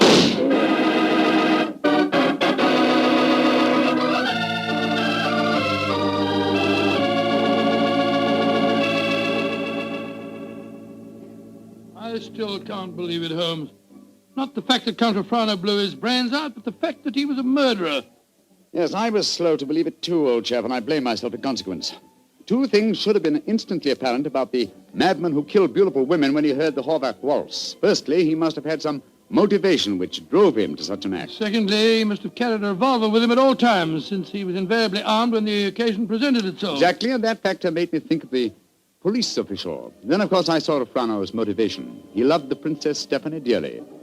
Her death in his arms was a psychological shock that was more than his mentality could stand. And when he heard that music, it reminded him of the dead princess and forced him to kill. That's right, old fellow. You will recall that what he said to us after his fiancée's death.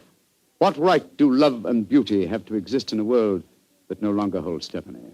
When he heard the music, he couldn't bear to think that other loveliness existed, and so, well, he destroyed it. But who killed the Princess Stephanie? The man who was first arrested for it, Herr Gröning. He admitted it. After a little persuasion, when the police arrived, taken back to prison in the carriage that just took Count Rofrano's body. It's shocking to think that 7 innocent women have been murdered before this case was solved. Yes, a fact that will be a constant reproach to me, I assure you. Oh, I didn't mean that, my dear fellow. We weren't even in Vienna when 5 of the killings took place. Hello. Here comes Miss Banks. Mr. Holmes, what happened to that funny little man who danced with me? Herr Gröning? He went to prison, Miss Banks. He was a murderer. Well, I must say this is a strange kind of a party you asked me to, Mr. Holmes. One of the guests blows his brains out, and the other, the only man who danced with me, turns out to be a murderer. Oh, I see now why Father sent me to Europe. An evening like this could never happen in Wyoming. Look. Helvet's walking out in front of the orchestra. Ladies and gentlemen. Shh. Listen. Ladies and gentlemen, I, almost Horvath, wish to assure you, upon the word of the great English detective Sherlock Holmes, that never again shall my new waltz be an accompaniment for murder. Henceforth, its melody will be for life and love and laughter. I have ordered a bottle of the finest Tokay sent to each of your tables. Raise your glasses and pledge me as I now conduct my waltz. Free at last from the kiss of death.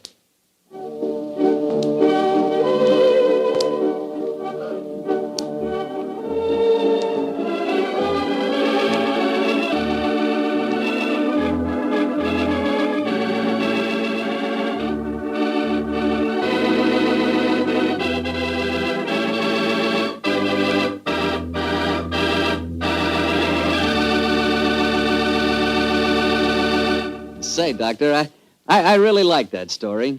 That was a baffler. Yes, wasn't it? A highly placed police official is the last person in the world you'd think guilty of murder.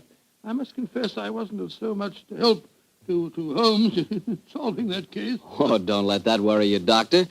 After all, Holmes almost missed solving it himself. Oh, thank you, my boy. Very nice of you. Thank you very much. But it certainly was one of the most interesting cases that I was ever connected with. I know what you mean. You know, I came across quite an interesting case myself the other day. Oh, you don't say where? Right in my own house. Oh, that's interesting. What kind of case? Sherry. Oh, good gracious me, sherry. That's right, a case of Petri, California sherry. You see, I buy it by the case, Doctor, because that Petri wine is really extraordinary. But all Petri wine is unusual wine, unusually good, because the Petri family has been making wine for generations. Because this is so, and because the Petri business has been owned and operated by the Petri family ever since its beginning, and is today the largest independent family-owned wine company in America, naturally, the name Petri on a bottle of wine is more than a trademark. It's the personal assurance of the Petri family that every drop of wine in that bottle is good wine. Naturally good wine because Petri took time to bring you good wine.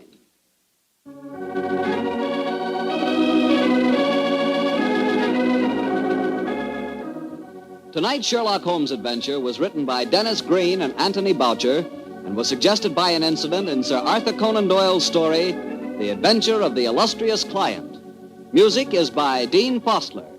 Mr. Rathbone appears through the courtesy of Metro-Goldwyn-Mayer, and Mr. Bruce through the courtesy of Universal Pictures, where they are now starring in the Sherlock Holmes series. The Petri Wine Company of San Francisco, California, invites you to tune in again next week, same time, same station. Sherlock Holmes comes to you from our Hollywood studios. This is Harry Bartell saying goodnight for the Petri family. This is the world's largest network, the Mutual Broadcasting System. At first, when Herr Gruning confessed to the killing of the Princess von Kran, I didn't believe it. When the other women were killed, I felt sure that Herr Gruning was innocent. I at least suspected Count Refrano of having committed the other murders. But then, that's exactly what Dennis Green and Anthony Boucher wanted, don't you think?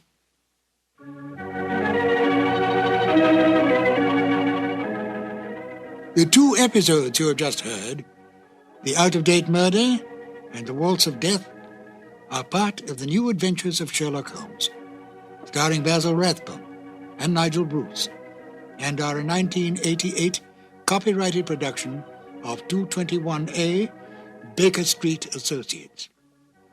The Sherlock Holmes stories and the characters of Sherlock Holmes and Dr. John H. Watson were created by Sir Arthur Conan Doyle and are used with the kind permission of Dame Jean Conan Doyle.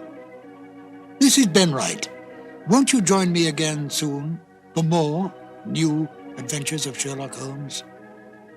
Thank you for listening.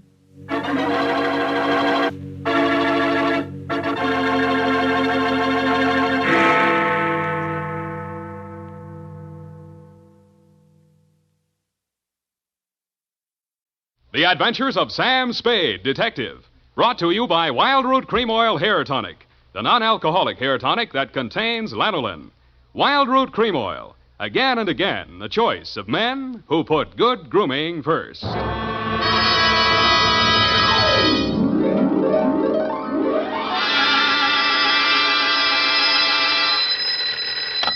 Sam Spade Detective Agency. Sam, sweetheart.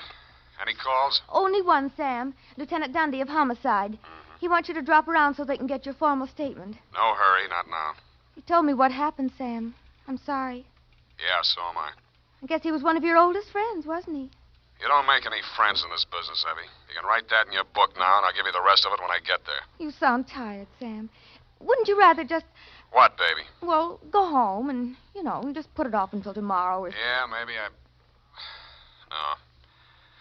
No, I'll get it off my chest tonight. Stay there, Effie. I'll come on down and dictate my report on the Dick Foley caper.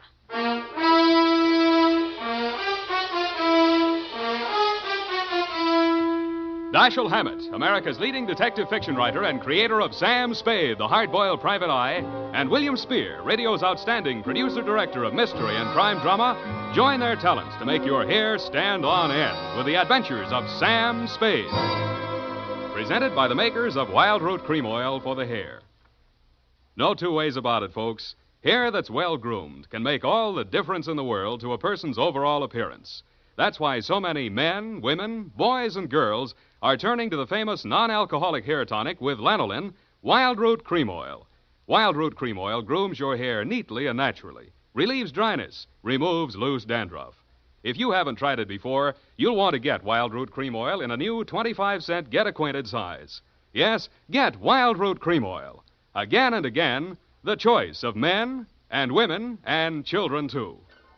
And now, with Howard Duff starring as Spade, Wild Root brings to the air the greatest private detective of them all in the adventures of Sam Spade.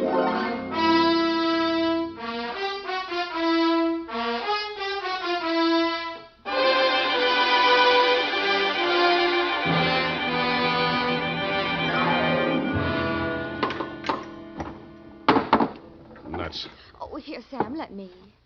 Am I that shaky? Say when. Just to the top of the glass. Now, that's enough. You'll spill it. Yeah. Sam, what you said over the phone about not making any friends in this business, you didn't really mean that, did you? Forget it.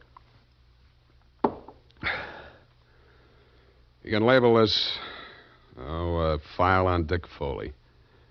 Date, fill it in. Yes, Sam. To Dundee at Homicide, I guess, from Samuel Spade, license number 137-596.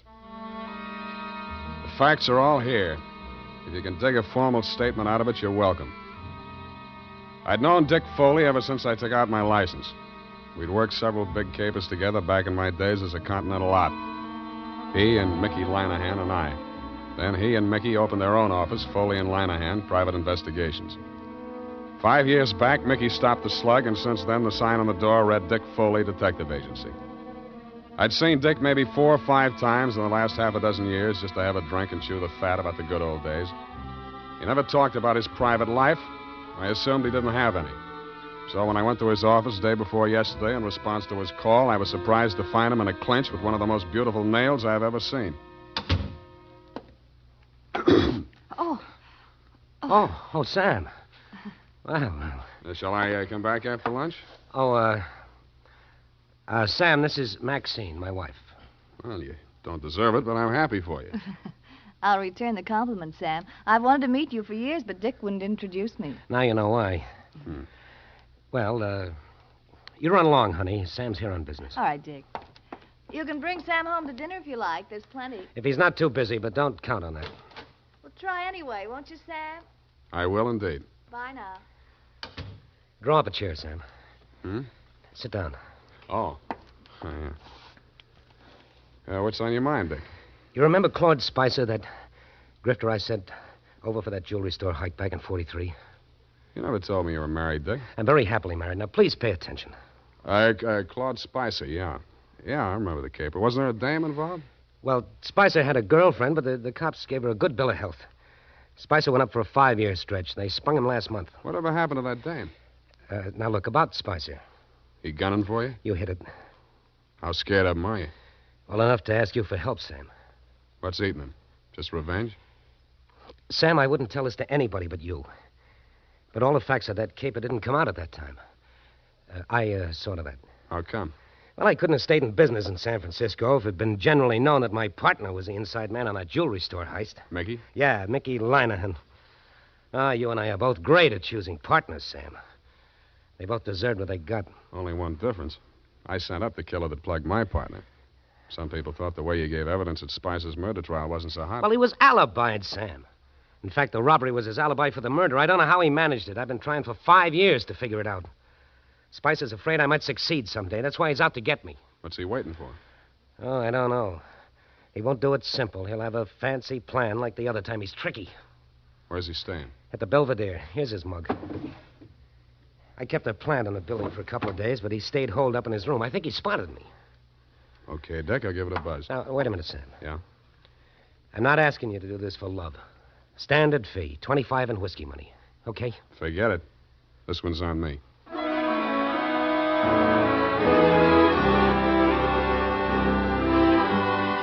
In the elevator on my way out, I studied a picture of Claude Spicer on the old police circular Dick had given me. But a picture in the back of my mind kept getting in the way. It was Dick Foley's wife, Maxine. When I hit the street, I still saw her face before me, and it was no picture, only pretty as. Sam, I waited for you. I've got to talk to you. My pleasure. Shall we confer in an adjacent cafe? Wherever you say. Only I don't want Dick to know. Then you shouldn't have married a detective. Please, Sam. How's this? Black watch. Yeah. Looks dark enough. Oh, that booth in the corner, it's secluded. Why not? Slide in. Oh, no, over here, stupid, not facing the street. Oh, sorry. I'm not much good at this sort of thing. Sam, I'm not asking you to tell me what it is, but if he's in really bad trouble, I think I have a right to know. What makes you think he's in trouble? Well, I'm not blind. You can't live with a man and not sense it when something goes wrong. I never thought Dick was the type to show it. Oh, he's tried to hide it from me, and I haven't said anything. I thought if he wanted me to know, he'd tell me. It was a wise thought. Hold on to it. Well, I meant to. But then it terrible possibility crossed my mind. Sam, it isn't me, is it? In what way? Well, you know what I mean. He's been away from home nights so much lately, and he questions me so closely about where I go and who I see and so on, and Well, I may as well ask you right out. Did he hire you to check up on me? Then that is it. No. You're not lying to me, Sam. Why should I? Dick says you're almost his oldest friend. He's talked so much about you. Then he must have told you I don't do that type of work. Why do you keep looking at me? Sorry, trying to place you, Maxine. I keep thinking I've seen you someplace before. Oh, it must have been my picture. I was an actress. Yeah. Picture. Yeah, maybe that was it. Why do you say it like that? Like what? Well, as if you were angry with me. Because I just got the caption on the picture. Well, Sam, wait. Come back. Yes, I had. And the caption was from a newspaper circa 1943. And it read, "Actress Lovely cleared in Lanahan slaying." I flashed my tin star at the room clerk at the Belvedere, learned that Claude Spicer was in, and stuck around to make sure the clerk didn't buzz the room to tip him off. Around 4 p.m., Spicer went out, very dressed up, umbrella, gloves and all. He walked down Geary to Grant and turned north. A cold San Francisco drizzle started blowing up from the bay. I wished I'd brought my overcoat. A half a block up from California, he entered Grayson's jewelry store. I peeked through the rain-streaked show window after him. Inside, pawing eagerly through a tray full of diamond clips while a long-suffering clerk eyed her hopelessly from his side of the counter, was the actress Lovely. Maxine shot Spicer a quick glance of recognition as he entered, but they didn't speak. He took up a pose of gentlemanly patience, shrugged his eyebrows sympathetically at the clerk, and leaned elegantly on his umbrella while Maxine found fault with every piece of jewelry that was shoved in front of her. The bored expression left his face only once. That was when the clerk opened the vault and brought out some unset stones. Their act may have been fooling the clerk, but it was as plain as the nose on Spicer's face, a very plain nose it was, that they were sizing up the joint for a pushover. Maxine left first. He stayed long enough to buy a cigarette lighter and then followed her out. As I took out after him, I stopped to read the sticker on the inside of the glass door. It said, "These premises protected by Dick Foley Detective Agency."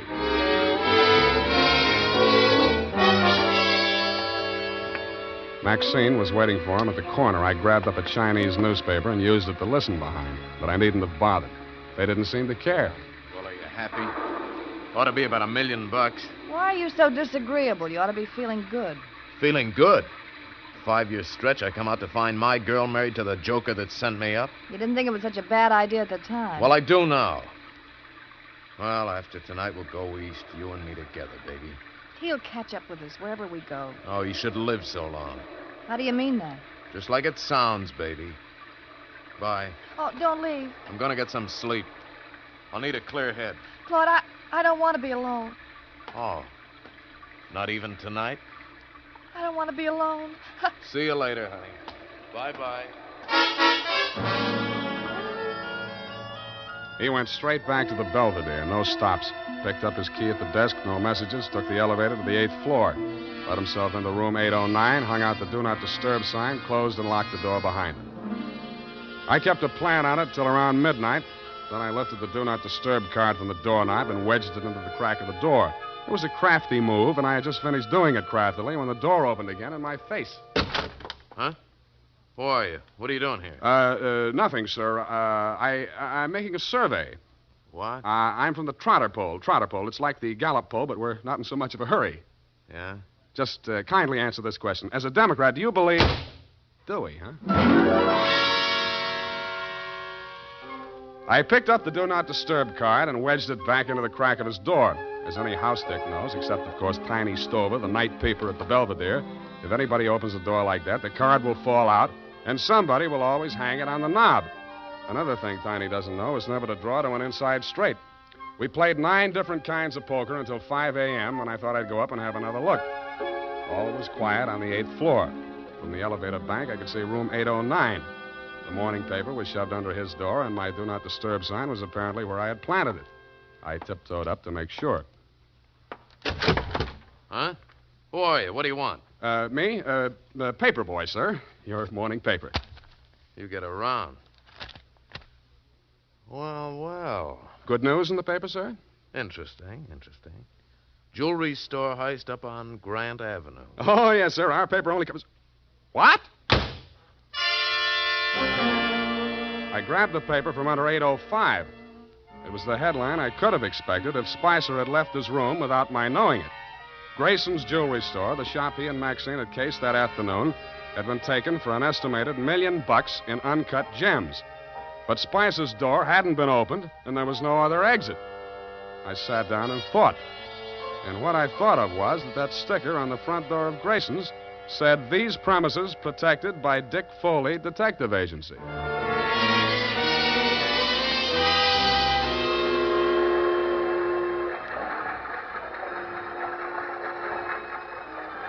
When the 6 a.m. Oakland ferry boat felt its way blindly out of the slip, Claude Spicer was aboard, and so was I. Should have been getting lighter, but it wasn't. The fog was thickening over the harbor, and most of the passengers were inside drinking coffee. Spicer didn't go in. He climbed up to the boat deck and stood at the rail under the pilot's house. I planted between two wet paint signs and waited. Not for long. I couldn't make out any features on the man who came up and joined him. They stood face to face, not more than a foot apart, and talked in voices that couldn't get to me through the racket of the foghorns in the harbor. What spoke loud enough for me to hear was a gun. They seemed to fall into each other's arms, then collapsed in a heap on the deck. And when I got to the spot, only the dead one was there. It was Spicer. The other man had disappeared around the corner of the deck house. A ray of light from the pilot's window swept over him, and I saw gunmetal shine in his hand and then spin out over the rail as he threw it. What? Oh, it's you, Sam. Oh, I was afraid you'd lost him. What did you do it for, Dick? I had my reasons, Sam. Now, trust me, I'll keep you in the clear. How long? As long as I go on playing sucker for you? What do you think I hired you for? Maybe I was supposed to say you killed him in self-defense. Maybe I was supposed to see him making passes at your wife if you needed that. But, Sam, you've got to... I've worked for killers before. I've even worked for thieves, but not for a detective that knocks over a place he's supposed to be protecting. Sam, it's not as simple... Save it for the cops, Dick. I'm turning you in when we get to Oakland. No, you're not, Sam. Dick, come back here. Let go, me. I'm going over the side. If you try to stop me, you're going with me. He fought away from me, got 1 foot over the rail, and kicked out at me with the other. It caught me on the point of the chin. I stumbled forward and grabbed out blind. I must have caught him by the belt just as he jumped. I remember something pulling me halfway over the rail and trying to get free of it. I did, but not soon enough. I was in midair, and the black water came rushing up to meet me.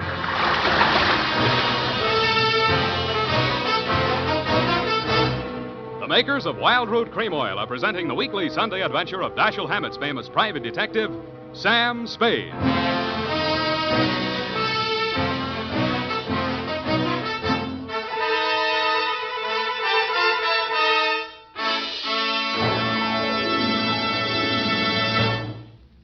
Now, here's important news on good grooming. If you want the well-groomed look that helps you get ahead socially and on the job, listen. Recently, thousands of people from coast to coast who bought Wild Root Cream Oil for the first time were asked, how does Wild Root Cream Oil compare with the hair tonic you previously used? The results were amazing. Better than 4 out of 5 who replied said they preferred Wild Root Cream Oil. Remember, non-alcoholic Wild Root Cream Oil contains lanolin. It grooms the hair naturally, relieves dryness, and removes loose, ugly dandruff. So if you want your hair to be more attractive than ever before, get the generous new 25-cent size of Wild Root Cream Oil, America's leading hair tonic, on sale at all drug and toilet goods counters. It's also available in larger economy bottles and the handy new tube. Get Wild Root Cream Oil. Again and again, the choice of men and women and children, too. By the way, smart girls use Wild Root Cream Oil, too. And mothers say it's grand for training children's hair.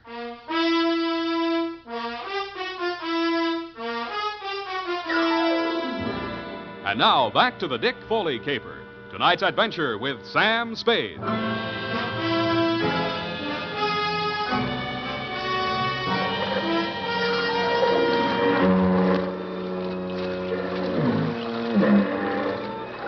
I found myself mechanically keeping afloat somehow and trying to get out of my coat. I felt heavy and logged, as if I'd swallowed gallons of water. The murk hung low and thick.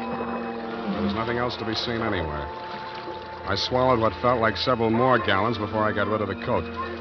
From out of the misty fog blanket, from every direction, in a dozen different keys, from near and far, foghorns sounded. I I stopped swimming and floated on my back, trying to determine my whereabouts. After a while, I picked out the moaning, evenly spaced blasts of the Alcatraz siren, but they came out of the fog without direction. Seemed to beat down on me from straight above. I was somewhere in San Francisco Bay, and that was all I knew, and I suspected the current was sweeping me out toward the Golden Gate. Then a light came up ahead of me suddenly. A boat passing a few yards away. I lifted my head and screamed. But the boat siren, crying its warning, drowned out my shouts. It went on past, and the fog closed in behind it. Then I heard a new sound. Seagulls. I swam towards it, and it seemed to get lighter. Part of it was the dawn light beginning to cut through the fog blanket. But there was also a strange-looking man standing on the water and waving a green lantern back and forth.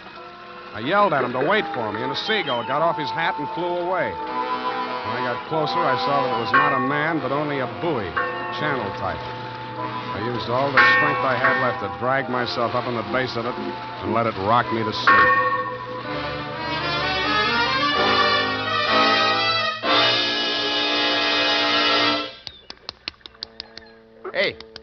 Hey, mate. Pour some more of the brandy into him, Gus. Yeah. Here. Get some of this down.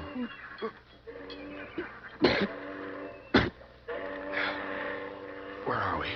Hey, it ain't heaven. You can tell that by the smell. Oh, Fisherman's Wharf. Yeah, take it easy. We got ambulance coming. You going to the hospital? No, I'll be okay. Hey, give me a hand. Yeah, okay. Hey, you do us a favor, will you? Don't fall down till you get out of sight this time. We're tired of picking you up.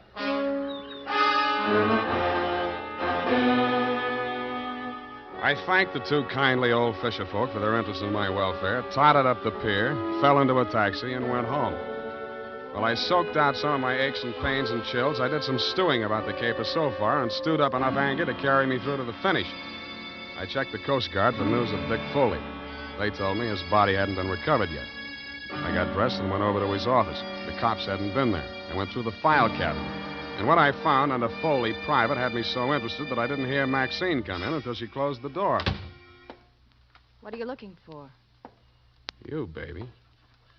I'm for you. Sam. Come here. Oh, Sam. Nice. Oh, you dirty... Now, don't be mad, Maxine. A gun makes a woman bulge in the wrong place. It's not my gun. We'll see. Sam, Shut up.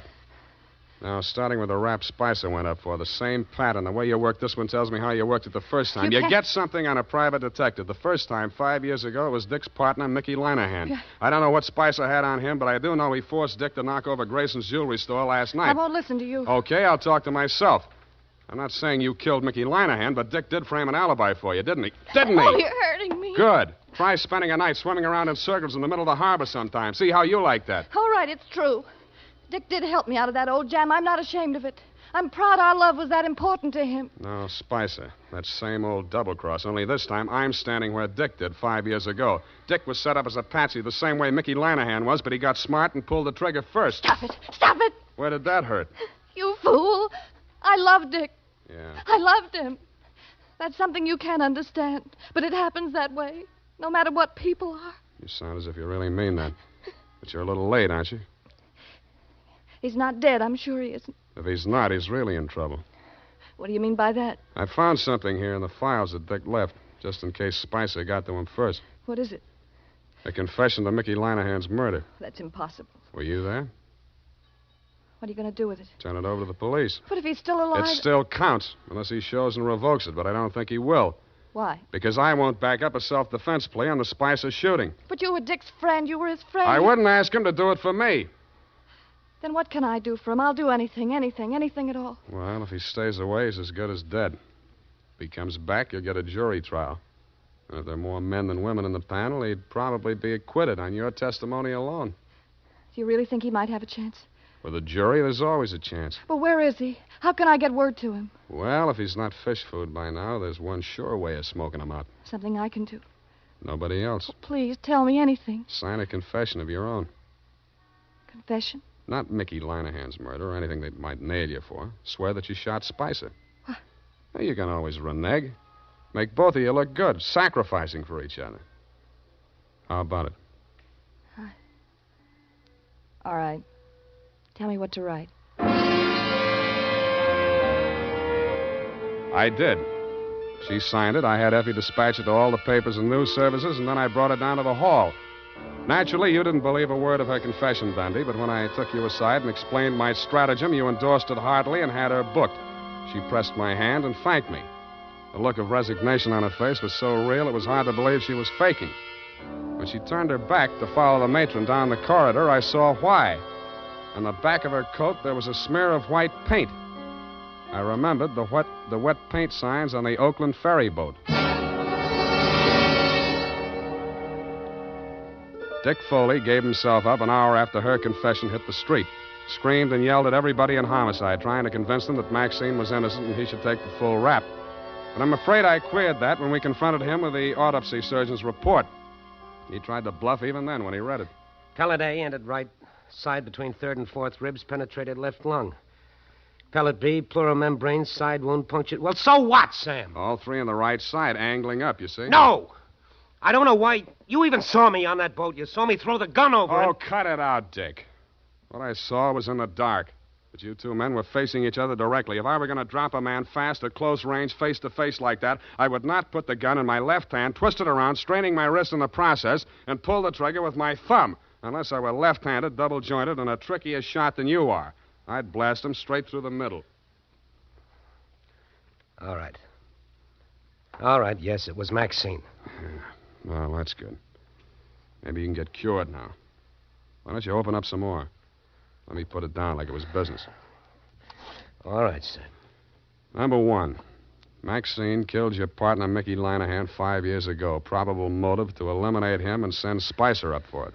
Yeah, she didn't figure on Spicer being smart enough to confess to the robbery, and that alibied him for the murder. 2, you perjured yourself to clear Maxine of the murder. Motive? To prevent the truth about your partner from coming out, and Maxine. It was motive enough for anything. Cut it out, will you? Sorry. 3, Spicer forced you to team up with him in the jewelry heist. How? Well, he threatened to make a full confession as accessory to Mickey's killing. That would have put the whole works on Maxine and leave him in the clear. Yeah. Can't be tried twice for the same crime. 4, you decided to rub out Spicer whether you could beat the rap or not and clear the books once and for all. So you pretended to play along with him, told Maxine to do the same, and called me in his empire. Yeah. Sam, I'm sorry. Why couldn't you lay off Maxine? Why did you have to... Oh, I thought you were my friend.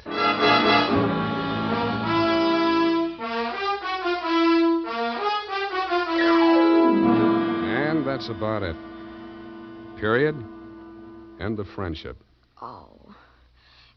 You mean the confession that you tricked her into making turned out to... That's it, Effie.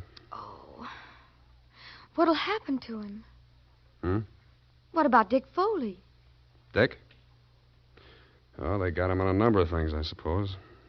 May take some time out of him. But I think he'll be an okay guy again. With her out of the way. With her out of the way. Sam? Go and type it up, will you? It's late. I want to get out of here.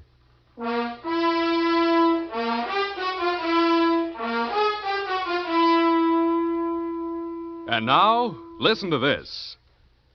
When it comes to hair tonics, the best friend of the family is Wild Root Cream Oil. Wild Root Cream Oil grooms the hair neatly and naturally, relieves dryness, removes loose dandruff. Now, you can get America's leading hair tonic in the new 25-cent Get Acquainted size. Also, ask your barber for a professional application of Wild Root Cream Oil Hair Tonic. Again and again, the choice of men and women and children, too. Well, here it is, Sam. I know how you must feel, so I won't... What's your hurry? Well, I thought, well, you know how you always feel. Look, sweetheart, Dick Foley was a private dick. So what? You mean you can bring yourself to talk about it? Sure. Go ahead, try me. Well, Sam, it seems terribly complicated. I suppose because Mr. Foley was in the profession and thinks like you do. Up to a point, Effie. What's bothering you? Well, why did he call you in? You, another private detective, and he knew how smart you are and all, and... Yeah. I don't know. Maybe he thought, well, if I turned up anything, I'd look the other way. Do you think that could ever happen to you, Sam? That's a clever phrase you dictated. He called me in as umpire. That's baseball. But if he was so clever, why didn't he win, Sam? His mistake, Effie, was trying a quadruple play which has never been heard of in the history of baseball or crime. All he wanted was to bat Maxine home safe. But it usually figures when 3 men are out, the side retires. Oh, well, I don't understand baseball, Sam. Well, that's all right. Football will be here soon anyway. Oh, but I don't... Good night, Levy. Good night, Sam. Good night, sweetheart.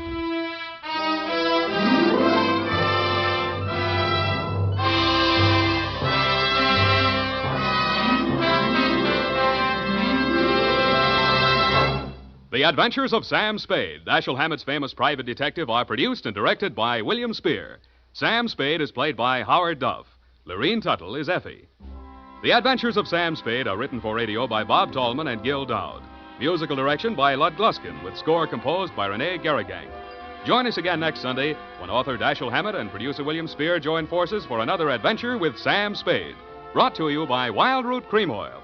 Again and again, the choice of men who put good grooming first. This is Dick Joy reminding you to... Get Wild Root Cream Oil, Charlie. It keeps your hair in trim.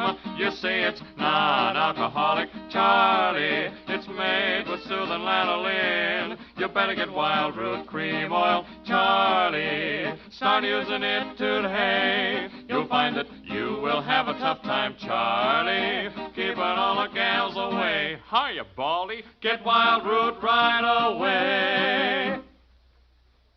This is CBS, the Columbia Broadcasting System.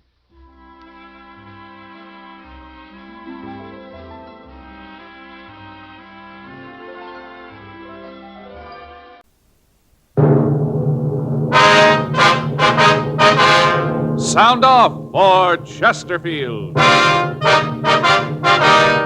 Chesterfield, the only cigarette in America to give you premium quality in both regular and king size, brings you Dragnet.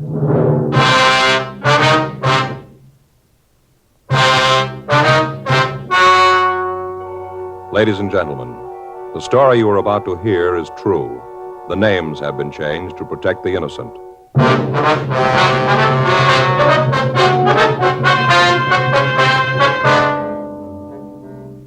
You're a detective sergeant. You're assigned to homicide detail. The body of a dead man has been found in the rear of his shop. He has been brutally beaten to death. The killer is unknown. Your job, find him. Thousands are changing to Chesterfield, both regular and king size, because Chesterfield is the first and only cigarette to give you premium quality in both sizes. That means king-size Chesterfield contains tobaccos of better quality and higher price than any other king-size cigarette. It's the same fine tobacco as in regular Chesterfield. There is absolutely no difference, except that king-size Chesterfield is larger, contains so much more of the same tobaccos, it gives more than a fifth longer smoke. Yes, more than a fifth longer smoke. So remember, Chesterfield is the only cigarette to give you premium quality in both regular and king size. Buy 'em either way you like 'em. Premium quality Chesterfield, and much milder.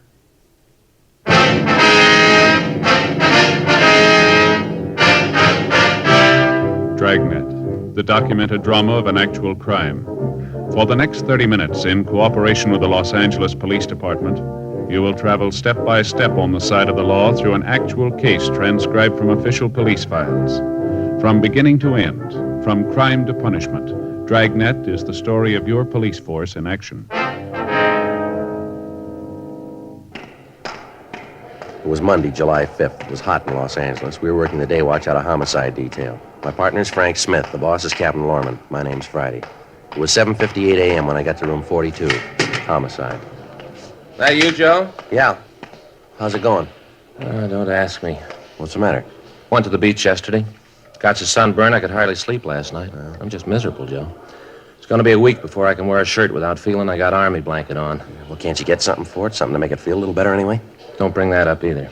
What's that?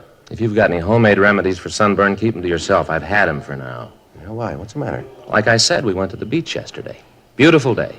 They fixed up a lunch, sandwiches, potato salad, deviled eggs, all that stuff. Yeah, I know. We went down to Castle Rock, down the highway. Yeah. Just had a ball. Just great. Kids played in the water, and then when it got dark, we had a few 4th of July things for them. Sparklers, stuff like that. When I got home, and I started to feel it. What, the sunburn? Yeah. Back feels like it's on fire, Joe. Legs feel like I got them in hot oil. Believe me, it's terrible. Took off my shirt, pants at home, just sitting there in my shorts. I was trying to figure out some way to stop the burning, Yeah. Well, it happened. In comes Armand. Well, that's your brother-in-law, huh? Yeah. He's read in some magazine where tea is the stuff for burns. Right away, he starts brewing tea. Tea? Can you drink? Yeah. Tells me to lay down on the floor, right flat on my stomach. I was feeling so miserable, I'd have done anything to get rid of the feeling, so I did just lay there. And he starts putting tea leaves all up and down my back of my legs, and, felt real good at first, kind of cool, Yeah. And all this time you're laying on your stomach there. Yeah, right in the middle of the living room floor. He put papers down first, so the tea wouldn't drip all over the floor. Well, you brew this stuff first. Yeah, and then they put the tea leaves on me, but then the tea leaves started to dry. They crinkled all up, and the pain came back. Just miserable, Joe. Well, did it do any good at all? I don't know. They finally took it off and put some kind of ointment on my back. Helped a little. Had to sleep on my stomach all night. Couldn't turn over. I just lay real still. Once in a while, I'd fall asleep and roll over, and wow, I'd wake right up with the pain. I tell you, Joe, I didn't sleep at all. Not a wink. Yeah, I know what you mean. I don't see what you're blaming Armand for. Seems like he did try to help you out, though. Oh, sure, he tried. Whole thing was his fault. If he'd kept his big mouth shut, everything would have been all right. How do you figure that? A picnic. It was his idea, Joe. It's a hot shot. I'll get it. What is it? Killing down on Bixel.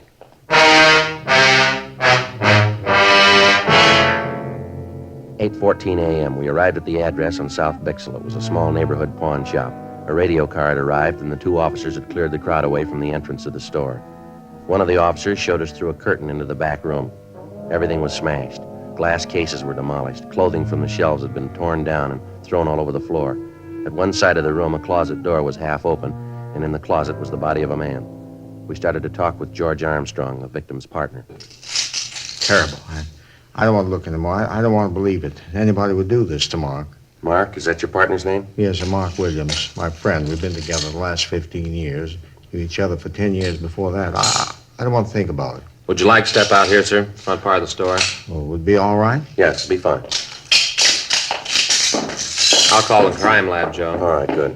Where's the phone, sir? It's back there on the wall. Thanks. I'd like to ask you some questions, if it'd be all right. Yes? You discovered the body, is that right?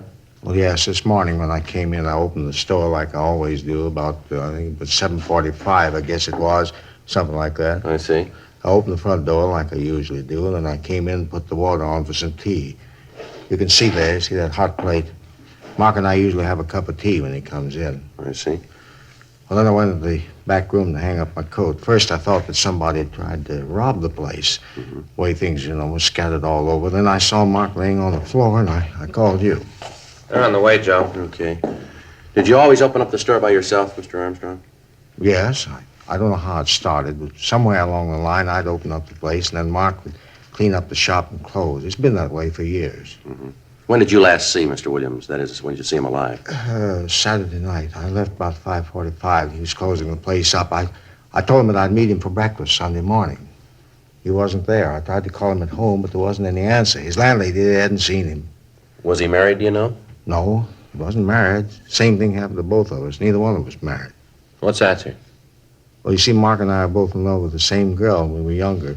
Used to take her to the park in the summer, listen to the band, concerts.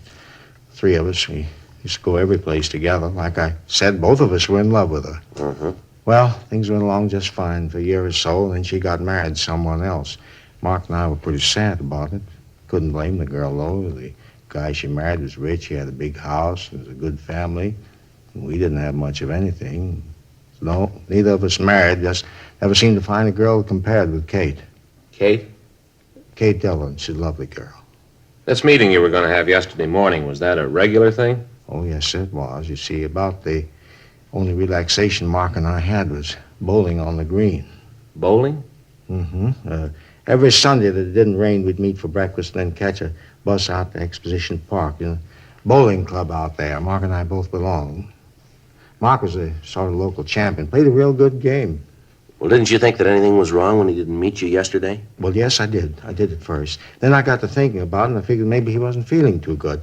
Just didn't want to go out to the club. Yes, sir. He'd get like that, moody. Just for no reason at all. Decided he didn't want to go anyplace at all. Just sit in his room. Almost always came to work, even when he was in the mood. But now and then he'd just sit up there and look out the window. Was there any special reason for all this? No, not that I know of. He just get like that. No special reason. When he did, you just had to sit and let the mood pass. Nothing else to do. I see. Well, did Mr. Williams have any enemies that you'd know of? Anyone at all that might do a thing like this? No, sir. No one. Mm-hmm. Was he alone when you left him Saturday night? Yes, he was straightening up the shelves, getting the things in order. But he was all by himself. No one was here. Well, have you ever had any trouble with anyone in the neighborhood lately? Somebody who might have been looking for trouble, maybe? Well, Sergeant, most of our customers have trouble. Well, yes, sir, but about how much money was on the premises when you left? Maybe $1,500. Where'd you keep the money? In the safe, right there. You can see for yourself it's all right. Would you mind opening it up just to be sure? Well, if you want me to, but I'm sure everything's okay. If you wouldn't mind, sir. Okay. I know there's nothing wrong here. 43. You can see for yourself that everything's okay, can't you? 16 left. Yes, sir. We just want to be sure. Right to 8. There. You can see it. Uh-huh. Is the money kept in that strong box? Yes, sir.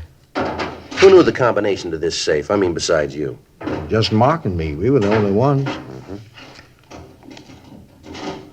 There. All the money's there. Mm-hmm. Is there anything else missing from the store? Anything that you can see? Well, Sergeant, look around you. If there was anything, how could I tell? I'd have to take a complete inventory. Well, what difference does it make? How's it going to help Mark? Well, it's pretty important we find out why he was killed the way he was, sir. The beating and all. If you'd look around, you might be able to come up with something. Oh, all right, I'll look around, but I tell you, I don't think there's anything gone. All right, if you just do that, we'll look over the back room for be all right. Pretty bad, huh, Joe? Yeah. Looks like revenge could have been the motive, maybe, from the looks of things here. Yeah, it'd have tell. to be something like that. Terrible beating. The way the place is all smashed up. Yeah. Frank? Yeah? Come over here. Yeah? Look here in the closet. You can see it there under the body. Oh, yeah, looks like a hand axe. Yeah. Might have been trying to defend himself, huh? Well, maybe. Sergeant? Yes, sir? You were right, absolutely right. What's that, sir? Well, he did steal something. The gun case has been broken into. Yes, sir. Anything missing? A couple of revolvers. 8:32 a.m. The crime lab crew arrived and went over the place. In the back room, under a pile of clothes, they found a 10-inch length of lead pipe. Dean Bergman from Leighton Prints dusted the room, the safe in the store, and the lead pipe. He came up with several clean prints. He rolled the dead man's fingerprints, and then he took Armstrong's. Comparison with those he'd found eliminated all of them except a partial print on the safe. The coroner arrived and removed the body. Frank and I canvassed the neighborhood, but none of the people in the area had noticed anyone suspicious in the last few days. We called the office, and Sergeants Joe LaMonica and Howard Hudson came out to help us in the search of the vicinity. The axe found in the hands of the victim, Mark Williams, had stains on the blade. A closer check of the pawn shop showed that several articles other than the guns had been stolen. George Armstrong gave us a complete list of the missing property along with the serial numbers of the guns. 11:34 a.m. Frank and I checked back into the city hall. Frank, did you get the APBs out? Yeah? Notified the pawn shop detail. Any word from LaMonica and Hudson? No, not yet. At least there's nothing in the book there. I'll get it. Homicide Friday. Oh, yeah, John. Mm-hmm. Yeah. No, we haven't heard from him yet. No. Where? Yeah. Yeah, well, that figures. Uh-huh. Okay, thanks. It's LaMonica. He and Hudson found a blood-stained shirt in an alley behind an apartment house a couple of blocks from a pawn shop. Yeah? Checked the apartment register, and they found a Wallace Holmes listed. Holmes? Yeah, LaMonica knows him. Yeah? Just served 6 months for violation of the Narcotics Act.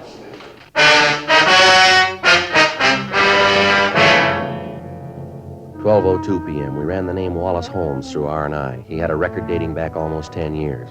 He'd been arrested twice for violation of the state health and safety code and once on suspicion of 211 PC. We talked to the neighbors in the apartment building where he lived, but they told us that Holmes had been in bed with a bad cold for the past 3 days. Several of them had taken him food on occasion and stated positively that he could not have left the apartment. Bergman checked his fingerprints against those we'd found at the pawn shop. There was no make. A stakeout was placed on the building. 2:15 p.m.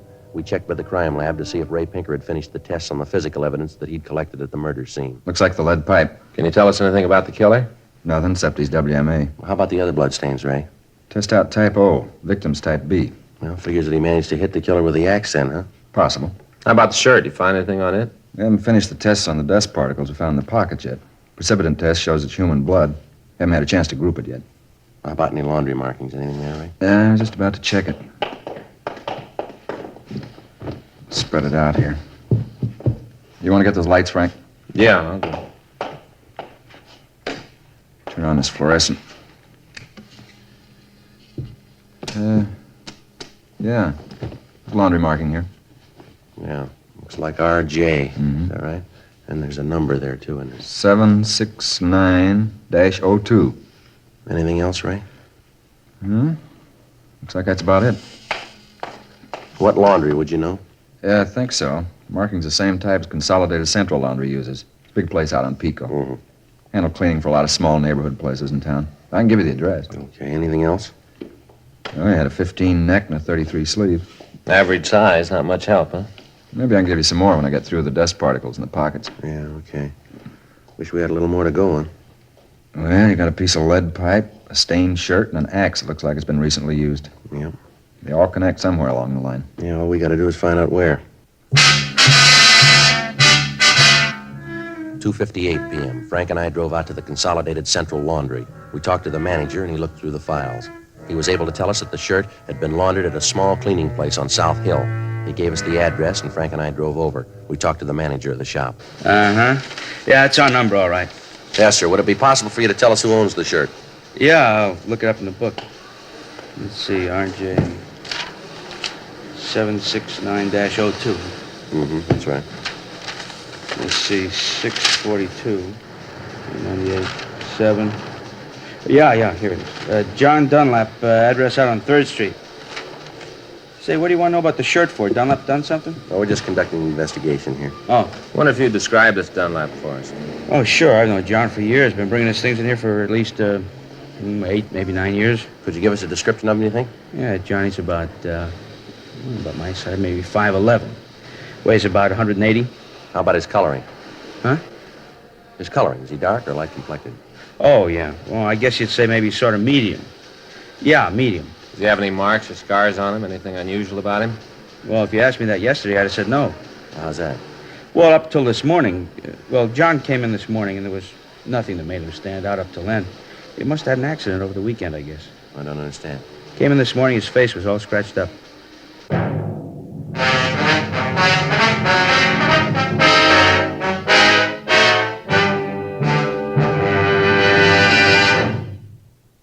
You are listening to Dragnet, the authentic story of your police force in action. We like to give the facts about Chesterfield so you can be your own judge. Chesterfield is the first and only cigarette to give you premium quality in both regular and king size. Chesterfield is the first and only cigarette to tell you what it's made of. The world's best tobaccos, kept tasty and fresh by pure and costly moistening agents, the best that money can buy. And Chesterfield cigarette paper is of the highest purity. Now, Chesterfield is the first cigarette to present this scientific evidence on the effects of smoking. A medical specialist is making regular bi-monthly examinations of a group of people from various walks of life. 45% of this group have smoked Chesterfield for an average of over 10 years. After 8 months, the medical specialist reports that he observed no adverse effects on the nose, throat, and sinuses of the group from smoking Chesterfield. I'd say that means real mildness. Either way you like them, regular or king size, you'll find premium quality Chesterfields much milder.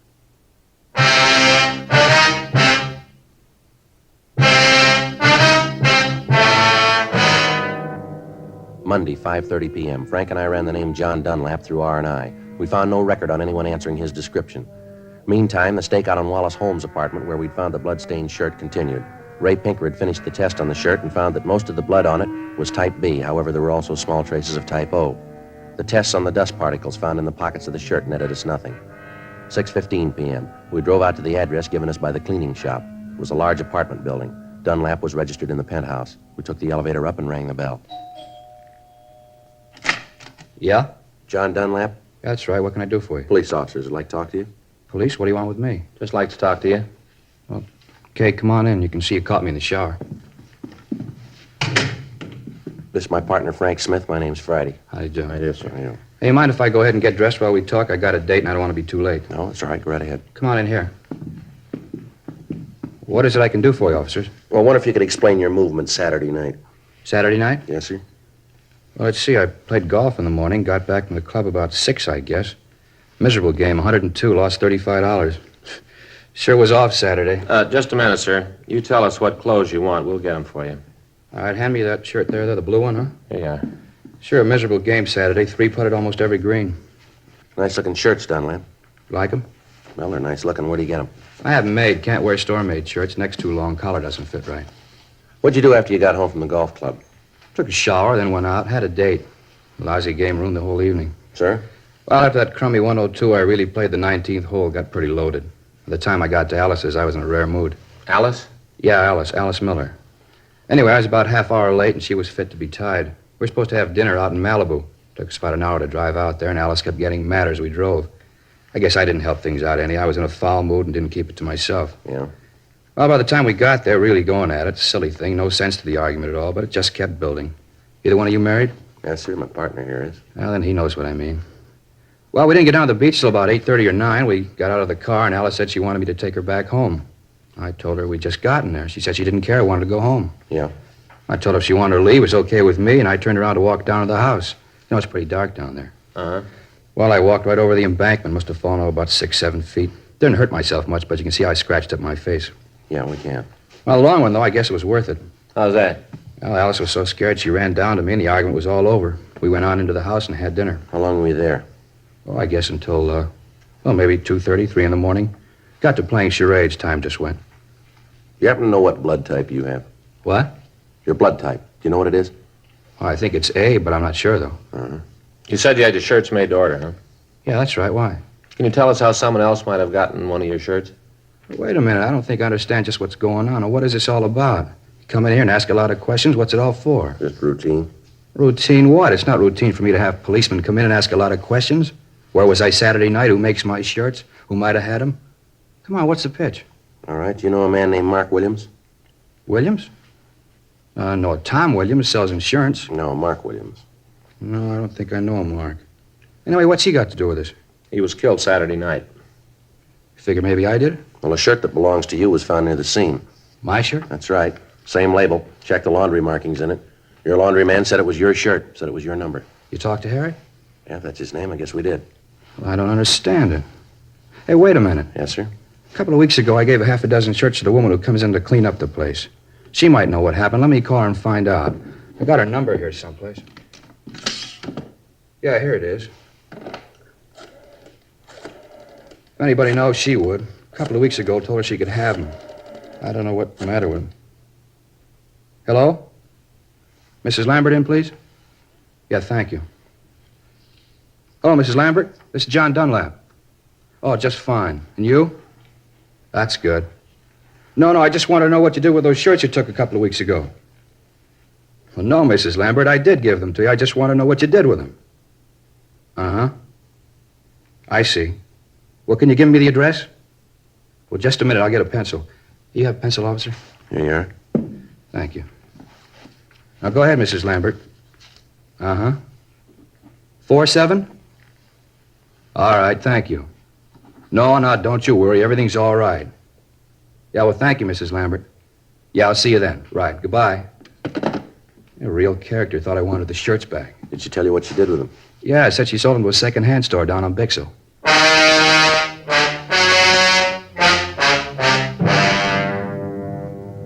$7:20 p.m. We drove over to talk to the cleaning woman. She gave us the same story that we'd gotten from John Dunlap. We went over to the second-hand store, but it was closed. The stakeout on the apartment continued.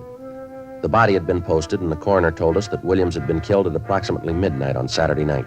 That would allow 2 hours on either side, making it possible for the murder to take place between 10 p.m. and 2 a.m. Frank and I checked out of the office and went home. The following morning, Tuesday, July 6th at 8:17 p.m., we checked the second-hand store where the shirts had been sold. The dealer told us that he remembered the shirts. He said that he'd bought 5 of them and had only sold 1. He was able to give us a fair description of the man he'd sold the shirt to. He went on to say that he'd heard that the man was a user of narcotics. We ran the name he gave us, Fred Harris, through R&I. He had a record of violation of the State Narcotic Act. We got out an APB and a local bulletin on him. We called Narcotics Division and notified them that we wanted Harris as a suspect. We checked the address listed on his record, but we found that he'd moved and left no forwarding address. 2 days went by. We ran down all leads, but we were able to come up with nothing new. Thursday, July 8th, 8:30 a.m., Frank and I checked back into the squad room. Well, there's another one that didn't go anyplace. Yeah, well, he's got to be someplace. I get it. Homicide Friday. Oh, yeah, Joe. Mm-hmm. Yeah. Well, how soon will you be here? All right. Okay, right. Anything? LaMonica and Hudson, they just picked Harris up.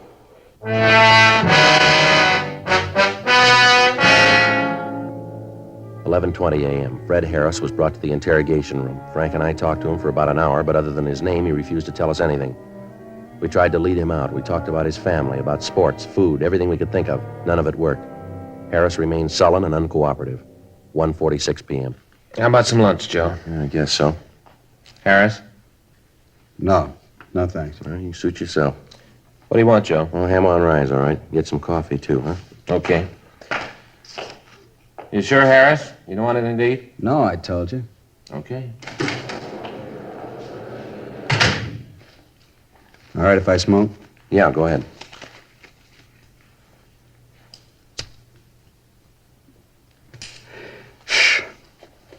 Why don't you want to talk about it, Harris? About what? Why you killed Williams. Who says I did? That's the way it looks. It looks wrong. Well, you figured for yourself, Harris. When you killed the old man, you weren't very careful. You left a couple of prints around the place. Yeah? Shirt you wore, we got that. Found it right where you dropped it. Ran that down, leads right to you. Got the man who sold it to you. Identifies you. Maybe he's wrong. No, you know better than that. When they picked you up, you were carrying some of the things you stole from that pawn shop. You can't account for your time on Saturday night. I told you I didn't do it. I didn't kill the old man. I just don't remember where I was that night. Didn't that happen to you? You go someplace and a couple of days later you can't remember where you were. Doesn't that ever happen to you? Oh, yeah, once in a while. Hey, you see? How you expect me to remember when you sometimes forget? You a user? What are you asking that for? You got the record. Look it up yourself. Roll up your sleeve. All right. You're a user. You work for a living? Yeah, sometimes. What do you do? Whatever I can. When'd you last work? A couple of weeks ago. You haven't worked since then, huh? No. Where'd you get that stuff they found on you? I don't know. Must have bought it. Any idea where? No. You bought the stuff and you don't know where. That what you want me to believe? Believe what you want. I don't care. Well, here's what I believe. You tell me if I'm wrong. I think you went to the old man's pawn shop about closing time on Saturday night. You had a big yen on and no money to make a connection. You tried to rob the old man. He didn't like it and you killed him. You killed him with that hunk of lead pipe we found, the one with your fingerprints all over it. Then you tried to get the safe open and you couldn't. So you wiped it clean, grabbed what you could carry, and you ran out of the store. A couple of blocks away, you calmed down and took a look at yourself. You threw that shirt in the ash can, then you went up to Wallace Holmes' apartment to try to make a connection, didn't you? He tell you all that? No. Now, come on, how about it? Holmes tell you that? Now, look, you're a little mixed up, aren't you? You just answer, you don't ask. Sure, he told you. You never found out if he did. My big pal, Wallace Holmes. After all I'd done for him. If I had a nickel for every pop I shared with that bum and he cops out on me, blabs everything to you. The one guy I'd have done anything for. Give the guy the shirt off your back, and this is the thanks I get. Well, that's your big trouble, Harris. What do you mean? You ought to hang on to your shirts.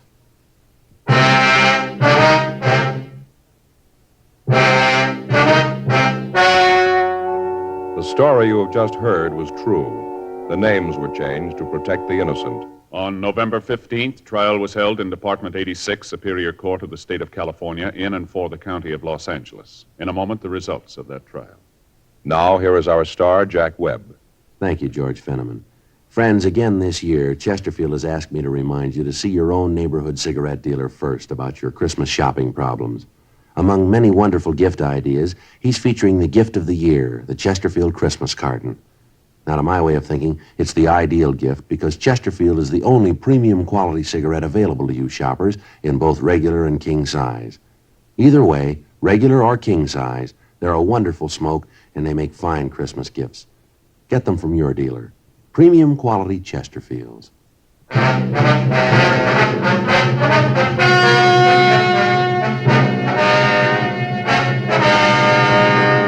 Fred Richard Harris was tried and convicted of murder in the first degree. He was executed in the lethal gas chamber at the State Penitentiary, San Quentin, California.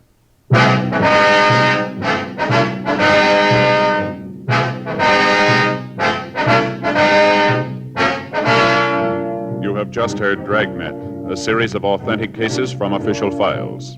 Technical advice comes from the Office of Chief of Police W.H. Parker, Los Angeles Police Department. Technical advisors, Captain Jack Donahoe, Sergeant Marty Wynn, Sergeant Vance Brasher. Heard tonight were Ben Alexander, Vic Rodman, Olin Soule. Script by John Robinson. Music by Walter Schumann. Hal Gibney speaking. Sound off for Chesterfields. Either way you like them, regular or king size, you'll find premium quality Chesterfields much milder. Chesterfield has brought you Dragnet, transcribed from Los Angeles.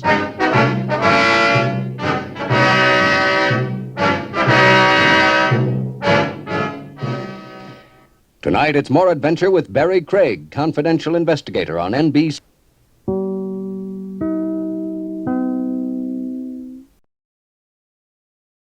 Portions of the following are transcribed.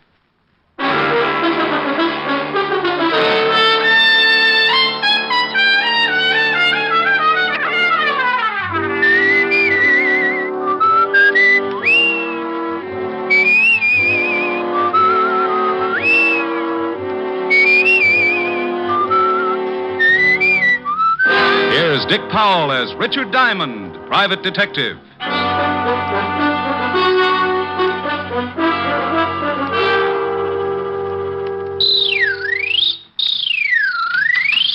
Is this the Diamond Detective Agency? Yeah. Down, up, round, and down.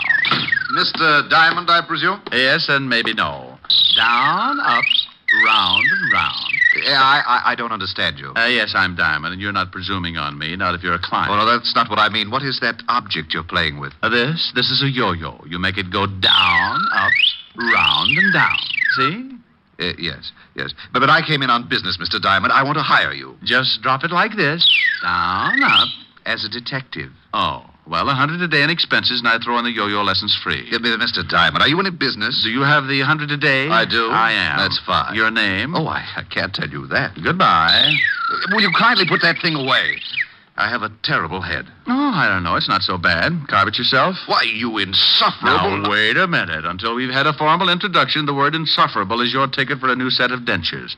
Now, why don't we get formal and save your gums that lonely feeling? I told you my name is not important. That I believe, but let's kick it around anyway. Is that necessary? Look, you said you wanted to hire me. So either tell me your name or what you wanted me to do, or let me get back to my practicing. I should find another detective, but you came highly recommended, so...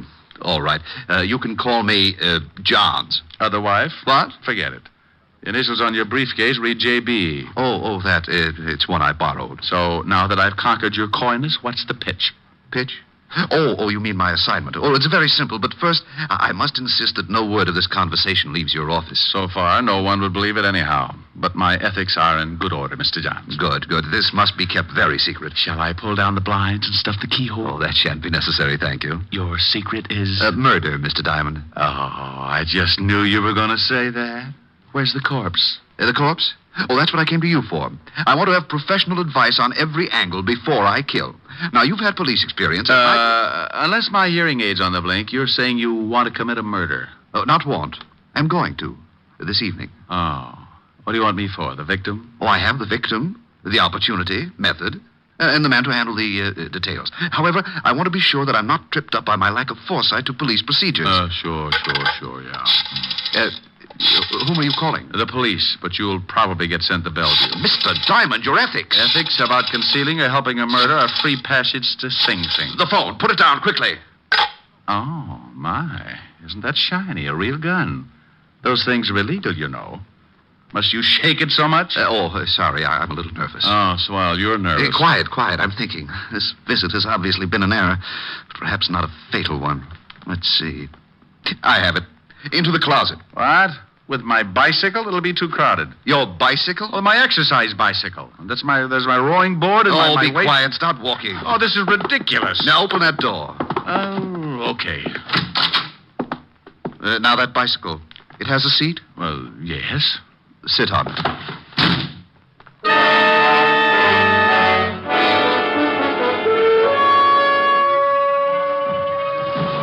So the Diamond Detective Agency sat in the stuffy closet listening to the sound of the desk being pulled over and jammed against the door. Not having anything better to do except call myself names, I rode. On my 5th lap around the world, I gave birth to a brainchild and began applying the art of leverage against the blockaded door, using both legs and the flat of my back. Result? A Charlie horse. On the 3rd lap following, I came up with something more substantial. A heavy barbell.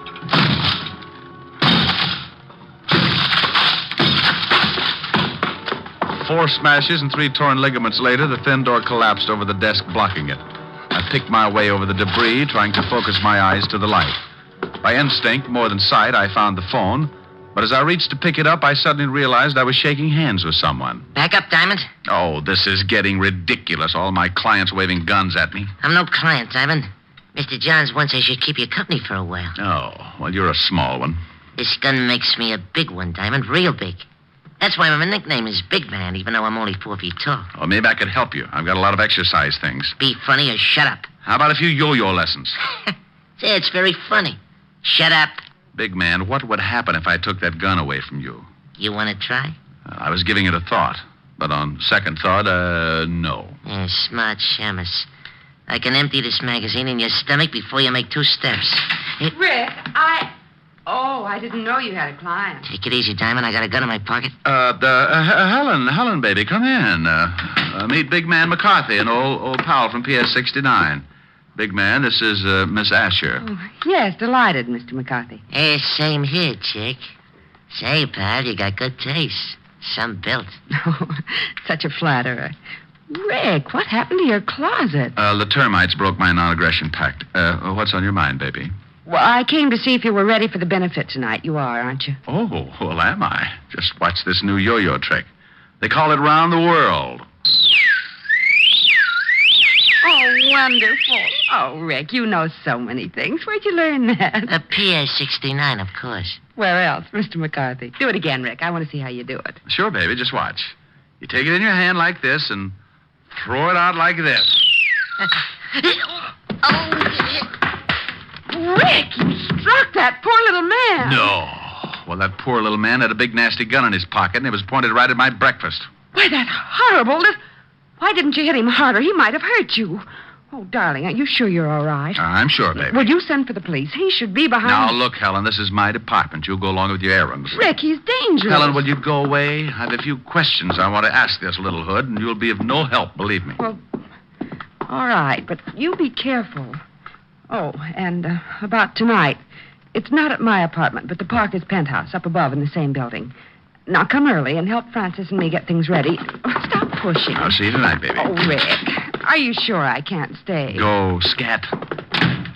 Now, for you, Mr. Big Man. Come here. Wake up. Wake up. The mule train went that way. Come on, come out of it. That's you, huh? Yeah, me. Now, what's the real name of your boss? Who's he going to kill? You can stop the questions, Diamond. I'm not going to talk. You want me to wring it out of you like a wet wash? Who is Mr. Johns? You know, there's a big advantage in being Little Diamond. Yeah, you can hide under smaller rocks. Who's your boss? There's another advantage, too. A man my size can be awfully hard to catch. What? Hey, come back here.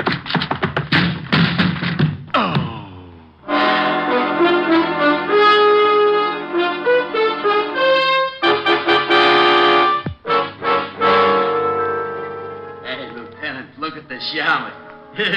He never looked so good. Shut up, Otis. He's really been worked over. Wonder what gang did this to him. Rick, snap out of it. Oh. Rick, what happened? Oh, it just came through the door. Oh. What?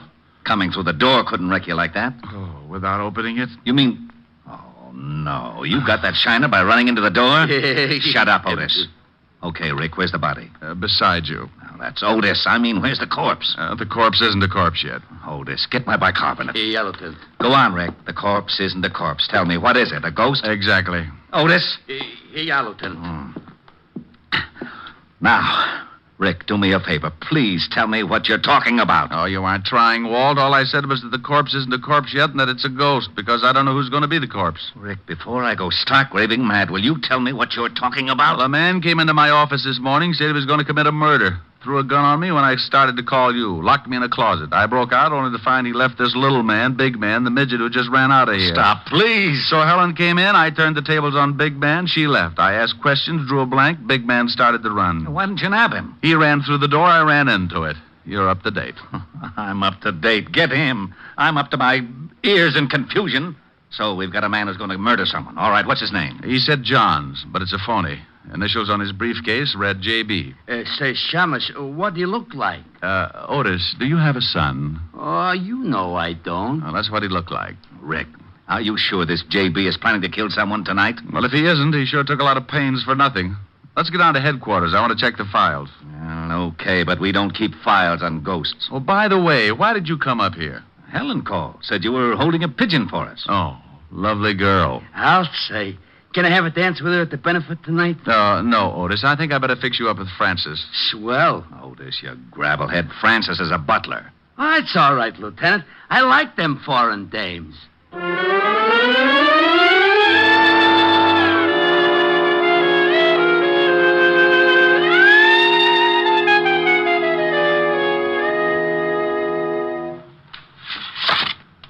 Well, that's all the pictures, Walt. I've looked them all. Johns doesn't have a record, neither does Big Man. Well, they wouldn't. The one time we get a chance to stop a murder before it's committed, and we've even got a good description of the potential killer. Walt, this J.B. was no bum. Not even an ordinary working man. His clothes are expensive, and the briefcase he carried probably cost more than your weekly salary. Now, it's an even bet he belongs to the social upper crust. That or close to it. Well, that would narrow the field a lot, but still... How about the newspapers, Walt? They have society reporters who know anyone who is anyone. It's a long shot, but name me a better. You could go through the newspaper logs. They might have a picture of some... no, Walt, no pictures. I'm nearly blind from looking at pictures now. Thanks, but I'll try the reporters with a description. It sounds like you're going to search for a needle in a haystack. Oh, Otis, please. Your cliche is showing. That's screwy. You can't kid me. Only dames wear cliches. How could mine be showing? Sergeant, when you die, will your brain to a clinic. Maybe they'll discover a cure for it. Lay off. Besides, I got a good idea for your investigation. I wouldn't miss hearing this for my next 2 issues of Batman. Yeah, I was thinking you could maybe save a lot of time if you got an artist to draw a picture from your description. They do it in all the movies and catch crooks easy. Otis, how would you like a transfer to Walt, Staten? Wait a minute. He may have an idea. I know where there's an artist who could sketch J.B. from a description. It's crazy, but you may as well try it, Rick. Otis, you can drive him there. Lieutenant. Tell him yes, Walt. I can't stand to see him cry. All right, Otis. You can use the siren.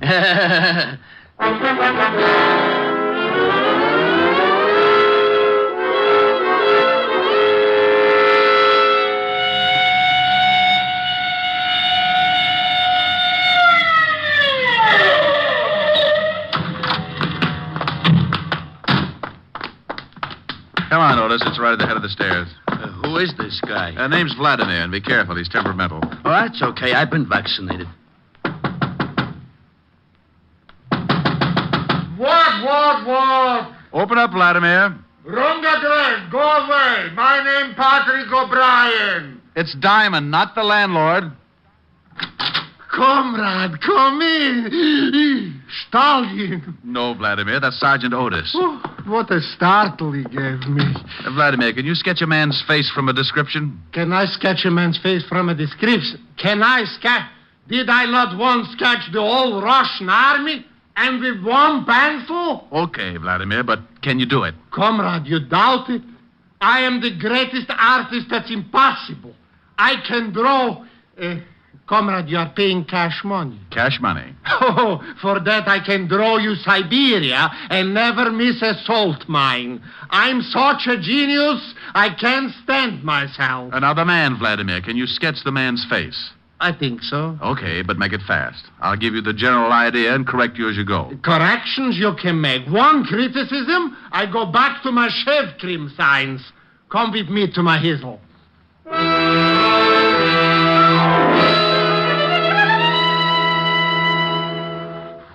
Well, almost, Vladimir, but the nose still isn't quite right. Make it look a little more like a pickle. Sweet? Dill. Off that side, just a pinch. Oh, like this? Yeah, you've done it. That's him. Now, how much do I owe you? For you, comrade, $100. What? $50. A buck. Sell my genius for $1? I die first. $1.25. Comrade, please, I'm capitalist now. $1.50. Last price. I wouldn't get... Last price, I take it. But I may die. If you do, give me a call. It's a good job, Vladimir. Of course. Was I not the artist to sketch the Tsar himself? Of course, it didn't pay so well, but was great honor. Looks pretty fuzzy to me. Comrade Diamond, your patronage I appreciate. But if you must bring along this peasant, don't. Even his face makes me sick with the repulse. Otis, come on. You'll have to pardon him, Vladimir. Whenever his shoelaces come untied, his brains slip out. See you later. Ochichornia, comrade.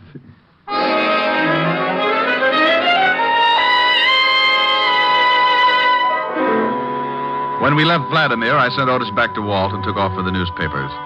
I showed the sketch to one society reporter after another and watched so many heads shake, my eyes began to cross. It was 6:30 when I finished playing Quizmaster, and there was no use kidding myself. I had struck out. I had to tell Walt, so I started for the 5th Precinct. I was at a point where I'd have hucked my Social Security for 30 seconds with a little big man. Then as I walked down the street, I suddenly felt the nerves in my spine jump down into the pit of my stomach, and goose pimples skidded up my back like scared rice. It was a feeling I'd had before. So without turning, I headed for the steps of a basement apartment.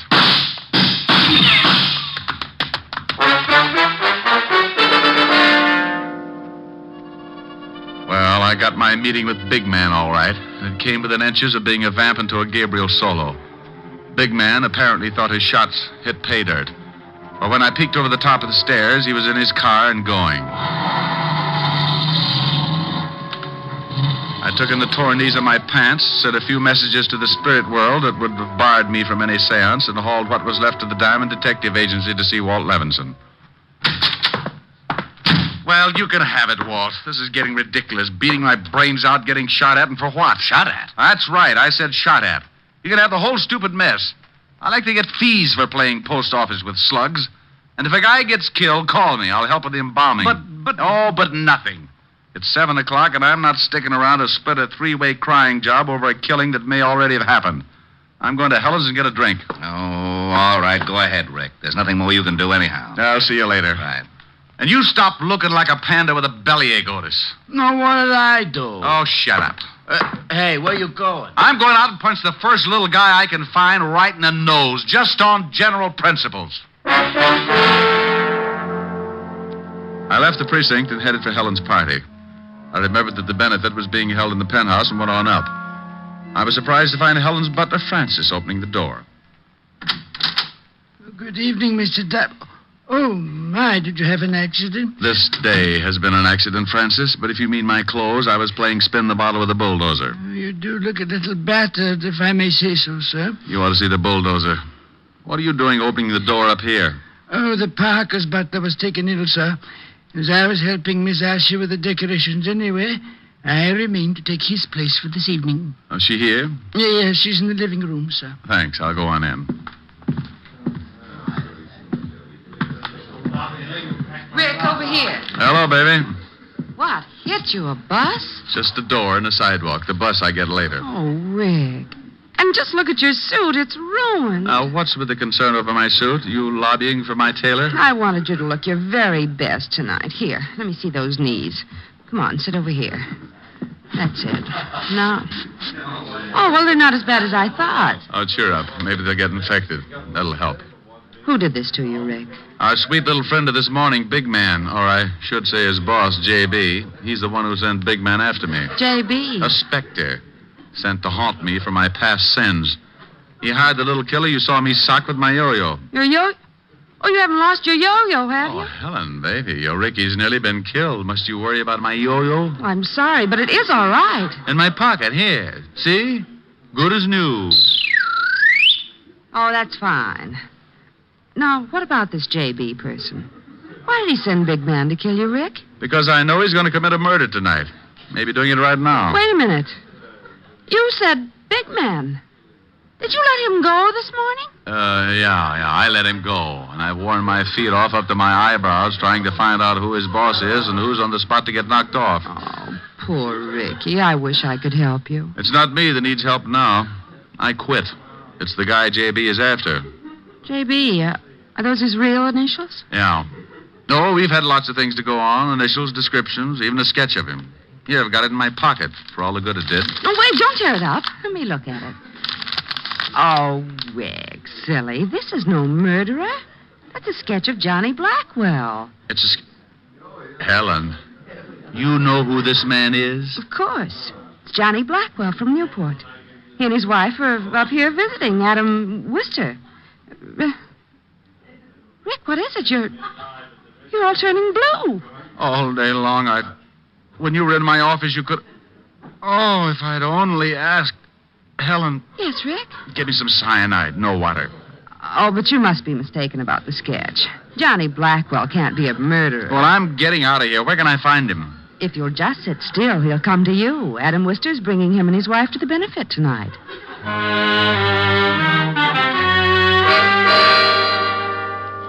Well, that's the way the screwy world works sometimes. 1 minute you're on your uppers. With a stick of bologna, you're trying to hold off 3 guys with swords. Then Kismet makes a switch and tags your side for a gain and you're living. I called Walt to pass on the good news, and in 8.5 minutes by the clock, he joined me with Sergeant Otis in the kitchen, from where we could peek out at the growing crowd. Let me take a look, Rick. Has Blackwell come in yet? Stay back. I'll let you know. Otis, get out of that icebox. Oh, I'm hungry. You heard me. Oh, there's fried chicken, Lieutenant. Fried chicken? I haven't had... Otis. Oh. Walt, come take a look. There's Blackwell. Where? Over there, just sitting down. The man with the sandy hair. Yeah, I see him. Who are those people with him? Well, the woman must be his wife. Oh, but get a load of the little weasel. That's Big Man, the guy who got away from me this morning. Oh, and the other man? Must be Adam Wister. Helen said he was bringing the Blackwells. Well, he did, so now we wait for the play. Well, we waited and watched the Blackwell party settle down to enjoy itself. Big Man acted like he hadn't eaten for a week and made hors d'oeuvres vanish in his mouth like marbles down a manhole. After what seemed like weeks, the situation grew, suddenly took shape. On Blackwell's urging, Big Man rose to dance with Mrs. Blackwell. Mrs. Blackwell was a dark-haired honey with curves right out of one of my better dreams. But my mind was on her husband and Wister. As soon as they had the chance, they got up and headed out of the room.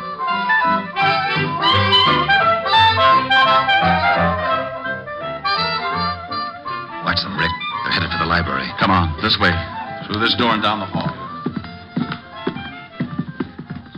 Well, Adam, it's nice to be visiting you again. We're glad to have you, Johnny.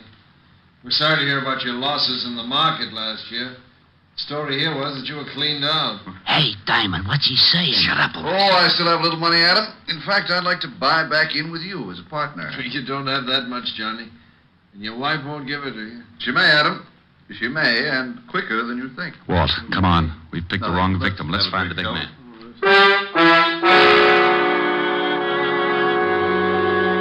Hey, it's nice on the terrace, Mrs. Blackwell. Yeah, real nice out here. I don't like it. It's chilly. Oh, it'll warm up, Mrs. Blackwell. No, I'm going back in. Better not. I don't like the way you're acting, big man. Get out of my way. Get back and shut up. How dare you talk to me like that, you little... Now I'm big, Mrs. Blackwell, real big.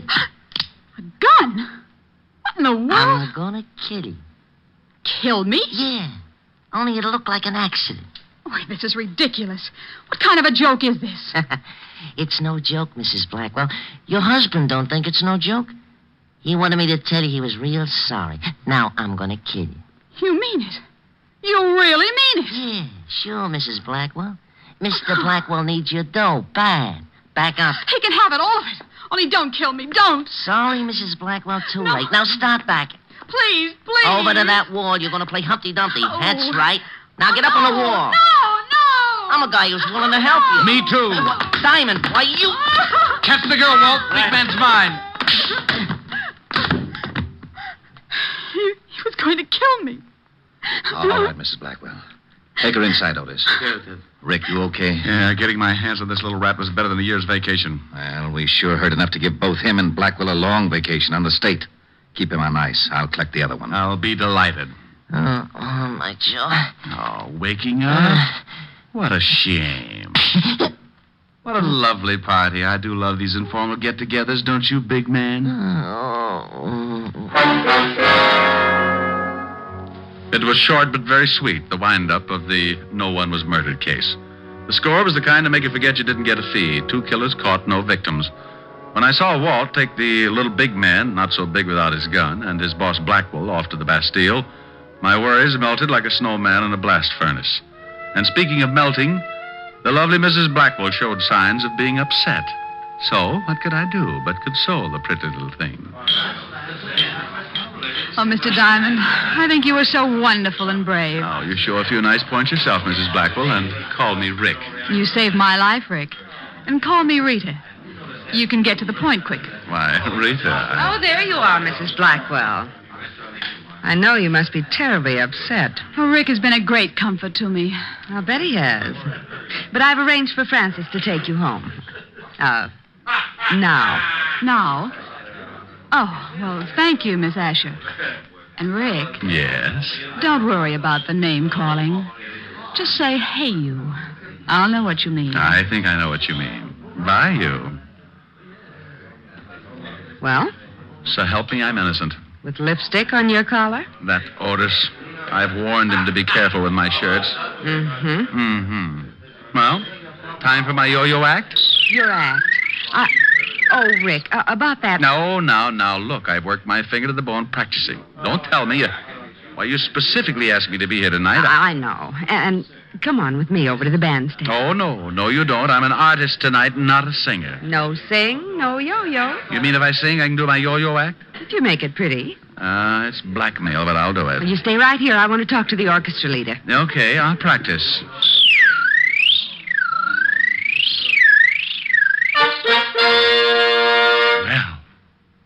Ladies and gentlemen, I give you Richard Diamond, his piano, and his yo-yo. Sing good, Rick. Like a robin with a sponsor. Are the stars out tonight? I don't know if it's cloudy or bright, 'cause I only have eyes for you, dear. The moon may be high, but I can't see a thing in the sky, 'cause I only have eyes for you.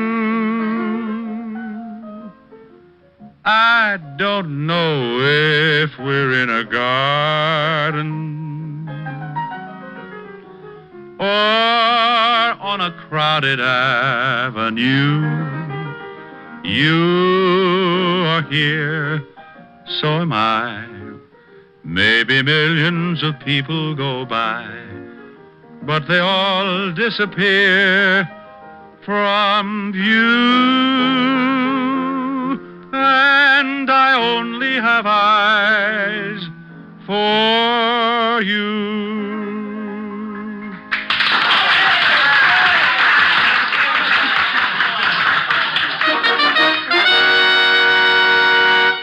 And now Mr. Diamond will present an exhibition of dexterity. Now? Now. Oh, no, Shamus, no. You're doing it all wrong. You got to use more wrist action. Oh, to stay out of the act. Oh, come on, let me show you. Here, give it to me. Now, you start it down, like this. Ellen. Yes, Rick, he's better. Let's go home and Nick. Wait till I get my hat.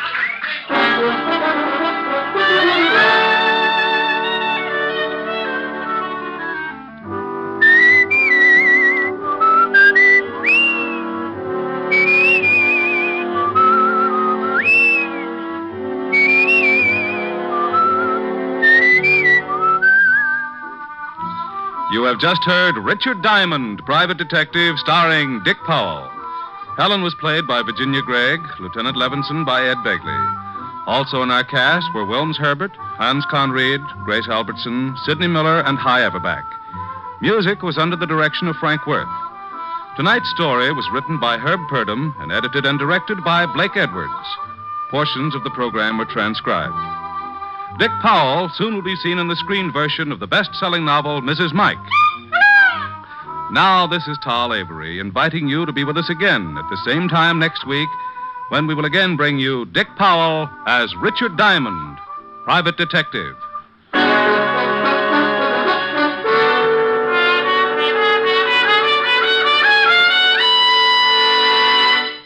Saturday night is packed with entertainment when you stay tuned for NBC's star lineup of shows. There's always a program of interest on NBC. Now stay tuned for Edward G. Robinson and the Hollywood Star Theater on NBC.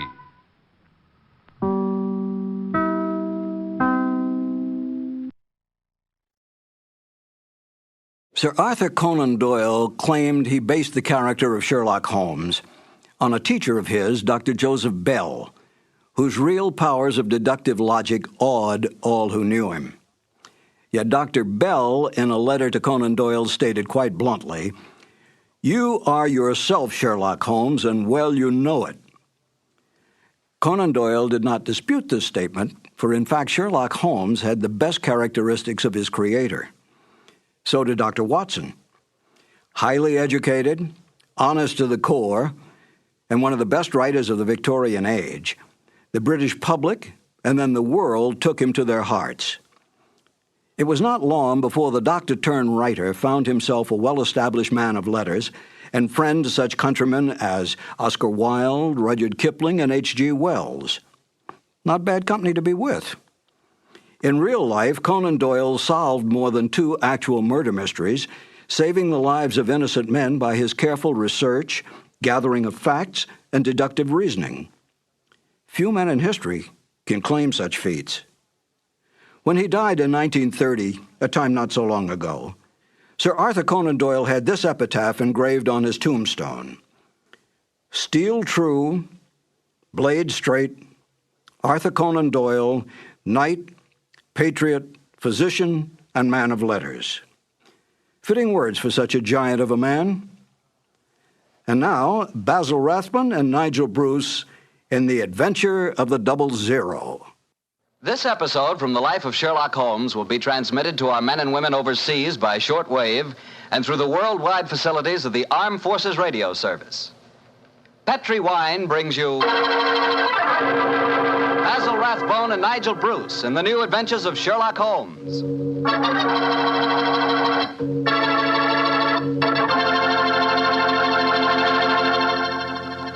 The Petri family, the family that took time to bring you good wine, invites you to spend the next half hour listening to Dr. Watson tell us another exciting adventure he shared with his old friend, that master detective, Sherlock Holmes. And say, let me tell you something I found out just the other day. Steaks are really back again. Good, thick, juicy porterhouse steaks.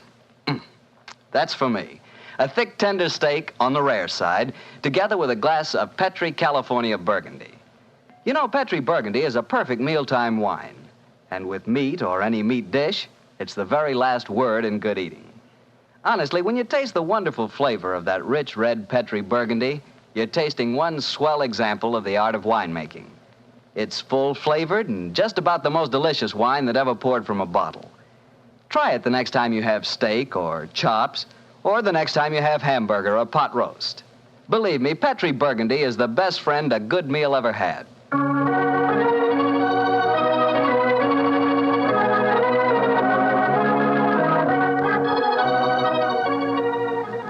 And now let's look in on our good friend and host, Dr. Watson. Come in. Ah, there you are, Mr. Bartell. Evening, Doctor. Just in time to join me in a cup of coffee. Draw up your chair, young fellow, my lad. Thank you. Ah, that's it. Well, Doctor, you told us last week that tonight's new Sherlock Holmes adventure takes us to the south of France. That's right, Mr. Bartell. The south of France in the year 1900. A beautiful playground bordered by the bluest of blue seas. and populated with an extraordinary cross-section of cosmopolitan Europe. Rich man, poor man, beggar man, thief. All of them attracted by that Riviera paradise. All of them drawn by the magical spell of a small white ball spinning round the rim of a roulette wheel. Now, don't tell me that you and the great Sherlock Holmes were there on a gambling spree. We were not, Mr. Bartell. At the time my story begins, we had just concluded an extremely delicate mission. A mission, I may say, that concerned the safety and good name of a very prominent member of the royal family. Say, Doctor, you don't mean... One story at a time, Mr. Bartell. In any event, my boy, I'm afraid that's a case about which my lips are sealed for all time. But to return to tonight's adventure, one June evening, I persuaded Holmes to accompany me to the gambling casino at Frejus, not far from Cannes, where we were staying. It wasn't quite as fashionable as the casino at Monte Carlo, but as I intended to do a little modest gambling myself, it seemed an establishment more suited to my means. As we stood there at the green baize-covered tables, the chatter of voices and the melodic chanting of the croupiers as they called the results of each spin of the wheel formed a background to a quiet conversation that Holmes and I were having.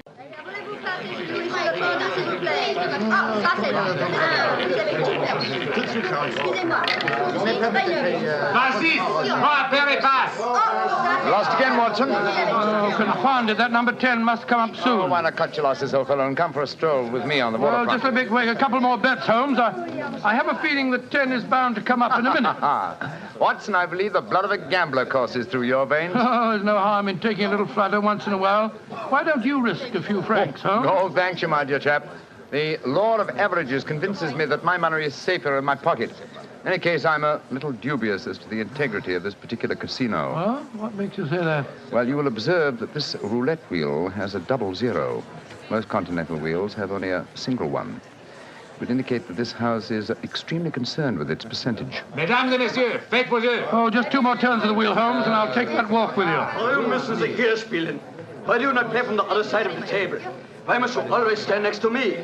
Hello. What's the trouble up there? I've placed my bet, so let's go and see. I ask you, sir, why do you play here beside me? I'm afraid I don't see any reason why I can't play wherever I wish. You've broken my luck. Ever since you come to the table, I've done nothing but lose. Please to move away. Well, move away yourself if you don't like my company. Heinrich, why do you not stop now? You've already lost more than we can afford. One more throw, Elsa. I can win it all back if only this young man will move away. Why should my husband move? He's had a bad run of luck, too. Rien ne va plus. Neuf. Rouge, impériment. Ah, you've lost again, Watson. Heinrich, you must stop now. I must stop, Elsa, because I've lost everything. I hope you're satisfied, Mr. American. You've broken my luck and ruined me. I hope that you in your turn will be ruined too. Heinrich, wait for me! I never heard such rubbish in my life. Were you listening to him, sir? I heard his last few remarks, Mr. Gilbert. Roger Gilbert. And this is my wife, Helen. How do you do? My name is Holmes, and this is my friend, Dr. Watson. How do you do? How do you do? Didn't you think his remarks were a little out of place, Doctor? Yeah, I certainly did, Mrs. Gilbert. I don't see how he can possibly blame your husband for his run of bad luck. I didn't like the look on his face as he left the table, though. Have you any idea who he is? His name is Schneemann. He's staying at the same hotel as we are. I've never spoken to him, but I've heard him being paged there. Well, he shouldn't gamble unless he can afford to lose. Well, I'm losing, darling, and I can't afford it. Oh, but I can let you have more money. You know that. Oh, no, Helen, I may have married an heiress, but I'm not going to use her fortune to gamble with. Oh. I'll lose my own money, and then I'll quit. Mesdames et messieurs, faites vos jeux. Your last bet, Watson? Yes, Holmes. This time I know that number 10 is going to come up. It's got to.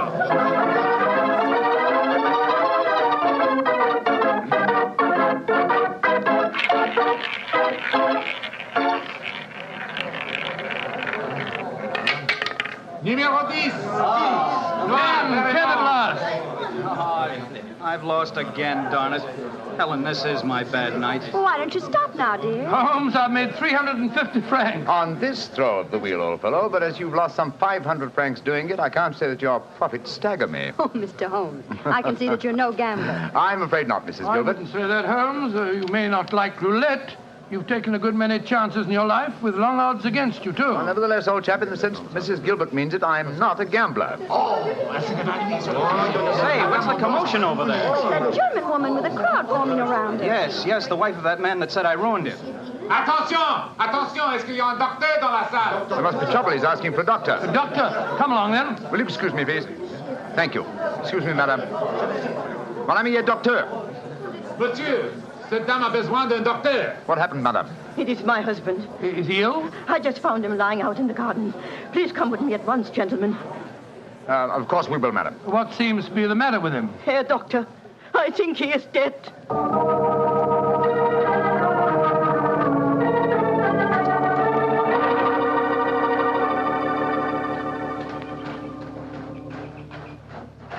He's lying by that tree, Doctor. Please see if you can help him. Somebody else seems to be on the scene before us. Who are you, sir? I am Monsieur Chevray, director of the casino. Do any of you know this poor man? I am his wife. Is he dead? I am afraid so, madame. Let me look at him. I'm a doctor. Was your husband gambling in the casino tonight, madame? Yeah, he was. Poor Heinrich. He lose everything that we have. I'm afraid he's dead, madam. Shot through the heart. Oh, du lieber Gott. Suicide, Watson? Yeah, looks like it. Yes. Powder burns on the shirt front, revolver clutched in the right hand, fingers in a natural position. The angle of the wound settles it. Obviously self-inflicted. I missed you as you slipped out of the casino. What's wrong with him? I'm afraid he's dead, Mr. Gilbert. Yes, he committed suicide. I hope, young man, that you are satisfied. All night you brought him bad luck. He asked you to move away from him to change his luck, but no, you could not do it. Oh, Frau Schneemann, I'm terribly sorry, but I really don't see how you can blame me. I do blame you. And I also blame you, Monsieur Chevry. Me? But what have I done, madame? Why do you let a man lose all his money at your tables? Is life so cheap to you, and money so important, that you cannot close the tables to someone before he's ruined? Madame, I am all sympathy for you in your tragic loss. But the casino cannot be held responsible. If your husband could not afford to gamble, then he should not come here. How are we to know the financial limitations of our customers? You say that your husband lost everything you had tonight, madam. Yeah, everything. Then how do you account for this sheaf of banknotes in his breast pocket? Good Lord, must be several thousand francs, sir. Then he wasn't ruined. And his suicide, therefore, cannot be blamed on his losses at my casino, madame. How do you account for this money, Frau Schneemann? Well, I do not understand. Heinrich kept nothing from me. I know that he had not so much money on him when he started tonight. Well, why do you all look at me like that? Is it that you think? You think... Quick, Watson, she's fainted. I've got her. Let's get her to her room. You can take her to my suite in the casino. No, let's take her to the hotel. My wife will look after her. Poor woman, she's had a dreadful shock. She can probably do with another woman's company. That's very considerate of you, Mr. Gilbert. Where are you staying? At the Hotel Crillon. It's quite near here. I'll get a cab, and while I'm doing that, Watson, see if you can revive her, will you? Yes, then we'll take her to the Hotel Crillon.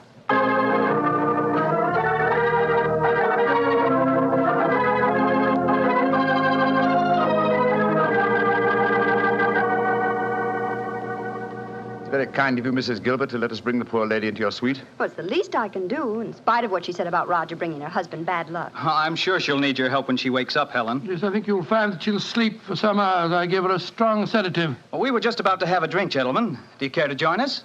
Oh, thank you, sir. Well, that'd be very nice, Mr. Gilbert. Roger was just telling me that quite a large sum of money was found on Herr Shaman's body, Mr. Holmes. Yes, Mrs. Gilbert. Several thousand francs. It's very puzzling, Holmes. Why should a man commit suicide with so much money on him? I think the answer is obvious. He didn't. What on earth do you mean? Well, the money was placed there after he had shot himself. The banknotes were in his breast pocket, if you remember. Hardly the usual place to carry money. Though it is the easiest pocket for someone to insert it without disturbing the body. But why on earth should someone place money on him after his suicide? To prevent the casino from getting a bad name. I've heard of it being done on several similar occasions. Gives the impression that the unfortunate victim had other motives than gambling losses to account for his suicide. Great Scott, you mean that one of the casino employees found the body lying there and slipped the money in his breast pocket before we arrived on the scene? As you know, my dear Watson, I'm not a gambling man, but I'll lay you 100 to 1. That is what happened. Well, that's a new one. Well, here are your drinks, gentlemen. Thank you. Thank you, sir. Thank you. Say, Helen, Mr. Holmes has given me a brainwave. Another one? What is it this time, Roger? Now, I've been losing very heavily tonight. Roger, I've told you, if you need money, I'll be only... But I don't. I've got a scheme for making some. I'm going to gamble again tonight after dinner. If I lose, here's what I'll do. I'll stain my shirt front with red ink, walk out in the grounds, fire a shot, and lie down as though I'm dead. I'll wait for someone to come along and stuff my pockets full of banknotes. Not a bad idea, Mr. Gilbert. I think it's a darn good one. What do you say, Mr. Holmes? It's a whimsical one at any rate. Who knows? You might even be successful. Roger, you're not really going to do it, are you? Sure. Perhaps I'll get some of my losses back that way. Well, let's drink to it, gentlemen. At least I may have hit upon an idea of making money.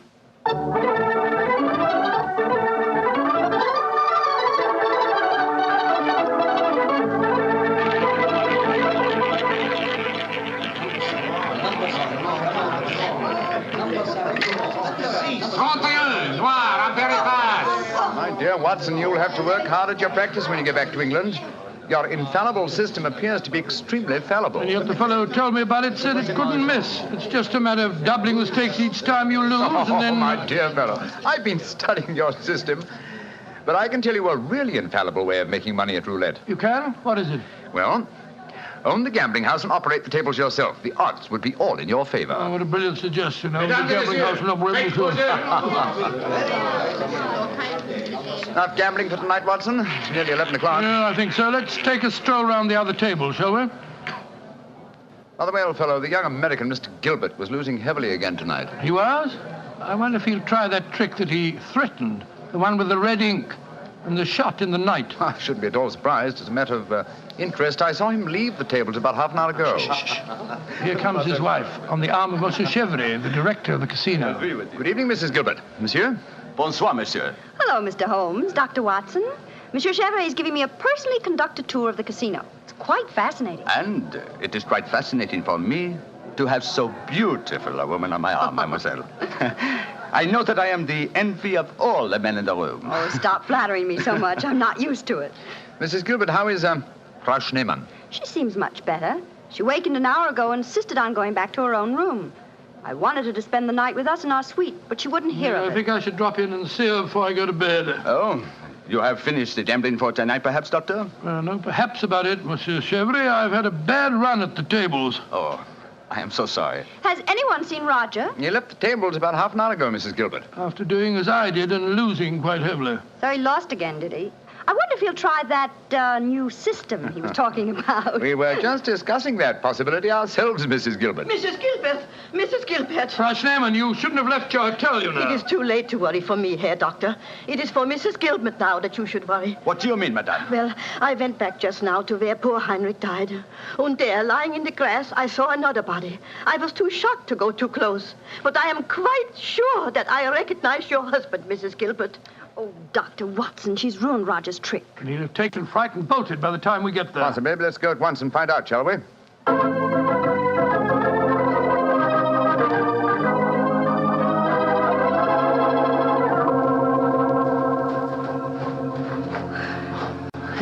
He hasn't gone. He's still lying there. It's a most convincing spectacle. That red ink really does look like blood. Yes. And blood sometimes looks like red ink. Mr. Gilbert. Roger, get up. The joke's spoiled. Roger, get up! I'm afraid that's impossible, Mrs. Gilbert. He's dead.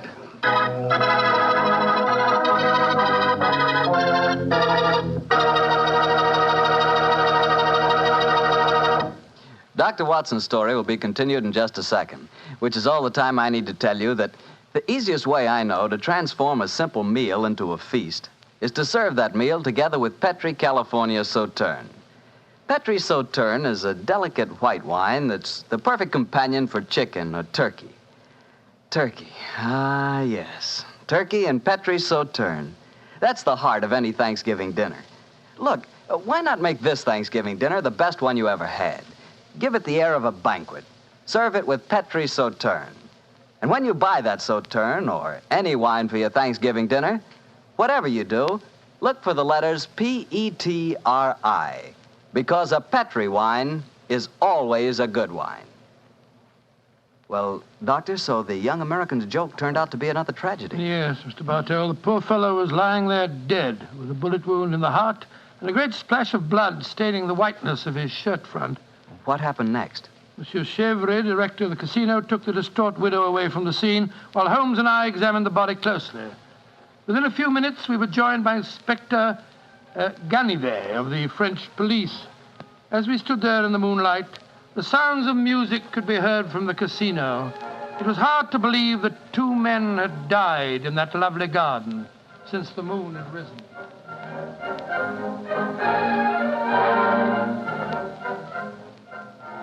Monsieur Holmes, you and Dr. Watson have concluded your examination? Yes, Inspector Canary. Will you favor me with your observations?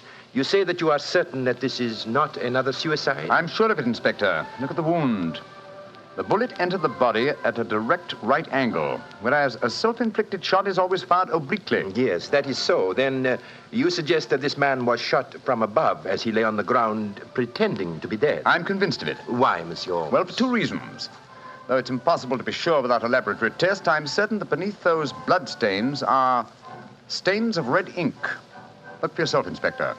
Yes, indeed it does look like it. What is your other reason for being certain that this man was shot as he lay here pretending dead? Show him the banknotes, Watson. Here you are, Inspector. We found them stuffed in his breast pocket.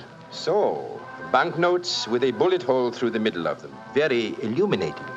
Tell me, gentlemen, how many people knew of this little plot you have told me about, this plan of the dead man's to pretend to be shot?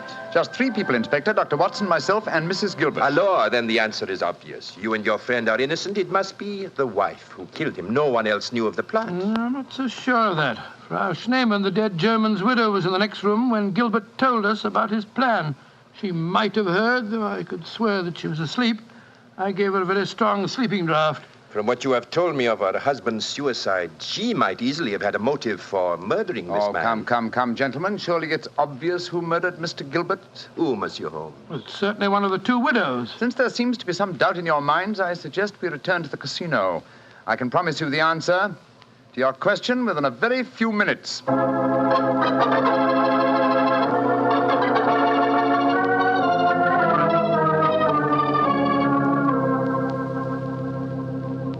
Well, Monsieur Chevrolet, now that we're all assembled in your office, I shall sit down quietly and let Inspector Ganivet conduct his examination. No, Monsieur Holmes. No, you have handled the case so far. Please to continue it to the end. Yes, Mr. Holmes. I should appreciate it. We'll be happy at the casino. Very well, gentlemen. It won't take me long. Frau Schneemann. Ja, Herr Holmes. What time did you leave your hotel tonight? Well, I do not know what time it was. Well, what made you leave it? I could not sleep. I knew that they had taken poor Heinrich's body away, but I felt that I must walk back there. It was the last place I saw him alive. How close did you come to Mr. Gilbert's body when you saw it lying there? Oh, close enough to see who it was. Then I ran into the casino to tell his wife. I knew what had happened. How did you know? You say you didn't come close to the body. I could tell by every line of the body as it lay there. I could tell because I knew that poor Heinrich's death would not be avenged. Thank you, Frau Schneemann. That will be all. You may go. Monsieur Holmes, she has no alibi. Surely you should stop her. Inspector Canary, if I'm to conduct this investigation, I must do it my own way. Pardon, Monsieur Holmes. Please continue. You may go, Frau Schneemann. Mrs. Gilbert? Yes, Mr. Holmes. Where were you prior to our meeting in the casino tonight, just before we discovered your husband's body? After I left the hotel, I walked over here along the seafront. Can anyone verify that statement? I suppose not. I didn't meet anyone that I knew. And what did you do when you arrived at the casino? I played a little chemin de fer. A few moments later, Monsieur Chevrolet came over to the table and asked if he might escort me over the club.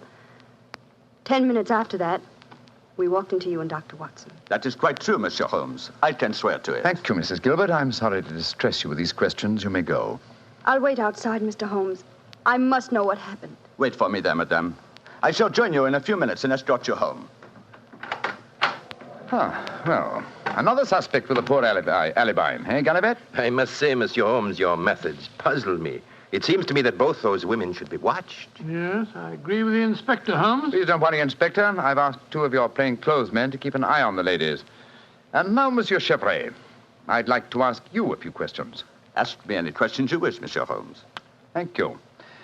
You will agree that it is the custom of the casino to put money on the bodies of suicides after their death, to give the impression that gambling losses were not responsible for the tragedy. Well, I do not think... Oh, come now, Chevre. I know that is a fact as well as you do. Exactly. Now, on those rather gruesome occasions, whose responsibility is it to secrete the money? Yours? Or do you entrust the matter to an underling? I do it myself. I see. Did you place the money on Herr Schneemann tonight? Yes, monsieur, I did. And did you also perform the same service on the body of Mr. Gilbert? No. I knew nothing of that death until a German lady, Frau Schneemann, come running into the casino. Excuse me interrupting, monsieur. Of course, Inspector. What is it? I think that you are wasting time. It is obvious that Madame Gilbert committed the crime. She knew of her husband's plot, she had no alibi, and she had the motive. For is not marriage itself the greatest of all motives for murder? Oh, my dear Inspector. How very cynical. Madame Gilbert did not kill her husband. I know it. And what is your opinion, Watson? Well, it's that German woman. She had no alibi either. And remember, she was half mad with grief. Monsieur Chevre, you say that you know Mrs. Gilbert is not guilty. How do you know? I was with her myself at the time the murder was committed. Oh, indeed. How very interesting. And what time was the murder committed? Well, it was... Our investigations have never established what time the murder was committed, Monsieur Chevre. I'm afraid you've walked into my trap. You've given yourself away. Great Scott, Chevre, it was you. Chevre, I've known you a good many years, and this is going to be a hard thing to do. I am going to arrest you. Oh, no, you're not, Denny. Put down that revolver, sir. Do not be frightened, Doctor. I am not going to shoot you. Chevre, why did you murder Roger Gilbert tonight? Surely you know that too, Monsieur Holmes. Because I am in love with his wife. She's young, beautiful, and rich. It did not occur to me until I saw the young fool lying there tonight pretending to be dead. In my profession, it is natural that I should carry a revolver. What was simpler? Mr. Gilbert gave me the perfect opportunity. I could not resist it. Put down that revolver, Chevre. Why are you all so frightened? Surely you know how I am going to use it this time. I think so, monsieur. But it's a coward's way out. What an unperceptive remark for such a perceptive man. No. No, all my life I have been a gambler. I gambled tonight for the highest stakes of all, and I lost. No. No, I'm not afraid to pay for my losses. Au revoir, monsieur.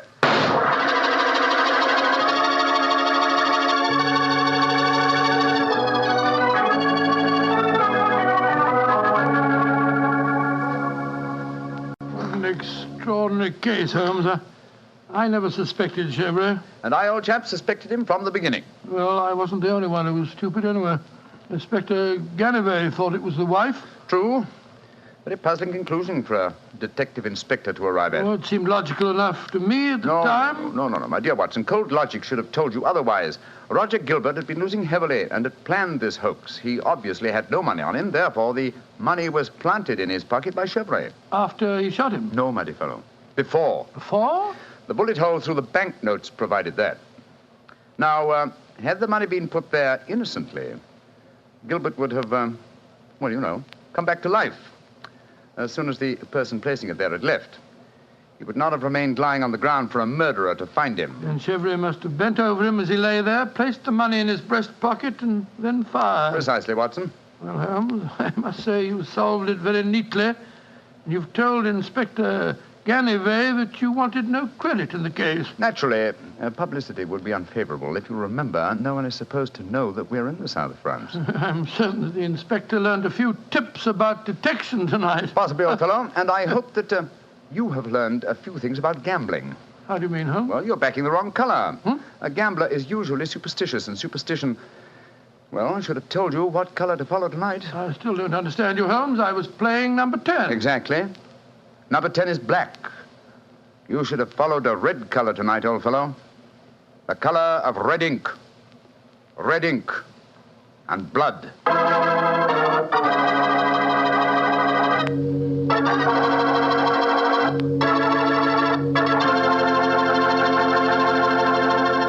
Say, Doctor, that was a swell story.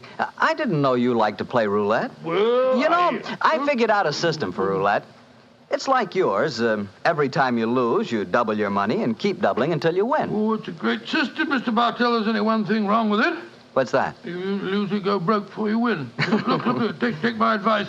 Don't gamble. You can't beat the laws of chance. But suppose I bet on a sure thing. Like what, for instance? Oh, like the fact that Petri wine is always good wine. It is, you know. Because the Petri family has been making wine for generations.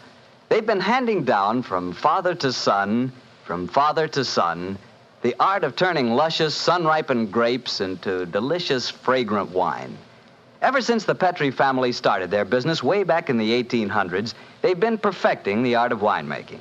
That's why Petri wine is always good wine. The Petri family took time to bring you good wine. So no matter what type wine you prefer, why not take a few seconds of your time to look for the letters P-E-T-R-I. They spell delicious wine, Petri wine. Well, Dr. Watson, what new Sherlock Holmes story are you going to tell us next week? Next week, Mr. Bartell, I'm going to tell you of a strange adventure that Sherlock Holmes and I had when we were in Stratford-on-Avon many years ago. It concerns an actor, a mysterious boating accident, and several dead butterflies. Sounds good, Doctor. I'll see you then. Oh, fine, but now, don't forget, next week we're going to broadcast our program from the Paramount Theater in Hollywood for the Victory Loan Drive. So if any of our friends are going to be in Hollywood, we'd love to see them there. Just buy a Victory bond at any store or bank on Hollywood Boulevard, and in return, you will be given your ticket of admission. Better hurry up, though, before all the seats are gone. Let's really buy lots of those Victory bonds. Let's finish the job.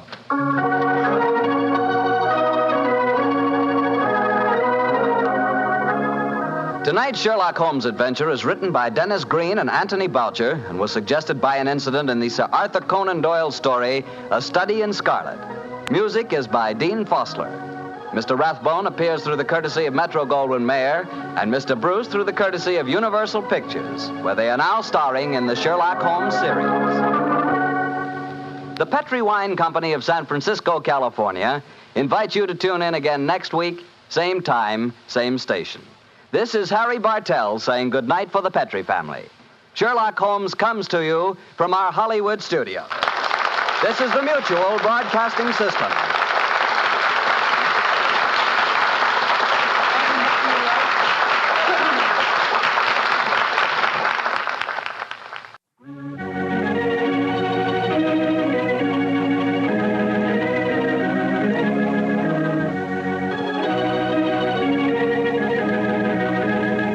The two episodes you've just heard, the original The Adventure of Thor Bridge and The Double Zero, are part of the New Adventures of Sherlock Holmes starring Basil Rathbone and Nigel Bruce, and are a 1989 copyrighted production of 221A Baker Street Associates.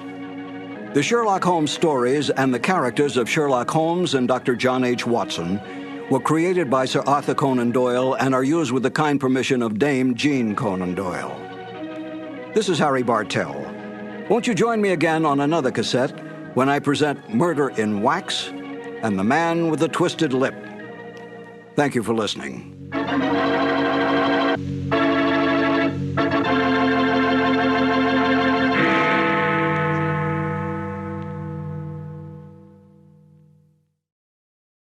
This has been a presentation of Simon & Schuster Audio.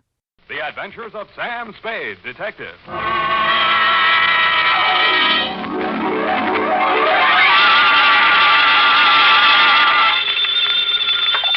Sam Spade Detective Agency. Oh, murder. Oh, Sam.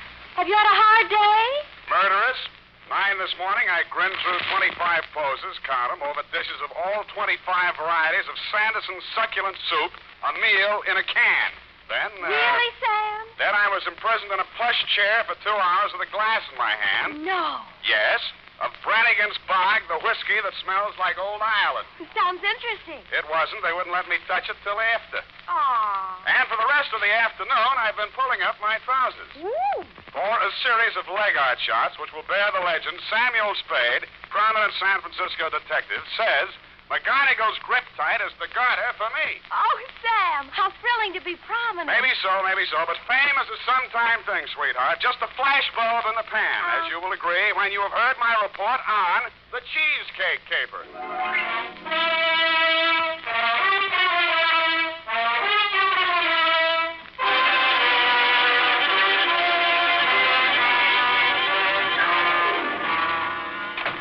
I ought to be infectious.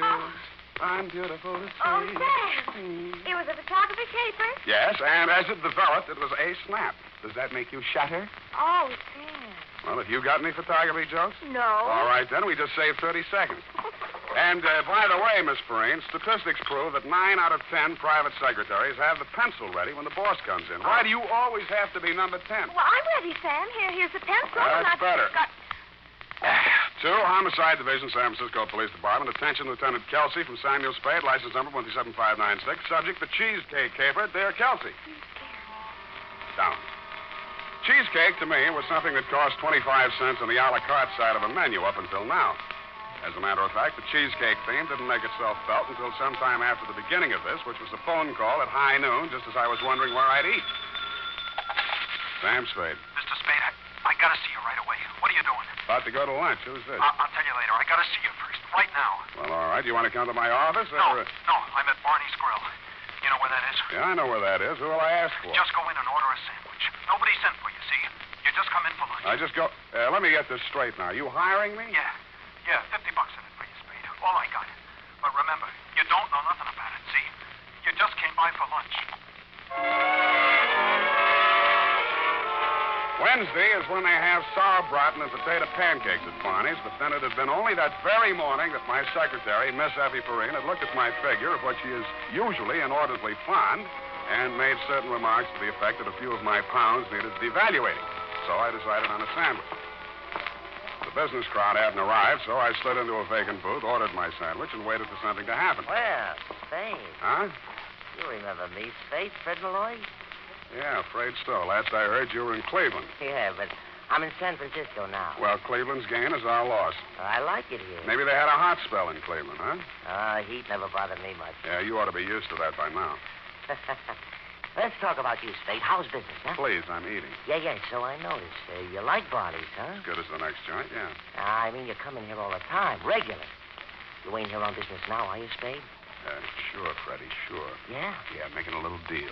Yeah, who with? Barney, corned beef on rye. Oh. Here you are, sir. One corned beef on...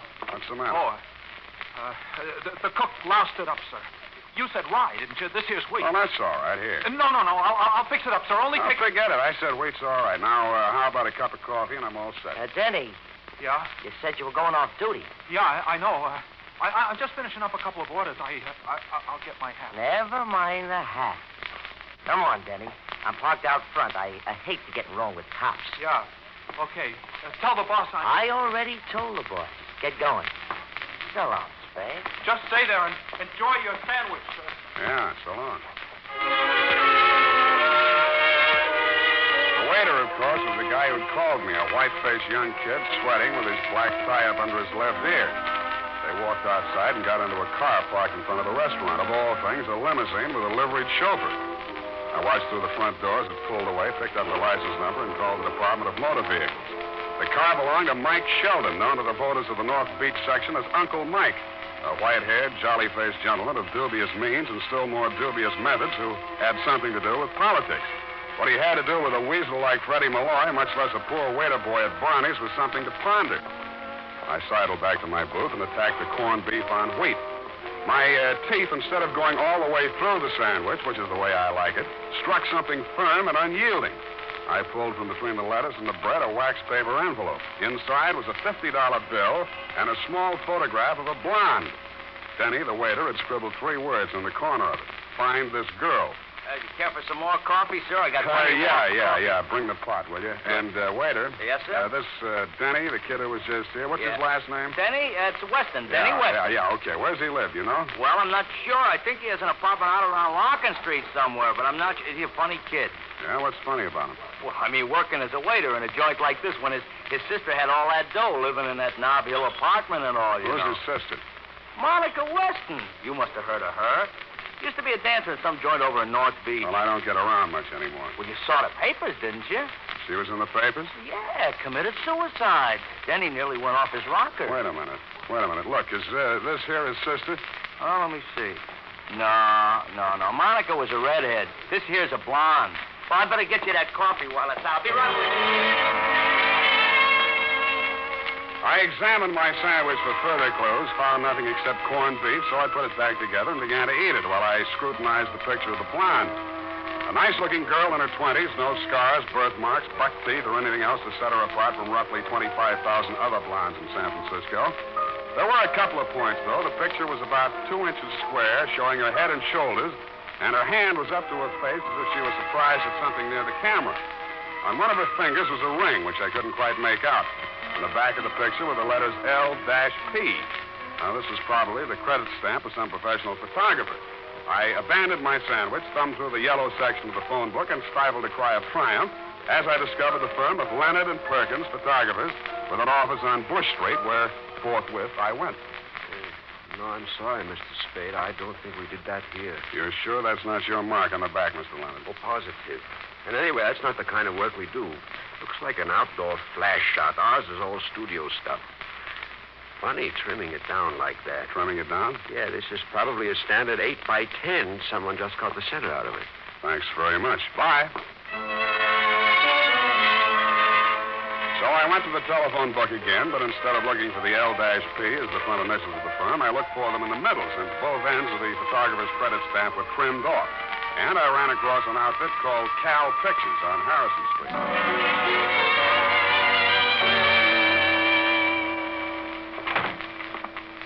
Yes, sir. I'd like to speak to the proprietor, please. There's 3 of them. Mr. Murphy, Mr. Silverian, Mr. Brennis. Take your pick. Murphy will do. He's out. How about Silverian? Tied up with Mr. Brennis. Uh-huh. Where are they tied up? First door to your right. That's the main studio. Do not enter if the red light is on. Heaven forfend. No. Al, will you let me do it my way? No, there's no human I have seen photographers at work in my time, but not like this. I saw now why they were tied up. They were fit to be tied. In the middle of the studio was a mass of equipment that looked like a cross between the Palomar telescope and an atom smasher, with what seemed to be a stretched-out accordion on the bottom. All of it pointed at something lit up by floodlights on a small table. When I got up close, I found out what it was. Brennis and Silveria were photographing a plate of pork and beans. Al, for crying out loud, look at that pork. What is the matter with that pork? What's the matter with it? It just lies there. What do you expect it to do, Chemmy? Excuse me, fellas. When did we hire you? You didn't. I only wanted to... don't pay any attention to him, John. Now, come on. Focus down. Focus. Now, what's the use? Why waste the shot? You know what he said? The pork's got to have get up and go. Get up and go. It's got to look succulent. It's got to look married to those beans. What do you want me to do? Sprinkle it with orange sauce? Look, fellas, I really don't want to interrupt. You're no good, Silveria. You know what they're going to run under the shot, don't you? Nussbaum's New England pork and beans, married in the can. Can I be best man? What? Okay, what do you want? I'm only Sam Spade, a private detective, trying to locate this girl here. What girl? Ever seen her? Sure. Where? Well, this is our shot. Well, you remember, Al, the cheesecake job the other night. Look at it. Oh, yeah. Cheesecake job? Down at the railroad. Yeah, that was for Norby's nifty nylon. You mean this girl's a model? No. She walked in front of the camera at just the wrong time and loused up the shot. We had to shoot it over. Yeah, we had a model with a pair of Norby's nylons on, see? Well-known brand of stocking, and the idea was to stand her up next to a train coming down at the depot there. Then what we tried to do was get a shot of her fixing a guard, a leg guard, you know. Yeah. Surefire. Yeah, with a lot of admiring glances from the crowd. Crowd, brand new idea, real train, real station, real people. Documentary. Yeah. So Al sets up the camera, and the model makes with the garter, and I whistle to get the crowd's eye, and we set off the flash. But the dame here walked in front of the camera. However, it was not her fault. No, it was an awful nice kid. We told her to drop by, we'd give her the shot. Great, swell. What's her name? I don't know her name. Did she come by? Yeah, a couple of mornings ago. I gave her the print and the negative, too. Got any other copies of it? Well, I don't know. It'll take us a while to check the file. Oh, Well, look, do that, will you? And if you find anything, here's my phone number. Yeah. Now, as I was saying about that pork, John, Again with a your fork. pork is your pork. There is nothing you can do to glamour it. Glamorize the number of pork.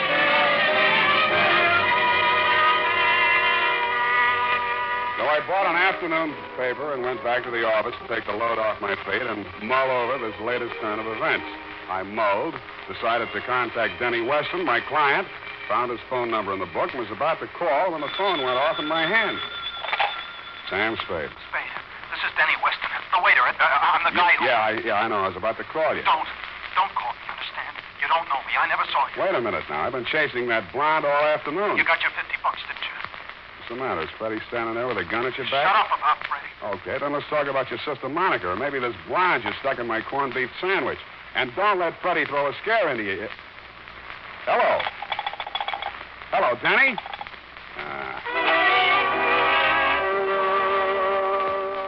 So, that left me with a set of grim suspicions, a $50 bill, and no client. I put my feet up on the desk and opened the paper. Then I put my feet back down on the floor. On the front page was a picture of my blonde with a caption over it reading, "You know this girl." I took the other picture out of my pocket and compared them. They were the same except for one thing. The picture in the paper was taken on a slab in the city morgue.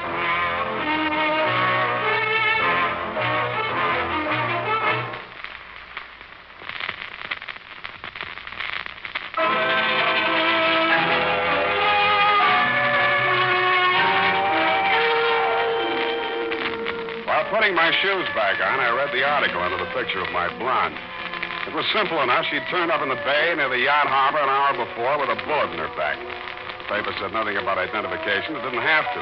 Knowing you as I do, Lieutenant, I realized if there had been anything on the body to identify it, the picture wouldn't have been in the paper.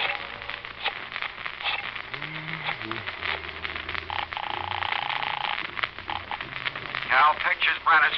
This is Spade. Got anything on that print of the blonde? But we're still on the pork and beans. Yeah, well, drop it for now, will you? And check the files. And if you find the print, sit on it or put it in the safe or something. Understand? But the pork and beans... The pork and beans will have to wait until we find who put the lady in the bay. I had a pretty good idea who put the lady in the bay, but why and how to prove it was something else again. So I turned back to the picture, got out my 15-cent store magnifying glass, and took a closer look at the ring in her hand. It seemed to be black, shaped like a shield with a gold center that looked like a dagger and a mask. 5 telephone calls later, I found the company that made it for an honor society at the University of California. Blue and gold office.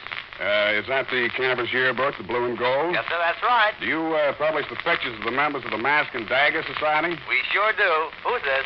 My name is Spade. I'm trying to locate one of the members of the society. Have you got the yearbook files in your office? Clear back to 1895. Well, good. Get out the books from about 1940 on, will you? I'll be over in a half hour. We found her in the class of 1941. Her name was Helen McKelvey.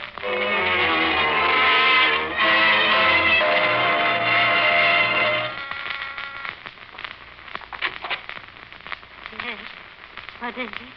I understand a Miss Helen McKelvey lived here. No, I never heard of her. Oh, wait a minute. I'm not going to hurt you. You're the landlady here, aren't you? I tell you, I don't know any McKelvey. Well, the city directory lists her at this address. It must be a mistake. I don't think Please, so. I don't know anything. I tell Come you. on now, sit down. Do you good to get it off your mind. There you are. Sit down. But I don't know anything.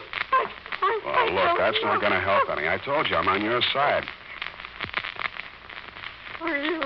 Sam Spade. I'm a private detective. Now, you know where Helen McKelvey is right now, I suppose.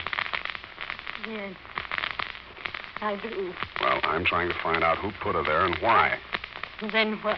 I'll hang it on him if I can. That's why I'm here. Now, tell me, what did Helen have to do with Mike Sheldon? Come on now. Well, I don't know much about it. She was a lovely girl. It's strange, you know. She kept things to herself mostly. What kind of things? She was doing some kind of political work in the North Beach district. You mean she was working for Mike Sheldon? Oh, against him. Oh? They were trying to defeat him, expose his rackets and his gambling, and heaven knows what else he was involved in. Heaven knows indeed. She took it all so seriously. Petitions and leaflets and telephone calls. I see. I kept telling her she was working too hard, that her health would go. And it did. Last election time, she spent a week in the hospital. But it was all useless. Sheldon was too big, too powerful. Why, he never even heard of her. I can guarantee you didn't know her by sight. I know. And then last week, a strange thing happened. I arranged for her to spend the weekend with my sister in Palo Alto. Mm-hmm. She came back Monday, terribly excited, said at last she had a weapon against Mike Sheldon. What did she mean? I don't know. But it wasn't just Sheldon. It was his whole organization. She sounded crazy, like she was going to tackle them all by herself.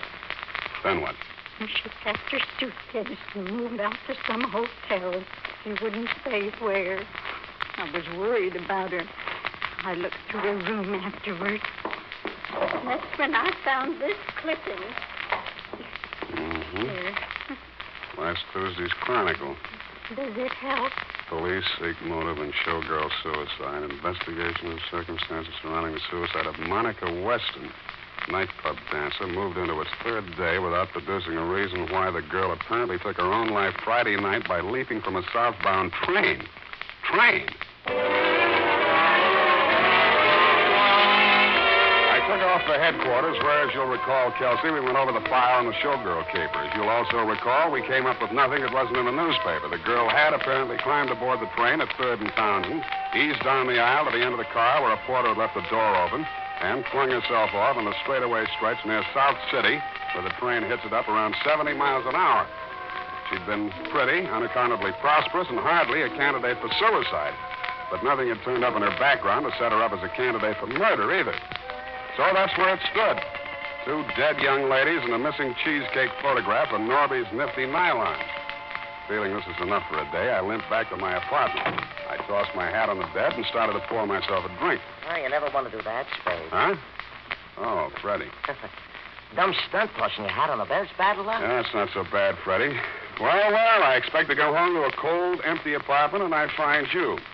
How about a drink? Oh, no, thanks. I didn't come to drink. Oh, how'd you get in? Walk under the door? Oh, in a gay mood, ain't you? I'm the cheerful type. Had a busy day, Spade? Oh, ran a few errands. You know, there's an ugly rumor running around town, Freddie. Huh? They're saying Uncle Mike Sheldon played sucker for this Monica Weston dame, that she was shaking him down and he got tired of it, what with the election coming up and all. Yeah? It's a fact. And they say she didn't commit suicide at all. Well, where'd you hear this? In Union Square while I was feeding the pigeons. You think I'm kidding, huh? You think I'm kidding? Now, wait. You know what happens to boys who play with guns, Freddie? Shut up. Go on, answer it. Okay. Hello. Mr. Spade? Yeah? Silveri at Cal Pictures. Uh-huh. Listen, about that cheesecake shot. Oh, now, Luella, don't take on. So I didn't mean it that way. Luella? No, I'm talking about the cheesecake shop down at the depot. Luella, honey, the girl is only a good friend. It's all your imagination. Well, it's not my imagination. We found the print in the files, and it's here. The secretary just pulled a boner. Whatever do you mean? Someone named Mike Sheldon called, and she told him that we had it. Now, he's on his way here to pick you up. No. Listen, Luella, don't do it. I'll be right down. Sorry, Freddie. No. You ain't going nowhere, Spade. Look, Freddie, this girl, she's all worked up about nothing. Even the pigeons, huh?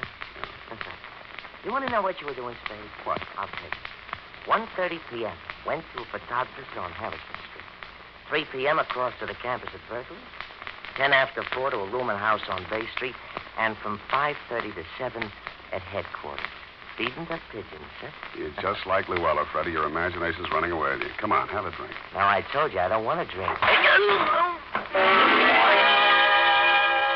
The bottle was half full, but it seemed like a good investment. Freddie took it just over the left ear, sighed, and sat on the floor. I dragged him into the closet, locked it, and took her off for Cal Pictures.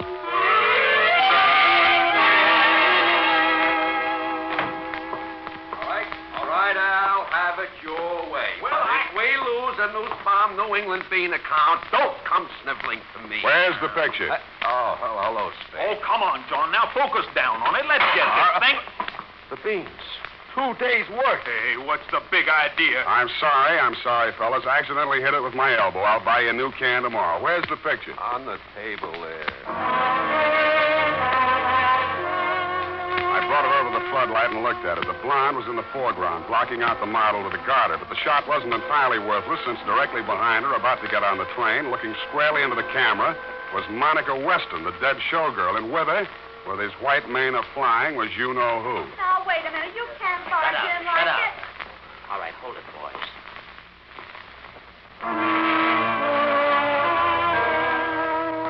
I ducked out of the circle of light as they came in, Sheldon first, and 3 others. The gun in my hand made me feel better, but not much better.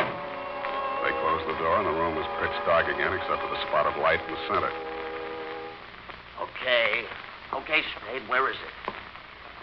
I know you're in there, Spade. You're a little late, Sheldon. We sent it to headquarters. Yeah? Well, I think you've got it right here. She had a negative, you know. Mailed them around like postcards. I'm not worried about the others.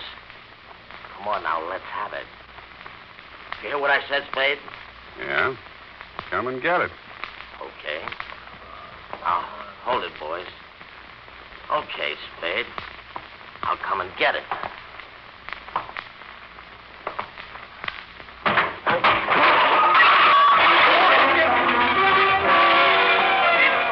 Good old News Farm Spade. He started for me, stepped squarely on the porch, looked out, knocked over the light stand, and we were all in the dark.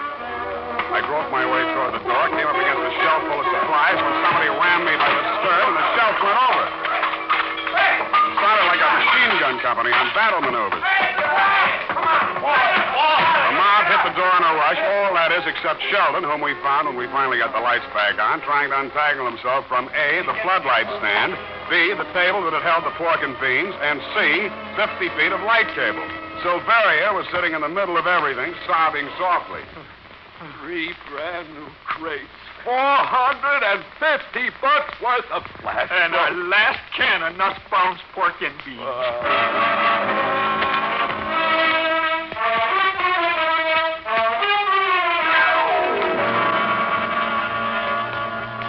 And that tells me about wine for that. Now I have in your hands my account of the affair, plus the cheesecake photograph, plus Michael Sheldon, who is, I admit, a fairly solid adversary. But, of course, this is fairly solid ammunition. Period, and a report. F, make an extra copy of that for Denny Weston, if and when he ever comes out of that hole he ducked into when Sheldon started making with a threat. Oh, if I'd had the least notion you were in such peril. I'd been worried to death. The peril didn't start until the next day, sweetheart. The next day? Yeah, that's when Brennis looked at me, squinted, and said, you know, Al, this guy's got just the face for Brannigan's Bog, the whiskey that smells like old Ireland. Oh, how awful.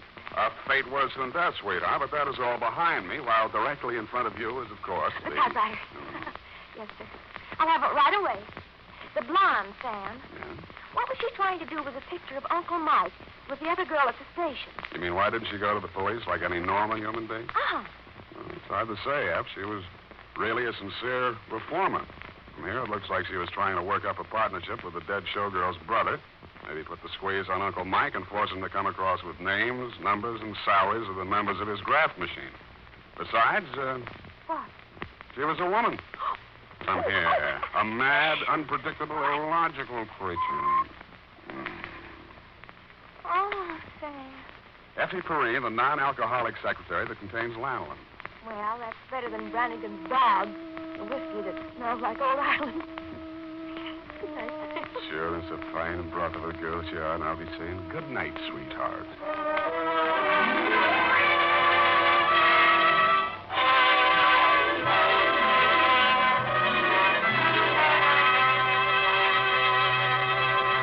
The Adventures of Sam Spade stars Howard Duff as Spade, with Lorene Tuttle as Effie. This is the United States Armed Forces Radio Service, the voice of information and education.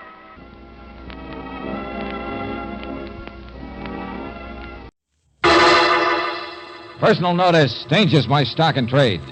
If the job's too tough for you to handle, you've got a job for me, George Valentine. Write full details.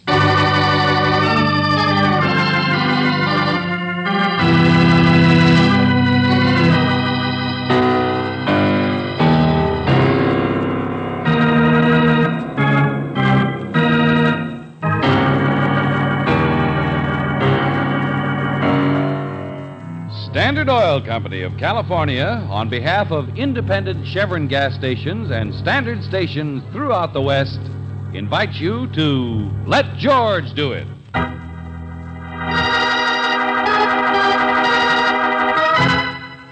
Angel's Grotto, another adventure of George Valentine.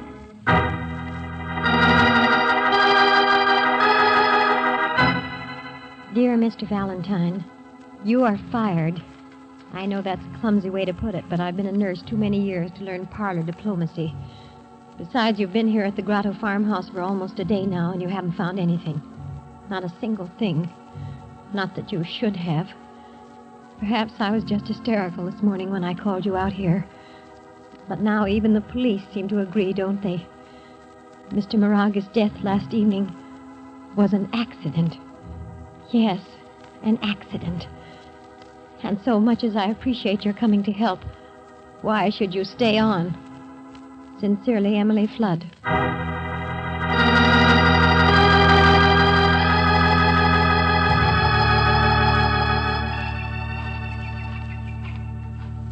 Oh, Miss Flood. Miss Flood. Yes?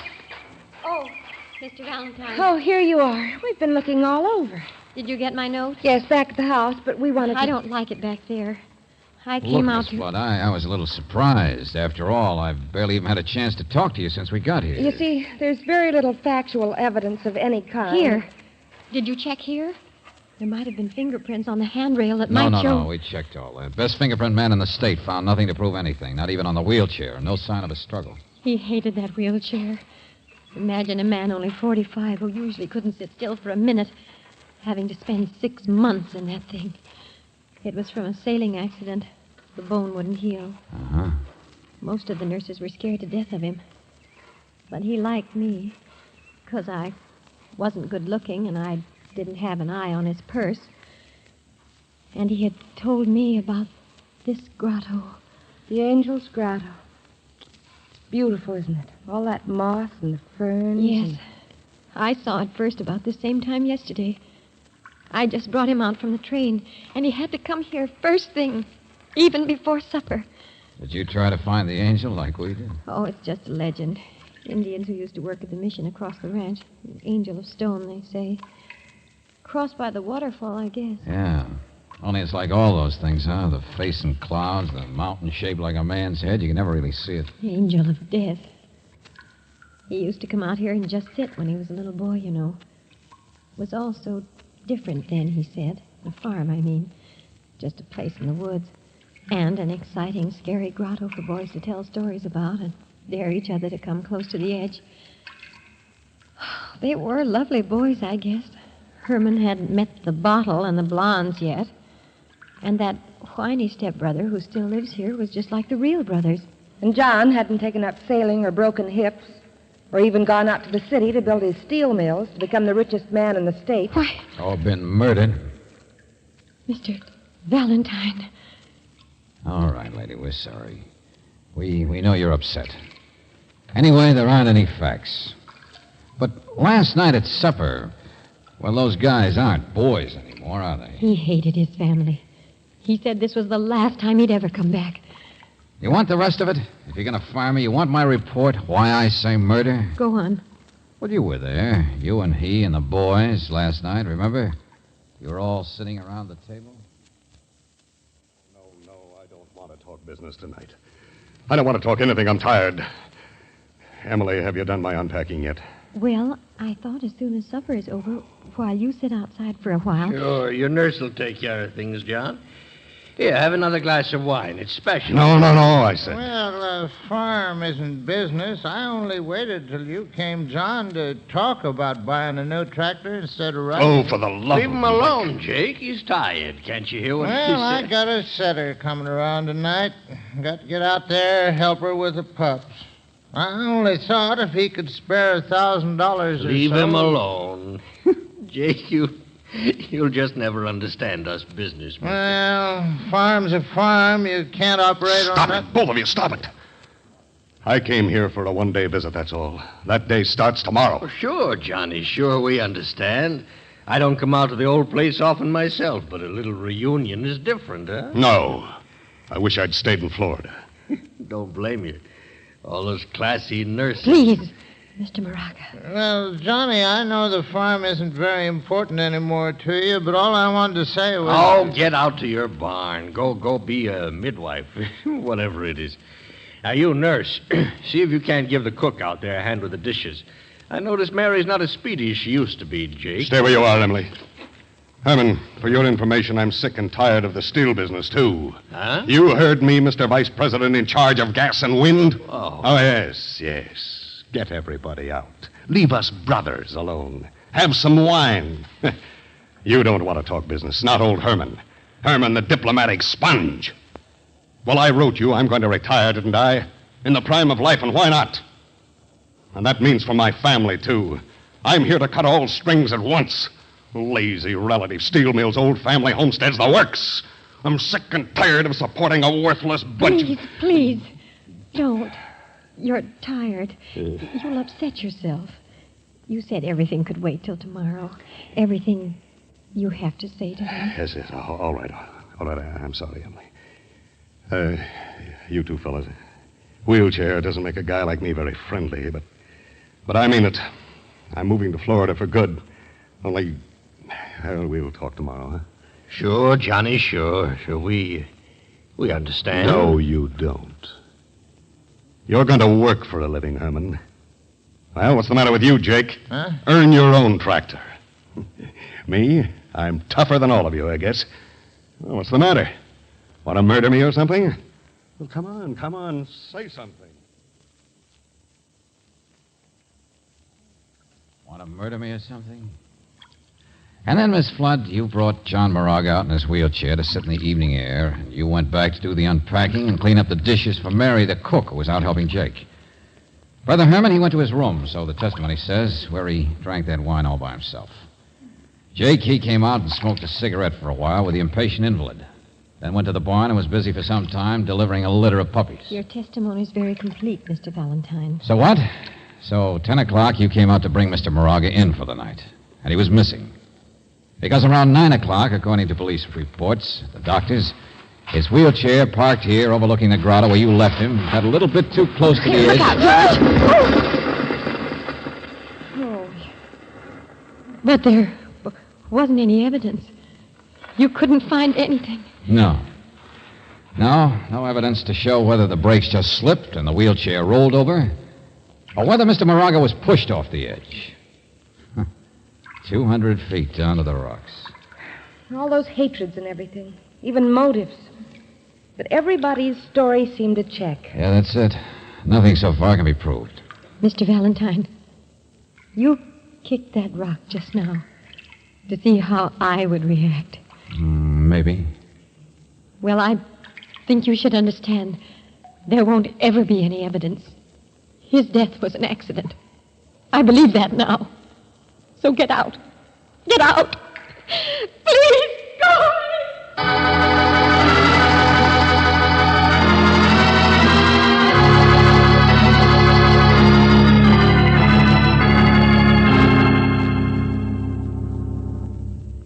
Johnny couldn't have been too surprised, Mr. Valentine. Said he saw the angel clear as death. Omen, I guess you'd call it. We smoked a cigarette together down there, half hour before his death. Surprised at what, Jake? Huh? Well, the brake slipped on his chair, don't you think?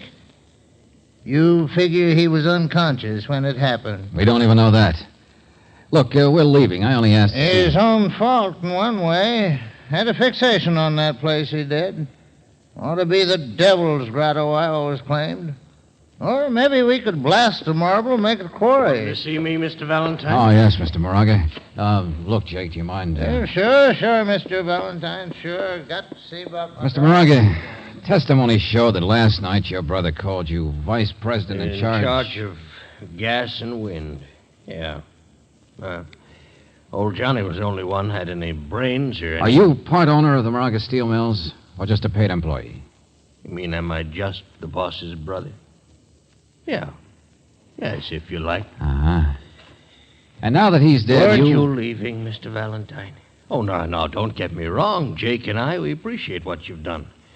But also, we're tired of everybody looking cross-eyed at the guys who benefit. I should have told that nurse she was being officious to get you up here in the first place. She was badly upset. Well, so am I. Johnny was my brother. These little nurses get more conscientious the richer the patient is. Oh, how dare you? Mary, listen to me. What in the name? I will not, and I won't leave here until I'm sorry.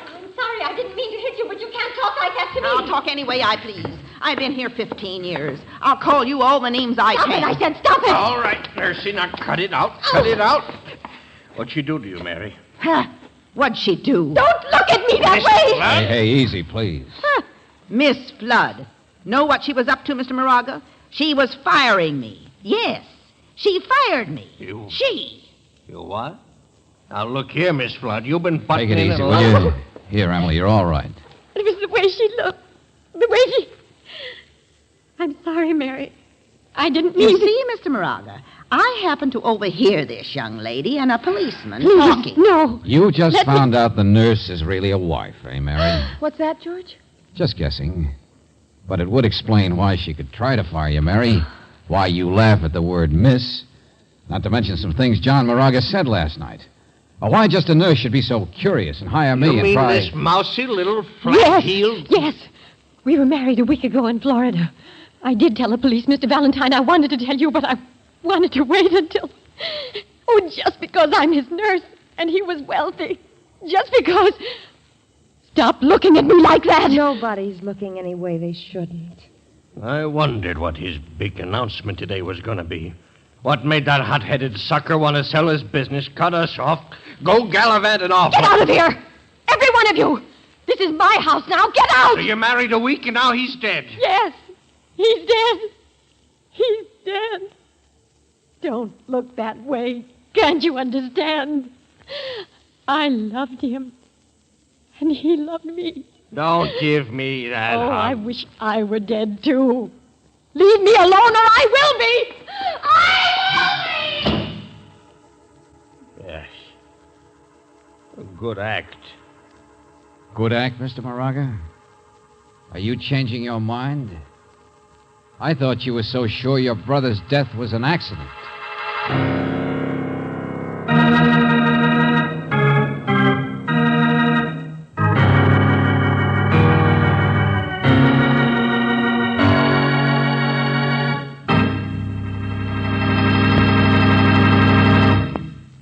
In just a moment, we will return to tonight's adventure of George Valentine.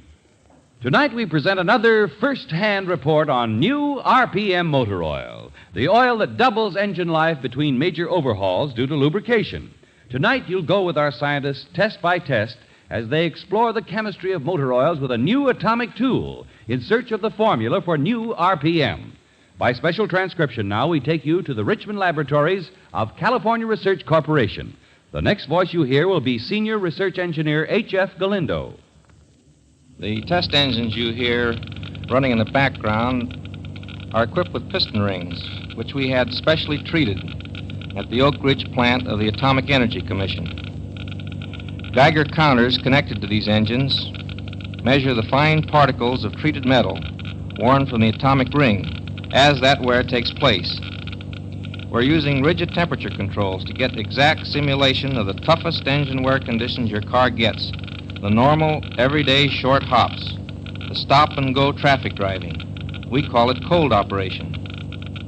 Two of my colleagues, Harold Vick, engine operator, and Jess Sanders, lead engine mechanic, have filled the crankcase of each of our test engines with a different experimental motor oil formula. These experimental oils, by the way, are a few of the hundreds actually used during nearly 2 years of development. Now let's listen to the Geiger counters as they click off the performance of one of our earlier formulas compared with a recent one. Bear in mind that the slower the counter clicks, the less the wear that is taking place. No, that's too fast.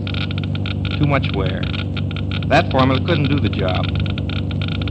Now listen to this. It's slowed way down. Yes, that's it. Hear the very slow, measured clicking of the Geiger counter? That oil formula hit an all-time low count on wear rate. It's the one which eventually proved to be the best. The one which, after lots of road testing, we finally released as the new RPM. The new RPM. an oil so superior that it doubles engine life between major overhauls due to lubrication. It's yours today at independent Chevron gas stations and standard stations where they say and mean, we take better care of your car.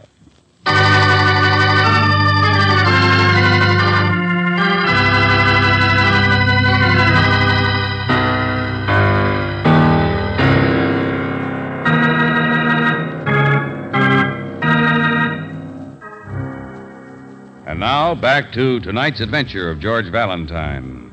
Angel's Grotto, a place of great beauty, a place where a man fell 200 feet to his death on the rocks below.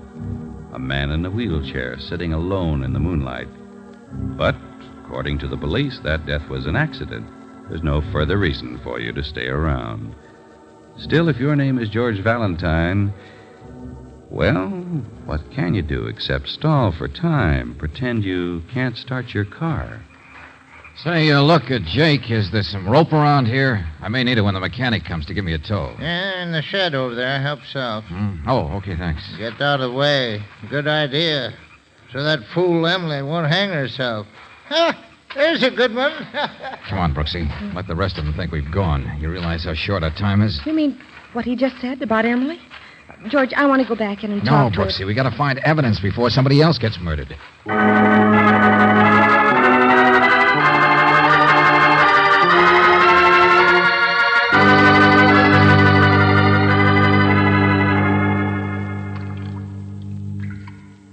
Yeah, these are the tracks, all right, Brooksy. And here's where the wheelchair stood. George, you and the police went over it inch by inch. Well, Jake gave me an idea. He was wondering earlier if John Moraga was conscious when he fell, remember? Yes.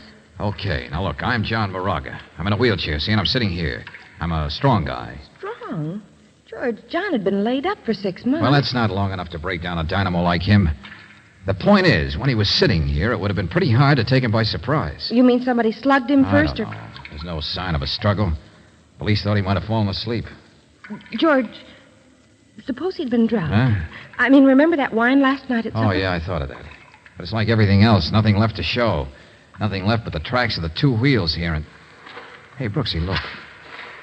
They just go in practically a dead straight line all the way out to the edge and over.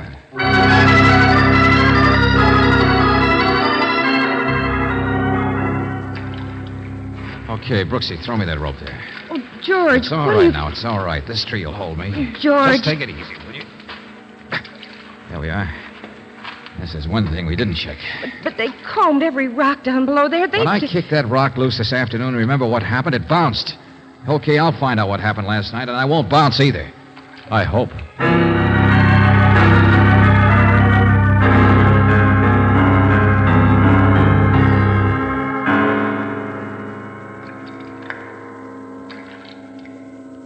Hey, Brooksy.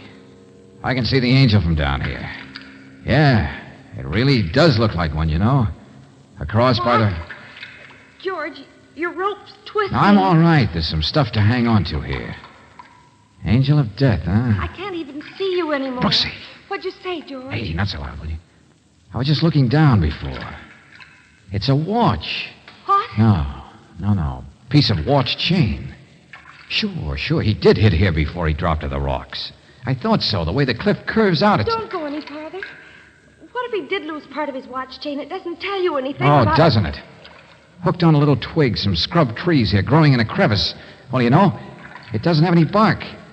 Yeah, that's right. 2 places here, no bark. I'll tell better in the daylight. But, Brooksy, there are kick marks, too.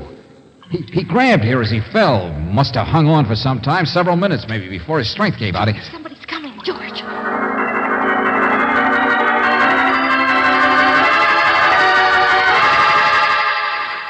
Mayday.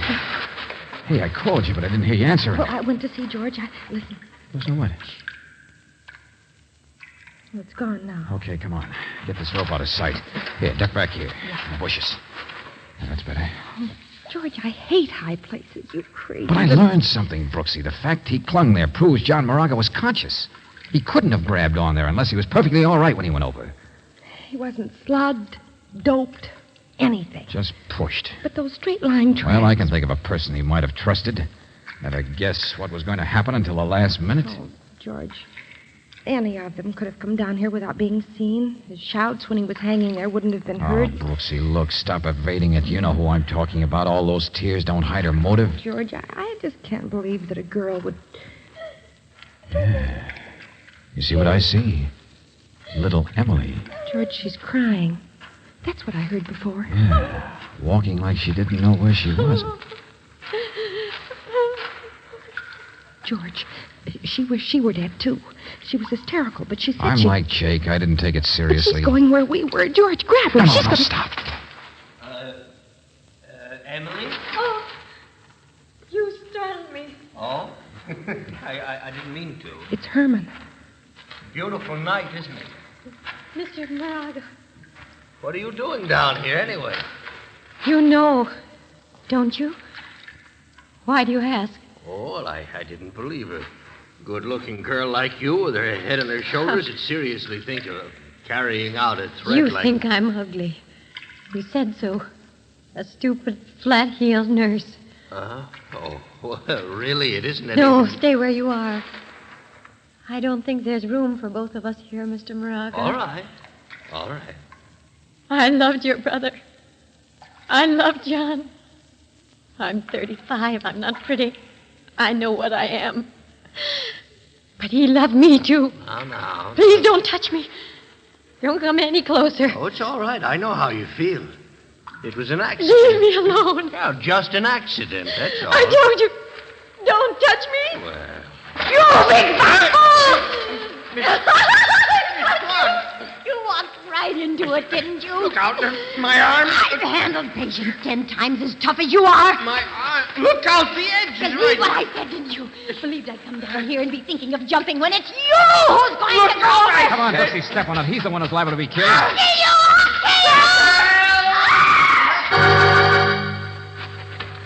Get back here, I said. Get back. Let go of me. Okay, sisters.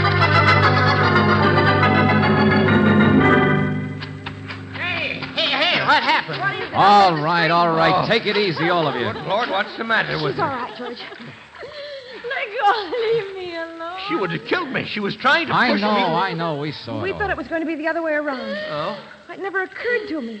She has the same motive for getting rid of you, Mr. Moraga. You're the only real brother. You're in her way, too. Herman, for the love of Pete, what the crazy little fool... I thought that she was... Shove me. What she All tried right, will to you do, please but- stop it? Yeah, that's right. We prevented a murder. Now I can prove it. Murder number 2. Hey, did you find out something that... Mr. Lady, Valentine. will you stop crying for 1 minute, please? I didn't say you killed your husband. You didn't kill John Moraga. George. Emily, the tragedy we prevented tonight was you killing for vengeance because you thought the murder would never be solved. Herman did it. I was sure. The police couldn't find any clues for you, but you were like I was. You knew it had to be murder, and so you tricked Herman into following you down here. The only trouble was when you tried to take the law in your own hands, you picked the wrong person. What? Yeah, that's right. He didn't do it. He's demonstrated that pretty well right now, hasn't he? Only, you, what's your name, Cook? Mary? Oh. Did you ever see the angel? Did I? What? Come on, the angel in the rocks. You've lived around here 15 years, you said. You've heard the legend. Oh, that. No, I don't know what you're talking about. There's no angel in the rocks, Valentine. That's just an Oh, old... yes, there is. Because I saw it. And John Moraga said he saw it, too. Oh, no. No, he After didn't. you left him down here, Emily, he supposedly said it while smoking a cigarette.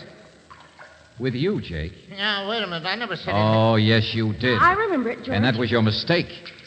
Because, Buster, that angel turns out to be a real angel of death. You can't see that rock formation from any place except halfway down a straight cliff. No wonder the Indians had a legend. So when could John possibly have seen it except when he was climbing down there after he'd been shoved, clinging there, hanging there? Why did John scream out that he saw the angel? Was he pleading with you to help him? And did you just stand there and laugh at him, Jake? No, you're crazy. Me, I'm just a farmer. I don't... Sure, you're a big, strong guy. And that's why the tracks of the wheelchair were nice and straight, Brooksy. A man strong enough could just tip it back, load and all, and give it a roll. Now, you listen to me. I was up with that setter of mine. I was clean out in the barn.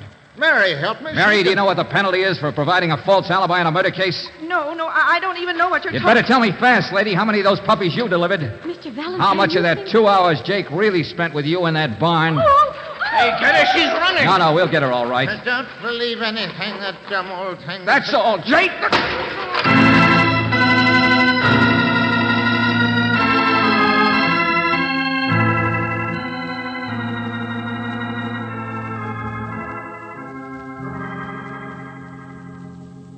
Angel's grotto. And the angel really did solve it. Well, Brooksy, the weak-kneed accomplice didn't help Jake much. But Mary wasn't really mixed up in But she started the ball rolling. Nothing else he could do but confess after that. I suppose she wanted to keep the farm as much as he did. And Moraga was going to take it away, sell everything. And to think it all started with our being fired. Emily tried to do it the right way, George. She hired you to find evidence of what she thought had happened. Yeah, by woman's intuition. So, just on the basis of that, she tries to play angel of destruction, of vengeance. It was crazy and wrong. But she loved John Moraga. Those tears were all true. She told us how much she loved him. First and only love of her life. I could tell. And he loved her just as much. I know. Love, love, love. Hey, how come you're such an authority on the subject, Brooksy? With you around, I'll be darned if I know.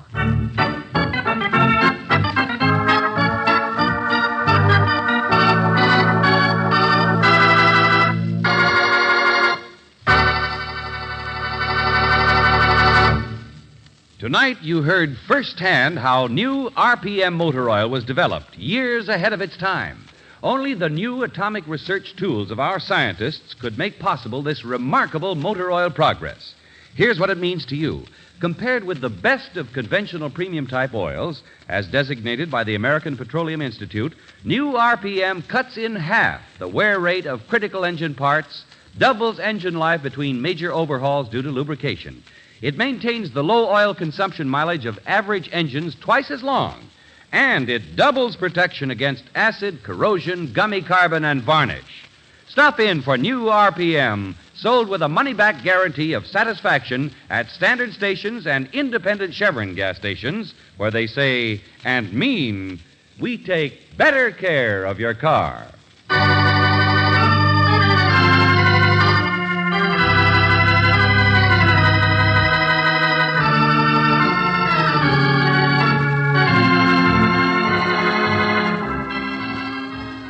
Tonight's adventure of George Valentine has been brought to you by Standard Oil Company of California on behalf of independent Chevron gas stations and standard stations throughout the West.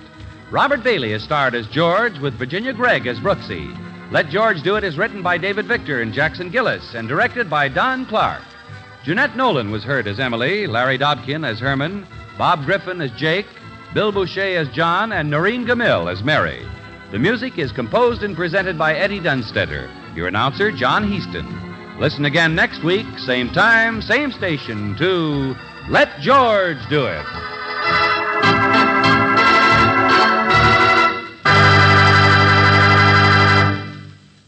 Children who need neighborhood centers for places to play need your community chest contributions. Help keep youngsters off the streets, out of trouble. Give generously to your community chest. This is the Mutual Don Lee Broadcasting System.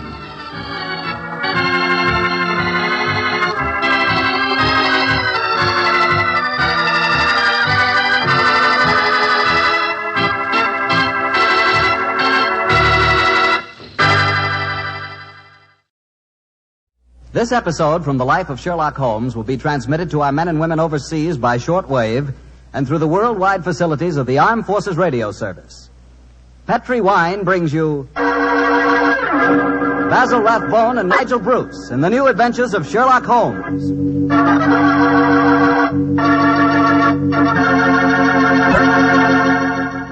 The Petri family, the family that took time to bring you good wine, invite you to spend the next half hour listening to Dr. Watson tell us another exciting adventure he shared with his old friend, the world-famous detective, Sherlock Holmes. As for me, I'd like to leave you with one thought. Namely, the best way to begin a good meal is to start it off with a glass of Petri California sherry. While you're waiting for dinner to be ready, just sit back, take it easy, and sip some of that wonderful Petri sherry. Now, there's a wine. Hold that Petri sherry to the light and look at that rich amber color. Smells good, too, doesn't it? And just wait for that first sip. What a flavor. No kidding, you'll find that Petri sherry can turn the usual before-dinner lull into a real event. Petri sherry is the best beginning a good meal ever had. Try it. And say, if you like your sherry dry, not sweet, just ask for Petri California Pale Dry Sherry. But no matter how you like it, You're sure to like it if the label says Petri. See for yourself.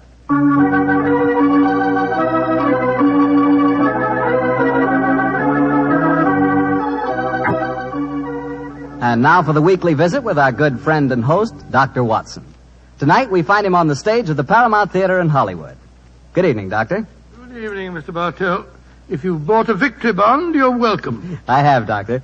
Now, what's the recipe for tonight's new Sherlock Holmes adventure? Well, now, let me see. Take equal parts of beautiful English countryside and black villainy. Mix them, add a dash of romance, a sprinkling of danger, season well with the usual theatrical condiments, and you have the case of the accidental murderess. Sounds like a tasty dish. How did the story begin, Doctor? On a beautiful summer day in 1895, Holmes had just concluded his famous investigation of the sudden death of Cardinal Tosca, an inquiry which was carried out at the express desire of His Holiness the Pope. And in consequence, the great man felt that a couple of weeks' rest in the heart of Warwickshire would be a pleasant change after our rather strenuous adventures in Italy. And so, Mr. Bartell, we went to Stratford-on-Avon. Oh, the home of Shakespeare, huh? Quite right, my boy. As a matter of fact, that was the reason that decided us to go there. Holmes was a great lover of the drama, you know, and at the time my story begins, the Shakespearean festival was in full swing. For the first week, our life there was calm and peaceful. During the daytime, we visited the local places of interest, such as Anne Hathaway's cottage and Shakespeare's birthplace, and the evenings found us at the theater. It was on a Tuesday, I remember, during our second week's stay, that the trouble began. Holmes and I had gone for a walk through the nearby forest of Avon. He was in unusually good spirits that morning, and there was a distinct twinkle in his eye as he said...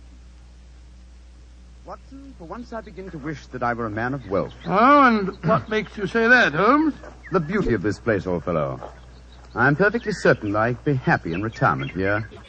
It's rather depressing to think that in a week or two the sordid necessity of making money will demand my return to Baker Street in a world of criminals. No, I must say that in an environment like this, it is a little hard to think of crime. How does the old saying go? Where every prospect pleases, and only man is vile. Yes, but Shakespeare puts it even better, old chap. Oh, really? What does he say? Well, surely you remember the speech in As You Like It. We saw the production 2 nights ago. Oh, I don't remember the speech. How did it go? In this setting, it's really remarkably apposite. Are not these woods more free from peril than the envious court? Here feel we but the penalty of Adam, the season's difference. Don't you remember? Sweet are the uses of adversity, which like the toad, ugly and venomous, wears yet a precious jewel in his head. And this our life exempt from public haunt finds tongues in trees, books in the running brooks, sermons in slones, and good in everything. I would not change it. Upon my soul, you read that much better than the fellow on the stage the other night. Don't tell me I adopted the wrong profession, Watson. Oh, dear me, wait a minute. Path seems to end here. Nothing but dense trees ahead of us. There's another path over there. I think it leads down to the river. Then let's follow it. The Avon is always... Great Scott, that was a... Holmes! Holmes, you hurt? Yes, I think I am. Bullet hit my shoulder. I think it's only grazed it. Well, get off your coat quickly. Let's have a look. It's only a scratch. First, let's find out where it was fired from. I heard the thud of a bullet in the tree behind me. Yes, here we are. Give me a penknife, old fellow, will you? There you are. Thanks. Do you suppose that shot was deliberate? Well, I can't imagine someone mistaking me for a rabbit, Watson. And by the way, there was a curious echo to that shot. I don't know whether you noticed it. Uh-huh. Here's the bullet. Now, let me see. I was standing there. A line from this bullet hole in the tree through the spot where I was standing would indicate that the shot was fired from that cluster of trees over there. Come on, Watson. Let's see what a search discloses. Yes, I wish you'd let me look at that shoulder before you start galloping all over the countryside, Holmes. You're bleeding quite profusely. Oh, plenty of time to look at it when we... Hello. Look over there. A man and woman running towards us across the clearing. Yes, and carrying guns. Yes, it looks as if it was an accident after all. Was anyone hurt? Yes, sir. My friend was hit in the shoulder. Oh, how dreadful. It's not a bad wound, is it? Oh, it's only a scratch, madam, I hope. But the blood on your coat. Well, just, how did this accident happen, sir? Well, we were out rabbit shooting. I was teaching my wife to use a rifle. I saw a rabbit scurry across the clearing. I raised the rifle and fired. It seemed to me, Geoffrey, that as I did so, you jolted my arm. Yes, I'm afraid I did, Alice. I was going to fire too, but as I raised my rifle, I jolted your elbow and sent your shot wild. I can't tell you how sorry I am, sir. Here's my card. Of course, we'll take care of any expenses that may be entailed. Well, the first thing to do is to find out how much damage has been done. You'd better take your coat off, old fellow. I don't think I can. Oh, he's badly hurt. No, it's just that... The man's fainted. Oh, this is dreadful. I have a horse and trap down the road. Jackson, give me a hand with him, will you? I must get him to a hospital as fast as possible.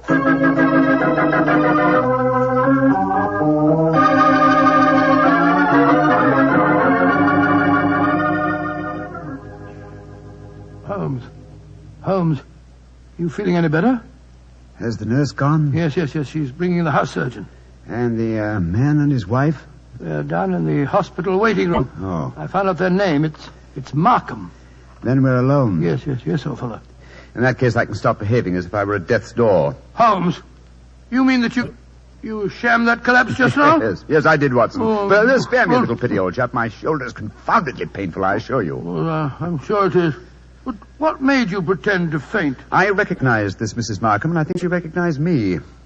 It's important she assume I'm out of action for a while. Oh? Mrs. Markham. Why? Well, Mrs. Markham is, in reality, the notorious Mrs. Dangerfield.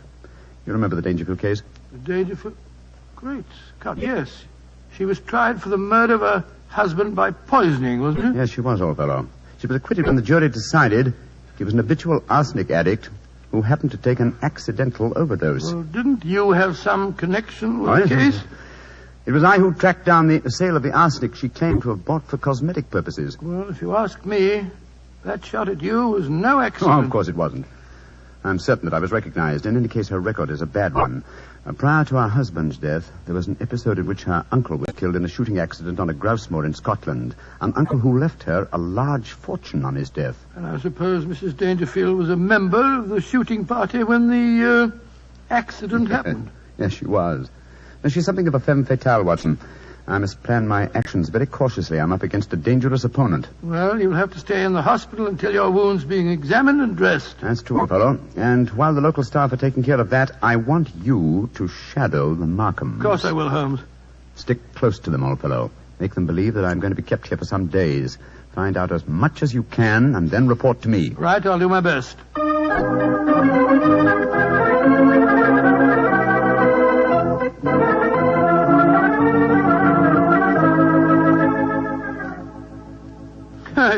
It's awfully kind of you, Mrs. Markham, to insist on having me back to your house for lunch. My dear Dr. Watson, after injuring the famous Mr. Holmes, it's the least I could do. Of course it is. Geoffrey, dear, will you bring us some sherry? It's Ada's day off, you know. Very well, Alice. Is anyone else coming to lunch? Only Dennis Romney. Oh, Lord, that fellow seems to live here. Well, I'll go and get the sherry. Sit down, won't you, Dr. Watson? Thank you, madam, thank you. You say that you think Mr. Holmes will be in the hospital for some days? I'm afraid so. The wound wasn't serious. He lost quite a bit of blood. Oh, I feel perfectly dreadful about it. Well, you mustn't blame yourself too much, madam. It was an accident. Yes, but I might so easily have killed him. Well, you haven't, and that's all that matters. Did you say that Dennis Romney was coming to lunch? Is that the actor fellow from the Memorial Theater? Yes. Have you seen him on the stage? Yes, several times. Holmes and I have been going to the festival regularly since we came down here. A fine actor, isn't he? A shame they give him such poor parts. Well, it was really good. Imagine them letting that frightful Basil Grant play Hamlet last night, while Dennis only played Laertes. Dennis is 3 times a better actor. I suppose he is. He's coaching me in acting. Oh, coaching you? Really? Yes, he thinks that I may be able to get small parts here next season. I've always had a great urge to go on the stage, but no one's ever encouraged me before. Oh, here's Geoffrey. This sherry's rather special, Doctor. Jerez de la Frontera. Only a few bottles left. Oh, that's very nice of you, sir. Oh, that must be Dennis. I'll go let him in. We might as well have a drink. You'll find it'll help making this actor fella more tolerable. I take it, Mr. Markham, that you're not an admirer of Mr. Dennis Romney. Can't bear him. He's always quoting Shakespeare and behaving generally as if he were another Irving. He's got Alice completely fooled. Here's a glass, Doctor. Oh, thank you, sir, thank you. Dennis, I want to introduce you to Dr. Watson. How do you do, Mr. Romney? How do you do, sir? Hello, Geoffrey. Want a glass of sherry? Thanks. That'd be very nice. Are you a disciple of the theater, Dr. Watson? Well, hardly a disciple, sir, but I've been attending the festival during the last week. I enjoyed your performances immensely, if I may say so. Oh, you may say so, Doctor. Here's your sherry, Dennis. Oh, don't be crotchety, Geoffrey. And please remember that Dennis is our guest. Oh, it's all right, Alice. I know that Geoffrey's bark is a good deal worse than his bite. And what play are you appearing in tonight, Mr. Romney? King Lear. I shall once again portray the thankless role of the King of France. While that incredibly bad actor, Basil Grant, tears a multitude of passions to tatters in his rendition of Lear. Oh, horrible, horrible, most horrible. I thought his Hamlet was atrocious last night, Dennis. Wasn't it? When he came to his final line, the rest is silence, was as much as I could do to prevent cheering. I felt rather the same way when you were killed in the duel, Dennis. Oh, Geoffrey, you're being intolerably rude. Why don't you take Dr. Watson upstairs and show him your butterfly collection? Then at least you'll know what you're talking about. Are you interested in butterflies, Doctor? I have quite a rare collection. Oh, really? I'd like to see them very much. Come on, then. I think we just got time before lunch. Try and bring yourself down with a few better manners, Geoffrey, dear. I'm really quite an easygoing man, Doctor, but the arrogance of that fellow Romney infuriates me. Well, I must say he does seem to have rather a good opinion of himself. Don't put too much weight on that balcony rail. It's absolutely full of wormholes. Part of the attraction of an old house, my wife tells me. But I regard it as confoundedly dangerous. Yeah, and this is my little museum. In these cases, I think you'll find some of the finest specimens of Lepidoptera you've ever seen. It's my hobby, and I may say that, with the exception of the Natural History Museum, I doubt if you'll find a finer collection. It must have taken you years to collect them. It has. Many years, many disappointments, and a great deal of patience. Look at this fella. He's my prize specimen, a North American monarch. North American monarch? Beautiful, beautiful. Yeah, isn't he? And this is an admiral. Yes, of course I know Very him. rare. And this is a perfect bee-hawk moth. And here's an emperor. Ever see more exquisite markings? Well, never. Tell me, Mr. Markham, when you captured a butterfly, how'd you kill it without marking it in any way? With poison. Oh? What poison? Cyanide. Not arsenic? You heard me say cyanide, Doctor. The only reason I mention it is that a friend of mine collected butterflies once, and I'm certain that he always used arsenic to kill them. Why'd you keep talking of arsenic? You're trying to hint at something. No, my dear fellow. I was just curious, that's all. Yes. Trifle too curious, perhaps. There's the luncheon gong. Let's go downstairs again. I say, old man, I didn't mean to offend you. No, of course you didn't. But my nerves are a little on edge today. Must be that accident to your friend that's upset him. I really must get that balcony rail mended. Shh. What is it, sir? My wife. And young Romney. They're going into lunch. Listen. Darling, why won't he understand? Arthur, you expect it to Dennis. Geoffrey has no imagination. He's never understood you. Well, Doctor, they say that listeners never hear good of themselves. You know, sometimes I wonder if my wife wouldn't like me out of the way. Let's go down to lunch, shall we?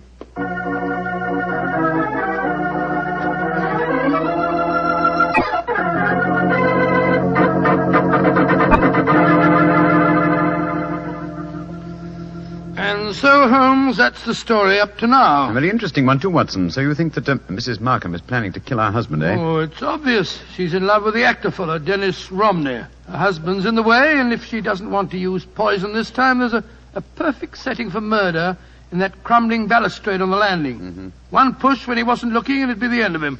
And no one could prove that she did. A charming household. And Mr. Markham became very evasive, you say, when you mentioned arsenic. Yes. I said it deliberately, of course, to see how he'd react. If you ask me, he knows that his wife has arsenic in the house. And he was trying to protect her. You've exerted your charm sufficiently to arrange to see them again, I trust. Well, yes, as a matter of fact, I have. They're taking a picnic tea and going boating on the Avon this afternoon. They asked me to join them. Of course, I agreed. I just rushed back here to the hospital to report to you first. You've done splendidly, Watson, splendidly. Oh, thanks so much, man. But I've been so busy telling you what I've found out that I haven't asked you about you. How are you feeling? Oh, I'm fine, old fellow, fine. What did the house surgeon discover? A very interesting fact. Look in the drawer beside my bed, will you? Great Scott, it's a bullet. A bullet that the house surgeon removed from my shoulder. But we found a bullet in the tree also. Precisely. Therefore, 2 bullets were fired. But, good Lord, that means... It means, old chap, that we have a dangerous task ahead of us. Not to solve a murder, but to prevent one.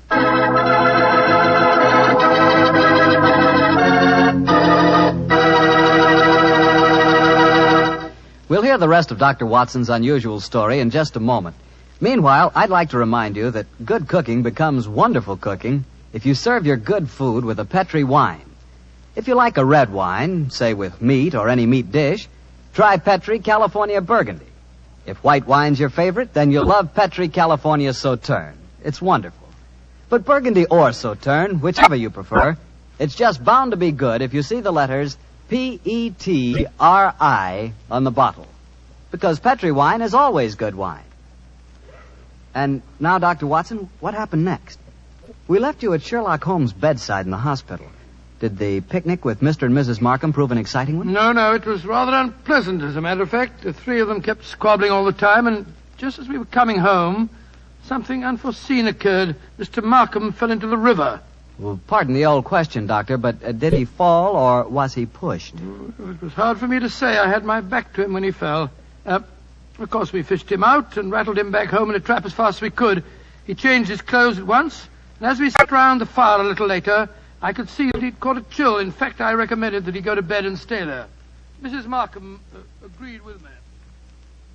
Geoffrey, dear, I do wish you'd follow Dr. Watson's advice and go to bed. For the 5th time, Alice, I will not go to bed. I'm perfectly all right. No, it's no thanks to you and Dennis. What do you mean by that remark, Geoffrey? You know perfectly well what I mean. It wasn't an accident that I fell in the river just now. One of you 2 pushed me when I was struggling with the punt pole in the long reeds. Geoffrey, you're talking rubbish. Am I? You were in the boat, Dr. Watson. Didn't you see what happened? No, I didn't, sir. My back was turned to you when you fell in. Well, then we'll call it an accident. An accident that happened by a curious coincidence, just where the river is deepest and the reeds thickest. Geoffrey, I don't like your tone. You can accuse me of anything you like, but when you start suggesting that If Alice... you don't like the way I talk to my wife, I suggest that you don't come to my house. I'm going to get a scarf. I'm chilly. Dr. Watson, I must apologize for my husband's behavior. I don't know what's come over him. Oh, that's quite all right, Mrs. Markham. I quite understand. Well, I wish I did. I don't mind him yelling at me, but he's being so abominably rude to you, Alice. The last couple of weeks, it's been getting worse than ever. I know. Ever since we had that argument about the insurance policies, he's been unbearable. Insurance? Yes, Doctor. We took out quite large policies on each other's lives recently. You didn't tell me that, Alice. Well, it was his idea. And yet when the insurance man came here, you'd have thought I was forcing him into taking out the policy. Insurance? Great Scott, You what, Doctor? Nothing, Mrs. Markham. Nothing at all. Sounds as if you don't approve of insurance, sir. Oh, it's not that, Romney. It's just that I... Who can that be? I wasn't expecting anyone. Answer the door, Dennis, will you? Yes. Sounds as if Geoffrey has already done so. Alice, we have a visitor. Holmes, you shouldn't be up. Good evening, Mrs. Markham. Hello, Watson. Well, I'm delighted to see you, Mr. Holmes. Though I understood from your friend that you'd be in the hospital for several days. The constitution of an ox and the obstinacy of a mule, 2 characteristics of mine, have combined in making possible an early departure from the hospital. How do you do, Mr. Romney? I think I've seen you at the theatre. My name is Sherlock Holmes. How do you do, sir? You'll stay to supper, I hope. If it's not inconvenient, Mrs. Markham. Of course it isn't. I'll go in and arrange for it. Upon my soul, Holmes, I'm glad to see you. And are you, old fellow? Let's take a stroll on the terrace, shall we? It's rather warm inside this evening. You can go out through the French windows. Oh, thank you, Mr. Markham. Holmes, are you quite sure that you're well enough to go walking about? Of course I am. You must tell me, Watson, what the latest developments are. In the meantime, I myself have not been idle. Yes, Watson, I think our stage is set, and I have a feeling that I may contribute to a rather dramatic last act curtain.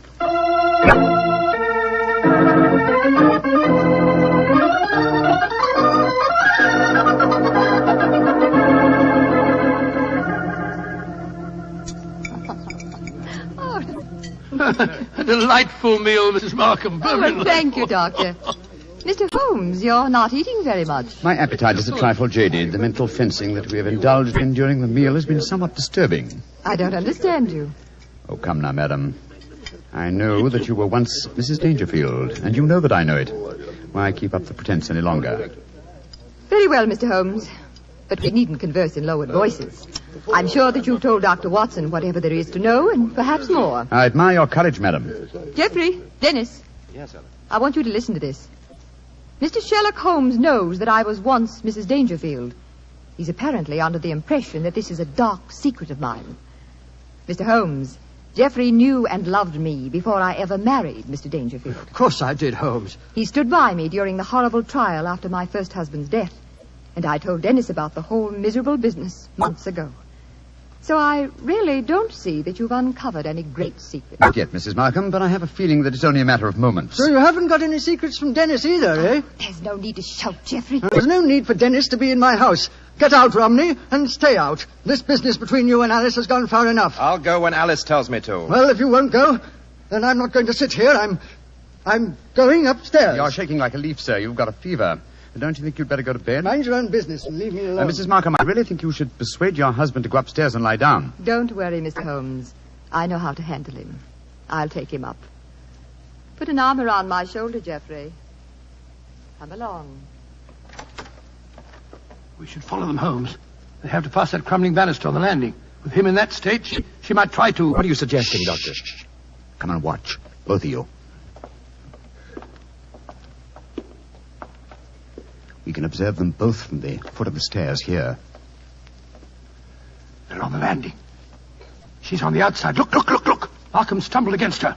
He's pushed her against the railings. Look out! Come on, up the stairs. Alice, are you all right? Yes, but Geoffrey tried to push me through the railing. That's a lie. No, it isn't, sir. The three of us were watching you from below. But the railing held. I don't understand. I can explain that, Watson. This afternoon, while you were all at your picnic, I came here with a local carpenter. You had informed me, old fellow, that it was the maid's day off, and I took the liberty of reinforcing that decaying woodwork. What the blazes do you think you've been up to, Holmes? Preventing murder, sir, and finding the true solution to the Dangerfield case. What do you mean, Mr. Holmes? The true solution? Surely it's obvious to you, Mrs. Markham. You have told us that your present husband loved you before you married Mr. Dangerfield. It was he who accidentally killed your uncle so that you might inherit a fortune. It was he who accidentally gave your first husband an overdose of arsenic. Arsenic that he obtained for the purpose of destroying butterflies. Yes, and it was he who tried to send you to your death by pushing you through those railings. And all the time, Mrs. Markham, I thought that you were the potential murderer. You fellows have got hold of the wrong end of the stick. All I've been trying to do is to conceal the fact that my wife was a murderess. Geoffrey, how can you say that? Markham, if you were Just a moment, Mr. Romney.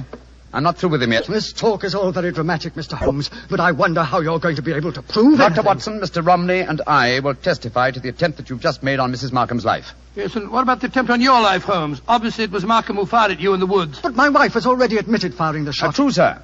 But 2 shots were fired. The one that your wife fired, we found in the tree. The one that you fired was extracted from my shoulder in the hospital. Then the 2 shots were fired simultaneously. You remember, Watson, that I commented at the time on a curious echo. Mrs. Markham told us that her arm was jolted as she pulled the trigger. That was when the other rifle was fired. Mr. Markham didn't want me on the scene when he staged his latest accident, and so he tried to kill me. What kind of a devil have I been living with all these years? I think I'm going to kill you, Markham. Don't come near me. Keep him away from me. Leave him to the law courts, Mr. Romney. British justice may be slow, as indeed it was in the Dangerfield case, but in the long run, it is sure. You'll find that out, Mr. Markham, on the gallows.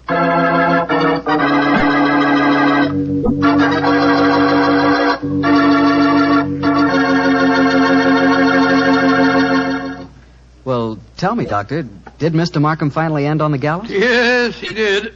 And it might interest you to know that Mrs. Markham and Dennis Romney were married. A nice chap and a fine actor, that boy. Maybe that's what I should have been. An actor. To be or not to be, that is the question. Whether it is noble in the mind to suffer. Well, what's the matter, Doctor? Don't you like it? The words are beautiful, but your delivery of them... Not good, huh? No, not good, Mr. Barno. Okay. I'd rather talk about Petri wine anyway. Now, there's something to really talk about. Petri wine. A wine with generations of winemaking behind it.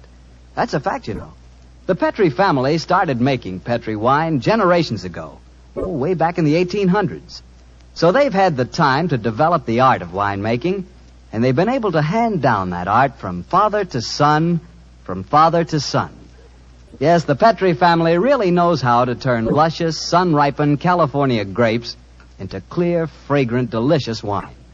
And those letters, P-E-T-R-I, on the bottle, are the personal assurance of the Petri family that every drop of Petri wine is good wine. It's got to be. Because don't forget, Petri took time to bring you good wine. Well, Dr. Watson, what new Sherlock Holmes story are you going to tell us next week? Well, now, let me see. Next week, Mr. Bartell, I'm going to tell you an exciting adventure Holmes and I had in North Africa. It begins at the headquarters of the Foreign Legion and ends with a strange death in the Cafe of 1,000 Sighs. I call the story Murder in the Casbah.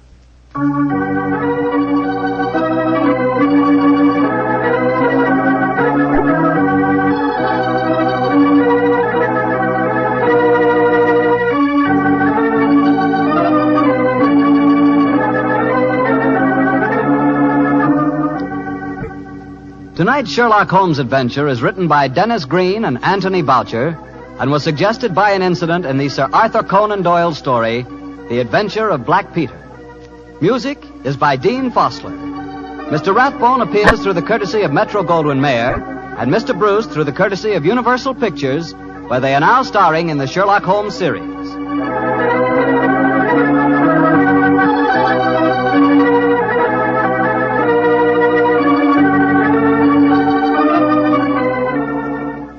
The Petri Wine Company of San Francisco, California, invites you to tune in again next week, same time, same station. This is Harry Bartell saying goodnight for the Petri family. This program originated in the Paramount Theater in Hollywood for an audience of Victory Bond buyers.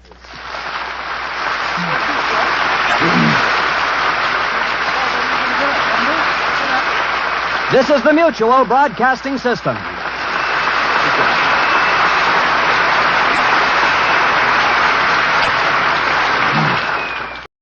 By transcription. Sam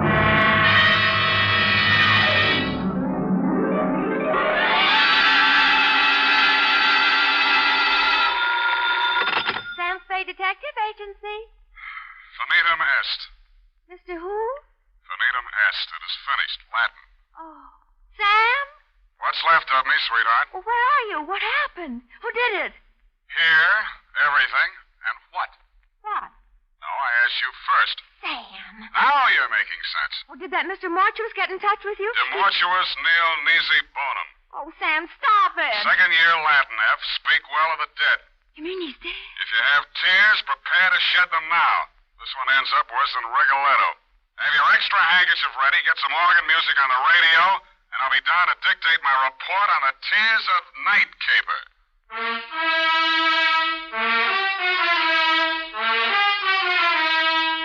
Dashiell Hammett, America's leading detective fiction writer and creator of Sam Spade, the hard-boiled private eye, and William Spear, radio's outstanding producer-director of mystery and crime drama, join their talents to make your hair stand on end with the adventures of Sam Spade.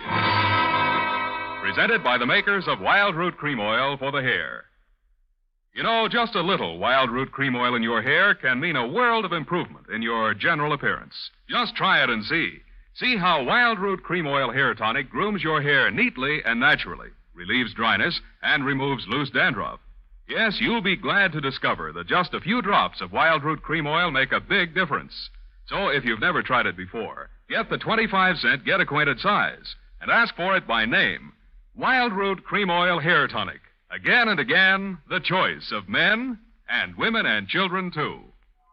And now, with Howard Duff starring as Spade, Wild Root brings to the air the greatest private detective of them all in the adventures of Sam Spade.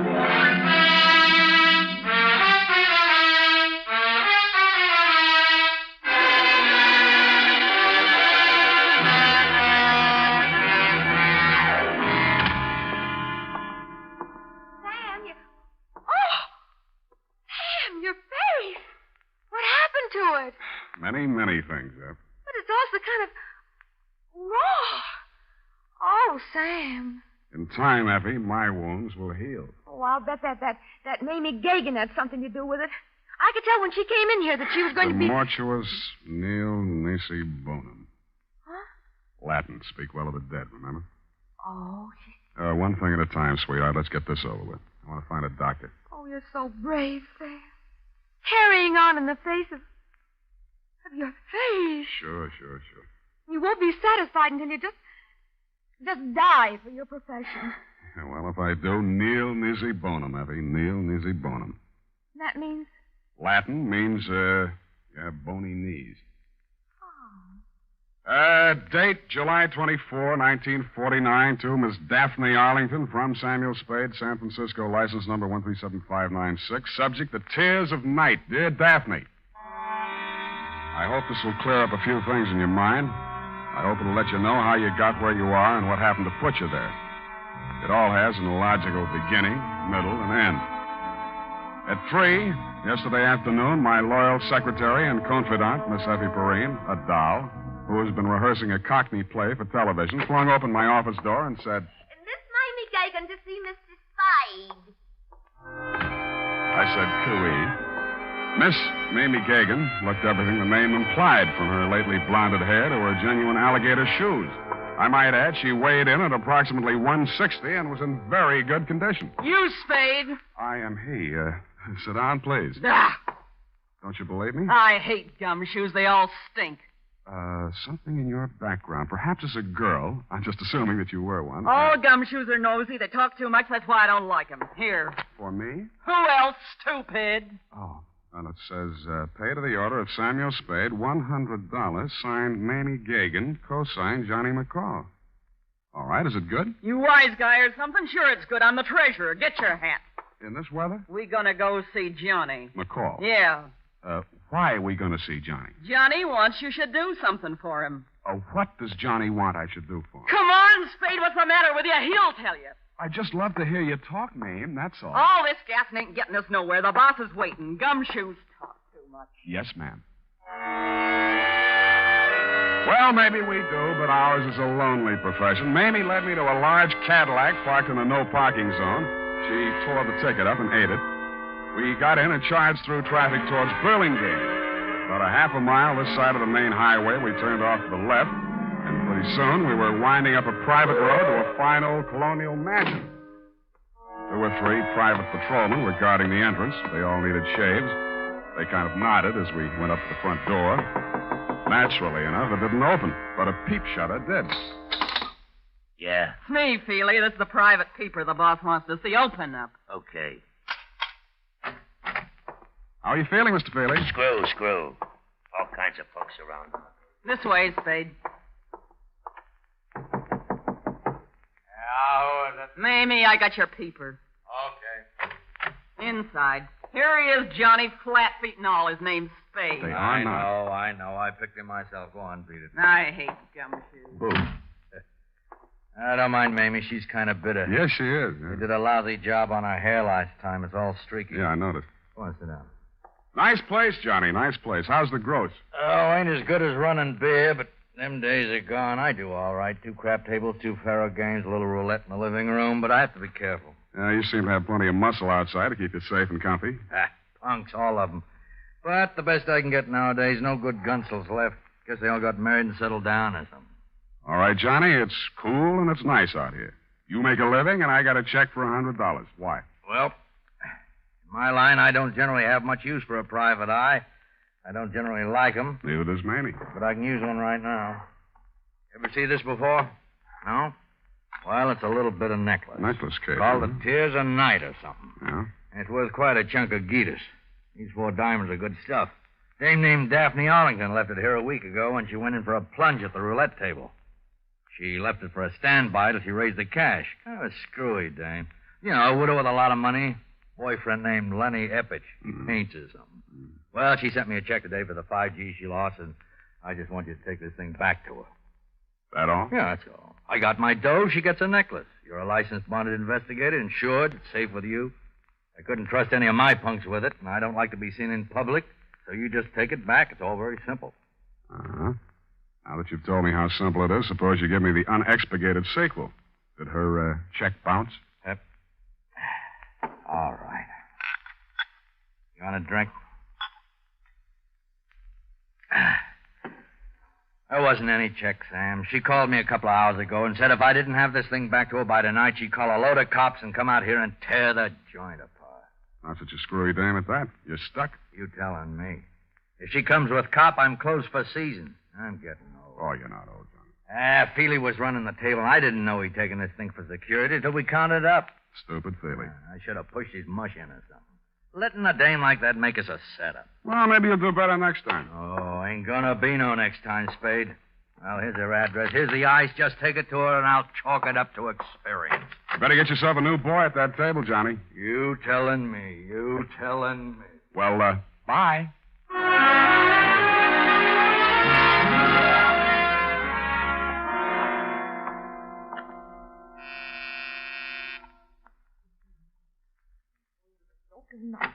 Lenny, I thought you'd never get here. The performance begins at 8:30, and you know how the traffic is, and if we're going to have a bite to eat... You aren't Lenny. Where's Lenny? I don't know, Miss Arlington. I'm supposed to deliver some jewelry. Jewelry? That would be Mortuous. Mortuous. Mortuous. Yes, but I... What are you looking at? Your throat. Really? Well, really, Mr. Spade, Sam Spade. Well, really, Mr. Spade. I'm only waiting for Lenny to get here so we can make the first curtain of streetcar, and we're going to be late if he doesn't get here. You can understand that, Mr. Spade. You're going to be a little early. Streetcar doesn't open until Monday. And I'm all ready, and he hasn't shown up. Well, good night, Mr. Spade. Hey! The white ermine cape you were wearing and the black strapless thing needed a touch, but you had it. A diamond necklace. In fact, the Tears of Night, the same one I had in my pocket, Daphne, was hanging around your lovely neck. I rebuzzed your buzzer and knocked on your door for quite a while until it was quite evident that you were not going to open up. Under the hallway light, I snapped open the necklace case. Mortuous, you had said. And mortuous was what it said stamped inside the case. A gloomy word with a gloomy address. The White Hotel on Turk Street.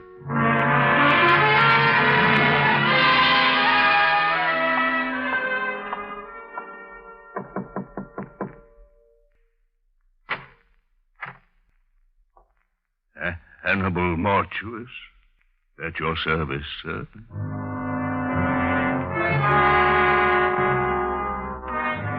If ever a man had the look of death, it was this one who had its name. He was older than old, cadaverous, and in his skull-like head his eyes were white. He was wearing a flannel nightshirt. You find me a bit indisposed, Mr. Spade. The clerk at the desk said it was a matter of jewelry. Therefore, Hannibal Mortuous is at your service. Now then, sir, what is so urgent? I came to ask you about a diamond necklace. I found your name stamped on the inside here. House of Mortuous, most respected name in diamonds, as well as all the lapidary arts. Most respected. Fine jewels and the name Mortuous is synonymous the world over. I am the last of 4 sons. But continue, Mr. Spade. Well, I just want you to take a look at this. Uh-huh.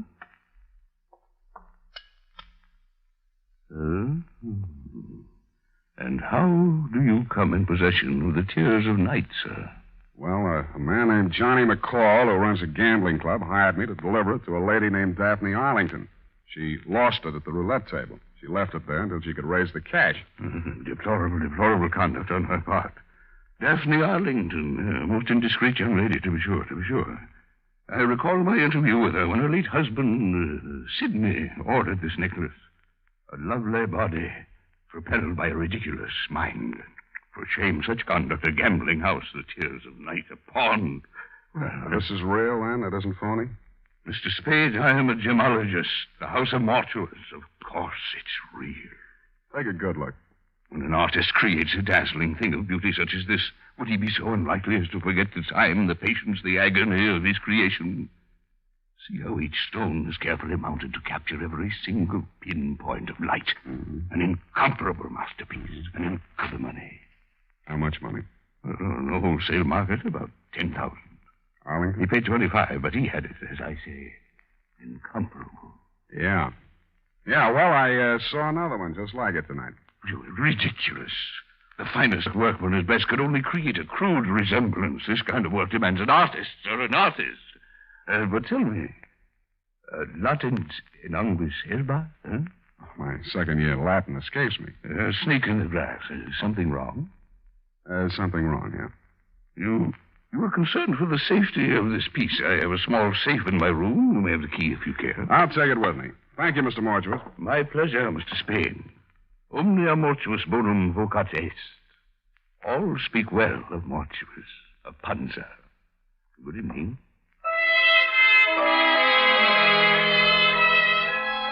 In the dismal lobby of the White Hotel, I asked the night clerk for some wrapping paper and 20 cents worth of stamps. It was a hunch, plus the fact that outside in the street I spotted two of Johnny McCall's unshaved gorillas. They were looking up at the front of the building. Mr. Mortuus must have switched off his light or something because their eyes suddenly dropped and I saw them separate, one on each side of the front door. With shoulders carefully hunched, I stepped out into the lonesome night. I hoped they would think I was carrying my .38, which I was not. They didn't. Here's the paper, Candy. You want to ask him for a match? Candy's nearsighted. That's too bad. This him, Ernest? Got a match, Spade? Yeah, not so close. Candy asked if you got a match. He's a dummy, Candy. He don't answer. Got a match, Spade? What did I tell you? He's a dummy. He don't look like no dummy. Take your hands off. He's a dummy, all right. Ain't you, Spade? See, he's a dummy, Candy. I told him about you being nearsighted, and he wouldn't answer. He don't talk. Go on, smart boy. Tell Candy how sorry you are about him being nearsighted. I told you he was a dummy, Candy. All private eyes like you. Candy asked you a question. He wants to know if all private eyes is like you. I don't like no dummy. We ask questions, and he ain't told us nothing. That makes him a dummy. Maybe we find out something if we went through his pockets. Yeah, even a dummy's got pockets. Ain't that right, dummy? Hold him, Candy. All right, boys. You played the scene real good, and I'll see what I can do for you. Hey, he talked. Yeah. Make him talk again, Candy. Yeah. Make him talk bigger, Candy. Bigger. Bigger. He talks real nice, but he don't say much. Think maybe he's tough, Ernest? Yeah, maybe. Hold him up. See? He ain't so tough. No,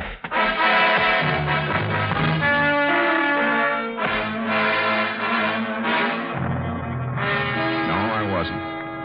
And I didn't feel like talking on that quiet little street where the only noise was my face pounding on their fists. I didn't have the necklace anymore, but they had to find out the hard way. The hard way for me.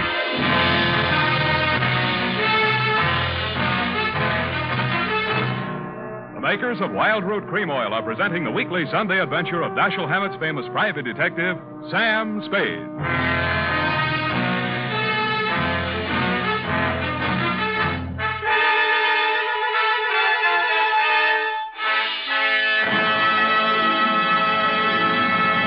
Now, here's important news on good grooming. If you want the well-groomed look that helps you get ahead, socially and on the job, listen. Recently, thousands of people from coast to coast who bought Wild Root Cream Oil for the first time were asked, how does Wild Root Cream Oil compare with the hair tonic you previously used? The results were amazing. Better than 4 out of 5 who replied said they preferred Wild Root Cream Oil. Remember, non-alcoholic Wild Root Cream Oil contains lanolin. It grooms the hair naturally, relieves dryness, and removes loose, ugly dandruff.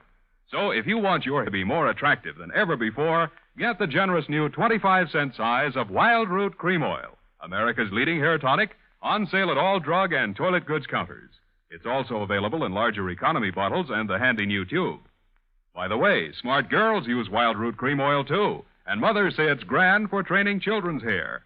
Get Wild Root Cream Oil. Again and again, the choice of men and women and children, too.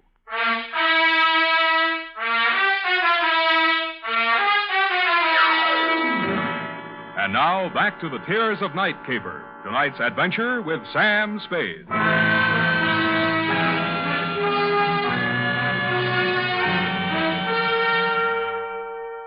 I remember trying to wake up a couple of times.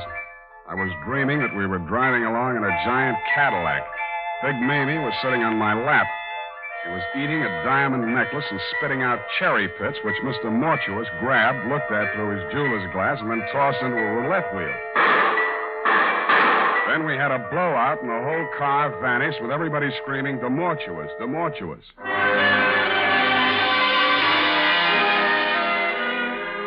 Somewhere around 7 in the a.m., I began to get a feeling. Several feelings, and all of them hurt. I had been dumped in the grass in a fairly nice neighborhood. In your neighborhood, as a matter of fact, Daphne. And 5 minutes later, I was climbing the steps to your apartment. I thought maybe you'd let me wash my face in your bathroom. Also, you seemed the logical one to question since nothing else made sense. You were sitting in a large chair. The drapes were drawn, the door was slightly open, and only the light from the hall seeped in. You had the phone in your lap. The receiver was off.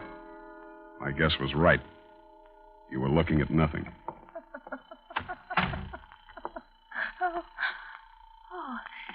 Mr. Spade, it's you. You came back. You've been in an accident. I don't think you'll need this. Oh, yes. Well then, Mr. Spade. Well then, I suppose you've met some people tonight who know a great deal about me. A gambler, a jeweler. Did they tell you about Lenny Eppich? No. He's really a dear, Mr. Spade. Quite the nicest boy I've met since Sidney was killed in that horrible automobile accident. Sidney and I had so many things together. I do think he enjoyed being alive with me. I mean, I cried when Sidney was killed. I really did. I cried. Miss Arlington, I didn't know what to do. I cried. That was 3 years ago, but now I have Lenny. He's really a dear. I do think that Lenny will be a very prominent artist someday. I do. Lenny asked me to marry him tonight. He did? I've been very lonely since Sidney died. Lenny isn't interested in my money. Lenny has some money of his own. What is enough? I can't seem to get my tongue adjusted to my mouth. Did that ever happen to you, Mr. Spade? Sometimes, yes. Perhaps I should see a correctionist. I'm glad you came by again. I didn't know you were a detective the first time. Who told you? Why, Mr. McCall. I really can't understand money. Please, Miss Arlington. I know it must be strange to you, but look at them. But some people live for it. Some people die. Please, Miss Arlington. We can't get anything done. Look, they do look so funny. So very funny. I've seen them count money. So much money. And I really believe that is all they live for. Oh, look.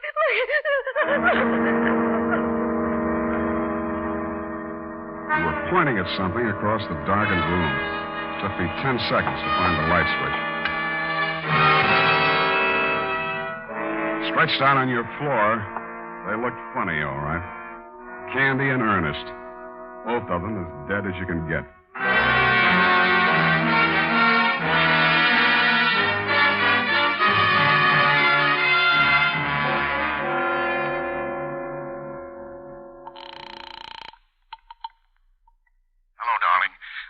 Darling, I've been waiting all night.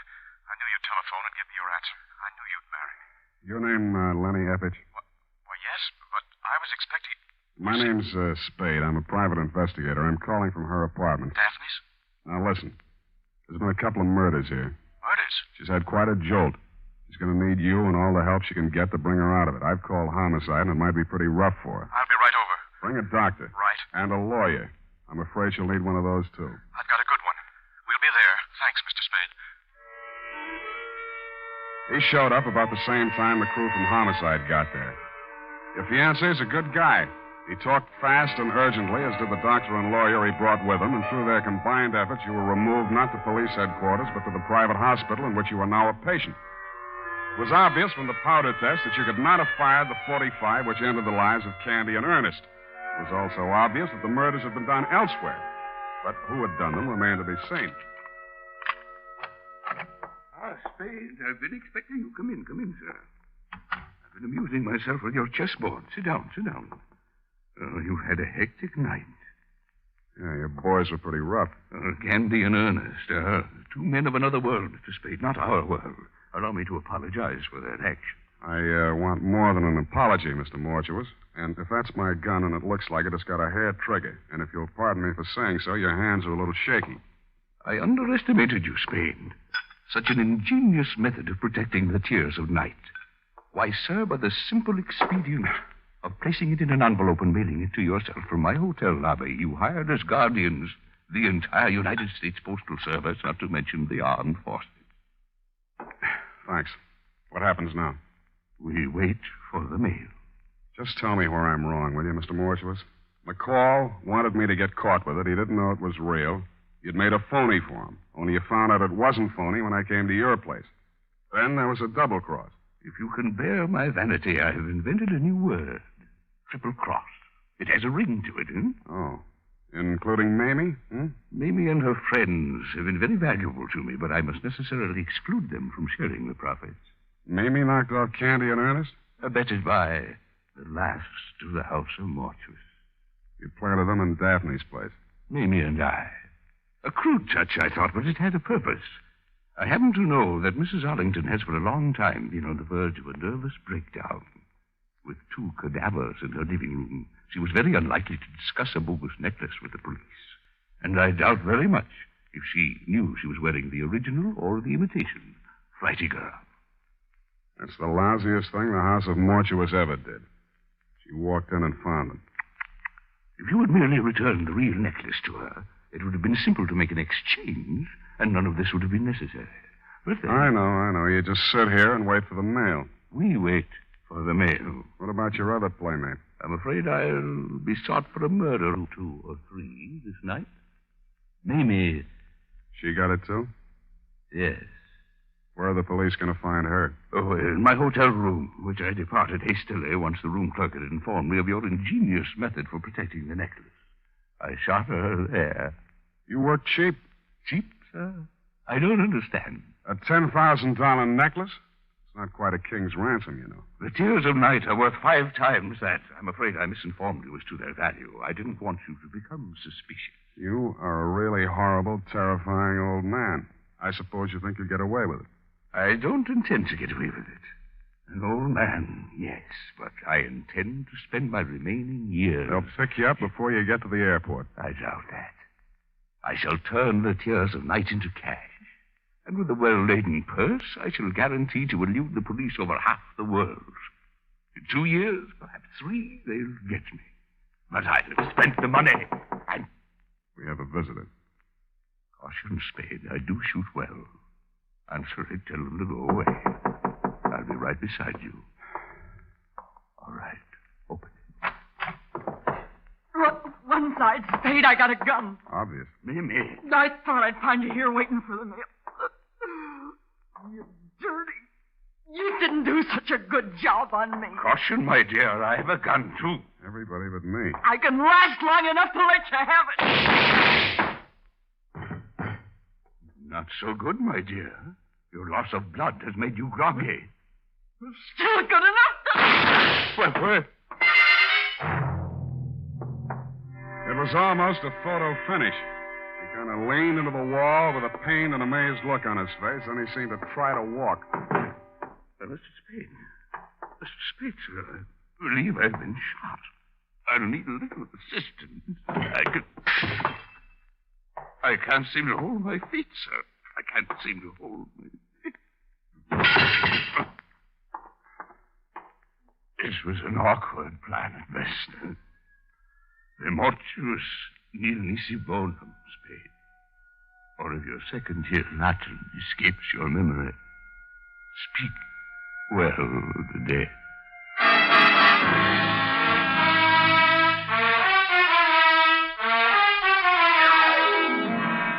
Period and a report. Oh, Sam. All those people. 4 in all. And that poor girl, Daphne. How she must have felt when she saw it.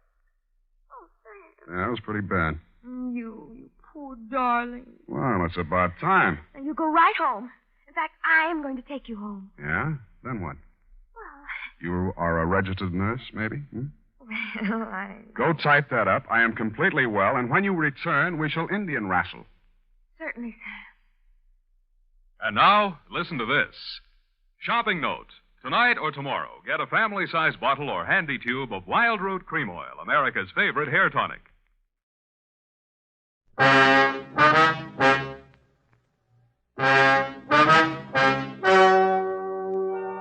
Ladies and gentlemen, the story you are about to hear is true. The names have been changed to protect the innocent.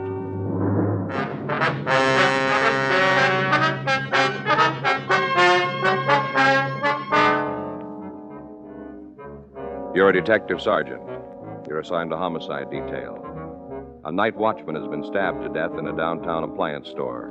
There's no apparent motive for the killing, no lead to the suspect. Your job, find him.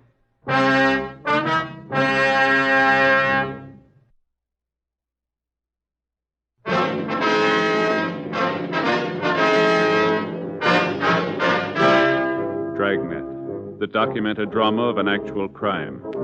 For the next 30 minutes, in cooperation with the Los Angeles Police Department, you will travel step by step on the side of the law through an actual case transcribed from official police files.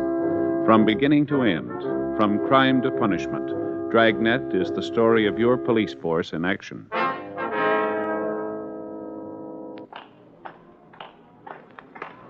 It was Monday, August 8th. It was warm in Los Angeles. We were working the day watch out of homicide detail. My partner's Frank Smith. The boss is Captain Lorman. My name's Friday. We were on the way out from the office, and it was 8:26 a.m. when we got to the corner of 7th and Ducommun Streets. Bentley Appliance Company. Sure a big place, huh? Yeah. There's somebody coming. Mm-hmm. Yeah, what do you want? Police officers. Oh, yeah, just a minute. Come on in. Thank you. Thanks a lot. I guess it'd be a good idea if I locked the door again, huh? If you'd like to, yes, sir. Good idea. There, now, it's all secure. My name's Ralph Bentley. I'm the one who put in the call. This is Frank Smith. My name's Friday. How you do? How you do, sir? Where's the body? Oh, back here in the stockroom. Who found him, Mr. Bentley? Our building superintendent, Curtis Holman. Is he here now? Yeah, he's upstairs. All right. I suppose you'll want to talk to him. Yes, we will. Oh, I'll get it. Go ahead. Oh, thanks. Oh, over here. It's behind these packing cases. Uh-huh. Well, you can see there he was stabbed. Yeah. Oh, it's sure a mess, isn't it? Yeah. What's his name?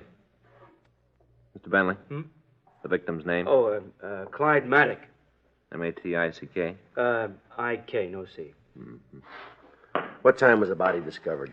It must have been about 7:30. That's when Holman comes to work. Did he find her right away? I don't know. I haven't been able to get him to say much.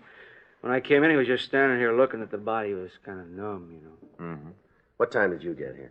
Must have been about 7:45. That's when I called you, wasn't it? Yes, sir, about that time. Yeah, that's when it was, and 7:45. How long has this Maddock worked for you? Oh, 3 years. Almost 4. Has anything in here been disturbed? Not that I know of. I don't think Holman touched anything. I couldn't talk to him very much, but I'm pretty sure he knows enough to leave things alone. Well, I sure can't understand it. What's that? Well, take a look around. It doesn't look like there's a fight. Does it look like it to you? No. Well, that's it. What do you mean? Well, it stands to reason it was somebody he knew, some stranger. There'd be signs. He wouldn't just let somebody come up and stab him in the back, now, would he? Doesn't seem likely, does it? Well, in the 3 years he's been with us, I've never heard anyone say an unkind thing about Maddock. Not one. Man didn't have an enemy in the world. Well, that doesn't mean much. Hmm? One of his friends didn't like him then.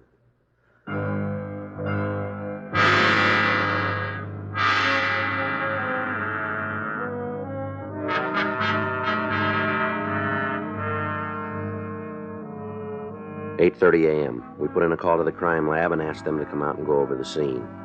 The manager led us upstairs to the main offices, and we met the building superintendent, Curtis Holman. He was a small man in his early 50s. I don't care how it looks, Mr. Friday. I didn't do it. You got to believe that. I didn't have anything to do with it. Now, nobody says you did, Holman. The officers just want to ask you some questions. Well, I don't want them to think I killed him. I don't want them to think that. What time did you find the body? I guess it must have been around 7:30, someplace around in there. Mm-hmm. You see, I just come in, locked the door after me, and then I was going to come up here and change my clothes. Yeah? I got my own closet down there in the hall. My own closet. Yes, sir. I was coming back, going upstairs, and I saw him just laying there. Right away, I knew he was dead. Mm-hmm. Didn't have to have nobody tell me that. I knew he was dead. What'd you do? Nothing. Couldn't. What's that? Couldn't do nothing. First time I ever saw a dead man. I don't know. Guess just stood there and looked. First time. Yeah, that's where he was when I came in. Yeah, I was just there. You see, I didn't kill him. Wasn't me. Somebody did it, but wasn't me. All right, Holman, all right. Now, we was friends, Clyde and me. Friends.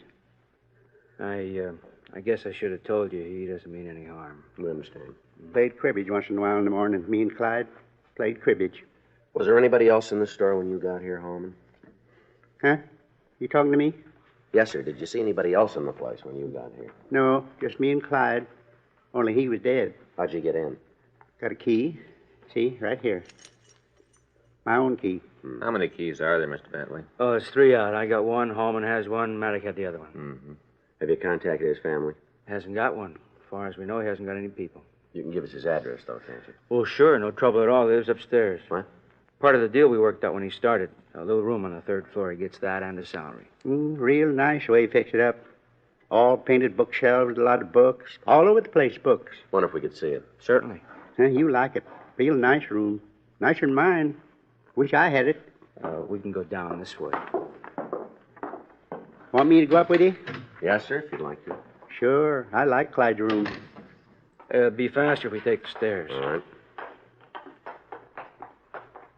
right. Here we are. All right, go ahead. Thank you. I guess Clyde had about every book printed. Great one for reading. That so? Oh, yeah. All time had his face in the book. All time reading. Uh-huh. Smart. Knew all kinds of things. Just asked Clyde a question and he knew the answer. I was all the time telling him he should go on the quiz shows. He'd won them all. Knew the names of all the presidents, when they was elected, all about them. Is that right? It's right down this way. All right. I used to sit there and look through the books. Didn't make much sense to me, but Clyde sure liked them. All right, Holman. I'm sure the officers know what you mean. I'm just trying to tell them, that's all. Tell them about Clyde. Sure. Oh, this is it. It's locked. You have a key? No, I don't. I got one. Got it on the ring. You want me to open the door? If you would, yeah. Sure thing. Glad to help you. Yeah, find the right one now. Here, you dropped this.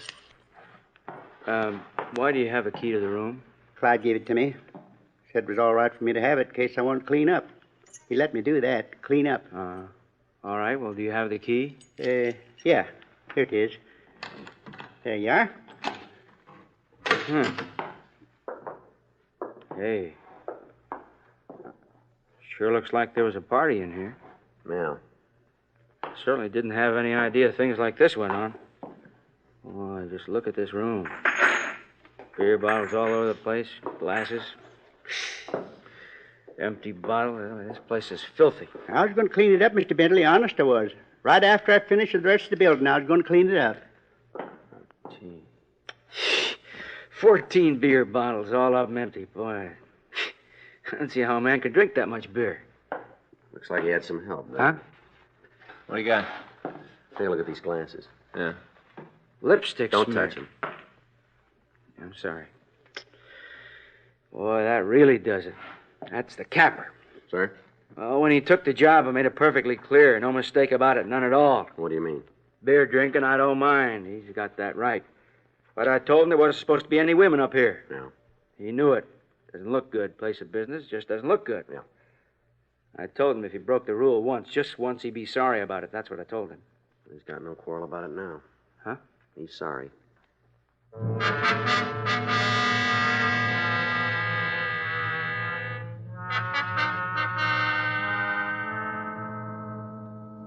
The crime lab arrived and started to go over the room. After photographs had been taken, the body was removed to the county morgue. Apparently, the victim had died of internal hemorrhage caused by 3 deep stab wounds in the back. He'd been dead about 36 hours. From questioning the other employees of the store, we were able to find out little about the victim's background. All of them knew him as a quiet man who kept pretty much to himself. We asked about the women friends. They couldn't help us there either. The questioning continued. As far as I know, there wasn't anybody. He ever mention any friends to you? No, we didn't talk much. I didn't see him a lot. You know, he'd be in the halls or something like that, but we didn't talk much. Is there anything more you can tell us that might help?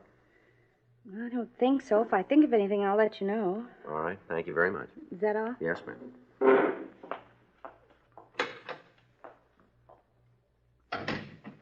Well, sure getting us nowhere. Yeah. Let's have the next one, huh? All right. You come in now, Miss Lask? Yes, It's Cora Lask, is that right? that's right. My name's Smith. This is Sergeant Friday. I do. How are you? Like to sit down? Thank you. Guess it's about Mr. Maddock, huh? That's right. Awful thing to have happen. I work in the office, almost right under his room. Kind of gives me the creeps to think about it. A little creepy. Did you know him very well? Yeah, I guess you could say I did. I went to lunch with him a couple of times, even had a couple of dates. Not flower-type dates, though. How's that? He didn't bring flowers. Oh, I see. We met after work and went to dinner. Nothing serious. Mm-hmm. Do you know any of his other friends? Oh, just about everybody in the place. Wasn't anybody that wasn't friends with Mr. Maddock. Everybody liked him. Is there anybody special? You mean like a girlfriend? That's right. I don't know. Guess maybe it was Bessie. Who's that, Miss? Bessie Rowan. Her and Mr. Maddock were pretty friendly. You ask me, I'd say might even have been serious. She work here? Yeah, stockroom clerk, head of the department. I see. Pretty important job. Got charge of all the ordering. Yeah. You ever been in Mr. Maddox's room? I know you're just trying to do what you think is right, Mr. Friday. But I don't like what you're getting at. No offense, Miss Lask. Just a routine question. Oh, the answer's no. I told you. I just went out with him a couple of times, that's all. I see. You remember that. Yes, ma'am. Is Miss Rowan here this morning? No, she isn't. It's a funny thing, too. What do you mean? It's not like her to miss a day's work. Long as I've been here, she never done it before. Always here, always on time. Mm-hmm. That's why it's so funny. She called this morning and said she wouldn't be able to make it. She say why? Not really. Kind of talked around it, you know. Matter of fact, I didn't think she had a real reason for not coming in. How was that? The way she acted. Say, you don't think it had anything to do with Mr. Maddock, do you? I wouldn't know. I bet that's it. She knows something. That's why she's not coming in. That's the reason. It's possible. More than that, she knows something. I'll bet you on it. Bet you anything. No, I wouldn't be too fair. Huh? We'd like to see you win.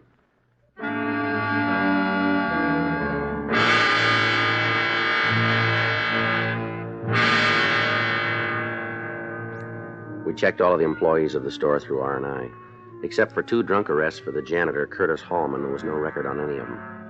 We tried to contact Bessie Rowan at her home, but she wasn't there. The neighbors weren't able to tell us anything that might aid us in finding her. We asked them to notify us in the event she returned. At 12:46 p.m., an unidentified woman called the Bentley Appliance Company and asked for the victim. She was told that he was out and was asked to leave a phone number where she could be contacted. Frank and I checked with the phone company and found that the number was assigned to a public phone booth in a downtown department store. We drove over to the place and talked with one of the clerks. Yes, it seems to me there was a woman by the phone booth. Can you give us a description of her? Not a very good one, I'm afraid. Mm-hmm. Well, anything you can tell us might help.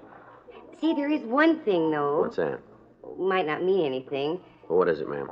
Her hair. Yeah? Real red.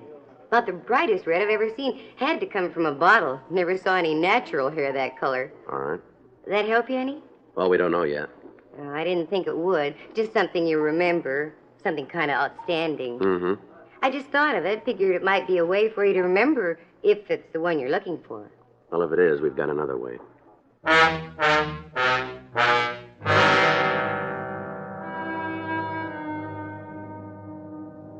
4:35 p.m. Frank and I went back to the city hall and checked into the office. There was a note in the book for us to get in touch with Sergeant J. Allen at the crime lab. He just finished his preliminary examination of physical evidence and wanted to go over his findings with us. Back here, Joe. Frank? Yeah. Okay. Well, how'd you do? Not bad. Here, take a look. Yeah? These are the beer bottles we found in the room, 14 of them. They're clean. Able to lift 3 good prints from one of the glasses, though. Enough for identification? You come up with a finger. Not enough for classification, though. No. Anything else? I went over the room with a vacuum cleaner. Found this in the couch. Earring. Yeah. Imitation stone, mounting's gold filled. Nothing else on it. Any way of checking where it was bought, Jay? It'll be pretty hard. Costume jewelry, a lot of places make it. Even more in that cellar. Yeah. Found this handkerchief on the floor under the couch. No monogram. Any laundry marks? No. Went over it with ultraviolet. There's nothing there. Is that it? Well, lipstick marks on the glasses. We lifted them. Might be able to use them in identification. Yeah. You come up with a motive yet? No. No, as near as we can tell, there wasn't anything stolen from the store. The victim had $36 in cash on him. Expensive watch, ring. None of it was touched. You got any more for us, Jay? Well, couldn't find the murder weapon. Wasn't in the room. We checked the rest of the place. Couldn't turn it. Any idea what it might have been, Jay? A sharp instrument, probably a pocket knife, 3-inch blade. Oh, one more thing. Not sure about it, though. Yeah. Here, I'll get him. Take a look. What do you got there? Hair. Found them on the victim's jacket. No way of telling how long they'd been there. A human? Yeah. Whoever they belong to shouldn't be too hard to spot. What do you mean? Bright red.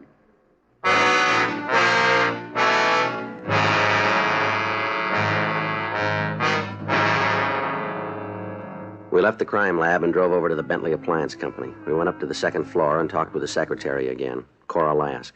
Sure, I can give you a description of Bessie. No trouble at all. Have you heard from her today? Not since this morning. I told you about that. You know, how she wouldn't be in. Yeah. That's the only time. Now, about the description. What color hair does she have? It's a blonde color. Dark or light? Kind of in between. I guess that's the reason she fixes it up. How do you mean? Touch-up. Usually a sort of strawberry blonde, I guess you call her. Uh-huh. Last time she did it, I guess it was a week ago. She had an accident. Well? With the dye. She did something wrong. Sure looked funny. How do you mean? But it turned out wrong. Embarrassed her all over the place. Everybody was making cracks about it. She said she was going to redo it first chance she had. Yeah. I kind of laughed myself. It was pretty hard to imagine. What's that? That color red hair.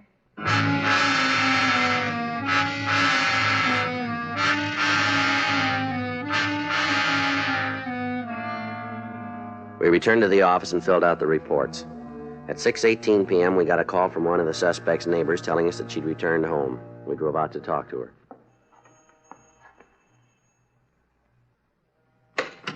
Yeah? Bessie Rowan? That's right. Who are you? Police officer. I'd like to talk to you. Well, I haven't got anything to say to you. It's not going to do me much good, though, is it, huh? Is it? You're going to take me down to the pokey anyway, aren't you? Aren't you going to? Might be better if we talked to you inside. Oh, well, then. Come on in. Make no difference where we talk. Not a bit. You ain't going to believe me anyway. About what? That I didn't kill Clyde. You ain't going to believe me, are you? Why don't you tell us? All right, I will. What do you think of that, huh? What do you think of that? You alone here? No, I got 3 or 4 friends hiding in the closet. They usually don't come out this early, though. Wait until it gets dark. That's when they like it, when it's dark. Mm-hmm. Now, you want me to tell you now, huh?